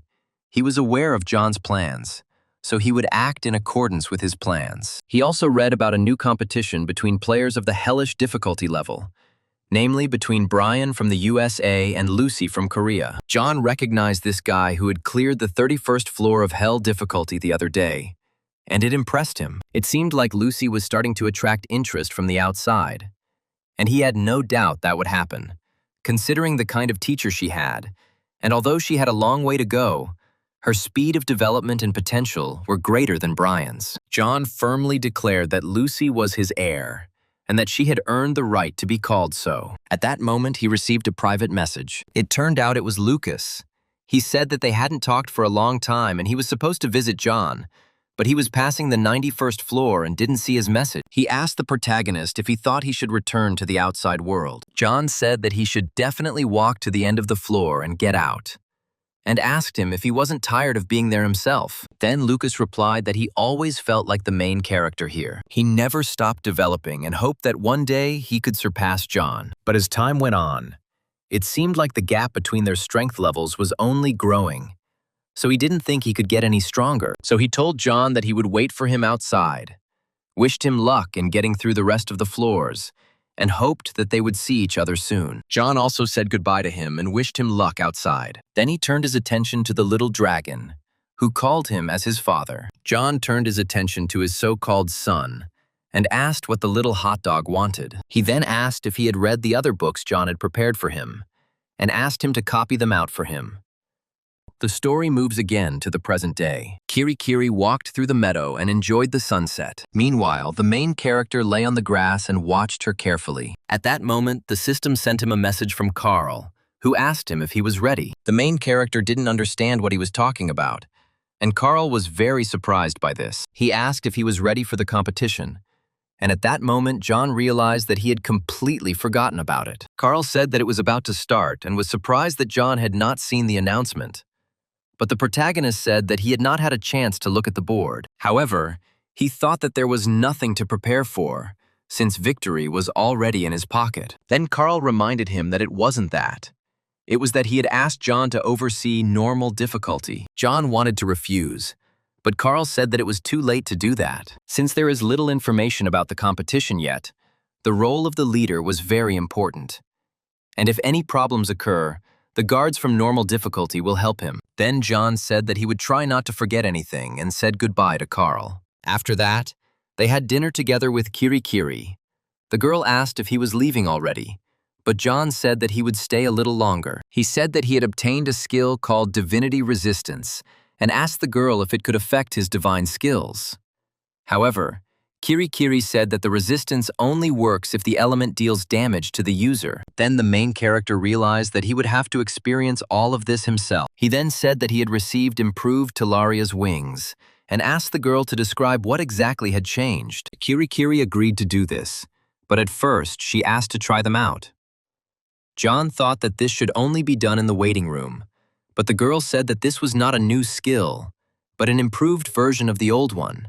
So he did not need the waiting room. At that moment, the heroes reported that for some reason the progress in the trial of the god of adventure had jumped so sharply. He thought that the task was so difficult because they were simpler. Then he decided that he needed to deal with the wings first.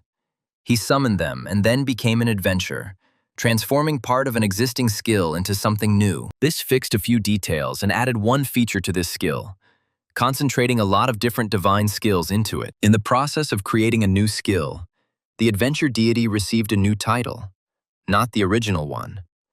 Also, when the skill is activated, some effects will be imposed on the user. The protagonist didn't understand what this strange skill was, and at that moment, the adventure deity was very proud of him. After this, John said goodbye to Kiri and reluctantly left her. He then returned to the waiting room on the wings. He noted that the sensations were simply amazing. The color of his wings was constantly changing, and the system said that they could change shade depending on his preferences. Simply put, his wings were capable of accelerated mana and stamina recovery, enhanced combat skills, improved magic resistance, weakening enemies, and greater strength. At that moment, the deity of slowness was scolding someone for no reason, and John received the title of potential follower of the unoriginal deity. He noted that these wings were too good.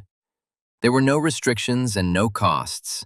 All skills have limitations, even shimmer, but not these. So he thanked the god of adventure, calling him the best. He was eager to try out these wings, and he even regretted that there were no enemies nearby to test them in action. He spent the next 100 years testing new wings, and while the description stated that they enhanced combat skills, it didn't specify how much. The level of enhancement depended on his condition, and the stronger he was, the greater it was. Thus, the strength of the wings' effects depended on the skill of use, and the wings would literally grow along with John. The protagonist felt amazing when he realized all this. Meanwhile, Maria and her squad cleared the 42nd floor on easy difficulty. It was from this moment that the general competition began. Shortly after the clearing, Maria returned to the waiting room and thanked everyone for their efforts in clearing the 42nd floor. She informed them that the competition was approaching, so she suggested taking a short break. However, the guys were sure that their rest would not last long. Maria thought that she had somehow miraculously escaped this. If she had been even a little late, she would not have had time to finish. Then, using the system, she organized a table and chair for herself. She took off her battle cloak and set to work. The girl noted to herself that such diligence was not characteristic of her. At that moment, a girl with short, dark hair approached her and asked Maria if she would like to drink some tea. However, Maria said that she would make herself some tea later. But for now, she was busy. This girl's name was Julia. She was 2 years older than Maria and had been there since the very founding of the guards in this world. She was closest to her. In public, she tried not to show that she was friends with anyone because of the guards. And Julia didn't quite understand why she did this. But Maria didn't want to explain it to her. She thought to herself that such politeness was a rarity in their times. Then Julia said that she had something to report to her. The fact is that a player from level 24 of normal difficulty died. Maria asked what was wrong with his comrades. And as it turned out, they were safe. Maria thought to herself that the more things were thrown at her, the harder it was to remain rational. But she tried to calmly sort everything out. She said she would report this to the vice captain and asked Julia not to forget to send her the autopsy results. When she told the vice captain about this, he said that he was going to die. And then the girl asked what had happened to him. She noted to herself that this guy was an incredible whiner. It was easier for him anyway. He only had to watch his own difficulty level. Then she remembered that he also had to struggle with clearing the floors. After that, she asked Julia to give Adrian's shield to the spare tank in the 3rd squad. She would like to provide him with the best weapon. But Julia warned that they did not have the points for this. Maria knew this and said that for now he should go with what he had. She thought to herself that this guy was the main tank of the 3rd squad and was part of the assault battalion of the guards. Stormtroopers are a unit of security guards who are not involved in clearing floors. In situations like the day of the Great Gathering where anything can happen, they take the brunt of the attack and resolve problems. This doesn't happen often, but the risk was unacceptable. And careful preparation for all possible events is a matter of life and death. The existence of the guards, like Maria's life, is proof of her words. She still breathes only thanks to him. John has unleashed his overwhelming power against the representative guild and is destroying anyone who stands in his way. His faith in himself and his goals unwavering. At that moment, the image of when she tried to address him informally flashed through Maria's mind again. She thought that even a preschooler could express his thoughts better than she could. She was very worried that John would now think that she was just a little fool. When she looked up, she saw that Julia had been watching her the whole time with an ambiguous smile on her face. At that moment, Maria felt extremely awkward. 4 days later, work was still going on the waiting floor. All the players were exhausted, but they knew they had to continue. After a while, Julia came to Maria's table and brought her tea. The girl thanked her dear friend, as she was sure that she could now treat her the way she wanted. The other players had already fallen asleep, and she wasn't the least bit surprised by this. They had worked hard for 4 days. Otherwise, she would have scolded them for unfinished work.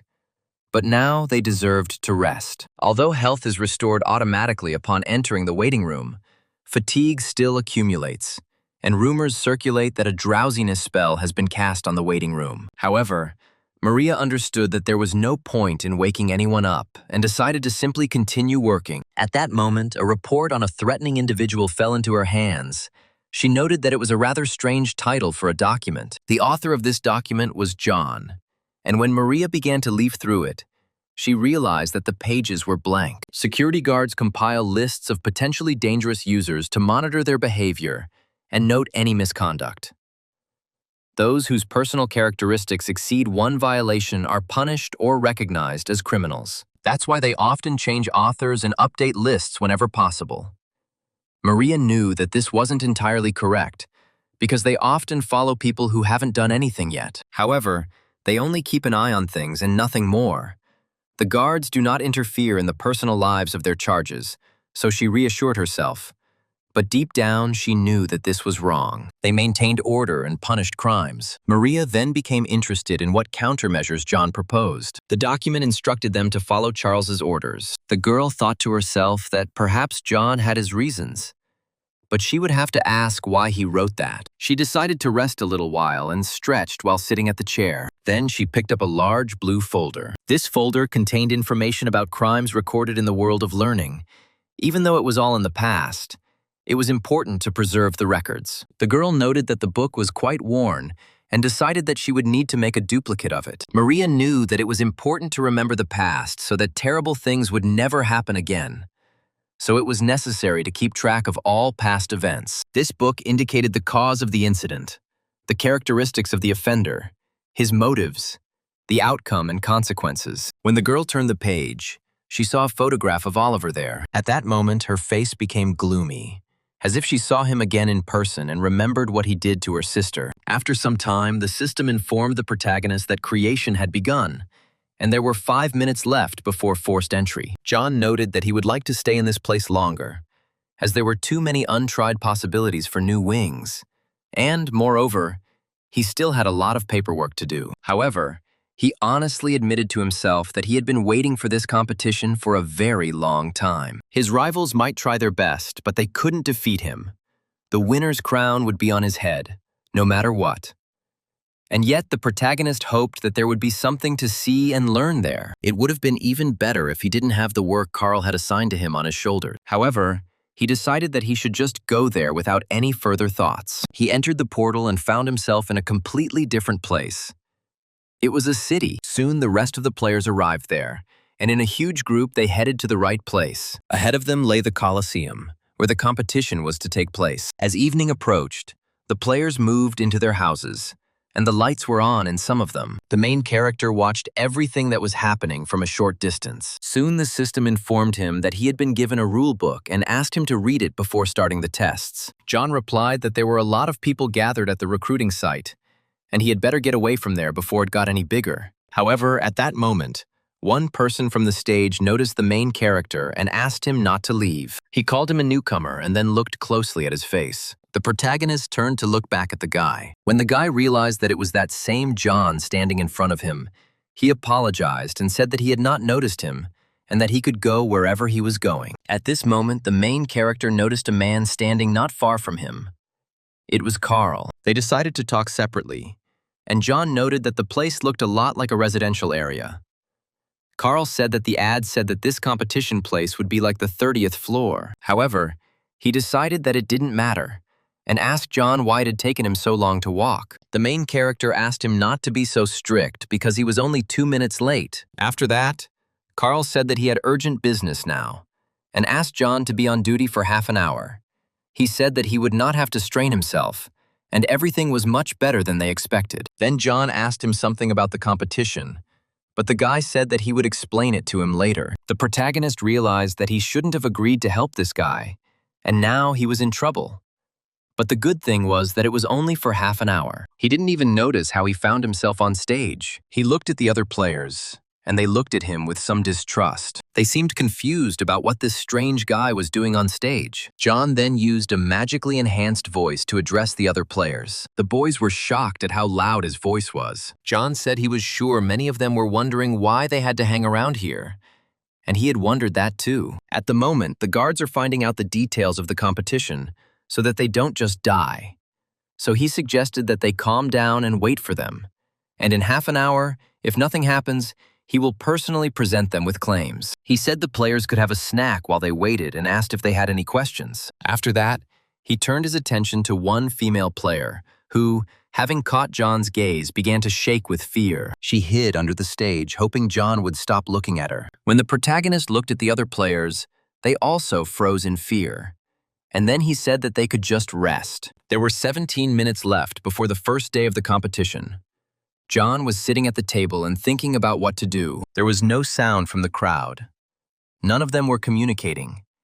They were all meditating, as if he had forbidden them to speak and eat. He assumed others would behave this way, but he didn't think it would be this strong. He spotted Haris among the crowd, but decided that now was not the best time to approach him. There was nothing going on around him, and he was bored.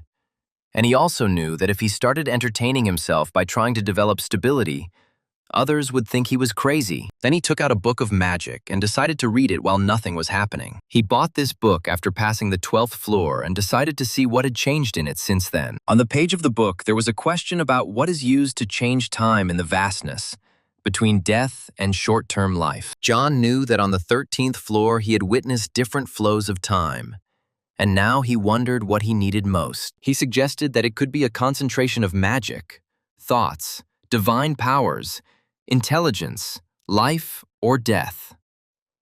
However, he soon realized that all this was not what he needed.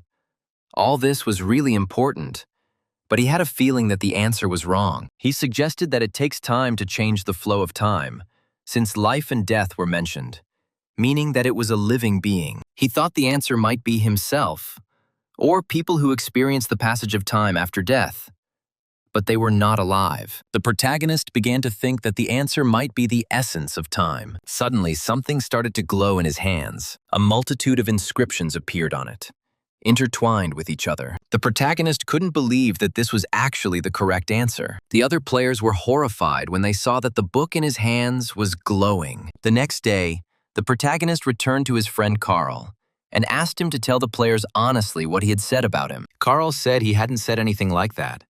But John asked why then everyone was so scared of him. He rarely showed himself in public, so there must have been a reason why there were rumors about him. However, Carl interrupted him, saying that they had come to the right place. John was amazed at the enormous size of the Colosseum, and then Carl said that there was a seating area and a square nearby. At this point, the system asked the protagonist to prepare a particle. He said he would participate. When Carl asked him about team mode, John replied that if there was a prize, he had to participate. Carl asked how he was going to find a team, to which the protagonist replied that he didn't need partners and that he could handle it alone.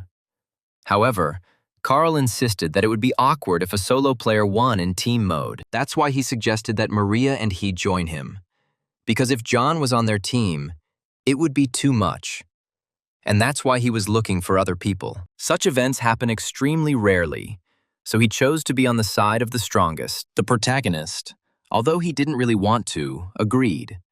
Then Carl asked him not to kill the self-esteem of his opponents. After that, he wished him good luck and said that he would wait for him in the stand. Then the main character confirmed his participation in the qualifying stage. As soon as he pressed the button, he immediately found himself on stage in front of a whole crowd of spectators. When they saw the main character, they started chanting his name and shouting joyfully. The main character was extremely surprised by how actively he was greeted. All the qualifying matches are taking place simultaneously, like in a great martial arts tournament, and the protagonist thought he would have fun here. The system announced that the qualifying round in the singles category would begin in 2 minutes. The conditions for victory were to survive and win, and the conditions for defeat were to step outside the ring or surrender. At that moment, a powerful explosion was heard on the field. Then silhouettes of people began to appear. The protagonist realized that his opponent had given up and automatically lost. Meanwhile, the spectators continued to shout John's name, as they were so happy to see the only player who had reached such heights on hell difficulty. The system then announced that the qualifying round in the singles category was beginning. Soon, another powerful explosion was heard on the stage, and the main character saw the silhouettes of monsters that appeared there. He grinned, realizing that he hadn't seen their impudent faces for a long time. Meanwhile, all the players were divided into separate zones.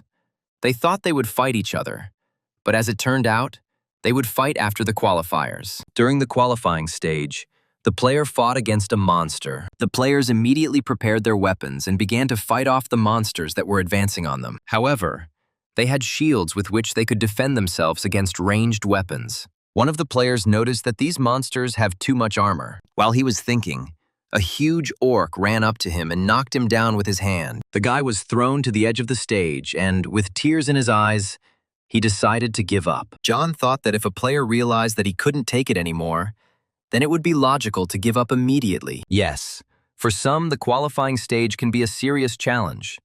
Most players only fight in combat squads. They were all used to playing their roles and didn't go out against monsters alone. And the goblins seemed to have some strategic thinking, which they apparently borrowed from the hellish difficulty. So, it will take a lot of force to deal with these goblins. John turned his attention to the monsters that were his opponents and asked why they were frozen in place. The goblins were surprised that this guy knew their language, They thought it was some kind of trick. He then said that if they thought they were going to lose, they should just give up right away. At that moment, they began to seriously think about whether they should do as he said. However, suddenly they seemed to have a mental block, and these thoughts fell out of their minds. They started acting maniacally and kept talking about how they had to fight. Then John realized that the system seemed to be forcing them to fight. And in that case, he had no choice. He stood in front of the goblins who were slowly approaching him. At some point, they again began to think that they did not want to fight with this man and decided to simply beg his forgiveness. At that moment, John ran up to them and told them not to worry about it. He promised them he would be gentle. And then, with all his strength, he threw them far out of the arena. The spectators watched in horror as the goblins flew over their heads. The two unfortunate monsters flew around this entire small space and landed right behind the backs of their comrades. The remaining monsters in the arena looked at John with horror in their eyes. Then he ran up to them and with all his strength knocked them out of the arena. Thus, there remained in front of him one goblin, with tears in his eyes. John smiled at him and asked him to turn around. When the goblin turned his back to him, he hit him on the neck with all his might. The system informed John that the qualifying round was over for him. But the protagonist didn't even break a sweat. When he returned to the stands, Carl was in shock. He said that he asked John to be gentle with them. John said that he did so. But Carl noted that he sent the goblin flying with a kick. But for John, it meant mercy. At that moment, he noticed that there were other people sitting next to Carl. It was James, and also Maria, who was still acting awkward when meeting the protagonist. James noted that the entire top echelon had gathered for this competition, and then added that he was the first from his group to pass the qualifying round. After that, Maria introduced her friend Julia and said that they would be together in the group match. She then awkwardly turned to the protagonist and said that she had some business to attend to and that she needed to leave. The remaining boys noticed that everything had only gotten worse, and attempts to make Maria stop being shy in front of the main character were unsuccessful. James said that if you remember the incident with the Representatives Guild, then it's understandable. However, John did not want Mary to have any false impressions about him. He was not a knight or a prince on a white horse. Then the men assumed that this is what happens when you fall in love. Once they had calmed down a bit, John suggested that they all have a drink when this was all over. His comrades were very happy. James only dreamed of getting drunk to the point of madness. After some time, the main stage of the competition began. The participants had to prove themselves in one-on-one fights, but the rules of the competition were a little strange. After the fight, the winner continues to advance up the tournament ladder. Points are awarded for defeating an opponent, which are then converted into a prize. Participants in the first and last duel will receive bonus points, so it is most beneficial to start as early as possible and win as often as possible. However, Carl warned the protagonist that he should not approach yet. As soon as he entered the ring, the competition could be considered over. He was right, because John wouldn't give anyone even a chance to win. And although he wanted to get the maximum reward, he didn't want to ruin people's holiday either. So he decided to aim for the winner's prize. At one point, James suggested that next time they should start taking bets on the competitions. After that, he wanted to go to the bar, but Carl asked him to stay and watch the fights with him. Meanwhile, the main character bought himself something to eat and watched the fights. Suddenly, he noticed that his friend had entered the ring. As it turned out, it was Harris, and all the spectators were happy to see him, as they wanted to see what a player on hellish difficulty was capable of. The guy looked up and saw his friend John among the crowd. His gaze was full of determination. Apparently, he understood that in the end, he would have to fight him. When the singles category began, Harris, as expected, reached the final. He won 4 fights in a row because he was a hellish difficulty player. John thought it was time for him to join in, but Carl said there were still some guys left from the difficult level. James was excited. He really wanted to participate and asked someone else to take his place. However, Carl said that they had agreed that James would not compete in the singles category because something could happen. Events like these couldn't be left unsupervised, as no one knew what might happen. Even murders were not excluded. And Carl wanted James to be prepared for the worst-case scenario. John agreed with this decision, but was sure that it was unlikely that anyone could defeat Harris. There are a lot of players who can make him sweat, and yet, it will not be easy to defeat him. If someone fails to knock him out, the fight will affect their physical condition. None of the strong players dare to enter the ring so as not to waste their stamina, thereby losing the chance of winning. At that point, the system said that Harris would be declared the winner in 20 seconds.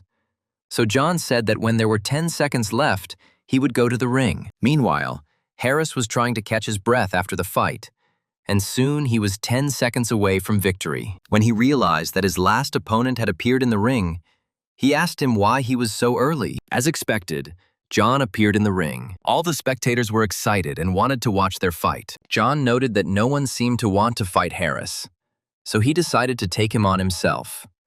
But he was sure that someone would eventually decide to fight him. He said that although he had not expected to win at first, he was now ready to fight to the bitter end. However, John said that he should stop talking. Afterwards, Harris wished them both good luck. He took out his knife and jokingly asked John to be gentle with him. A few seconds later, the system reported the start of the battle. As soon as Harris heard this announcement, he immediately rushed at his opponent. However, the main character continued to stand still. When the enemy got close enough to him, he activated his skill. He then put his hand in front of him, and Harris was ready to stab him with a knife. But he missed. John understood that Harris's strong point was his speed, so they were similar. But he could take a couple of hits, while Harris relied entirely on dodging and seemed cautious on the one hand, but cowardly on the other. Apparently, he thought that John didn't notice how quickly he was dodging, because he dodged the blows even before John tried to land them. Harris had to wait for John to get closer so he could catch him with a dodge. He still had a lot to learn, after all. He was only on the 4th floor. John knew that at that moment, Harris thought he was in his blind spot, standing behind him. At that moment, the boy swung his leg to hit the protagonist on the head, but he blocked the blow. He calmly said that anyone could have repelled such an attack, and he could see everything perfectly well from here. Harris was amazed at how clever his opponent was, and then said he was giving up. When the system reported that John had earned his first victory, he asked Harris why he had given up so easily. But the boy said that he had known from the start that they were at completely different levels. He then noted that it was still a good fight and suggested they chat later, as he wanted to give him a couple of valuable tips. Harris laughed and thanked him, saying he would be rooting for him. After that, he began to disappear from the stage, as he was a loser. After this, many players challenged the main character. Apparently, they decided that the fight with Harris had weakened him, and several strong players decided to try to defeat him. However, in the end, the system informed him that he had earned his 5th victory. One of his opponents was his friend Lucas, who, after the battle, noted that he had an excellent fighting style. Then John realized that he had practically no opponents left. He felt Carl's gaze on him, looking at him like he was a natural disaster, apparently guessing how much John was holding back. However, he couldn't pretend to be even weaker. He didn't use divine skills, and he didn't move unnecessarily to give others a chance. John was sure that many potential opponents, watching his fights, realized that everyone had a chance to win. John was still dangerous, but he looked like a capable opponent. He embodied the power of the guards, so he did not want to seem like some kind of invincible player to those around him. Yet his successes benefited the reputation of the guards. He thought to himself that Carl was clearly up to something.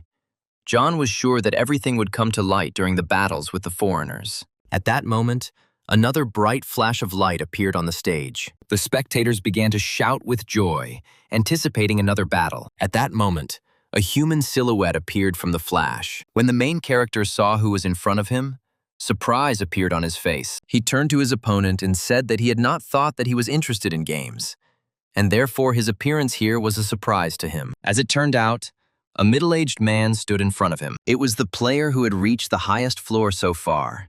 His name was Sean. He said that there was nothing much for him to do there, so he decided to take a look and took the chance to gain new experience. John said it was really important, but he started thinking to himself that Sean was now on the 91st floor of an easy difficulty level. Typically, a player's strength is determined by the floor they've reached, and Sean doesn't shy away from discussing who the strongest player is in any of the discussions. Most players on normal difficulty sit on the 50th floor, and on hard difficulty, on the 30th. But no one knows how strong Sean is, since no one else has reached the 90th floor. They say he's in a hurry to get to the 100th floor to reunite with his family, but it looks like he's having some trouble on the 91st floor. John didn't know too much information about him, so he decided to stay vigilant. Then he looked closely at his opponent again. When Sean got to his feet, they wished each other luck. Then the protagonist once again thought about the identity of his opponent. He couldn't underestimate him. He realized once again that it was the player from the 91st floor. He will have to fight a man whose abilities he knows nothing about, and he will have to restrain himself. John was sure that Carl would have liked to see at least an equal fight, and even better, for John to suffer properly. However, John had no intention of putting on a show for him and immediately used the flicker. He found himself behind Sean and prepared to strike him. At that moment, the man seemed to freeze in place. He then put both his hands in front of him, blocking the blow. Nevertheless, the protagonist continued to inflict a series of blows on him. He said with a smile that not everything always goes according to plan. After this, Carl was clearly unhappy, as he asked John to restrain himself. However, the guy said that he had already apologized, and besides, he didn't use anything except flicker. However, Carl believed that this did not justify the fact that he had taken him out with one blow, and now he would have to change his plans. John thought to himself that he was ultimately pleased with the results of the individual competition. As a reward for winning the singles category, he received a mysterious box, and no one knew what was inside. John was extremely happy to receive such a mysterious gift and couldn't wait to open it. When they approached one of the buildings, James called them over, with Maria standing next to him. The man said that if they didn't come to him right away,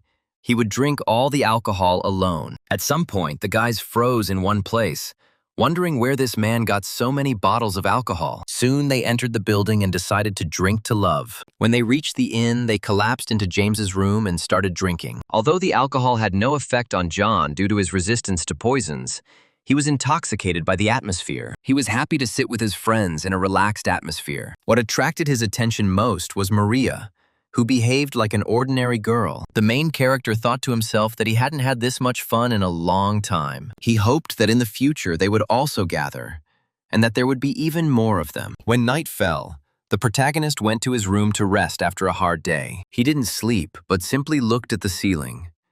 Now it seemed to him that it was too quiet in his room. Just recently he had been laughing and talking with his friends, but now he was alone again. He thought that Maria had finally managed to relax in his presence, and although they never managed to communicate much, she was no longer embarrassed in front of him. These thoughts made him calm down a little and breathe a sigh of relief. However, he still couldn't fall asleep, so John got out of bed and decided that maybe he should read. However, at that moment there was a knock on the door of his room. When he opened the door, he saw Maria on the threshold, holding a bottle of alcohol in her hands. She looked at him a little embarrassed, but not as embarrassed as before. She asked him if he wanted another drink. The hero thought to himself that he thought they had run out of alcohol, but then he realized that it was his wine, and Maria had stolen it from the table while they were sitting there. The girl realized that he had discovered her deception and apologized to him, saying that she had actually wanted to have a drink with him alone. When John heard this, a blush even appeared on his face. Maria assumed that he was against it,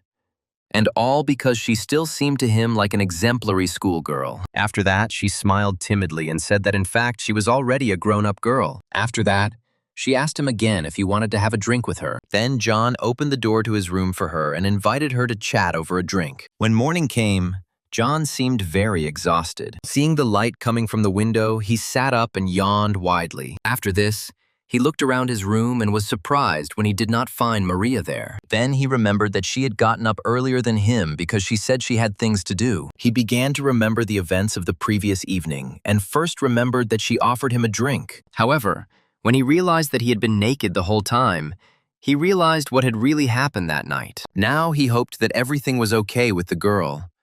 The thing is that he hadn't had a relationship for a long time, so he couldn't restrain himself. John hadn't dated anyone while he was playing esports, but now he's suddenly crazy about Maria, even though he's always found her attractive. Her courage and strength of spirit admired him, but he always perceived her as a good comrade and a capable boss, but nothing more. However, now, when he remembered her smile, his heart felt warmer. The second day of the competition soon began. John thought about the team battles that would take place today, but it was still too early to go outside, so he decided to take a look at the forum. On the 13th floor, he had no opportunity to find out anything about the competition, so he decided to do it now. The arena was forbidden from using healing potions or wearing armor, and the guards were worried that something might get out of control during the fights. But John would have been more worried about them on the third day. He was thinking that nothing bad had happened yet, and at that moment he received a message. It turned out that Harris had written to him and asked if he had a free minute, and then they met on the street. The boy was shouting John's name loudly, and then he asked him to stop shouting, since he could hear him perfectly well. After that, he greeted the rest of the players and said that he was glad to see that they were still alive. The rest of the players bowed to John as soon as they saw him. He noticed that Harris and everyone else were in a good mood, and the festive atmosphere of the competition did not bypass the hellish difficulty players. Harris then asked John to analyze their mistakes during the fights. The protagonist was very happy with such a request, and said that he saw that they were making progress on hellish difficulty, and this was just great. He thought to himself that in the future, one of them could be on his team. Then he decided to start with Harris, and said that he was staring all the time while dodging. The boy was surprised, saying that John himself told him to carefully watch the enemy's actions. However, he said that although he did recommend this, it is not easy because it is difficult to keep your eyes open and try to see everything around you at once. Paying attention to whether his eyes are open or not can result in him seeing less than if he simply closes and opens them in time. So he needs to try to keep his eyes on the target and control the situation. After that, he swung his fist at him, but didn't hit anywhere. He said that Harris shouldn't close his eyes when he gets hit, and although it's easy to do, he'll have to get used to it. This guy's main problem was obvious to John. The thing is that he was too cowardly.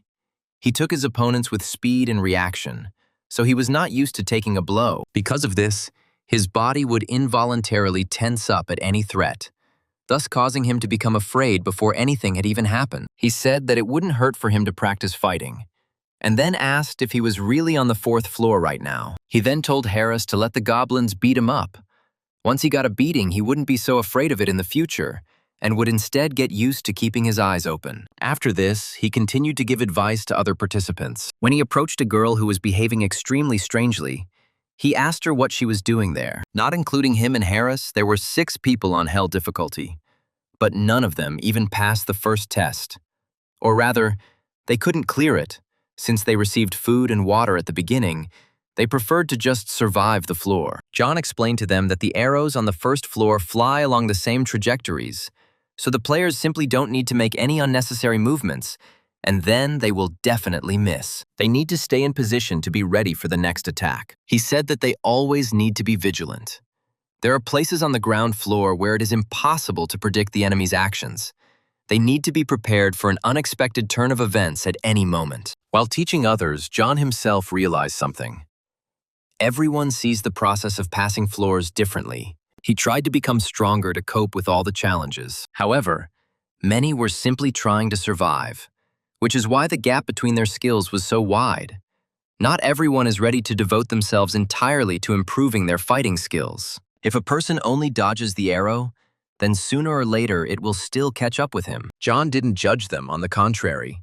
He was more of an exception to the rule, and they were normal people, because few people would want to risk their lives for an extra level. On hell difficulty, everyone loses hope sooner or later. So it might even be better for those people to focus on survival and stay at the same level. They can only hope that someone will solve their problems for them. And luckily, there are guards here. When John asked Harris if he would participate in the team stage, he said he would refuse because no one would want to take him on the team. Then John suggested that he go with the rest of the hellish players. Harris then whispered that he thought it was a bad idea since they didn't know how to do anything. But John replied that it would be a useful experience for them. He asked them to try to pass at least the qualifying stage. That would be enough for them to learn something new. However, the boy didn't even know what to answer to this. However, John insisted. He said that Harris would get a lot of good out of this.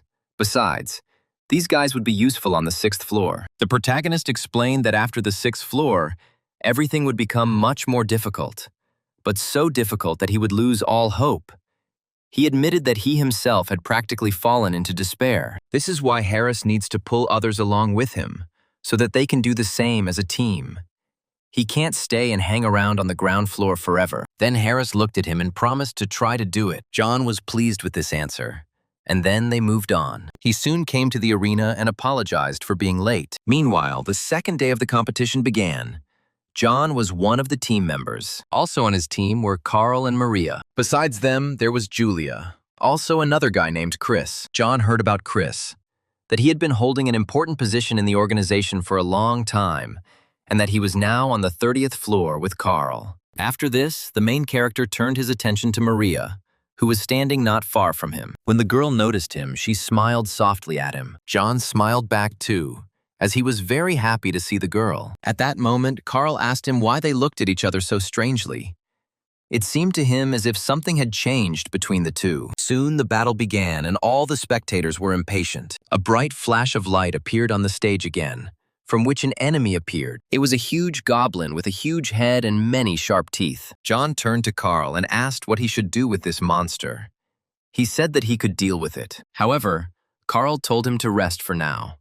He wanted to contain his power until the main stage, and they would deal with this monster themselves. The protagonist liked his enthusiasm and agreed with him. He then walked to the edge of the ring while the rest of the team came out to meet their opponent. The four of them prepared to attack the goblin. As soon as the enemy noticed them, he began to growl loudly at the players. Then Maria pulled out her pistol and pointed it at the goblin. She loaded it with an unusual bullet and then fired. The shot hit the goblin right in the head, causing green blood to gush out of the wound. The shot made the goblin growl and start to fall backwards. At that moment, Julia entered the battlefield, holding her shield in her hands. She hit him with all her might in his unprotected stomach. After this, Carl and Chris joined the fight. They simultaneously struck him in the chest with their spears. The wounds on the goblin's body were so severe that he could barely stand on his feet. Meanwhile, John, who was watching everything that was happening, noted that it was incredibly boring. Meanwhile, his team continued to beat the goblin. However,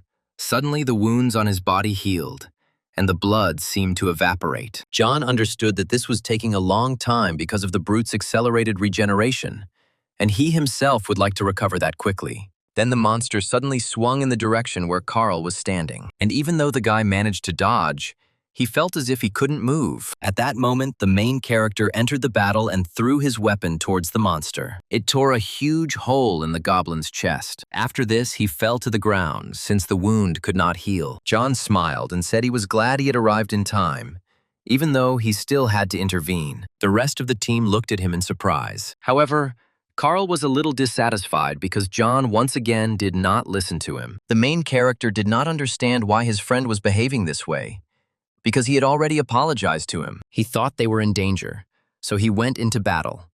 But instead of gratitude, he received a 2-hour lecture. At this moment, guys from hellish difficulty entered the battlefield. Their skills weren't particularly impressive, but they were only on the first floor. It didn't look like they were going to attack this monster, and everyone was wondering how long it would last. However, John was confident that Harris would deal with the monster as soon as his comrades got a little tired, so they could gain experience in battle. Then, suddenly, Carl decided to change the subject and asked John what had happened with Maria, to which the main character replied that he had understood everything correctly. Carl was somewhat glad that he had managed to bring them together. John said that there was no longer any awkwardness between them. However, Carl warned him that they could not exchange such meaningful glances in front of strangers. John understood this. Guards do their best to hide their weaknesses from other people. It makes it easier to maintain order and achieve obedience. Everyone perceives Maria as a cold-blooded and powerful boss, so her softness is hidden from the eyes of others. Perhaps it would be better if John kept their relationship a secret. Then Carl said that in any case he was happy for them. He said that everything was definitely getting better, but John didn't understand what he was talking about. He then noted that Carl was right. Maria was very young, and it was hard for her to cope with everything alone, so he was glad to see her smiling. However, Carl said that he was talking about John now. He explained that he saw him talking to other hellish players. When he noticed them, he couldn't believe his eyes, because John looked unusually pleased. The other boys also stopped being afraid of him. They showered him with questions. John also noticed that they were no longer afraid of him, and Carl said that John looked very scary, even when he stood silently and did nothing. His thoughtless face could easily be mistaken for anger, which is why everyone was afraid to approach him. Usually, people go to those who are stronger for advice, But this was not the case with him. Everything was just like on the day of the Great Assembly. John thought that those were not the best times for him. He came there morally depressed, damaged the Representatives Guild, and injured himself. However, comparing himself then and now, he realized that he had changed a lot. Chris also told him that his facial expressions hadn't become more varied since then, but he seemed more relaxed. John didn't understand when he had managed to change so much in appearance, although he really felt calmer than before. Carl said that even now he seemed like a more humane person. He still had concerns about his sanity, but he was clearly working on himself. John didn't even know how to react to these words. However, at that moment he noticed Maria, who was looking at him with a smile. When he saw her face, he began to smile too. Meanwhile, the second day came to an end. Now it won't be possible to stay on the sidelines. The most coordinated teams have made it to the finals. It was surprising, but the newcomers from the hellish difficulty level also passed the qualifiers. They tried until the very end, but in the end, they lost to the team of guys from the normal difficulty level. Nevertheless, Harris and his team were pleased with their results. John was glad that he was on their side and hoped that this would serve as an impetus for their development. He also noticed that the team of his friend named Larry also won. He is quite famous on normal difficulty. He had strong fighters in his team. Julia said that he was with the 6th Assault Squad of the Guards. That's why they were so strong. And she was sure that they had definitely learned a lot. Then suddenly Chris asked Carl why James hadn't come out yet, to which the guy said that they decided that he wouldn't participate. He had to be ready in case of an emergency. Carl said that he really wanted to participate, but nothing could be done about it. At this point, John noticed that a new team was entering the ring. When the guys looked down, they saw that James was in the ring, and behind him was his new team. Carl was shocked when he saw the man he had sent to keep order. Meanwhile, James stood on stage and waved to everyone. However, Carl did not understand why none of these guys kept their promises, because he made it clear to him why he should not participate. Maria asked what they should do now, but Carl didn't know. They could only pray that he wouldn't completely go crazy, and in the meantime, he would find a replacement for him. They watched their comrade and saw his smile, even from the farthest row. However, John still couldn't understand Carl, because everyone wants to have a little fun, and he was even glad of this competition. He knew that James would scare off the weaker competitors, and only teams confident enough would risk taking him on. Therefore, this spectacle promised to be interesting. Maria told him that the guys from his team are from a difficult level, and besides, they are all stormtroopers of the guards. At that moment, she looked towards Julia, silently asking her for information. The girl looked at the team members and began to describe their characteristics. She said one of them was from the 24th floor, the guy with the strong shield was from the 27th, and the other two were frontline workers like James. The black-haired boy was on level 19, but he was already quite strong, so the guards tried to show him support whenever possible. As it turned out, this boy was Lucas. Julia said that he preferred skills related to electricity.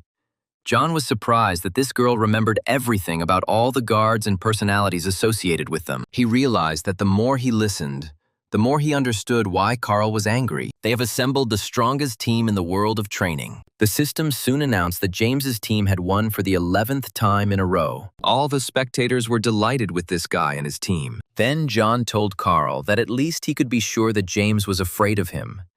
He had never looked in their direction the whole time. John noted to himself that mana and health were not restored in the ring, and skills or healing elixirs also had no effect, meaning that with each fight, it would become increasingly difficult for them. And yet, for now, they are holding up well. He also noted that everyone present was rooting for James, and he was like a gladiator in the center of the Coliseum arena. When the system announced that James's team members would be declared winners in 3 minutes, John thought it was time for them to go down as he wanted to get the prize. Then Carl said that given the circumstances, there was no way they could allow James to become the winner. At this moment, James approached the edge of the arena and addressed the main character. He asked him with a smile how long he planned to sit it out. When John heard this, a satisfied smile appeared on his face. Then, to a general shout of approval, he rose from his seat. Maria asked Carl to stop acting.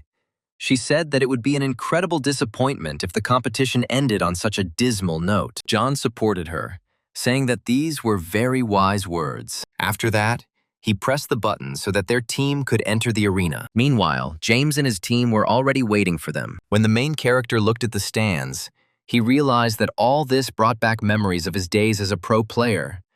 It was an unforgettable feeling, and he missed those times. Then Carl said that he would only get in their way, so it would be better for him to stay on the platform. Before leaving, he reminded John once again of what he had already told him. John thought that this guy thought that against players at a difficult level, the rest of the team wouldn't help. Maria approached him and said that they seemed to have persuaded him and asked him if he thought they would succeed. But John was determined and said that they would succeed. After this, Maria turned around and said that in that case, he should win. The main character thought to himself that this girl was incredibly cute. Soon after, all of his team members left the arena and the spectators were surprised, not believing that John was going to fight alone. When he was left alone in the arena, he looked at the group of his opponents. The thing is that Carl wants to hide his true power from everyone, but now he faces a team of 7 of the strongest players at a difficult level. Each of them is dangerous in their own way, and they work well as a team, so it won't be easy to win. He'll have to sweat a little. John couldn't underestimate the close-knit team of players who had a strong will to win. He had time to get a little bored because of how dull the previous battles had been, and now he was glad that he finally had worthy opponents in front of him. Before the fight began, James asked his comrade not to spare them. However, John said that it was he who should say these words, and added that he did not want an easy victory. Meanwhile, the rest of the protagonist's team watched everything from the side. Soon, James summoned his sword to fight. A few seconds later, the system reported the start of the battle. It took John just a few moments to get his skills ready. After that, he rushed forward at great speed. As he ran, he turned his attention to his opponents. The guy standing in front of him had a one-handed sword and light armor, and Julia had told him about it. She said that this guy gets close to the enemy and, thanks to his speed, dodges attacks. And although he does not deal much damage, his attacks are able to distract the target's attention. However, the main character understood that he had no equal in speed, so he quickly rushed past the guy and dealt him a lightning blow. He then moved on to the next opponent, who held up a shield in front of him. John noticed that he was strengthening his shield with a skill, and it would be good to knock it out in one hit. Then he swung his foot at him, thinking he would break through his shield. However, when the dust cleared, he was extremely surprised. The guy was still standing on his feet, holding his shield in front of him. However, this situation only amused John. He realized that this skill not only gave this guy strength, but also made him resistant to physical impact. And the protagonist did not expect this. Then he saw James swing his sword to strike him. He wanted to deal him a crushing blow, but John managed to dodge. Then he found himself next to his opponent and grabbed him by the arm. He threw it towards the guy holding the shield, and they collided with each other. John knew he could ignore the two of them for now, but he needed to focus on one specific goal. The one he was most concerned about from this team right now was Lucas. His lightning bolts can hit targets from a distance, and just a couple of hits can knock him out. Plus, they inflict paralysis, making Lucas an even more dangerous opponent. As the protagonist approached him, the boy raised his hand, preparing to strike. Lightning began to swirl around him as the protagonist approached him. John realized that it would be difficult for him, since Lucas did not let him get close to him. But he could not retreat. He urgently had to get as close to him as possible. Then he put out his palm and touched the lightning that emanated from Lucas. The boy was surprised that John had so easily ignored his electric outpost. He asked Lucas if he thought John was joking when he advised him to build up resistance to all sorts of things as quickly as possible. He talked about resistance to pain, paralysis, and magic, and then asked him what he thought John's own resistance levels were. However, instead the boy swung his free hand at him. However, it was no trouble for John to intercept his fist and throw the boy over himself. He threw it out of the ring without even looking back. When he realized that the most dangerous member of the team had been eliminated, he continued to fight with the other guys. In a real fight, he would have to kill Lucas, or at least hit him hard to make sure. But this was just a game, and the rest of the problems shouldn't arise. However, at that moment, he saw James charging an energy ball in his hand. The main character was even a little scared, because he realized that he had concentrated a huge amount of magic. He didn't understand what this skill was and how to counter it. James then rushed at the protagonist. intending to hit him with an energy ball. The protagonist noted that this guy was too fast. He asked him if this was some kind of divine skill. However, before James could touch him, he noticed that John was no longer in front of him. The guy was confused, and at that moment the main character was already standing behind him. The rest of the protagonist's team watched his actions in surprise. As it turned out, he summoned wings and moved behind his opponent. James didn't lose his composure and turned towards John to catch up with him. John noted that he changed course quite quickly and was already rushing towards him.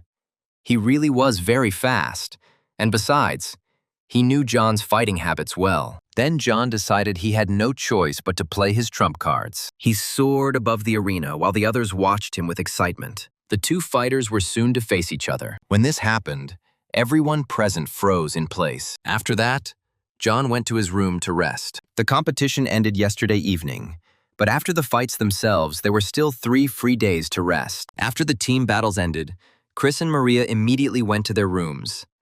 James also said that he had a lot of things to do, but John was sure that Carl would not let him go so easily. John stayed there until the very end, just as he promised. Then, lying on the bed, he decided to open his inventory. He took out a mysterious box from there, which he received for winning the singles category. Then the main character took out another box of the same kind that he received for the team category. Thus, having become the winner in both categories, he received 2 tiny boxes. He found the solo battles rather boring, but against the team he had a lot of fun. James, his teammates, and the spectators were just perfect. However, he thought that Carl did not like all this very much. Suddenly, he heard someone knocking at his door. Without waiting for permission, Maria opened the door to his room and looked at the main character in surprise. She seemed to be in a great hurry and asked him if he had been waiting for her for a long time. In fact, John thought he would die of boredom. 3 whole days had already passed since the team category, and they had not seen each other during this entire time. And the girl said that there was more work than she expected. So she apologized for being late and asked John if she had disturbed him. In response to this, John smiled and said that he was very glad to see her. When Maria heard this, a soft smile appeared on her face. Without thinking twice, she snuggled up to John and apologized for keeping him waiting. The main character didn't say anything to this and only hugged Maria tighter. After that, he pulled her into his room to spend even more time with her. After some time, he again set out to conquer his floors. He had to deal with the huge monsters that were waiting for him in the cave. However, it was not difficult for the main character to deal with them. Soon, the system informed him that he had passed the 15th floor and received new awards. John noted that it took a very long time. After the competition, he immediately began to pass the 15th floor, which was a narrow, abandoned mine. The condition for passing which was the extermination of all mutant moles. Although it didn't sound difficult, finding all the monsters in the dark tunnels was very difficult. But his perception skills improved a little. However, he did not want to repeat this experience again, and dreamed of quickly getting out into the fresh air to Kirikiri. When he came to the field, the girl greeted him with laughter because John was covered in mud. However, the main character himself didn't find it funny. He said he spent a lot of time in the mine, and afterward he was really covered in dust. He then asked Kirikiri if his appearance embarrassed her, but the girl couldn't stop laughing. Then the main character turned around and said that in that case he would have to eat the candy alone. And when the girl heard this, she immediately stopped laughing. As they sat down in the clearing, John asked her if she could give him a hint about the next floor. But the girl replied that she could not do this. John assumed that she wouldn't tell him anything. At some point, she stopped supplying him with valuable information about the upcoming floors. She probably thought that he didn't need to be prompted since he was already coping. Then he thought about what else he wanted to know from her, and quickly came to the conclusion that most of the questions would be quite expensive. John then said that he wanted to change weapons and wanted Kirikiri to tell him how to choose the best options. The girl was surprised when she heard his question, but John said that he had been thinking about it for a long time. He bought his current sword on the 4th floor and hadn't changed it since then. He should have said that thanks to magic there was no need for it. But lately he began to feel that it was no longer suitable for his level. It was too light and brittle, even despite the magic. The only thing was that it was restored upon entering the waiting room. Otherwise, John would have thrown it away long ago. Then the girl said that in that case it really was worth changing weapons and asked him to wait a little. She sat thoughtfully for a moment, then looked closely at John. She asked why he didn't open the boxes he received at the competition. The main character was surprised that she asked him such a thing. He still hadn't opened the 2 mystery boxes he received for winning the competition. He assumed that the boxes might contain weapons, but he was afraid that he might come across one he would not use. However, Kirikiri told him not to worry about it, since only the necessary things fall out of the boxes. She said that the reward depends on the user's needs, so there will definitely be something useful for him. Hearing this, John decided that he really should open those boxes. When he opened the first drawer, he was immediately illuminated by a bright light. After that, a small dark sphere appeared in his hand. The system informed him that he had received 1,000 Cantus weapons. The sphere fell into his hand, and then John realized that it was much heavier than it looked. This artifact once belonged to the Blade Master Cantus. It is made from a high-grade golden dragon and is capable of taking on 1,000 different weapon forms. When John realized this, he realized that he now had 1,000 weapon options at once. The fact that it was made from a dragon was impressive in itself. Moreover, it had an interesting effect. John loved changing weapons, and for him, this was the perfect artifact. So he decided to test it immediately. He stood up and walked away from the picnic area to open the sphere. He was curious about how it worked and assumed he just needed to imagine the weapon he needed. He extended his hand forward and attempted to present the short sword, but nothing happened. Then he decided that maybe he should infuse some magic into the sphere. As soon as he did this, the sphere began to glow a bright purple color. The next moment, the very sword he had imagined appeared before him. John was surprised that everything happened so quickly. Moreover, now he can change weapons right during the fight. The sword was quite strong and felt good in his hand. He also noticed that the weight of this item was the same as the sphere, so even if he summoned a blade, it would still be massive. But perhaps that was for the best, as his physical strength allowed him to carry heavy weapons. Besides this, he was very pleased with his sensitivity to mana. Before, imbuing weapons with magic was much more difficult. But now, the problem was solved. John felt that this was just the perfect reward. He thought about opening the second box right now, since it would be cool to get something equally useful. However, he doubted whether he should do it. But in the end, he decided to open the second drawer. When the box opened, it again struck him with a bright light. The next moment, another sphere appeared in his hand again. John decided that he would turn the second sphere into a shield, and he would have a set, and he would not need to look for anything else. However, before doing so, he turned to Kirikiri. He asked her what she wanted most right now, and the girl immediately replied that she wanted cake and ice cream. After John created his weapon and bought the girl what she wanted, he went to the forum. But there was nothing new there in any case. All useful information first went through the guards. Suddenly, he noticed a discussion among the participants about who would be the first to complete the training in its entirety. John thought that people, apparently, had nothing at all to do. Until recently, the answer was obvious. That person was supposed to be Sean. But now he was stuck on the 91st floor, and it was unknown how long he would stay there. It was said that he had already failed the passage for the 6th time. However, he was determined. Otherwise, he would not have climbed so high. But now his haste is starting to have consequences. His skill level is not sufficient for further progress. That's why people started paying attention to another easy difficulty player named Peter.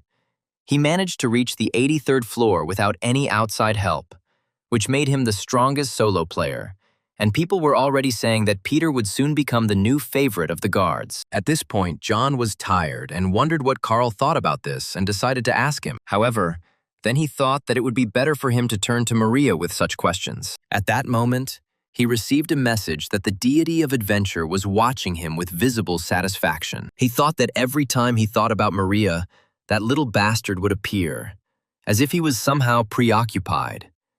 And it was starting to piss him off. He didn't understand why this deity was so attached to him, and at some point, he began to guess that it was watching the events of that night. He couldn't believe that most of the adventurers knew about what happened between him and Maria. At this point, he received a message that most of the adventurers were in confusion. The story moves back to the future. A little dragon was sitting at a table and playing a board game. He pulled the wand out of the structure without it collapsing, and was glad he had succeeded. John trained the dragon's magical abilities through various games, At this time, one of his clones, using the same magic, tried to make his task more difficult. His double constantly increased the pressure between the parts, while at the same time changing their mass, so that the dragon had to constantly adjust. And although the clone prevented him from getting the block with spatial magic, the dragon also did not hesitate to use various spells from his modest arsenal. At that moment, something began to appear in front of John. He realized it was the bag Lucas had left for him, but he didn't know why he had done it. Before returning to reality, he handed over some of his belongings to him. You can only take a certain amount of things with you from the world of learning, and that's why many people sell all their accumulated goods before leaving. It happens that interesting items fly away for fabulous sums, even if they have no use anywhere except for those of easy complexity. When he opened the bag, he realized that his diary was inside. And now he was doubly confused as to why the guy had left his bag for him. The diary described in detail his development in the world of learning. Everything was written here to the point, without any details. For any connoisseur of electrical magic, this book would be a real treasure. Besides this, there were all sorts of little things inside, such as robes, a cloak, and everything was in excellent condition. John noted that even he did not have such good clothes. He decided to use the balls for experiments and save a couple of useful things for the dragon, and put everything else up for sale and, perhaps, donate something to the guardians. At that moment, he began to think about what Maria might be doing now.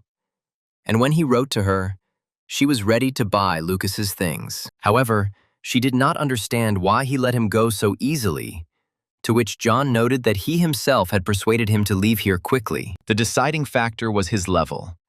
After he told her he had to, Lucas finally gave in. And it turned out the main character was level 351. And when Maria heard this, she was shocked. She didn't know there was anything after level 300. And the last time she asked John, he was at level 250. She didn't understand how he got so many experience points, since he was still on the 60th floor, to which the protagonist replied that he simply had his own methods. He said that Maria should have an idea of how the skill system is perceived. Most players, as they progress through floors, earn new skills, while simultaneously accumulating experience and improving their stats. However, upon returning to the real world, they will no longer be able to grow. However, for John, things were different.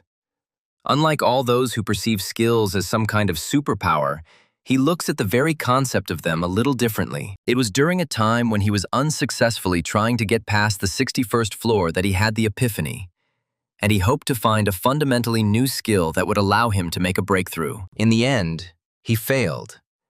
But this prompted him to delve deeper into the study of magic. At some point, he managed to unravel the essence of the skill system and understood the purpose and origin of every single skill. Thanks to this, John could now create and improve spells on his own. When abilities are so amazing that they can't be converted into experience, the system simply awards 50 levels at once. However, these levels are not grapes, because they are not the result of accumulating experience, but simply a reflection of strength. Even though Maria hadn't brought it up for a while, she decided to change the subject and talk to him about the events. People were saying that this time there would be a new neighboring location, but it would be shared with a server from another dimension. Then John asked her to check something for him. He asked her to find out if the privacy settings were working for players and other servers, and the girl promised to do it. After this, John said goodbye to her and then looked at the bracelet that was on his hand. He decided he needed to be on the safe side, in case his magic got out of control again and someone got hurt. Then he realized that he had to go to the 61st floor again. Meanwhile, the story shifts back to the 16th floor waiting room. John has the sphere in his hand and is preparing to open it. The next moment, the sword he needed appeared in his hand. This item could become almost any kind of weapon, and one could change one form to another with just the power of thought. In reality, it also required minor magic, but it was still very convenient. So the main character prepared two different shields. One was small and round, and the other was wide and long. The pointed bottom could also be used for attacking. It was heavy enough to deliver a good blow by inertia. Apparently, the Cantus was also human, but this artifact may have belonged to some higher race, and John was terribly curious to know about it. But such information would cost him too much. However, This information was not particularly important to him now, and he decided to focus on the subject itself. This time he summoned a weapon, and the next moment a sword appeared in his hands. The combination of counting and sword was the most effective. It suited him best, and he was already accustomed to working with it. John didn't know there were so many different types of short swords. He felt most comfortable with a sword about 70 centimeters long. Then he decided to summon a longer sword. After that, he also tried out the spear, and then came the halberd and blunt weapons. John spent some time practicing summoning different types of weapons, noting the most useful ones that were worth keeping on speed dial. Soon, a portal opened in front of him, ready to send him to the 16th floor. At that moment, John thought that he should send someone a message before leaving. He thought that Maria must be busy now, and at that moment the system informed him that the deity of adventure was looking at him with undisguised pleasure. The protagonist felt that he was already tired of this deity.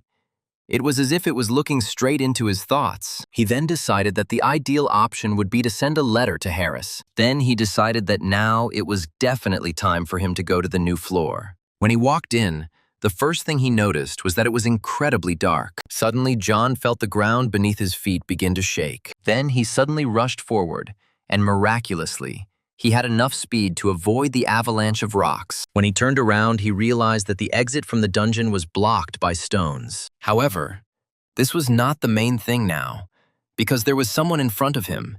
He saw at least 5 figures. At that moment, the system informed him that he had successfully entered the 16th floor. When the protagonist looked closely at the strangers behind him, he realized that they were all looking at him too.